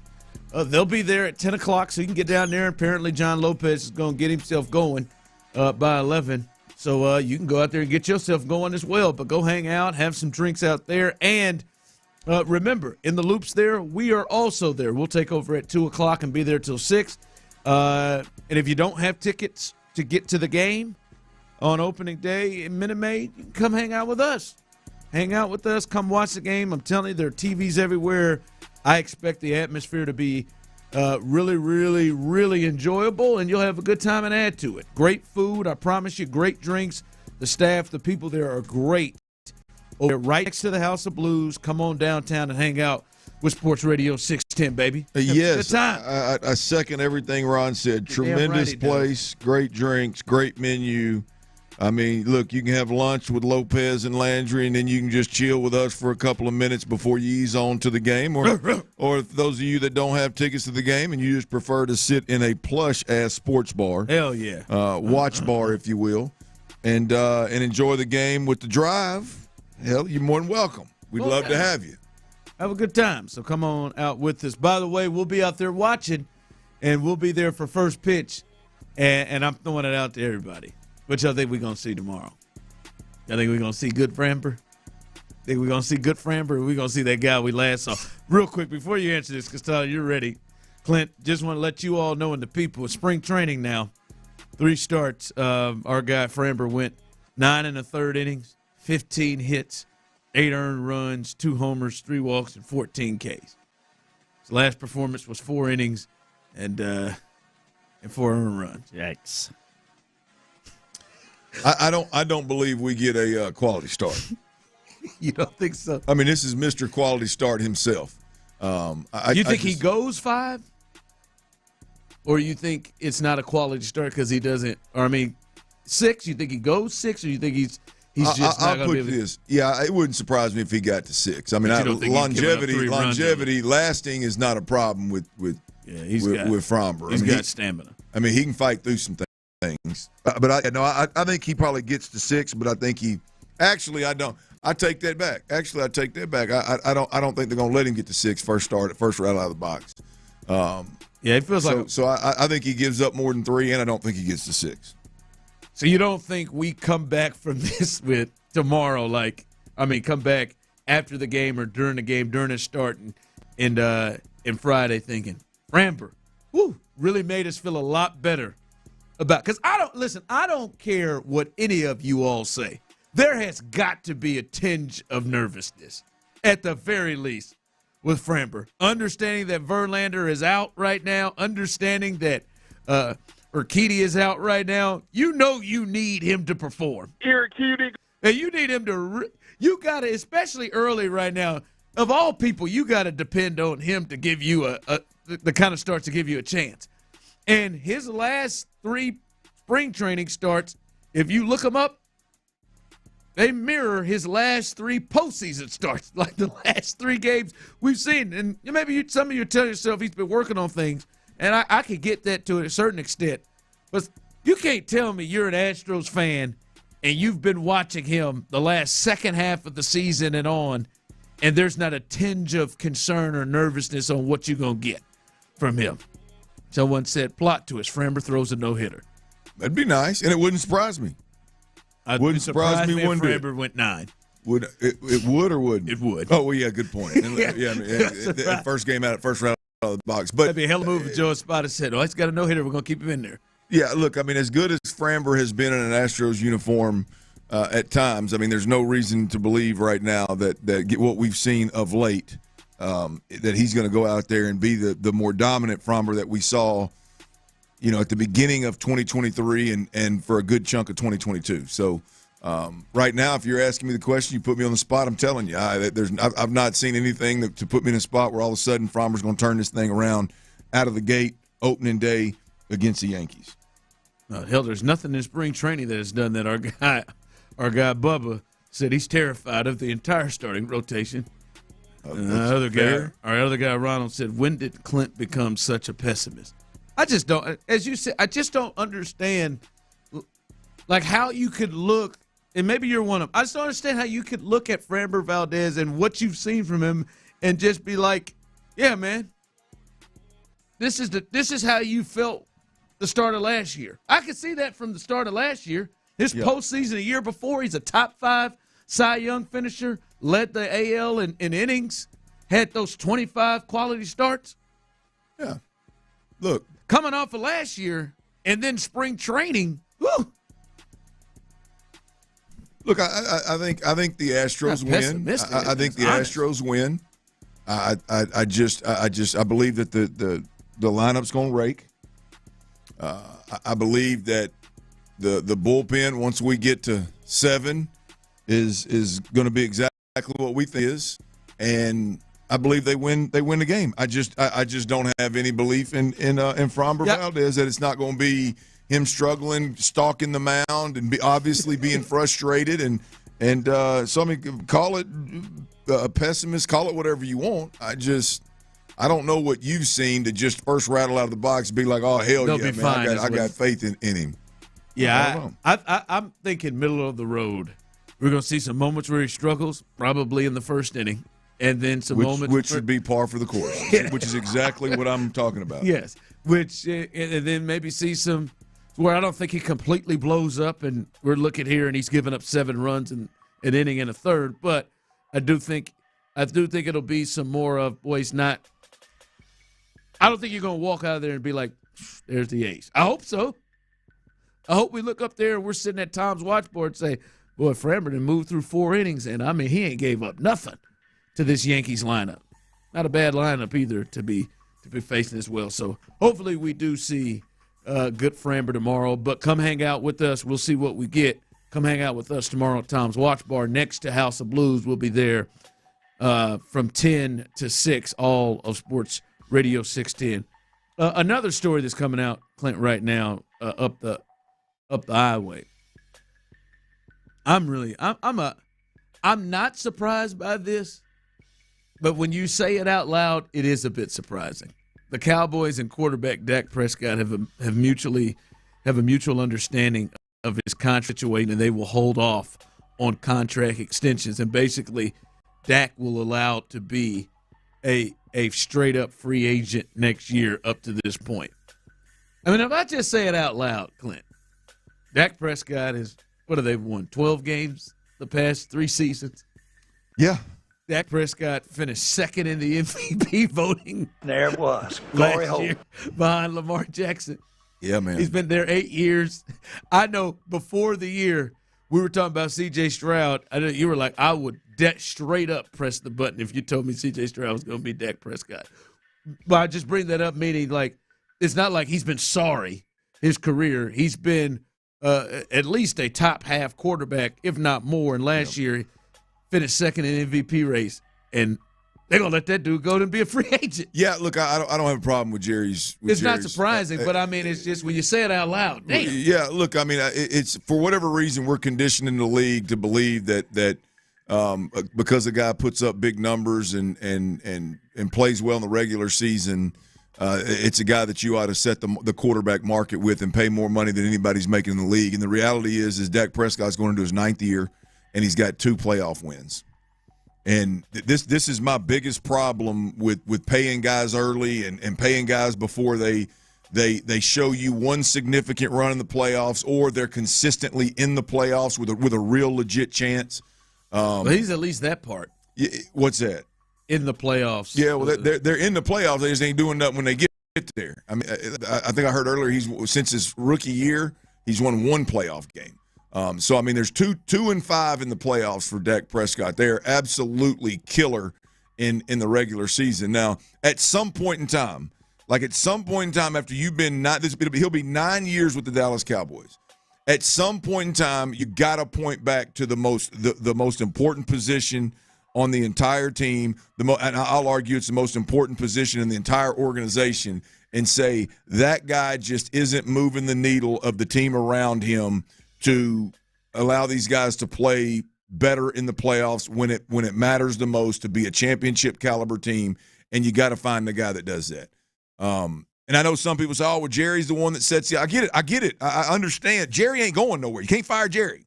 Like it's not part of the conversation. Do you get the sense though that it is Dak? Like, do you get the sense they've had these issues that Dak is the reason that they have been losing these games? I'm not saying he hadn't been part of it. Like Dak, I think more times than not, Dak has underperformed in big moments. Like when the team is messing the bed and they are in a shootout or something, they need Dak to go do what he's done in the regular season, what we saw him do 2 years ago against Tampa to open the season, and it doesn't happen. He throws 2 pick sixes, or he throws a pick 6 and another interception, and the team gets a 3-touchdown lead, or they run away like Green Bay did this year. Like, fair or not, fair or foul, you got to look at Dak at some point and say, okay, you got to look at Dak the same way everybody looks at Kirk Cousins right now. Good quarterback, can't win the big one. Can't win when it matters the most. Nobody sits around and goes, oh, well, Kirk Cousins won a lot of regular season games. No, they say, no, Kirk is who he is. Teams move on from him, and he signs a short-term deal, max money, and everybody, oh, how'd this guy make so much money? Well, Dak's well on his way to being the same dude. Like, play 12 years, and how the hell did Dak make all that money? I mean, Kirk ain't never been that close to an MVP. Well, that's last year was obviously the best year of his career. It's just kind of wild there. Because, I mean, Micah Parsons is the same thing because he goes missing in these big games, too. Sure. I watched that. Last year it was him. He threw a pick six, threw a couple of picks. But, I mean, they were going to have to score a touchdown every time against that Packers team, the way that defense was playing. It's just wild. Second in the MVP. We're going to cut your ass loose, potentially, allow you to get out there. You don't see that with young quarterbacks. All right, what you got coming up at the 4? All right, I got yesterday, 2 days ago, Jim Harbaugh was getting out a little bit over his skis, talking about J.J. McCarthy. I think Dion Sanders is doing it too. You probably heard, if you've been watching TV a little bit, these comments Dion Sanders is making about his boy, Shador, and his adopted son, not really, but a guy that he refers to, Travis Hunter. Man, he may be getting out over his skis a little bit. We got to pump the brakes there. And then I heard something we hadn't talked about today, and I'm a little bit behind the times here on this one, but I'm gonna tell you, man, Ron, there's a nickname in college basketball that may be the best nickname I've heard. It may be not the nickname itself, but the nickname and who it's for and how fitting it is absolutely beautiful. I'll tell you what that is, and we'll discuss next. Before we do that, though, I got to tell you about advanced hair. Here's the deal: if you get up in the morning and you look in the mirror, and whether you're going to work or you're going out on a date or whatever it is.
Odyssey, KILT-FM HD2 Houston, Insider Access, exclusive content. The Texans play here. Always live on the free Odyssey app. Sports Radio 610 presents The Drive with Stoerner and Hughley. Clint Stoerner's Football at 4.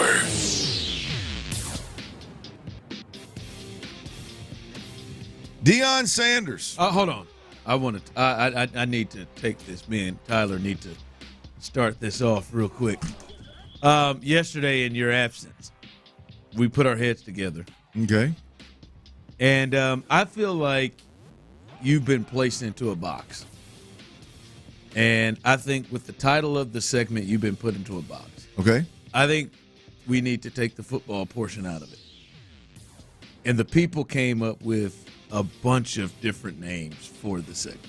Yesterday, okay, it got away from us for about 7 minutes. Hey, I like it. I'm here for it, man. What, where we tried. Well, there were a lot, and people are still sending them in right now as soon as the segment started. Here we are, Stoerner's 4 o'clock. I'm here. Hell, Dion ain't that important. This one's got shelf life anyway, boys. Well, we can get to it, 4 o'clock foolery, but I'm just saying, first off, we said we would bring it. Oh, we had a lot of them. A lot of. Did they say foolery or did they say the other F word? No, they said foolery. I think Brandon's favorite was Stoerner's Burners.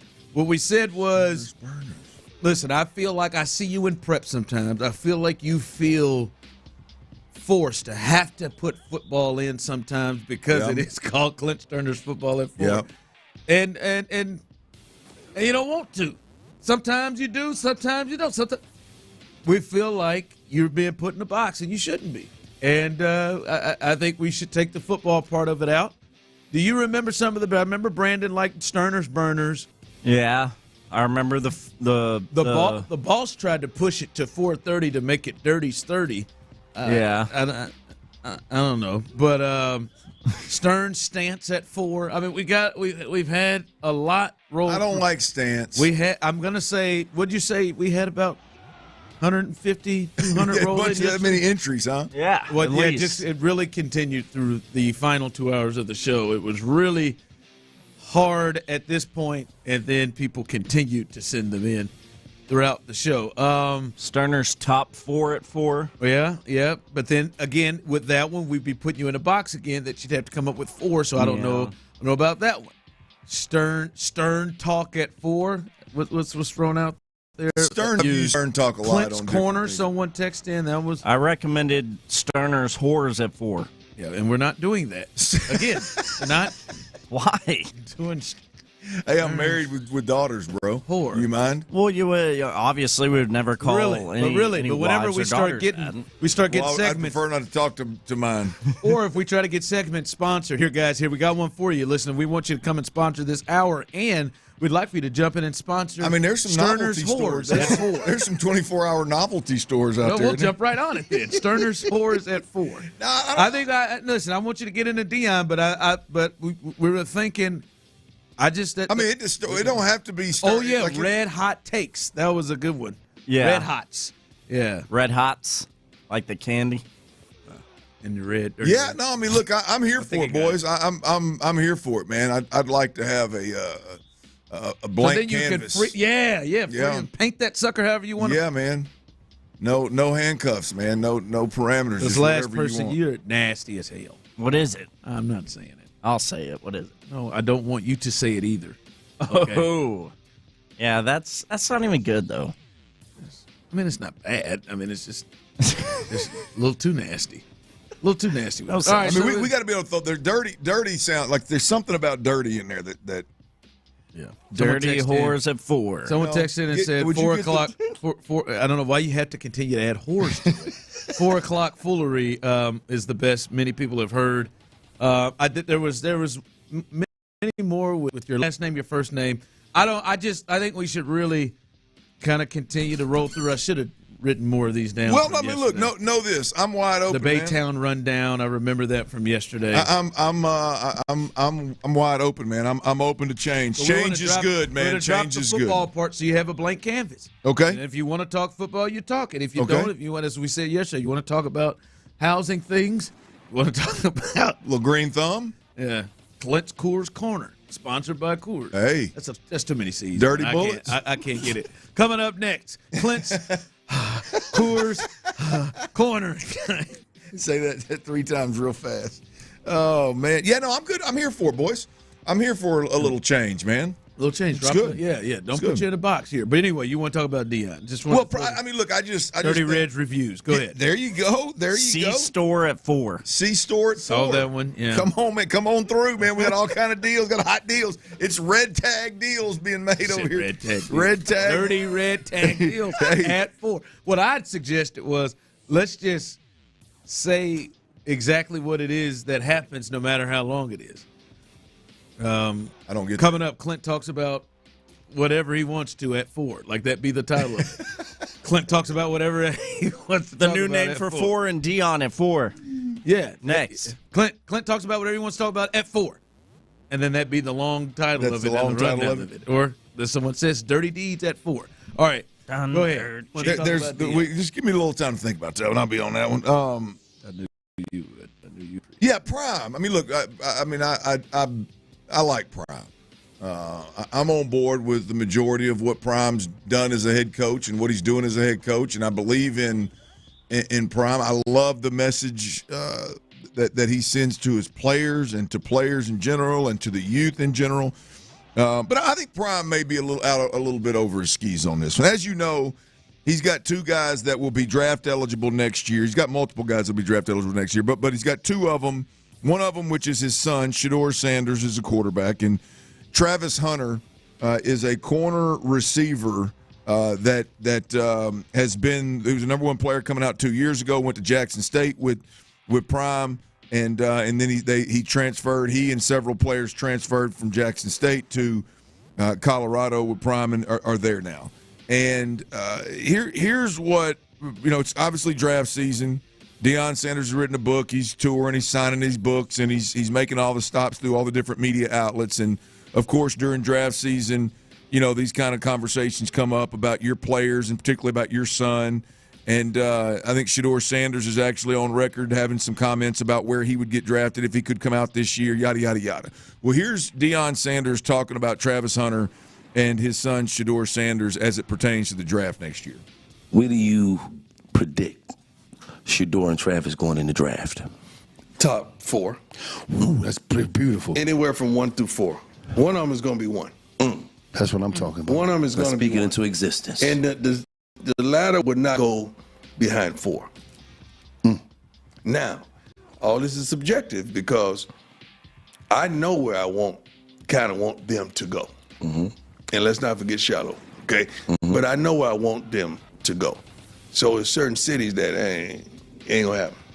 Okay, you on point. It's gonna be it's going to be an Eli.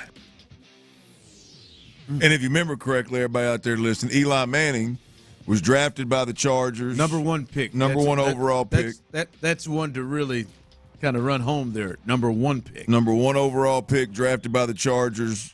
Eli and his daddy said, ultimately, I'm paraphrasing here, said, we ain't playing for you. So the Chargers traded Eli Manning to the New York Giants, and in return, they ended up getting, I believe, the following year they picked Phillip Rivers.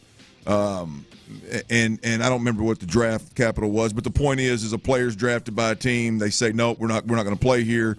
So that team then has to either keep your rights, not play you, or trade you, and it becomes a mess.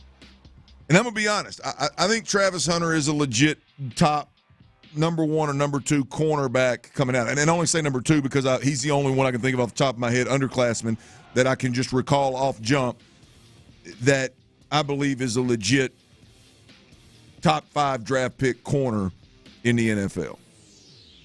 And I've seen enough from him to believe that. The number of snaps, I remember there was 2 different games. One, the TCU game in Fort Worth to start the season when they upset TCU coming off of a run to a championship game. The kid played 70-some-odd snaps.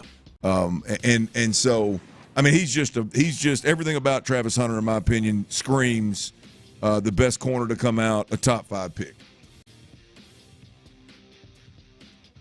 I think Dion Sanders is speaking a lot of from a dad perspective when he's talking about Shedeur Sanders. As you heard, he mentioned Shiloh Sanders, his other son, who's nowhere near a first-round pick.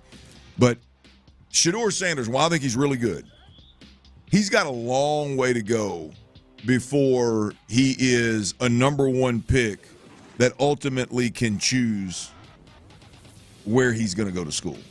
I mean, not where he's going to go to school, where he's going to play pro ball.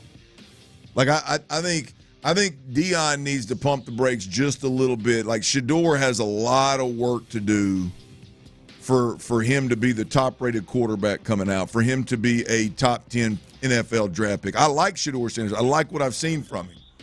But there's a lot of work to be done for this guy to be a top 5 pick. I mean, for them to be parading around talking about if he came out this year, he'd be the second quarterback off the board, and boy, he's going to be a top 4 pick next year. Like, I don't know, Ron. I've watched a lot of. I was very interested in what Colorado was doing. As I said, I'm a fan. I watched a lot of Colorado football last year, and Shedeur's got work to do. Maybe. Yeah, listen, and I know he was really getting a lot of praise early in last season when that got started. J.J. McCarthy is potentially going to go in the top 5 by some people. And Shedeur has shown, to me at least, more than a guy like that. I just, like, from the whole standpoint, so I think there is a chance that Shedeur could be a top 10 pick in the draft. But to be able to control, where a player is going to go, like, you got to have that power of what Eli had, and that was to be the number 1 pick. And that's the power that John Elway had, or at least some other option to go play Kyler, to go play baseball or something, to do something else if you intend to do that. And it's going to be hard to be able, if you're in the 4 to 7 range or the 10 or whatever, to do that. And your organization has to have another organization be interested in playing ball, right? I mean, it's like you just got to assume another quarterback-needy team isn't going to be okay with taking Michael Penix Jr. or taking somebody later on in the draft or next year. You got to have somebody that wants to play ball and wants Shedeur as bad enough to jump on that bait. So, and I also believe at some point, like, hey, Shedeur going to be like, hey, pops, hey, listen, I'm not thrilled to have to go to, what's a team that you would think Dion is probably trying to hold them off from? I'm not. I would imagine there's several of them, and there's. I mean, I don't know who's going to take quarterbacks this year, but Saints. Let's say it's New Orleans, I'm not thrilled. I don't know how you would be, but like, just for example, a team like the Saints. I'm not thrilled to go to the Saints, but I mean, Pops, what are we going to do here? Yeah. Like, like at some point, those kids are going to, and like Travis Hunter, at some point, those kids are going to take control of what it is that they're doing at some point. Well, that's the other thing is, like, this is a dangerous game to play because it could very easily backfire. Just because it didn't happen to backfire on Eli doesn't mean it's not going to backfire on the next guy. But you made that was my only, like, my follow-up was going to be, but, J.J. McCarthy's being talked about as a top 10 pick. I mean, hell, you look at old buddy that just got traded out of Pittsburgh was a first-round draft pick. I mean, there are a lot of dudes that do not bring anywhere close to what Shedeur brings to the table physically that is being talked about as a top 10 But pick none of those guys were in no kind of position to control or to tell teams, like, right. You know what, I ain't going to go to Pittsburgh. Yeah. I don't know. It's hard for me, and I know we're at a point where obviously teams are looking at this thing differently, but it's hard for me to even take people serious with the J.J. McCarthy thing. And he may end up being a great pro, but we're talking about NFL prospects. We're talking about dudes that have a resume to justify taking them that early, that have a tangible skill set to justify taking them that early. I don't know that we've ever seen a quarterback that literally is getting ran up the draft boards to the tune of being the second quarterback off the board potentially based off of, well, he's a good game manager. Yeah. I mean, I don't know, and maybe I'm wrong. Maybe we have seen that guy. I mean, and I'm not talking about what somebody thinks. Like there's just no – I mean, when you look at his size, when you look at his arm strength, when you look at the resume, there's nothing about the kid at this point in time today that says he's a top 5 pick, other than Jim Harbaugh said he's going to be a better pro than he was a college guy. Other than he won 20 – like, he did what – he's Greg McElroy. Now I think he's got a better arm than Greg, and I think he's a little bit more athletic than Greg. But, I mean, he's Greg McElroy.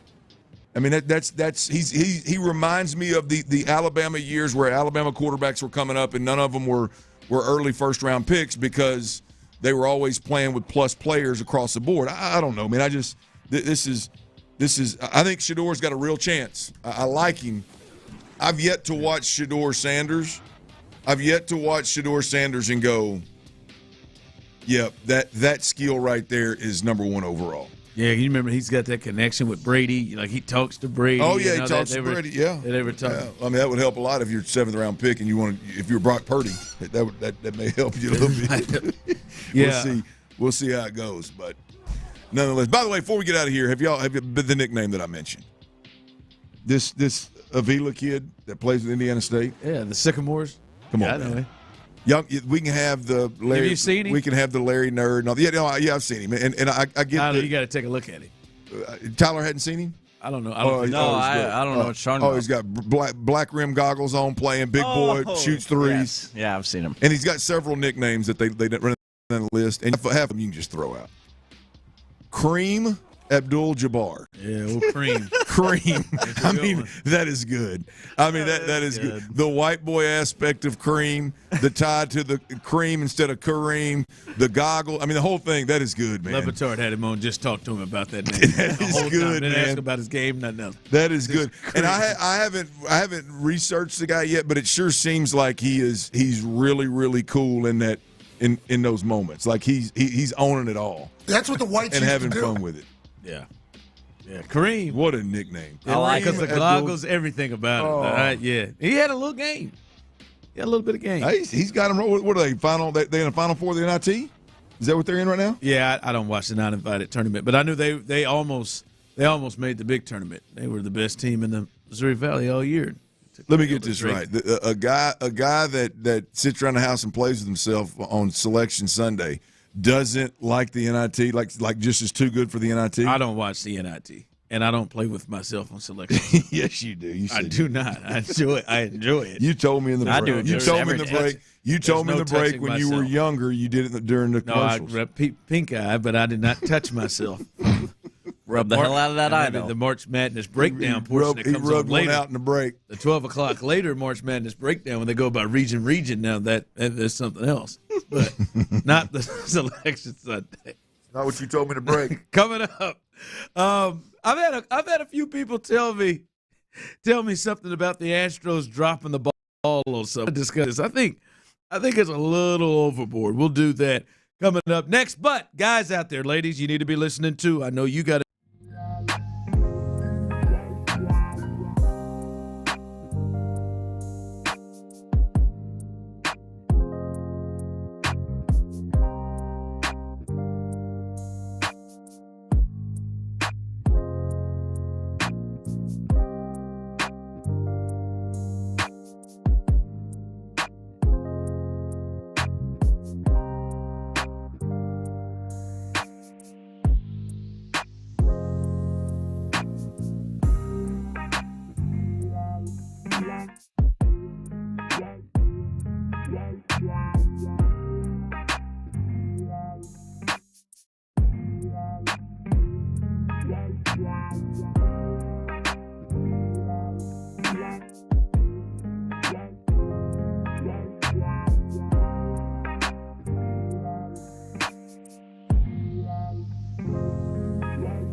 you. Just download the Odyssey app, search for Sports Radio 610, and tap on a recent episode of your favorite shows here in H-Town.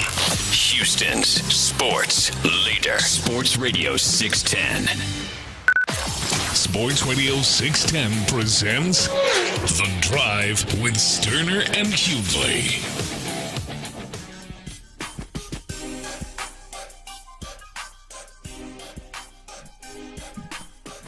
All right, welcome back again. If you missed it, I see you on YouTube and Twitch. See you, hear you, and see you texting in on the text line. Those of you listen, however you're listening, we appreciate you joining us. But tomorrow we are at Tom's Watch Bar, opening day. Not just us, starting at 10 o'clock. In the Loop will be there as well, and you can go and start a little pregame action within the Loop, and then you can come hang out with us. If you don't have tickets to the game, we'll be there. You can come kick it with us a little bit. We'll be there from 2 to 6. You can watch the game. TV's all over the place. Great staff, great food. Sam, amazing. I think the wings are good from the last time I've heard from people. They said the drinks are good. It's a great spot. TV's all over the place. So come hang out with us tomorrow as we get ready for the Astros quest to get back in the championship circle. To get back to 7 times. That's right, to another ALCS and winning a championship. Shout out to you, JV, for that moment. I've had about 4 people since this happened yesterday, fellas. I don't know that I agree with this. I've had 4 people hit me up and tell me it felt like the Astros dropped the ball by not bringing in Jordan Montgomery. Like they dropped the ball there by not going after Jordan Montgomery. Jordan Montgomery, pending physical, is going to be an Arizona Diamondback, 1 year, $25 million. I just don't. One, I understand it, and I can understand maybe what they're thinking, what Dana Brown, what Joe Espada, what I think they're trying to have to convince Crane. I think Crane would have signed them off. I'll be honest with you. I think he. And he's not afraid to pull the trigger, but I bet he just said, we can figure out the Blake Snell thing. I bet he did. But I can understand the thought of, hey, let's let this thing play out a bit. Let's hopefully get our guy like Verlander healthy again. Let's see if those 3 in the middle of the rotation, Framber, Javier, Hunter, Brown. Let's see how they get going the first half of the year. And let's do that before we make this decision on Jordan Montgomery. Because all else fails, we do know this, Clint. If they have an issue somewhere, they will solve or at least throw a resource at that issue before the trade deadline. Like we know if it becomes a problem, they'll go get Justin Verlander, like they've done twice. They'll go get Zach Greinke when they already have Verlander and Garrett Cole.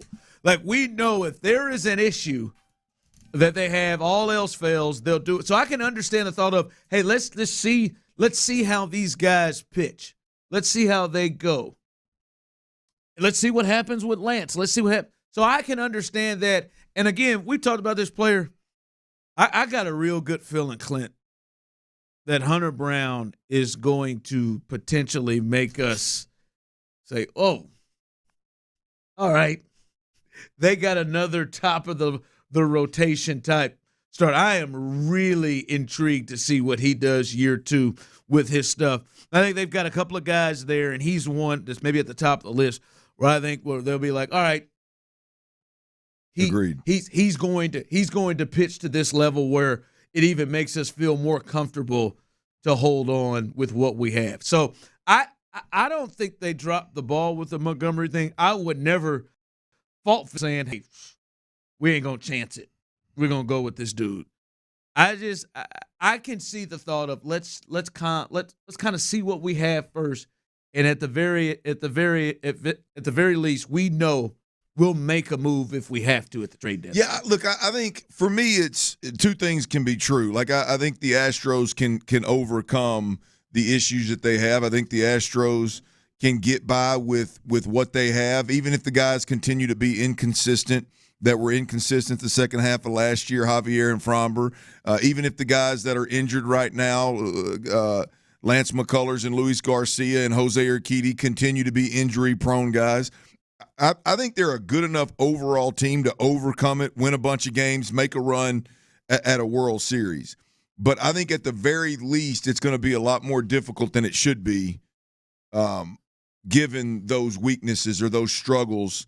And I think signing a guy like Jordan Montgomery, damn sure signing a guy like Blake Snell, I believe would have given you the upper hand in several more games versus you having to overcome some struggles, some serious struggles on the bump because your lineup's so good. Like I think two things can be true. I'm afraid that they're going to have to make a move. Because I know your thought is let's not chance it. Well, there's just let's be comfortable. Let me sleep at night is what you said. For me, I like Fromber Valdez. I like Christian Javier. Christian Brown. I too am excited about Hunter Brown and what he could bring to the table. But I'm not so sure or so excited about. Hell, I like Lance McCullers being a luxury coming back from injury. I like him. I trust J.P. France is going to chew some innings for us at some point in time. I trust that Father Time's not going to completely jump on Verlander's back to where he's not Justin Verlander this year. But at the end of the day, I don't like all of those things so much that I'm just going to pass on opportunities to bring in guys that would stabilize the top of my rotation. If not, lead the damn way with a guy like Blake Snell. So I don't know. I would rather the Astros have made the move, or maybe the move is at the trade deadline, whenever it comes. I would rather them make a move that we've seen them make in the past of like, okay, now all of a sudden you're the favorite. Now all of a sudden you got you don't only have a surplus of starters if everybody's healthy. You got a top of the rotation that's gonna rival the back end of your bullpen. You know what I mean? Like that. I would rather them go ahead and make those moves. If they indeed could, which you got to believe they could, or they wouldn't have been flirting with Blake Snell. Yes, and listen, I like your approach. I'm just saying I can understand the approach of. I think we got Framber, we got Christian Javier, we got Hunter Brown. Yes, any of those guys could go left like they all did in the second half, but two of the three of them could be Cy Young level pitchers. Sure, yeah. And I just want to see, because if all fails, we'll do what we got to do. But I just want to see, and I can understand them waiting on that. All right, it is Wednesday, 4:40 coming up. That means Rockets Report with Brandon Scott. We'll get his thoughts as the big part of this season. They are now a game back. The Warriors won last night. They're a game back of that final play-in seed. They got a big stretch coming up. We'll see his thoughts and how he feels about them potentially making it in the play-in. We'll discuss all of that coming up next right here on The Drive. But opening day tomorrow, it's coming, and I'm not sure if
We're talking hoops, H-Town. Our guy B. Scott has all the latest from the hardwood in Clutch City. Ain't nobody in here acting like no bitches. It's the Rockets Report. Don't ever underestimate the heart of a champion. On The Drive with Stoerner and Hughley. Hey, Houston fans, I am so happy.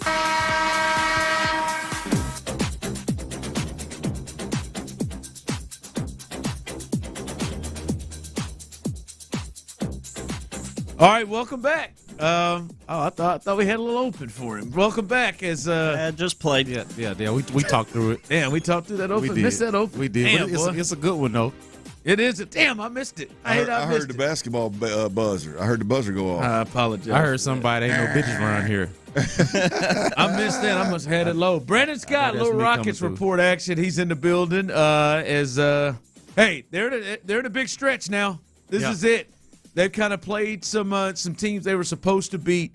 And now they've got some tougher competition here as they're now one game back. The Warriors win yesterday, so that they were a half game back going into that when the Warriors win yesterday. They do have a date with them coming up soon.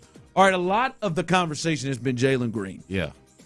And what he has done. That's been really the biggest. You'd say, what's the number one thing that has really sparked? It would be Jalen Green. Yep. I'm wondering from you to kind of help the people. What else has occurred that has helped this? Because it's not just Jalen Green. You lose Sengun, and you have this happen. You got 9. You win 9 in a row, and you make this close and make this run, become the hottest team in the NBA. I don't think it's just all Jalen Green. What other things have changed in this stretch that have helped the Rockets outside of Jalen Green? Well, before I answer that question, I want to point out the urgency of tonight because you brought it up. Yeah. The Warriors, they won last night, okay, but they got the second night of a back-to-back. They beat Miami last night in Miami, but they got the second night of a back-to-back tonight at Orlando. It's a good team. Yes, a good team starting an hour before the Rockets are hosted by the Oklahoma City Thunder, which is an even better team. Okay, so an hour between each other, you've got the Rockets and Warriors playing different teams respectively with one game separating them. Obviously, the Warriors lose and the Rockets win. We're in a different conversation. You're tied for that spot. So, them being a game behind. So there is an urgency, a double screen NBA type of vibe tonight on monitor. If you got League Pass, and even if not, if you just want to monitor the box score, checking out what's going on in that Warriors game against the Magic. And then, of course, an hour later, you get the Rockets game. So when you speak, I'm just happy the Rockets are giving us and the Rockets fans games that matter and that you care about. Because that has not been a thing for about three or 4 years. Let's be honest. On a big, bold statement at the beginning of the year, and it wasn't looking very promising. And now all of a sudden it is, and he's just excited about meaningful games. Stop. Now shut up. I have been on the just play meaningful games because I think these games are big for these young players to learn how to. Because they've had to play. I don't know if they played at a playoff level, but they've had to play at we're playing for our lives level for the last month. But it's not like you came out of nowhere with that or you just brought it out of nowhere. That was their own stated goal, was to improve drastically from last year, from the previous years, and to be in position to play meaningful games, in a position to make the play-in tournament, if you will. So that was their own goal, and we talked about this. There's no incentivizing of losing anymore. You're not getting those picks just by losing. You need other things to happen for you to get the Brooklyn picks and for things like that to work out. So it's not like losing benefits you the way it had in previous years. And so all of that came together. Ron expectations, my expectations, their own damn expectations. It's all we're past the point of, hey, let's just lose and accumulate talent. You need to start seeing some results. To the question that you asked to start the segment, what else beyond Jalen Green? I would point to the fact that the defense has picked up and started to look more similar to what it was looking like early in the year. I will point that out. Fred VanVleet, I said this on the show yesterday, did my little apology to Fred VanVleet, suggesting that James Harden was probably a better player for this team to have. I was wrong about that. Fred VanVleet has been excellent. And Jabari Smith, in the absence of Alperen Sengun, playing in that 5 role. I know he missed the last game because of the suspension, but there had been a question on my part, at least, with Jabari in terms of how physical of a basketball player could he be with his body type right now. He's still kind of coming into it. Sure. And there were times when they play bigger lineups where it'd be easy to see how he could get pushed around a little bit just because not because he's not willing or because he doesn't have a heart, but just because he's so damn real thin, it's just not there. But it's coming together. He's been excellent, I think, in the 5 role. And just everything around Jalen Green, I think, has also been really good, and they've just been playing really good team ball. Credit to Ime Udoka. What is? I mean, that you hit it right there a little bit, but more specifically to Jalen Green. I mean, any of us can look at the box scores and look at the schedule right now, and there's W's. I mean, hell, there's W's up and down this thing, especially of late with the 9 or 10 they've won straight, and then 9, yep. It's easy to look at the box score and see what Jalen Green does every night and get excited about it. But what is it that you're seeing night in, night out from Jalen Green that's allowing him to be able to string these things together and play at such an improved level, almost with the switch. I mean, the flip of a switch. You know what I mean? Yeah. Well, so my complaint about his game for a long time has been that the jump shot is inconsistent. Yeah. The jump shot has been much more consistent as of late. Like, well, what I mean, is he taking better shots? No, I think overall, and I've said this before, I didn't mind a lot of the shots that he was taking. I didn't mind a lot of the decisions that he was making throughout the those had been more of issues in previous years with Jalen Green. This year, not as much with Ime Udoka and with the players that he's playing with, the Fred VanVleets and Dylan Brooks of the world. Like, I think that those things have progressed fairly consistently this year. It's just been flat out the jumper broken. Like, we talk about it, planning and all of that, but execution is what it is, right? Like, you have to actually go out there and make the throw, make the catch, make the jumper. And so that's been a lot of it with Jalen Green, is just simply like, why can't that jump shot be more consistent? Why can't he finish around the basket more? He's doing a better job of that. So I think that's part of it. I would add that also when it's not falling, because it's still not as consistent as you would like for it to be. It wasn't that consistent in the previous game on Monday night. But when it's not, he's getting to the foul line, forcing the issue a little bit, being a little bit more physical and trying to get himself easier buckets, get himself into a rhythm. That was the biggest difference. Last year, Clint, Ron, he would go to the line, and that's why he averaged 20-plus, 22 or whatever it was. The guy was getting to the line 8 times a game. Wasn't doing that earlier in the year, on top of the fact that his jumper was broken. You got to be doing one or the other, knocking your shots down or getting to the line. I think that's the big thing that I've noticed as well is that was my big complaint, was like when Jalen isn't on or scoring, you look at everything, he's not doing anything else. Yeah. He's not. Now in this stretch, it's not just, he scored 42 or the points. It is he's got 10 rebounds with the 2, or he's got 3 to 5 assists, or he is a couple of steals here and he's there. filling up and doing other things. It's not just because that's what it was. Is all right. Jalen had a big night. He had 24, but if he didn't score, if he had one of those inefficient nights and he's sitting there with 12, like it's zeros or ones across the board, and he wasn't doing. He's doing more things now, and I think the best thing about it is he has clearly responded to the pressure of Sengun is out, and I have to step up for the team. Yeah, and he has responded to that in a major way, which is a huge sign for, if you are one that is a believer, for him to be a guy in the future.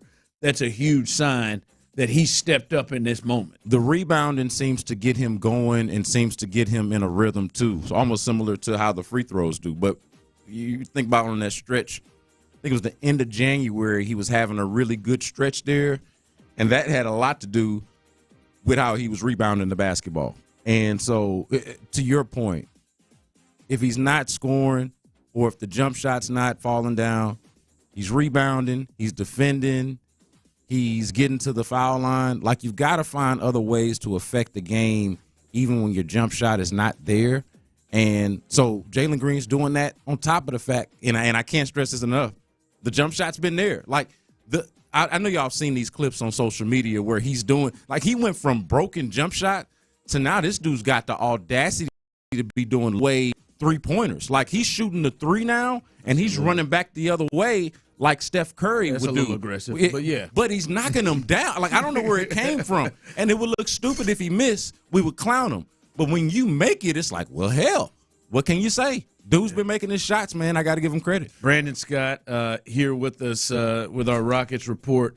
I know one thing, we talked about what we've seen. One thing Clint and I have seen is a noticeable change, and Clint brought this up to the point of, at the break, Udoka called the team soft. That was the message going into the break. One thing we've noticed is they are establishing the identity of, we ain't no punks. Yeah. Or as you would say, ain't no bitches around here. Right. That they're establishing that they finally had a game where there was not a fight, a near fight against the Trailblazers. They were back-to-back performances against the Bulls and the Jazz where they were fisticuffs, and hell, one ended in a suspension for Jabari Smith. That part is very noticeable. Yeah. Like they're not taking anything from anybody, and it's everybody. It's to the point now where if you come against the Rockets, if you're playing against the Rockets, talking about you want to fight, you better be ready to actually do it. They're going to, because we know how it is in the NBA. It's really not. They're not going to really fight. Draymond will. But there are certain teams that will let you know, hey, look, what we're not going to do is play around. Like we're not going to be punked. And I think that's been a consistent theme with the Rockets all year. Of like even when they were being called soft, maybe internally, and Ime Udoka might be the type that'll call you soft. He did. But look, the other teams, they know the Rockets at the very least, whether you beat them on the court or not, you are not going to punk them. And if you try, it's gonna be something to answer for. Well, We check keep this it 100. Yeah, we do. Check this out. It's Houston's plus 4.5. Totals 232.5. What are we betting on tonight? Ooh. What is wrong with you, man? What are we betting on tonight, man? This dude's a degenerate. He's addicted. What are y'all talking? I mean, I can't win a few bets and have a little money in the bank and want to throw a little money around. Give me the lines again. I mean, the Rockets are plus. They're getting 4.5, and the total is 226.5. Is okay? No, they didn't play last night, did they? No. So they're By not the coming way, off a back-to-back. Yeah, I wouldn't bet against. I wouldn't bet against OKC in this one as much as I want the Rockets to win because they're good. Their very, best very players good. out. All right, well, do it, Clint. I mean, look. Does that move the needle for you? Not really, man. Not really. Well, Shea being out may move it a bit. There you go. Talk to me, Ron. I'm not talking to you. You were. You just responded to me. How the hell were you not talking to me? No, I'm not a part of it. No. Yeah, This guy would have bet on women's basketball. Say, but I I got so many vices, as y'all know. And guess who beat me? I'm so glad this ain't one of them. Caitlin? Yeah. She didn't cover. Yeah, they didn't come close. Yeah, they did. 14.5. They won by 10. Oh, they got it to 10. It was midway through the third. They were up 12. Yeah, you got to I thought let I was this go, man. Like that, when you start betting on things that I know you don't know nothing about, and that nobody can give you. I'm asking you to. I know, and I told you the women's basketball. I didn't have it. I know anything about West Virginia. I just wanted to have a reason to watch O'Gal that night. And say I'm probably too drastic with the Rockets one way or the other. Either optimism or, man, they're terrible. Yeah, I wouldn't touch this one. I'm probably way too emotional to actually bet on the Rockets with a clear head. I wouldn't touch it. This is a big one tonight, though. A big one for them. Split screens for me. Split NBA screens tonight for me. Paying attention to what the Warriors are doing in Orlando, what the Rockets are doing in Oklahoma City. It matters together. All right, Brandon Scott, every single Wednesday, 4 o'clock, Rockets Report. Get ready for him tomorrow. He's on In the Loop as well, 11 o'clock, as he does each and every week. Coming up, a little 5 o'clock fire. God, Tyler. You going to be at Tom's? He might. Easy? Let's of course. Let's get this tease off here. You're gonna love this as we find out some things about opening day tomorrow. I can't wait to get your thoughts on it. And big pro day happened today for one of the quarterbacks that may either be the best of the bunch or maybe the biggest bust of the bunch. We'll discuss all of that coming up next. But before we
Texans play here. Always live on the free Odyssey app.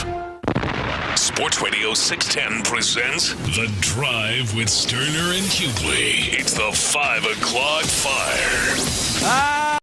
It is 5 o'clock. Congratulations. Hopefully you're off work. Hey, but luckily for you, Old Dirty and the Dilf. The big Dilf. And Psycho T have the latest for you. And the latest is 5 o'clock fire is brought to you by Kirk Holmes. Shout out to Kirk Holmes and 5 o'clock fire. The first bit of news here, Clint. As you know, we'll be at Tom's Watch Bar. Brandon Scott just told me he'll be out there as well within the loop. In the loop, they kick things off at 10 o'clock. We'll take over at 2 o'clock. We'll be there till 6 o'clock. You want to come watch the game? You want to come pregame? Tom's Watch Bar, Sports Radio 610, perfect spot for you to do so. And, fellas, we got some news with opening day. Now, we know Framber's going to start. Got an idea of what the lineup's going to be. But I want to get your approval. Here we go, Clint. This is Thursday. The anthem.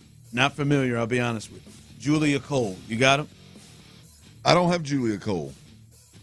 Tyler, you don't have Jules? Nope. Can't say I do. Did we look it up? Did we figure it out? Did look it up. Didn't need to. But I'm sure she's going to do a heck of a job. Shout out to Julia Cole. I take it back. I do have Julia Cole. You got Julia Cole? Yep.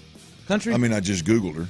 Got her? Country? But I do remember her from in not my time in Nashville, but kind of an up-and-coming gal in Nashville. So she's from singing, social media. There you go. All right, so she's singing the national anthem. First pitch, Uncle Mike. Michael Brantley, he is throwing out the pitch for opening day tomorrow. Play ball call. 50 Cent. 50 Cent, man, he's really he's adopting Houston, man. This is getting to be a bit much. He loves H-Town. Wow. Slim Thug, where you at? I mean, I'd really have an issue here. You think them boys, all the H-Town guys, you think they Chameleonaire, where you at? Do you think they feel somewhat kind of, I don't know, sideways with 50? Oh no, man. You think Paul Wall turned it down? He'd do it. He'll probably end up doing it at some point this year. They are, but it's opening day. I think it's got to be straight Houston. I guess they are in cahoots. Well, I guess 50 is Houston. Sorry about that. The hell, I think I've been here longer than 50. But 50, that's a good point. 50. I mean, you were definitely here when all of a sudden he popped up on the Jumbotron over at NRG as a H-Town rep. Got Zero somewhere rolling around in his house. What the hell's going on? That is a good point, man. We're going 50, going Curtis Jackson. It's interesting. By the way, it's a good thing he's doing the play ball call. He should be retired from throwing the first pitch. I remember in his previous home. You ain't lying. In his previous home of New York, he's from Houston, but his previous home in New York, he had a bad performance. So good for him. I've seen that one. That's one of the worst we've ever seen, isn't it? Yep. Kendall Walker singing the anthem on Friday, and Josh Reddick is throwing out the first pitch on Friday. Let's go! That's the right thing to do. Woo! That's a champion right there, man. Tyler, I'm going to be honest with you. I think you probably ought to look up Julia. Oh, I already did. She's got talent. She has got some talent. Somebody texted in and says Slim Thug's son is a legit good high school pitcher. Really? I bet he's tall. I bet he's coming off the mound with them long arms, long legs. Well, good tall drink of water That helps if you're coming off the bump now. Yeah. I'd like to see him out there throwing out there. But 50's on the play ball call, and Josh Reddick. That ought to be exciting on Friday. Probably got to go Thursday, but that'd be exciting on Friday as Josh Reddick is throwing out. Woo! But you can come hang out with us, as we said. We're at Tom's Watch Bar. Come hang out with us and get to see the game and hang out with the boys here at Sports Radio 610 as it gets going tomorrow, opening day. Astros and the Yankees. Tyler should be in rare form tomorrow with the New York Yankees coming in town. No one should give an F about Aaron Judge. 5 o'clock fire. Did I say that? I remember saying that.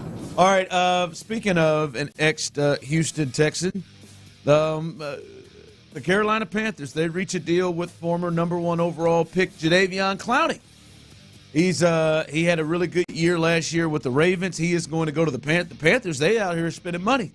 Right here, they've gone out and got offensive line help throughout. They've gotten some receiving help. Now they go out and get Jadeveon Clowney. I'm curious from you all. I know overall from being in the league, hey, man, you've been in the NFL for 10 years. That's a success. Obviously, a clear success. Good. Has he been successful in terms of where he was drafted? Like, what the thought of what he was going to be? Would you say he's – I don't even want to say lived up, but would you say, yeah, he's been good enough for where he was drafted? No. He's got an All-Pro in there. In 16. No. I mean, the crazy thing about Jadeveon, we picked this game apart as it pertains to signing a big time deal before they ended up trading him, I believe, to Seattle. But when it boils down to it, I mean, the dude is a very, very productive football player on the defensive side of the football. He is as violent and disruptive as really damn near anybody in the league, with the exceptions of your Aaron Donalds and J.J. Watts and things of that nature. I mean, when you get to that second tier defensive player, I mean, he is as violent. That's a good way to put it. I mean, he's as violent as anybody out there. I mean, he just never put the numbers up, the sack numbers up, to warrant the big payday. But when you draft a guy number 1 overall, or when a guy is drafted number 1 overall, and he never gets that, especially the defensive end position, your defensive ends, your corners, your quarterbacks, your tackles. Like if they're drafted number 1 overall and they don't at least, maybe they didn't set the market, but at least sign a monster deal with that second contract, then I think you've probably fell short of expectations. He is still not hit the double-digit sack number. Never has. In a season. 9.5. He's done that 3 times. Yeah. He's done it twice in 9. There's something. I'm not a Bill O'Brien guy at all, but I do believe that there was some truth to some of the stuff that Bill O'Brien obviously didn't like about guys. And I think when you're that kind of player and you don't have, like if he'd had a 16-sack season when it was first 4 here with Houston, then I think whether it was Houston or somewhere else, he would have got that deal. Now you think about like Jonathan Grenard, 3rd-round pick, 12.5 last year with injuries, and got 8 in 12 games. Yep. Yeah, man. And that's the thing. And then on top of that, I do believe that there's nothing wrong with it. There's nothing wrong with this. There is I would imagine there's some truth to last one in, first one to leave. He's just going to play football. There's not going to be any leaders. Not going to be any. It's just he is just going to come in and play football. And in doing that, he's never hit double-digit sacks. And he plays a position that gets paid according to the sack number. Any way you slice it, whether you love it or hate it, that is the truth with defensive ends. And so here we sit. What's he with his? What they say is that's how many different teams he been with? That's the part for me with him when we think about him. Like I can look at it and say, well, he's the second-team All-Pro in 2016. He was a Pro Bowler from 16 to 18, right? Like he's had some last year, 9.5 sacks, went really well. But since he's left Houston, he's been Seattle for a year, Tennessee for a year. Then he goes to Cleveland, and midway through the second year in Cleveland, they were like done with him because of the issues he was having with Myles Garrett and was talking.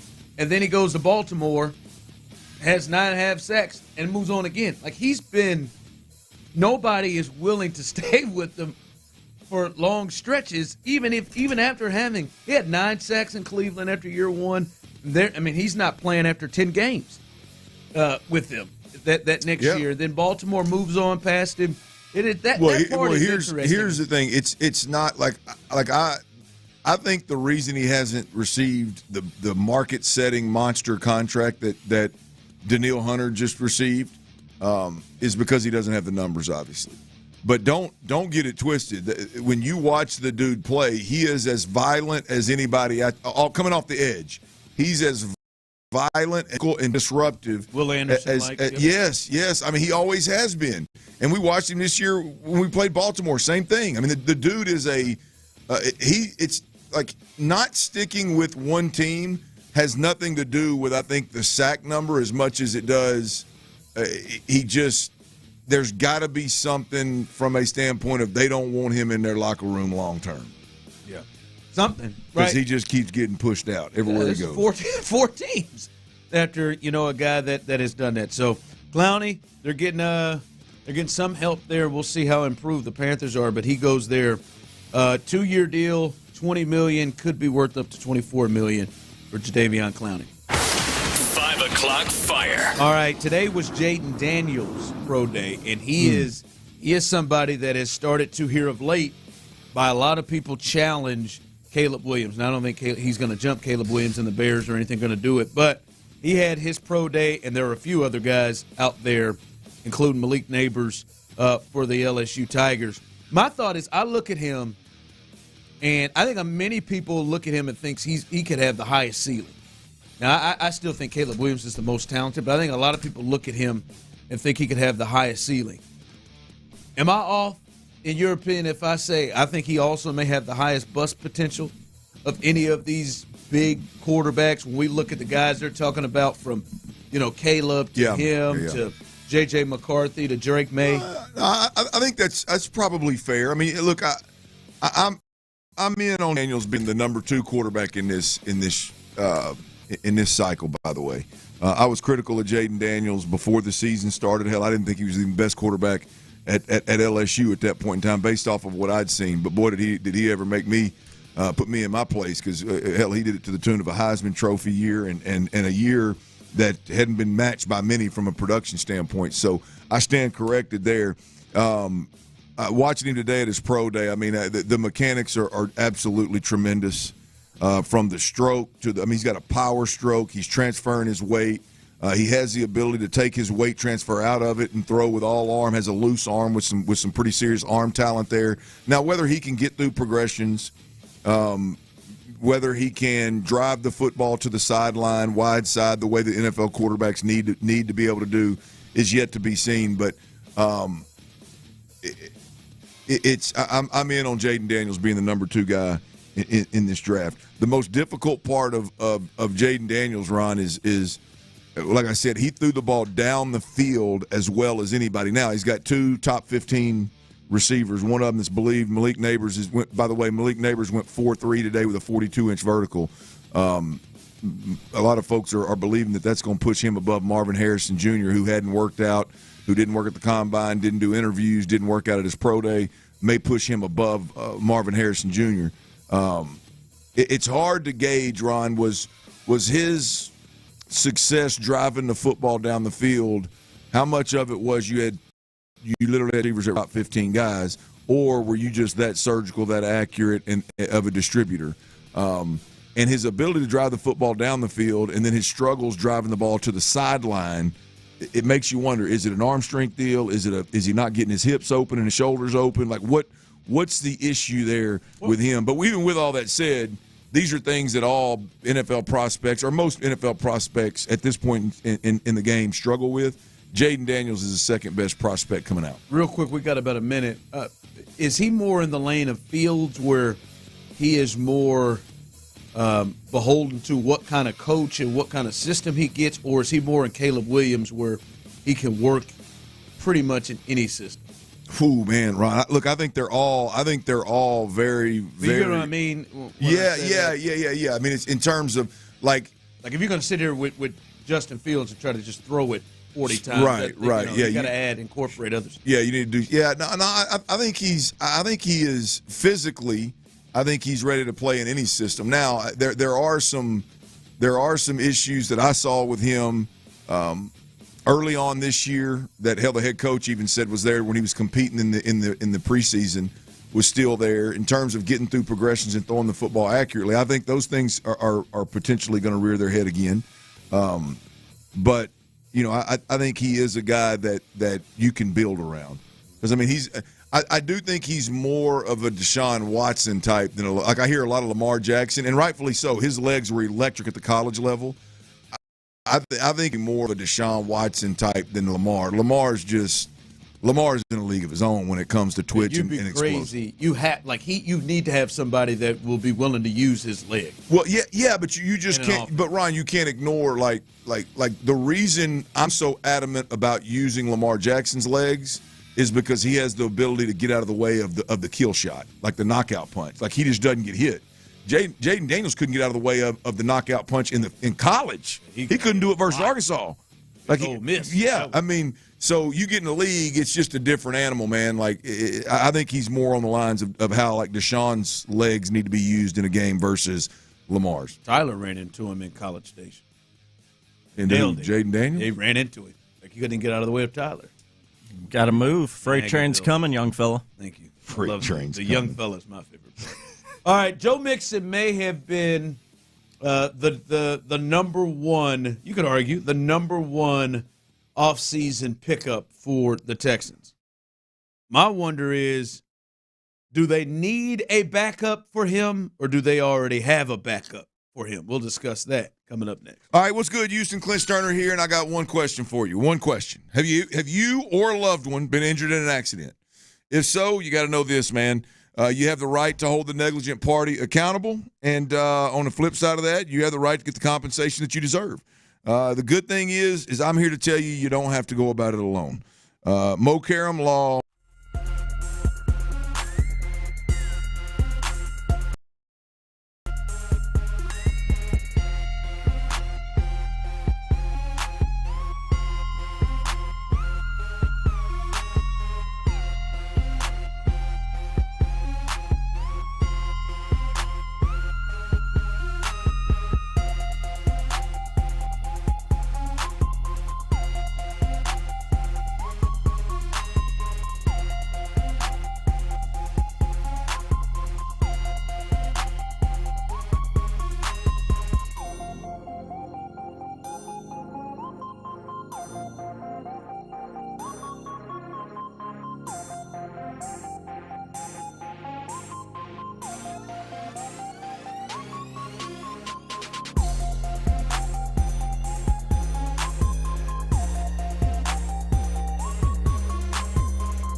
Odyssey app thanks to Planet Fitness. There's plenty of options to help you find your groove. Check them all out on the Odyssey app thanks to Planet Fitness. Get that big fitness energy.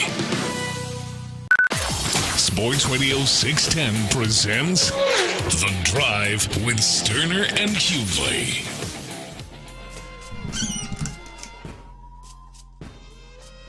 I mean, sometimes I'm crazy. But I just don't feel like I'm crazy about this. The Texans improved their run game, at least their running back, and should improve their run game with Joe Mixon. And we know, hey, now Joe Mixon behind him is Damian Pierce. They're going to be adding running backs to this. But don't they got their top two backs? Shouldn't they have their top two backs? Like when they start adding backs, it should be guys behind those two, right?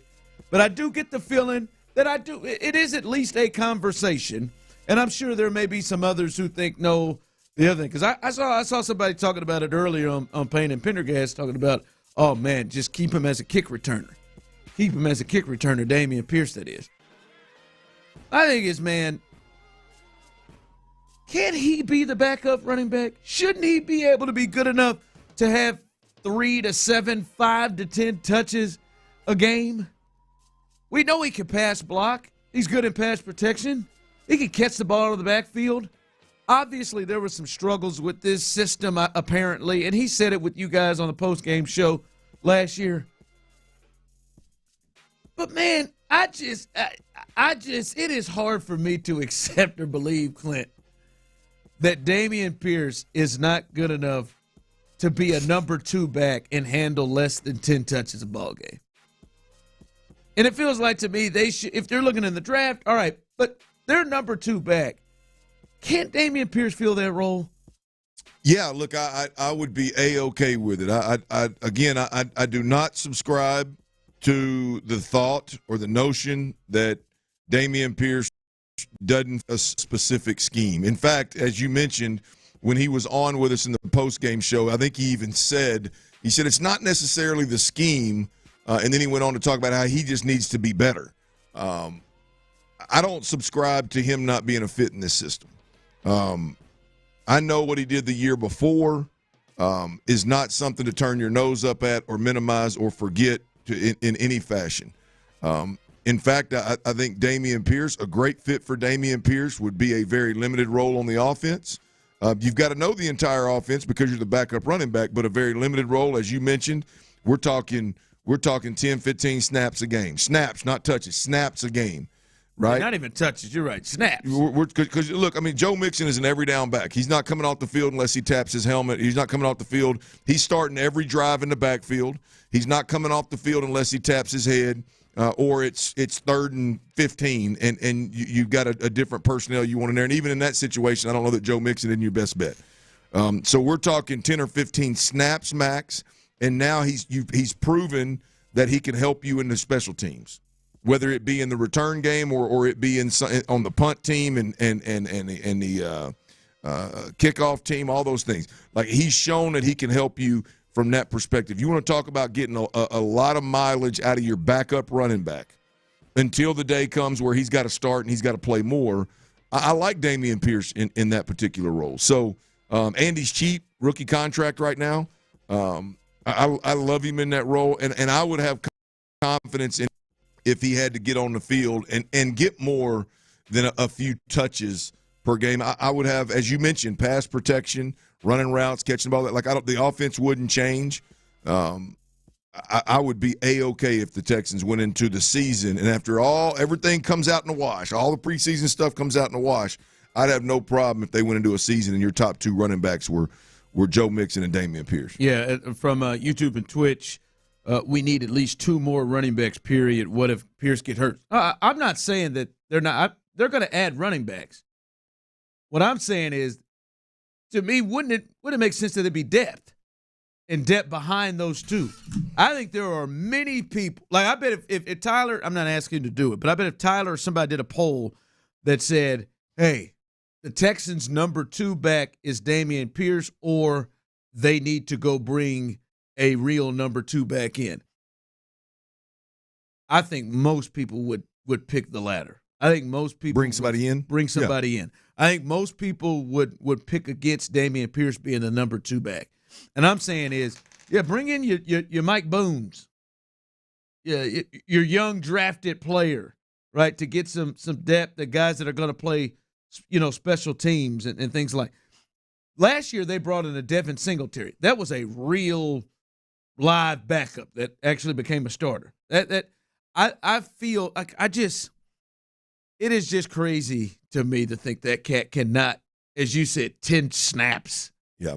A game that he handled that. And it's almost, to me, Clint, in a way crazy that he can't be used as a weapon.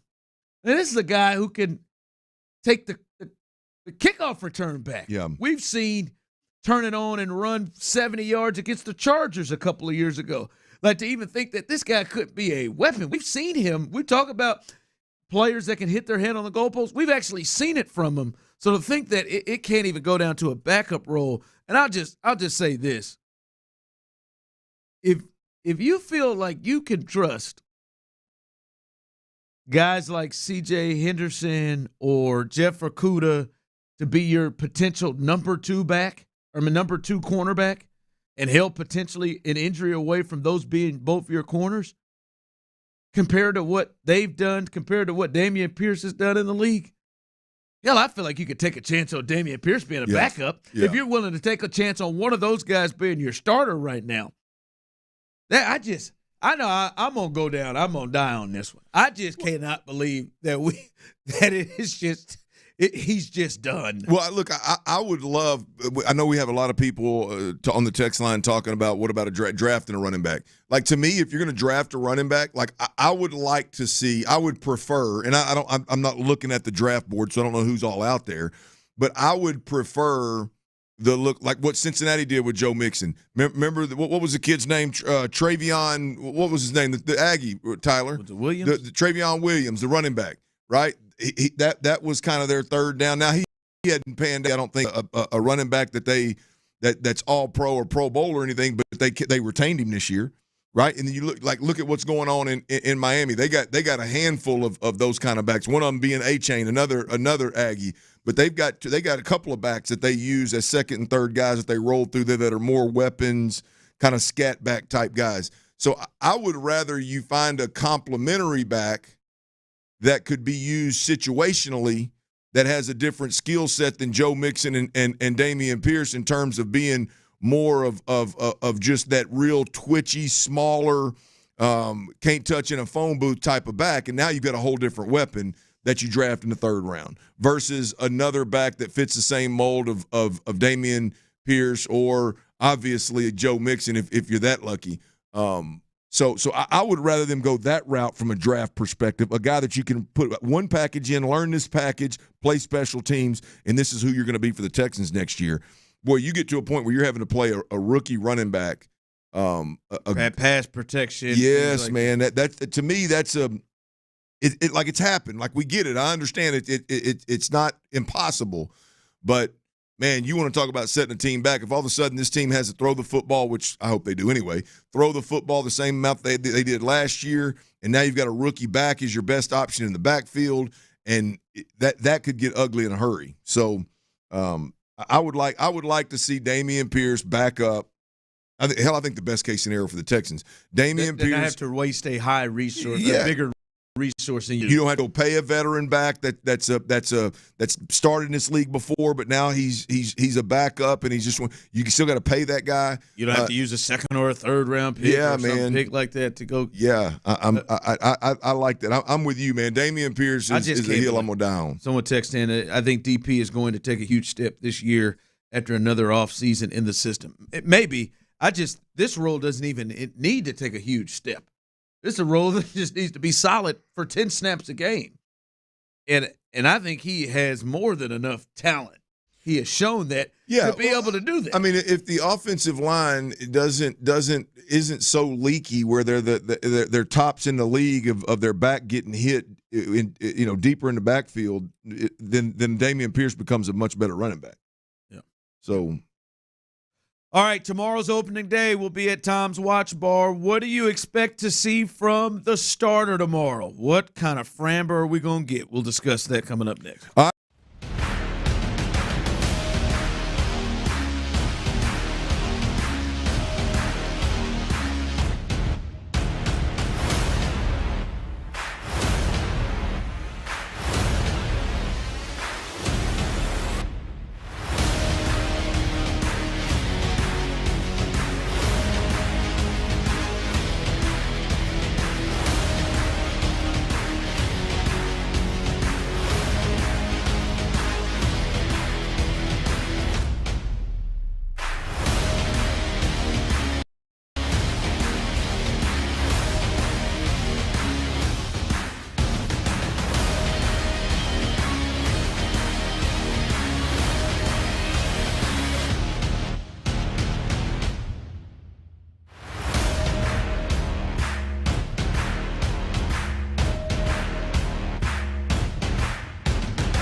Eyes, SNRIs, and blood thinners may increase bleeding risk. Tell your doctor about all planned medical or dental procedures. Learn more at Eliquis.com or call 1-855-ELIQUIS. Live from the Twin Peaks studios, Sports Radio 610 presents The Drive with Stoerner and Hughley.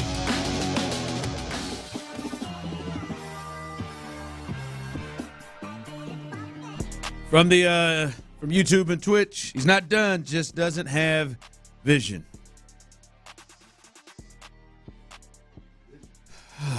That's where we're going with this. Doesn't have vision. He's blind.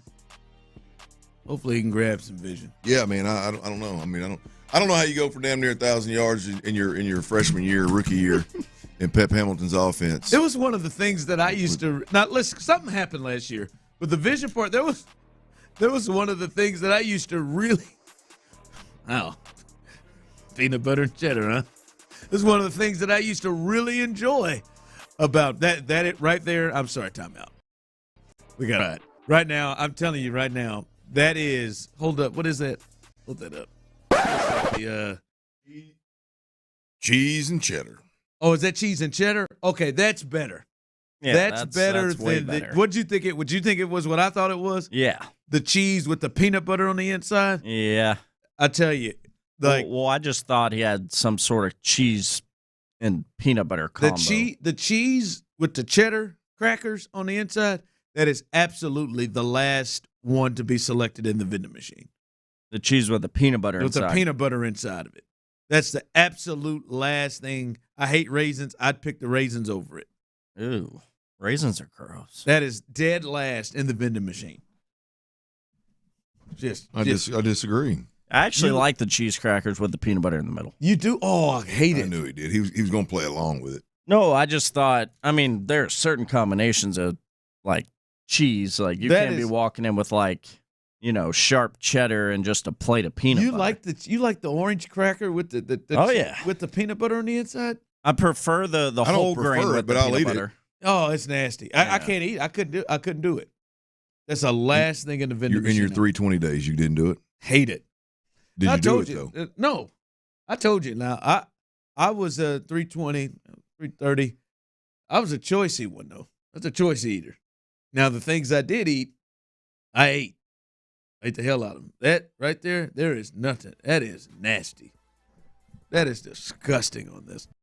Text line comes right on this last thing in the vending machine. I'm picking. Gross. Disgusting those things are. But, sorry, I digress. I didn't mean to throw you off my cheese crackers that I stole from the studio down the street. But but for me, with the vision, I remember in the preseason, he had a run against the Saints where it was like, damn, how did he see that cutback? How he said that was one of the things we used to see from Dameon Pierce. I'll agree, something happened in this, and I think the vision thing is overblown. Yeah. I think it is a thought of that dude was thinking so much instead of just playing football like he has his whole life. And I think he got in his head about. I think there was a real emphasis on the zone and what. But I think it was upstairs with Dameon Pierce, and he was thinking so much, and that snowball started rolling down. It was. Yeah. Well, look. I mean, here's the deal. I'm not saying that there's no such thing as a guy that doesn't fit a certain scheme. As well as to me, there's no such thing as a guy that plays in one system and has an unbelievable rookie year when everything else is just an absolute mess and dysfunction around him. He goes out there, and had he stayed healthy, he'd have been 1,000+. Easy 1,000+. And then all of a sudden, he's not enough of a scheme fit in this particular system to even warrant a carry down the stretch. Like this was an extreme move. Like this was not just, well, one guy doesn't fit the scheme. He's got a little bit to learn. He's a young back. Let's let him come along. This was, we're going to play an undersized backup running back that at the very best was brought in to be a third down back and provide some speed and pop in that particular to the offense. We're going to play him to the point of where this guy's not good enough to get a carry in games. Like that's not, well, this guy's a good back, but he doesn't necessarily fit the scheme, and he's not patient as we'd like him to be, or he doesn't have the vision that we would like him to have. That's going from a 1,000-yard rusher in a very dysfunctional organization to you can't get on the field because supposedly your skill set doesn't fit what we want to do. Like I've never seen that. I've seen guys that were better zone runners than they were inside in the G scheme game and getting in the hip pocket of a pulling guard and I get that. The one guy may be better fit than the other, but for a guy to just be unplayable in a system, that's the part. That's where I'm like, hold on, unplayable in a system where you didn't have backs. Yeah, you had to completely where nobody else played. You had to completely just vacate the run game at times when it was looking promising in game, or you had to run the legs off of an undersized scat back late in the season in critical moments of the season, because that's not we just wish he's a little bit more patient. To me, what this is they knew damn good and well the offensive line was not going to get any better. Whoever was running the football for the Houston Texans half the time was going to get hit 2 and 3 yards deep in the back. There were going to be free runners. And he gives you the better chance to be able to dodge. And Devin Singletary gives you a better chance to bounce that thing, to make that first guy miss than Dameon Pierce does. Now that I'll buy. That I can get down with. That's a one guy has a certain skill set, more of a scat back, full of twitch, and has played the game that way his whole life. One guy is a committed downhill running battering ram. That I'll buy. But the scheme thing, the doesn't have vision, the doesn't have patience. Sure, that fits if we're talking about going from first string to second string.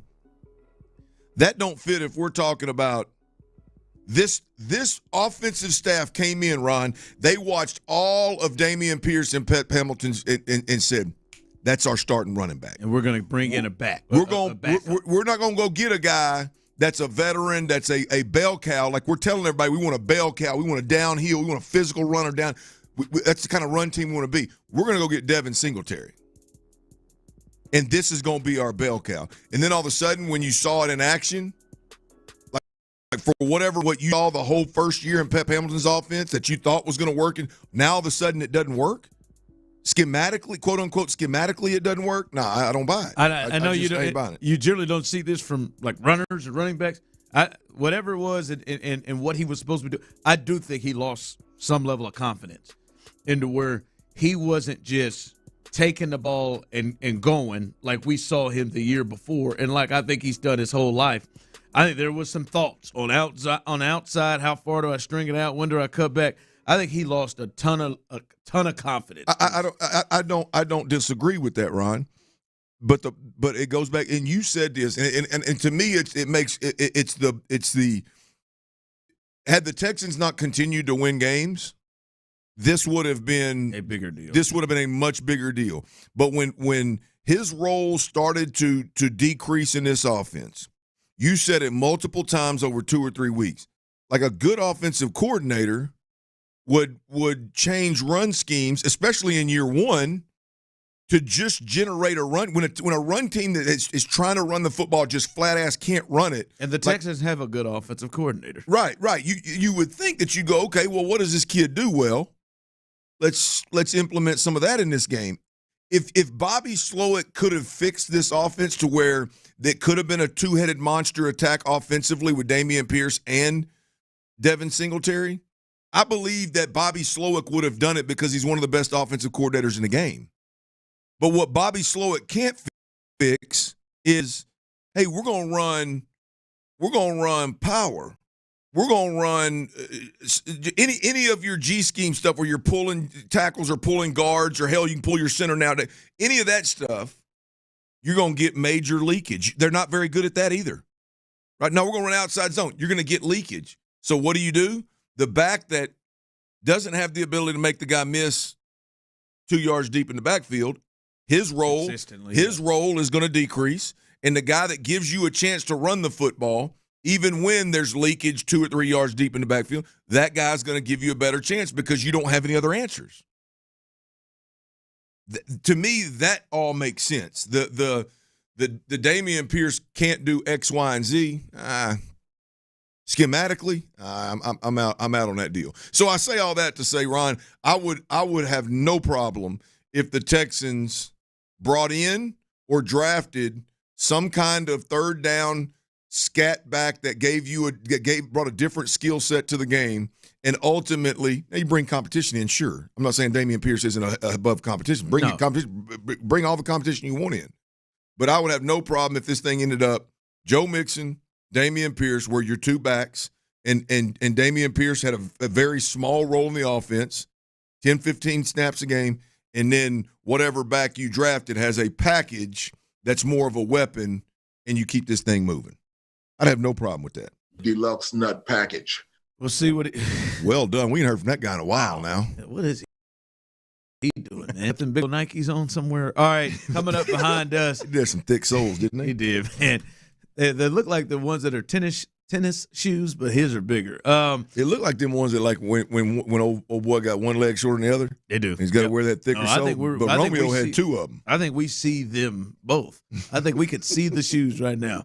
Texans All Access coming up behind us. And then Area 45 coming up at 7 o'clock following Texans All Access with Patrick Creighton tonight. He's holding it down by himself. Sean Bajani's been in for Sean Pendergast. So Ron Hughley. Patrick Creighton is holding it down himself tonight on Area 45. So stay tuned for that. We'll be at Tom's Watch Bar tomorrow all day, starting at 10 within the loop, and then we'll take over at 2 o'clock. Think we're going to see good Framber tomorrow? I do. I have a good feeling about it. He lost the weave, so he's about to go to work. You always do. That's what I'm talking about. I think we're going to see medium Framber. Medium? Just right down the middle. Feel like I got a real good feel of 5 innings, 3 runs, runners in scoring position left on the bases when Joe finally comes and gets him. And no matter what, we know the sweat will be there. And then Rafael Montero gets out of it. Yeah. All right. There it is. Yeah.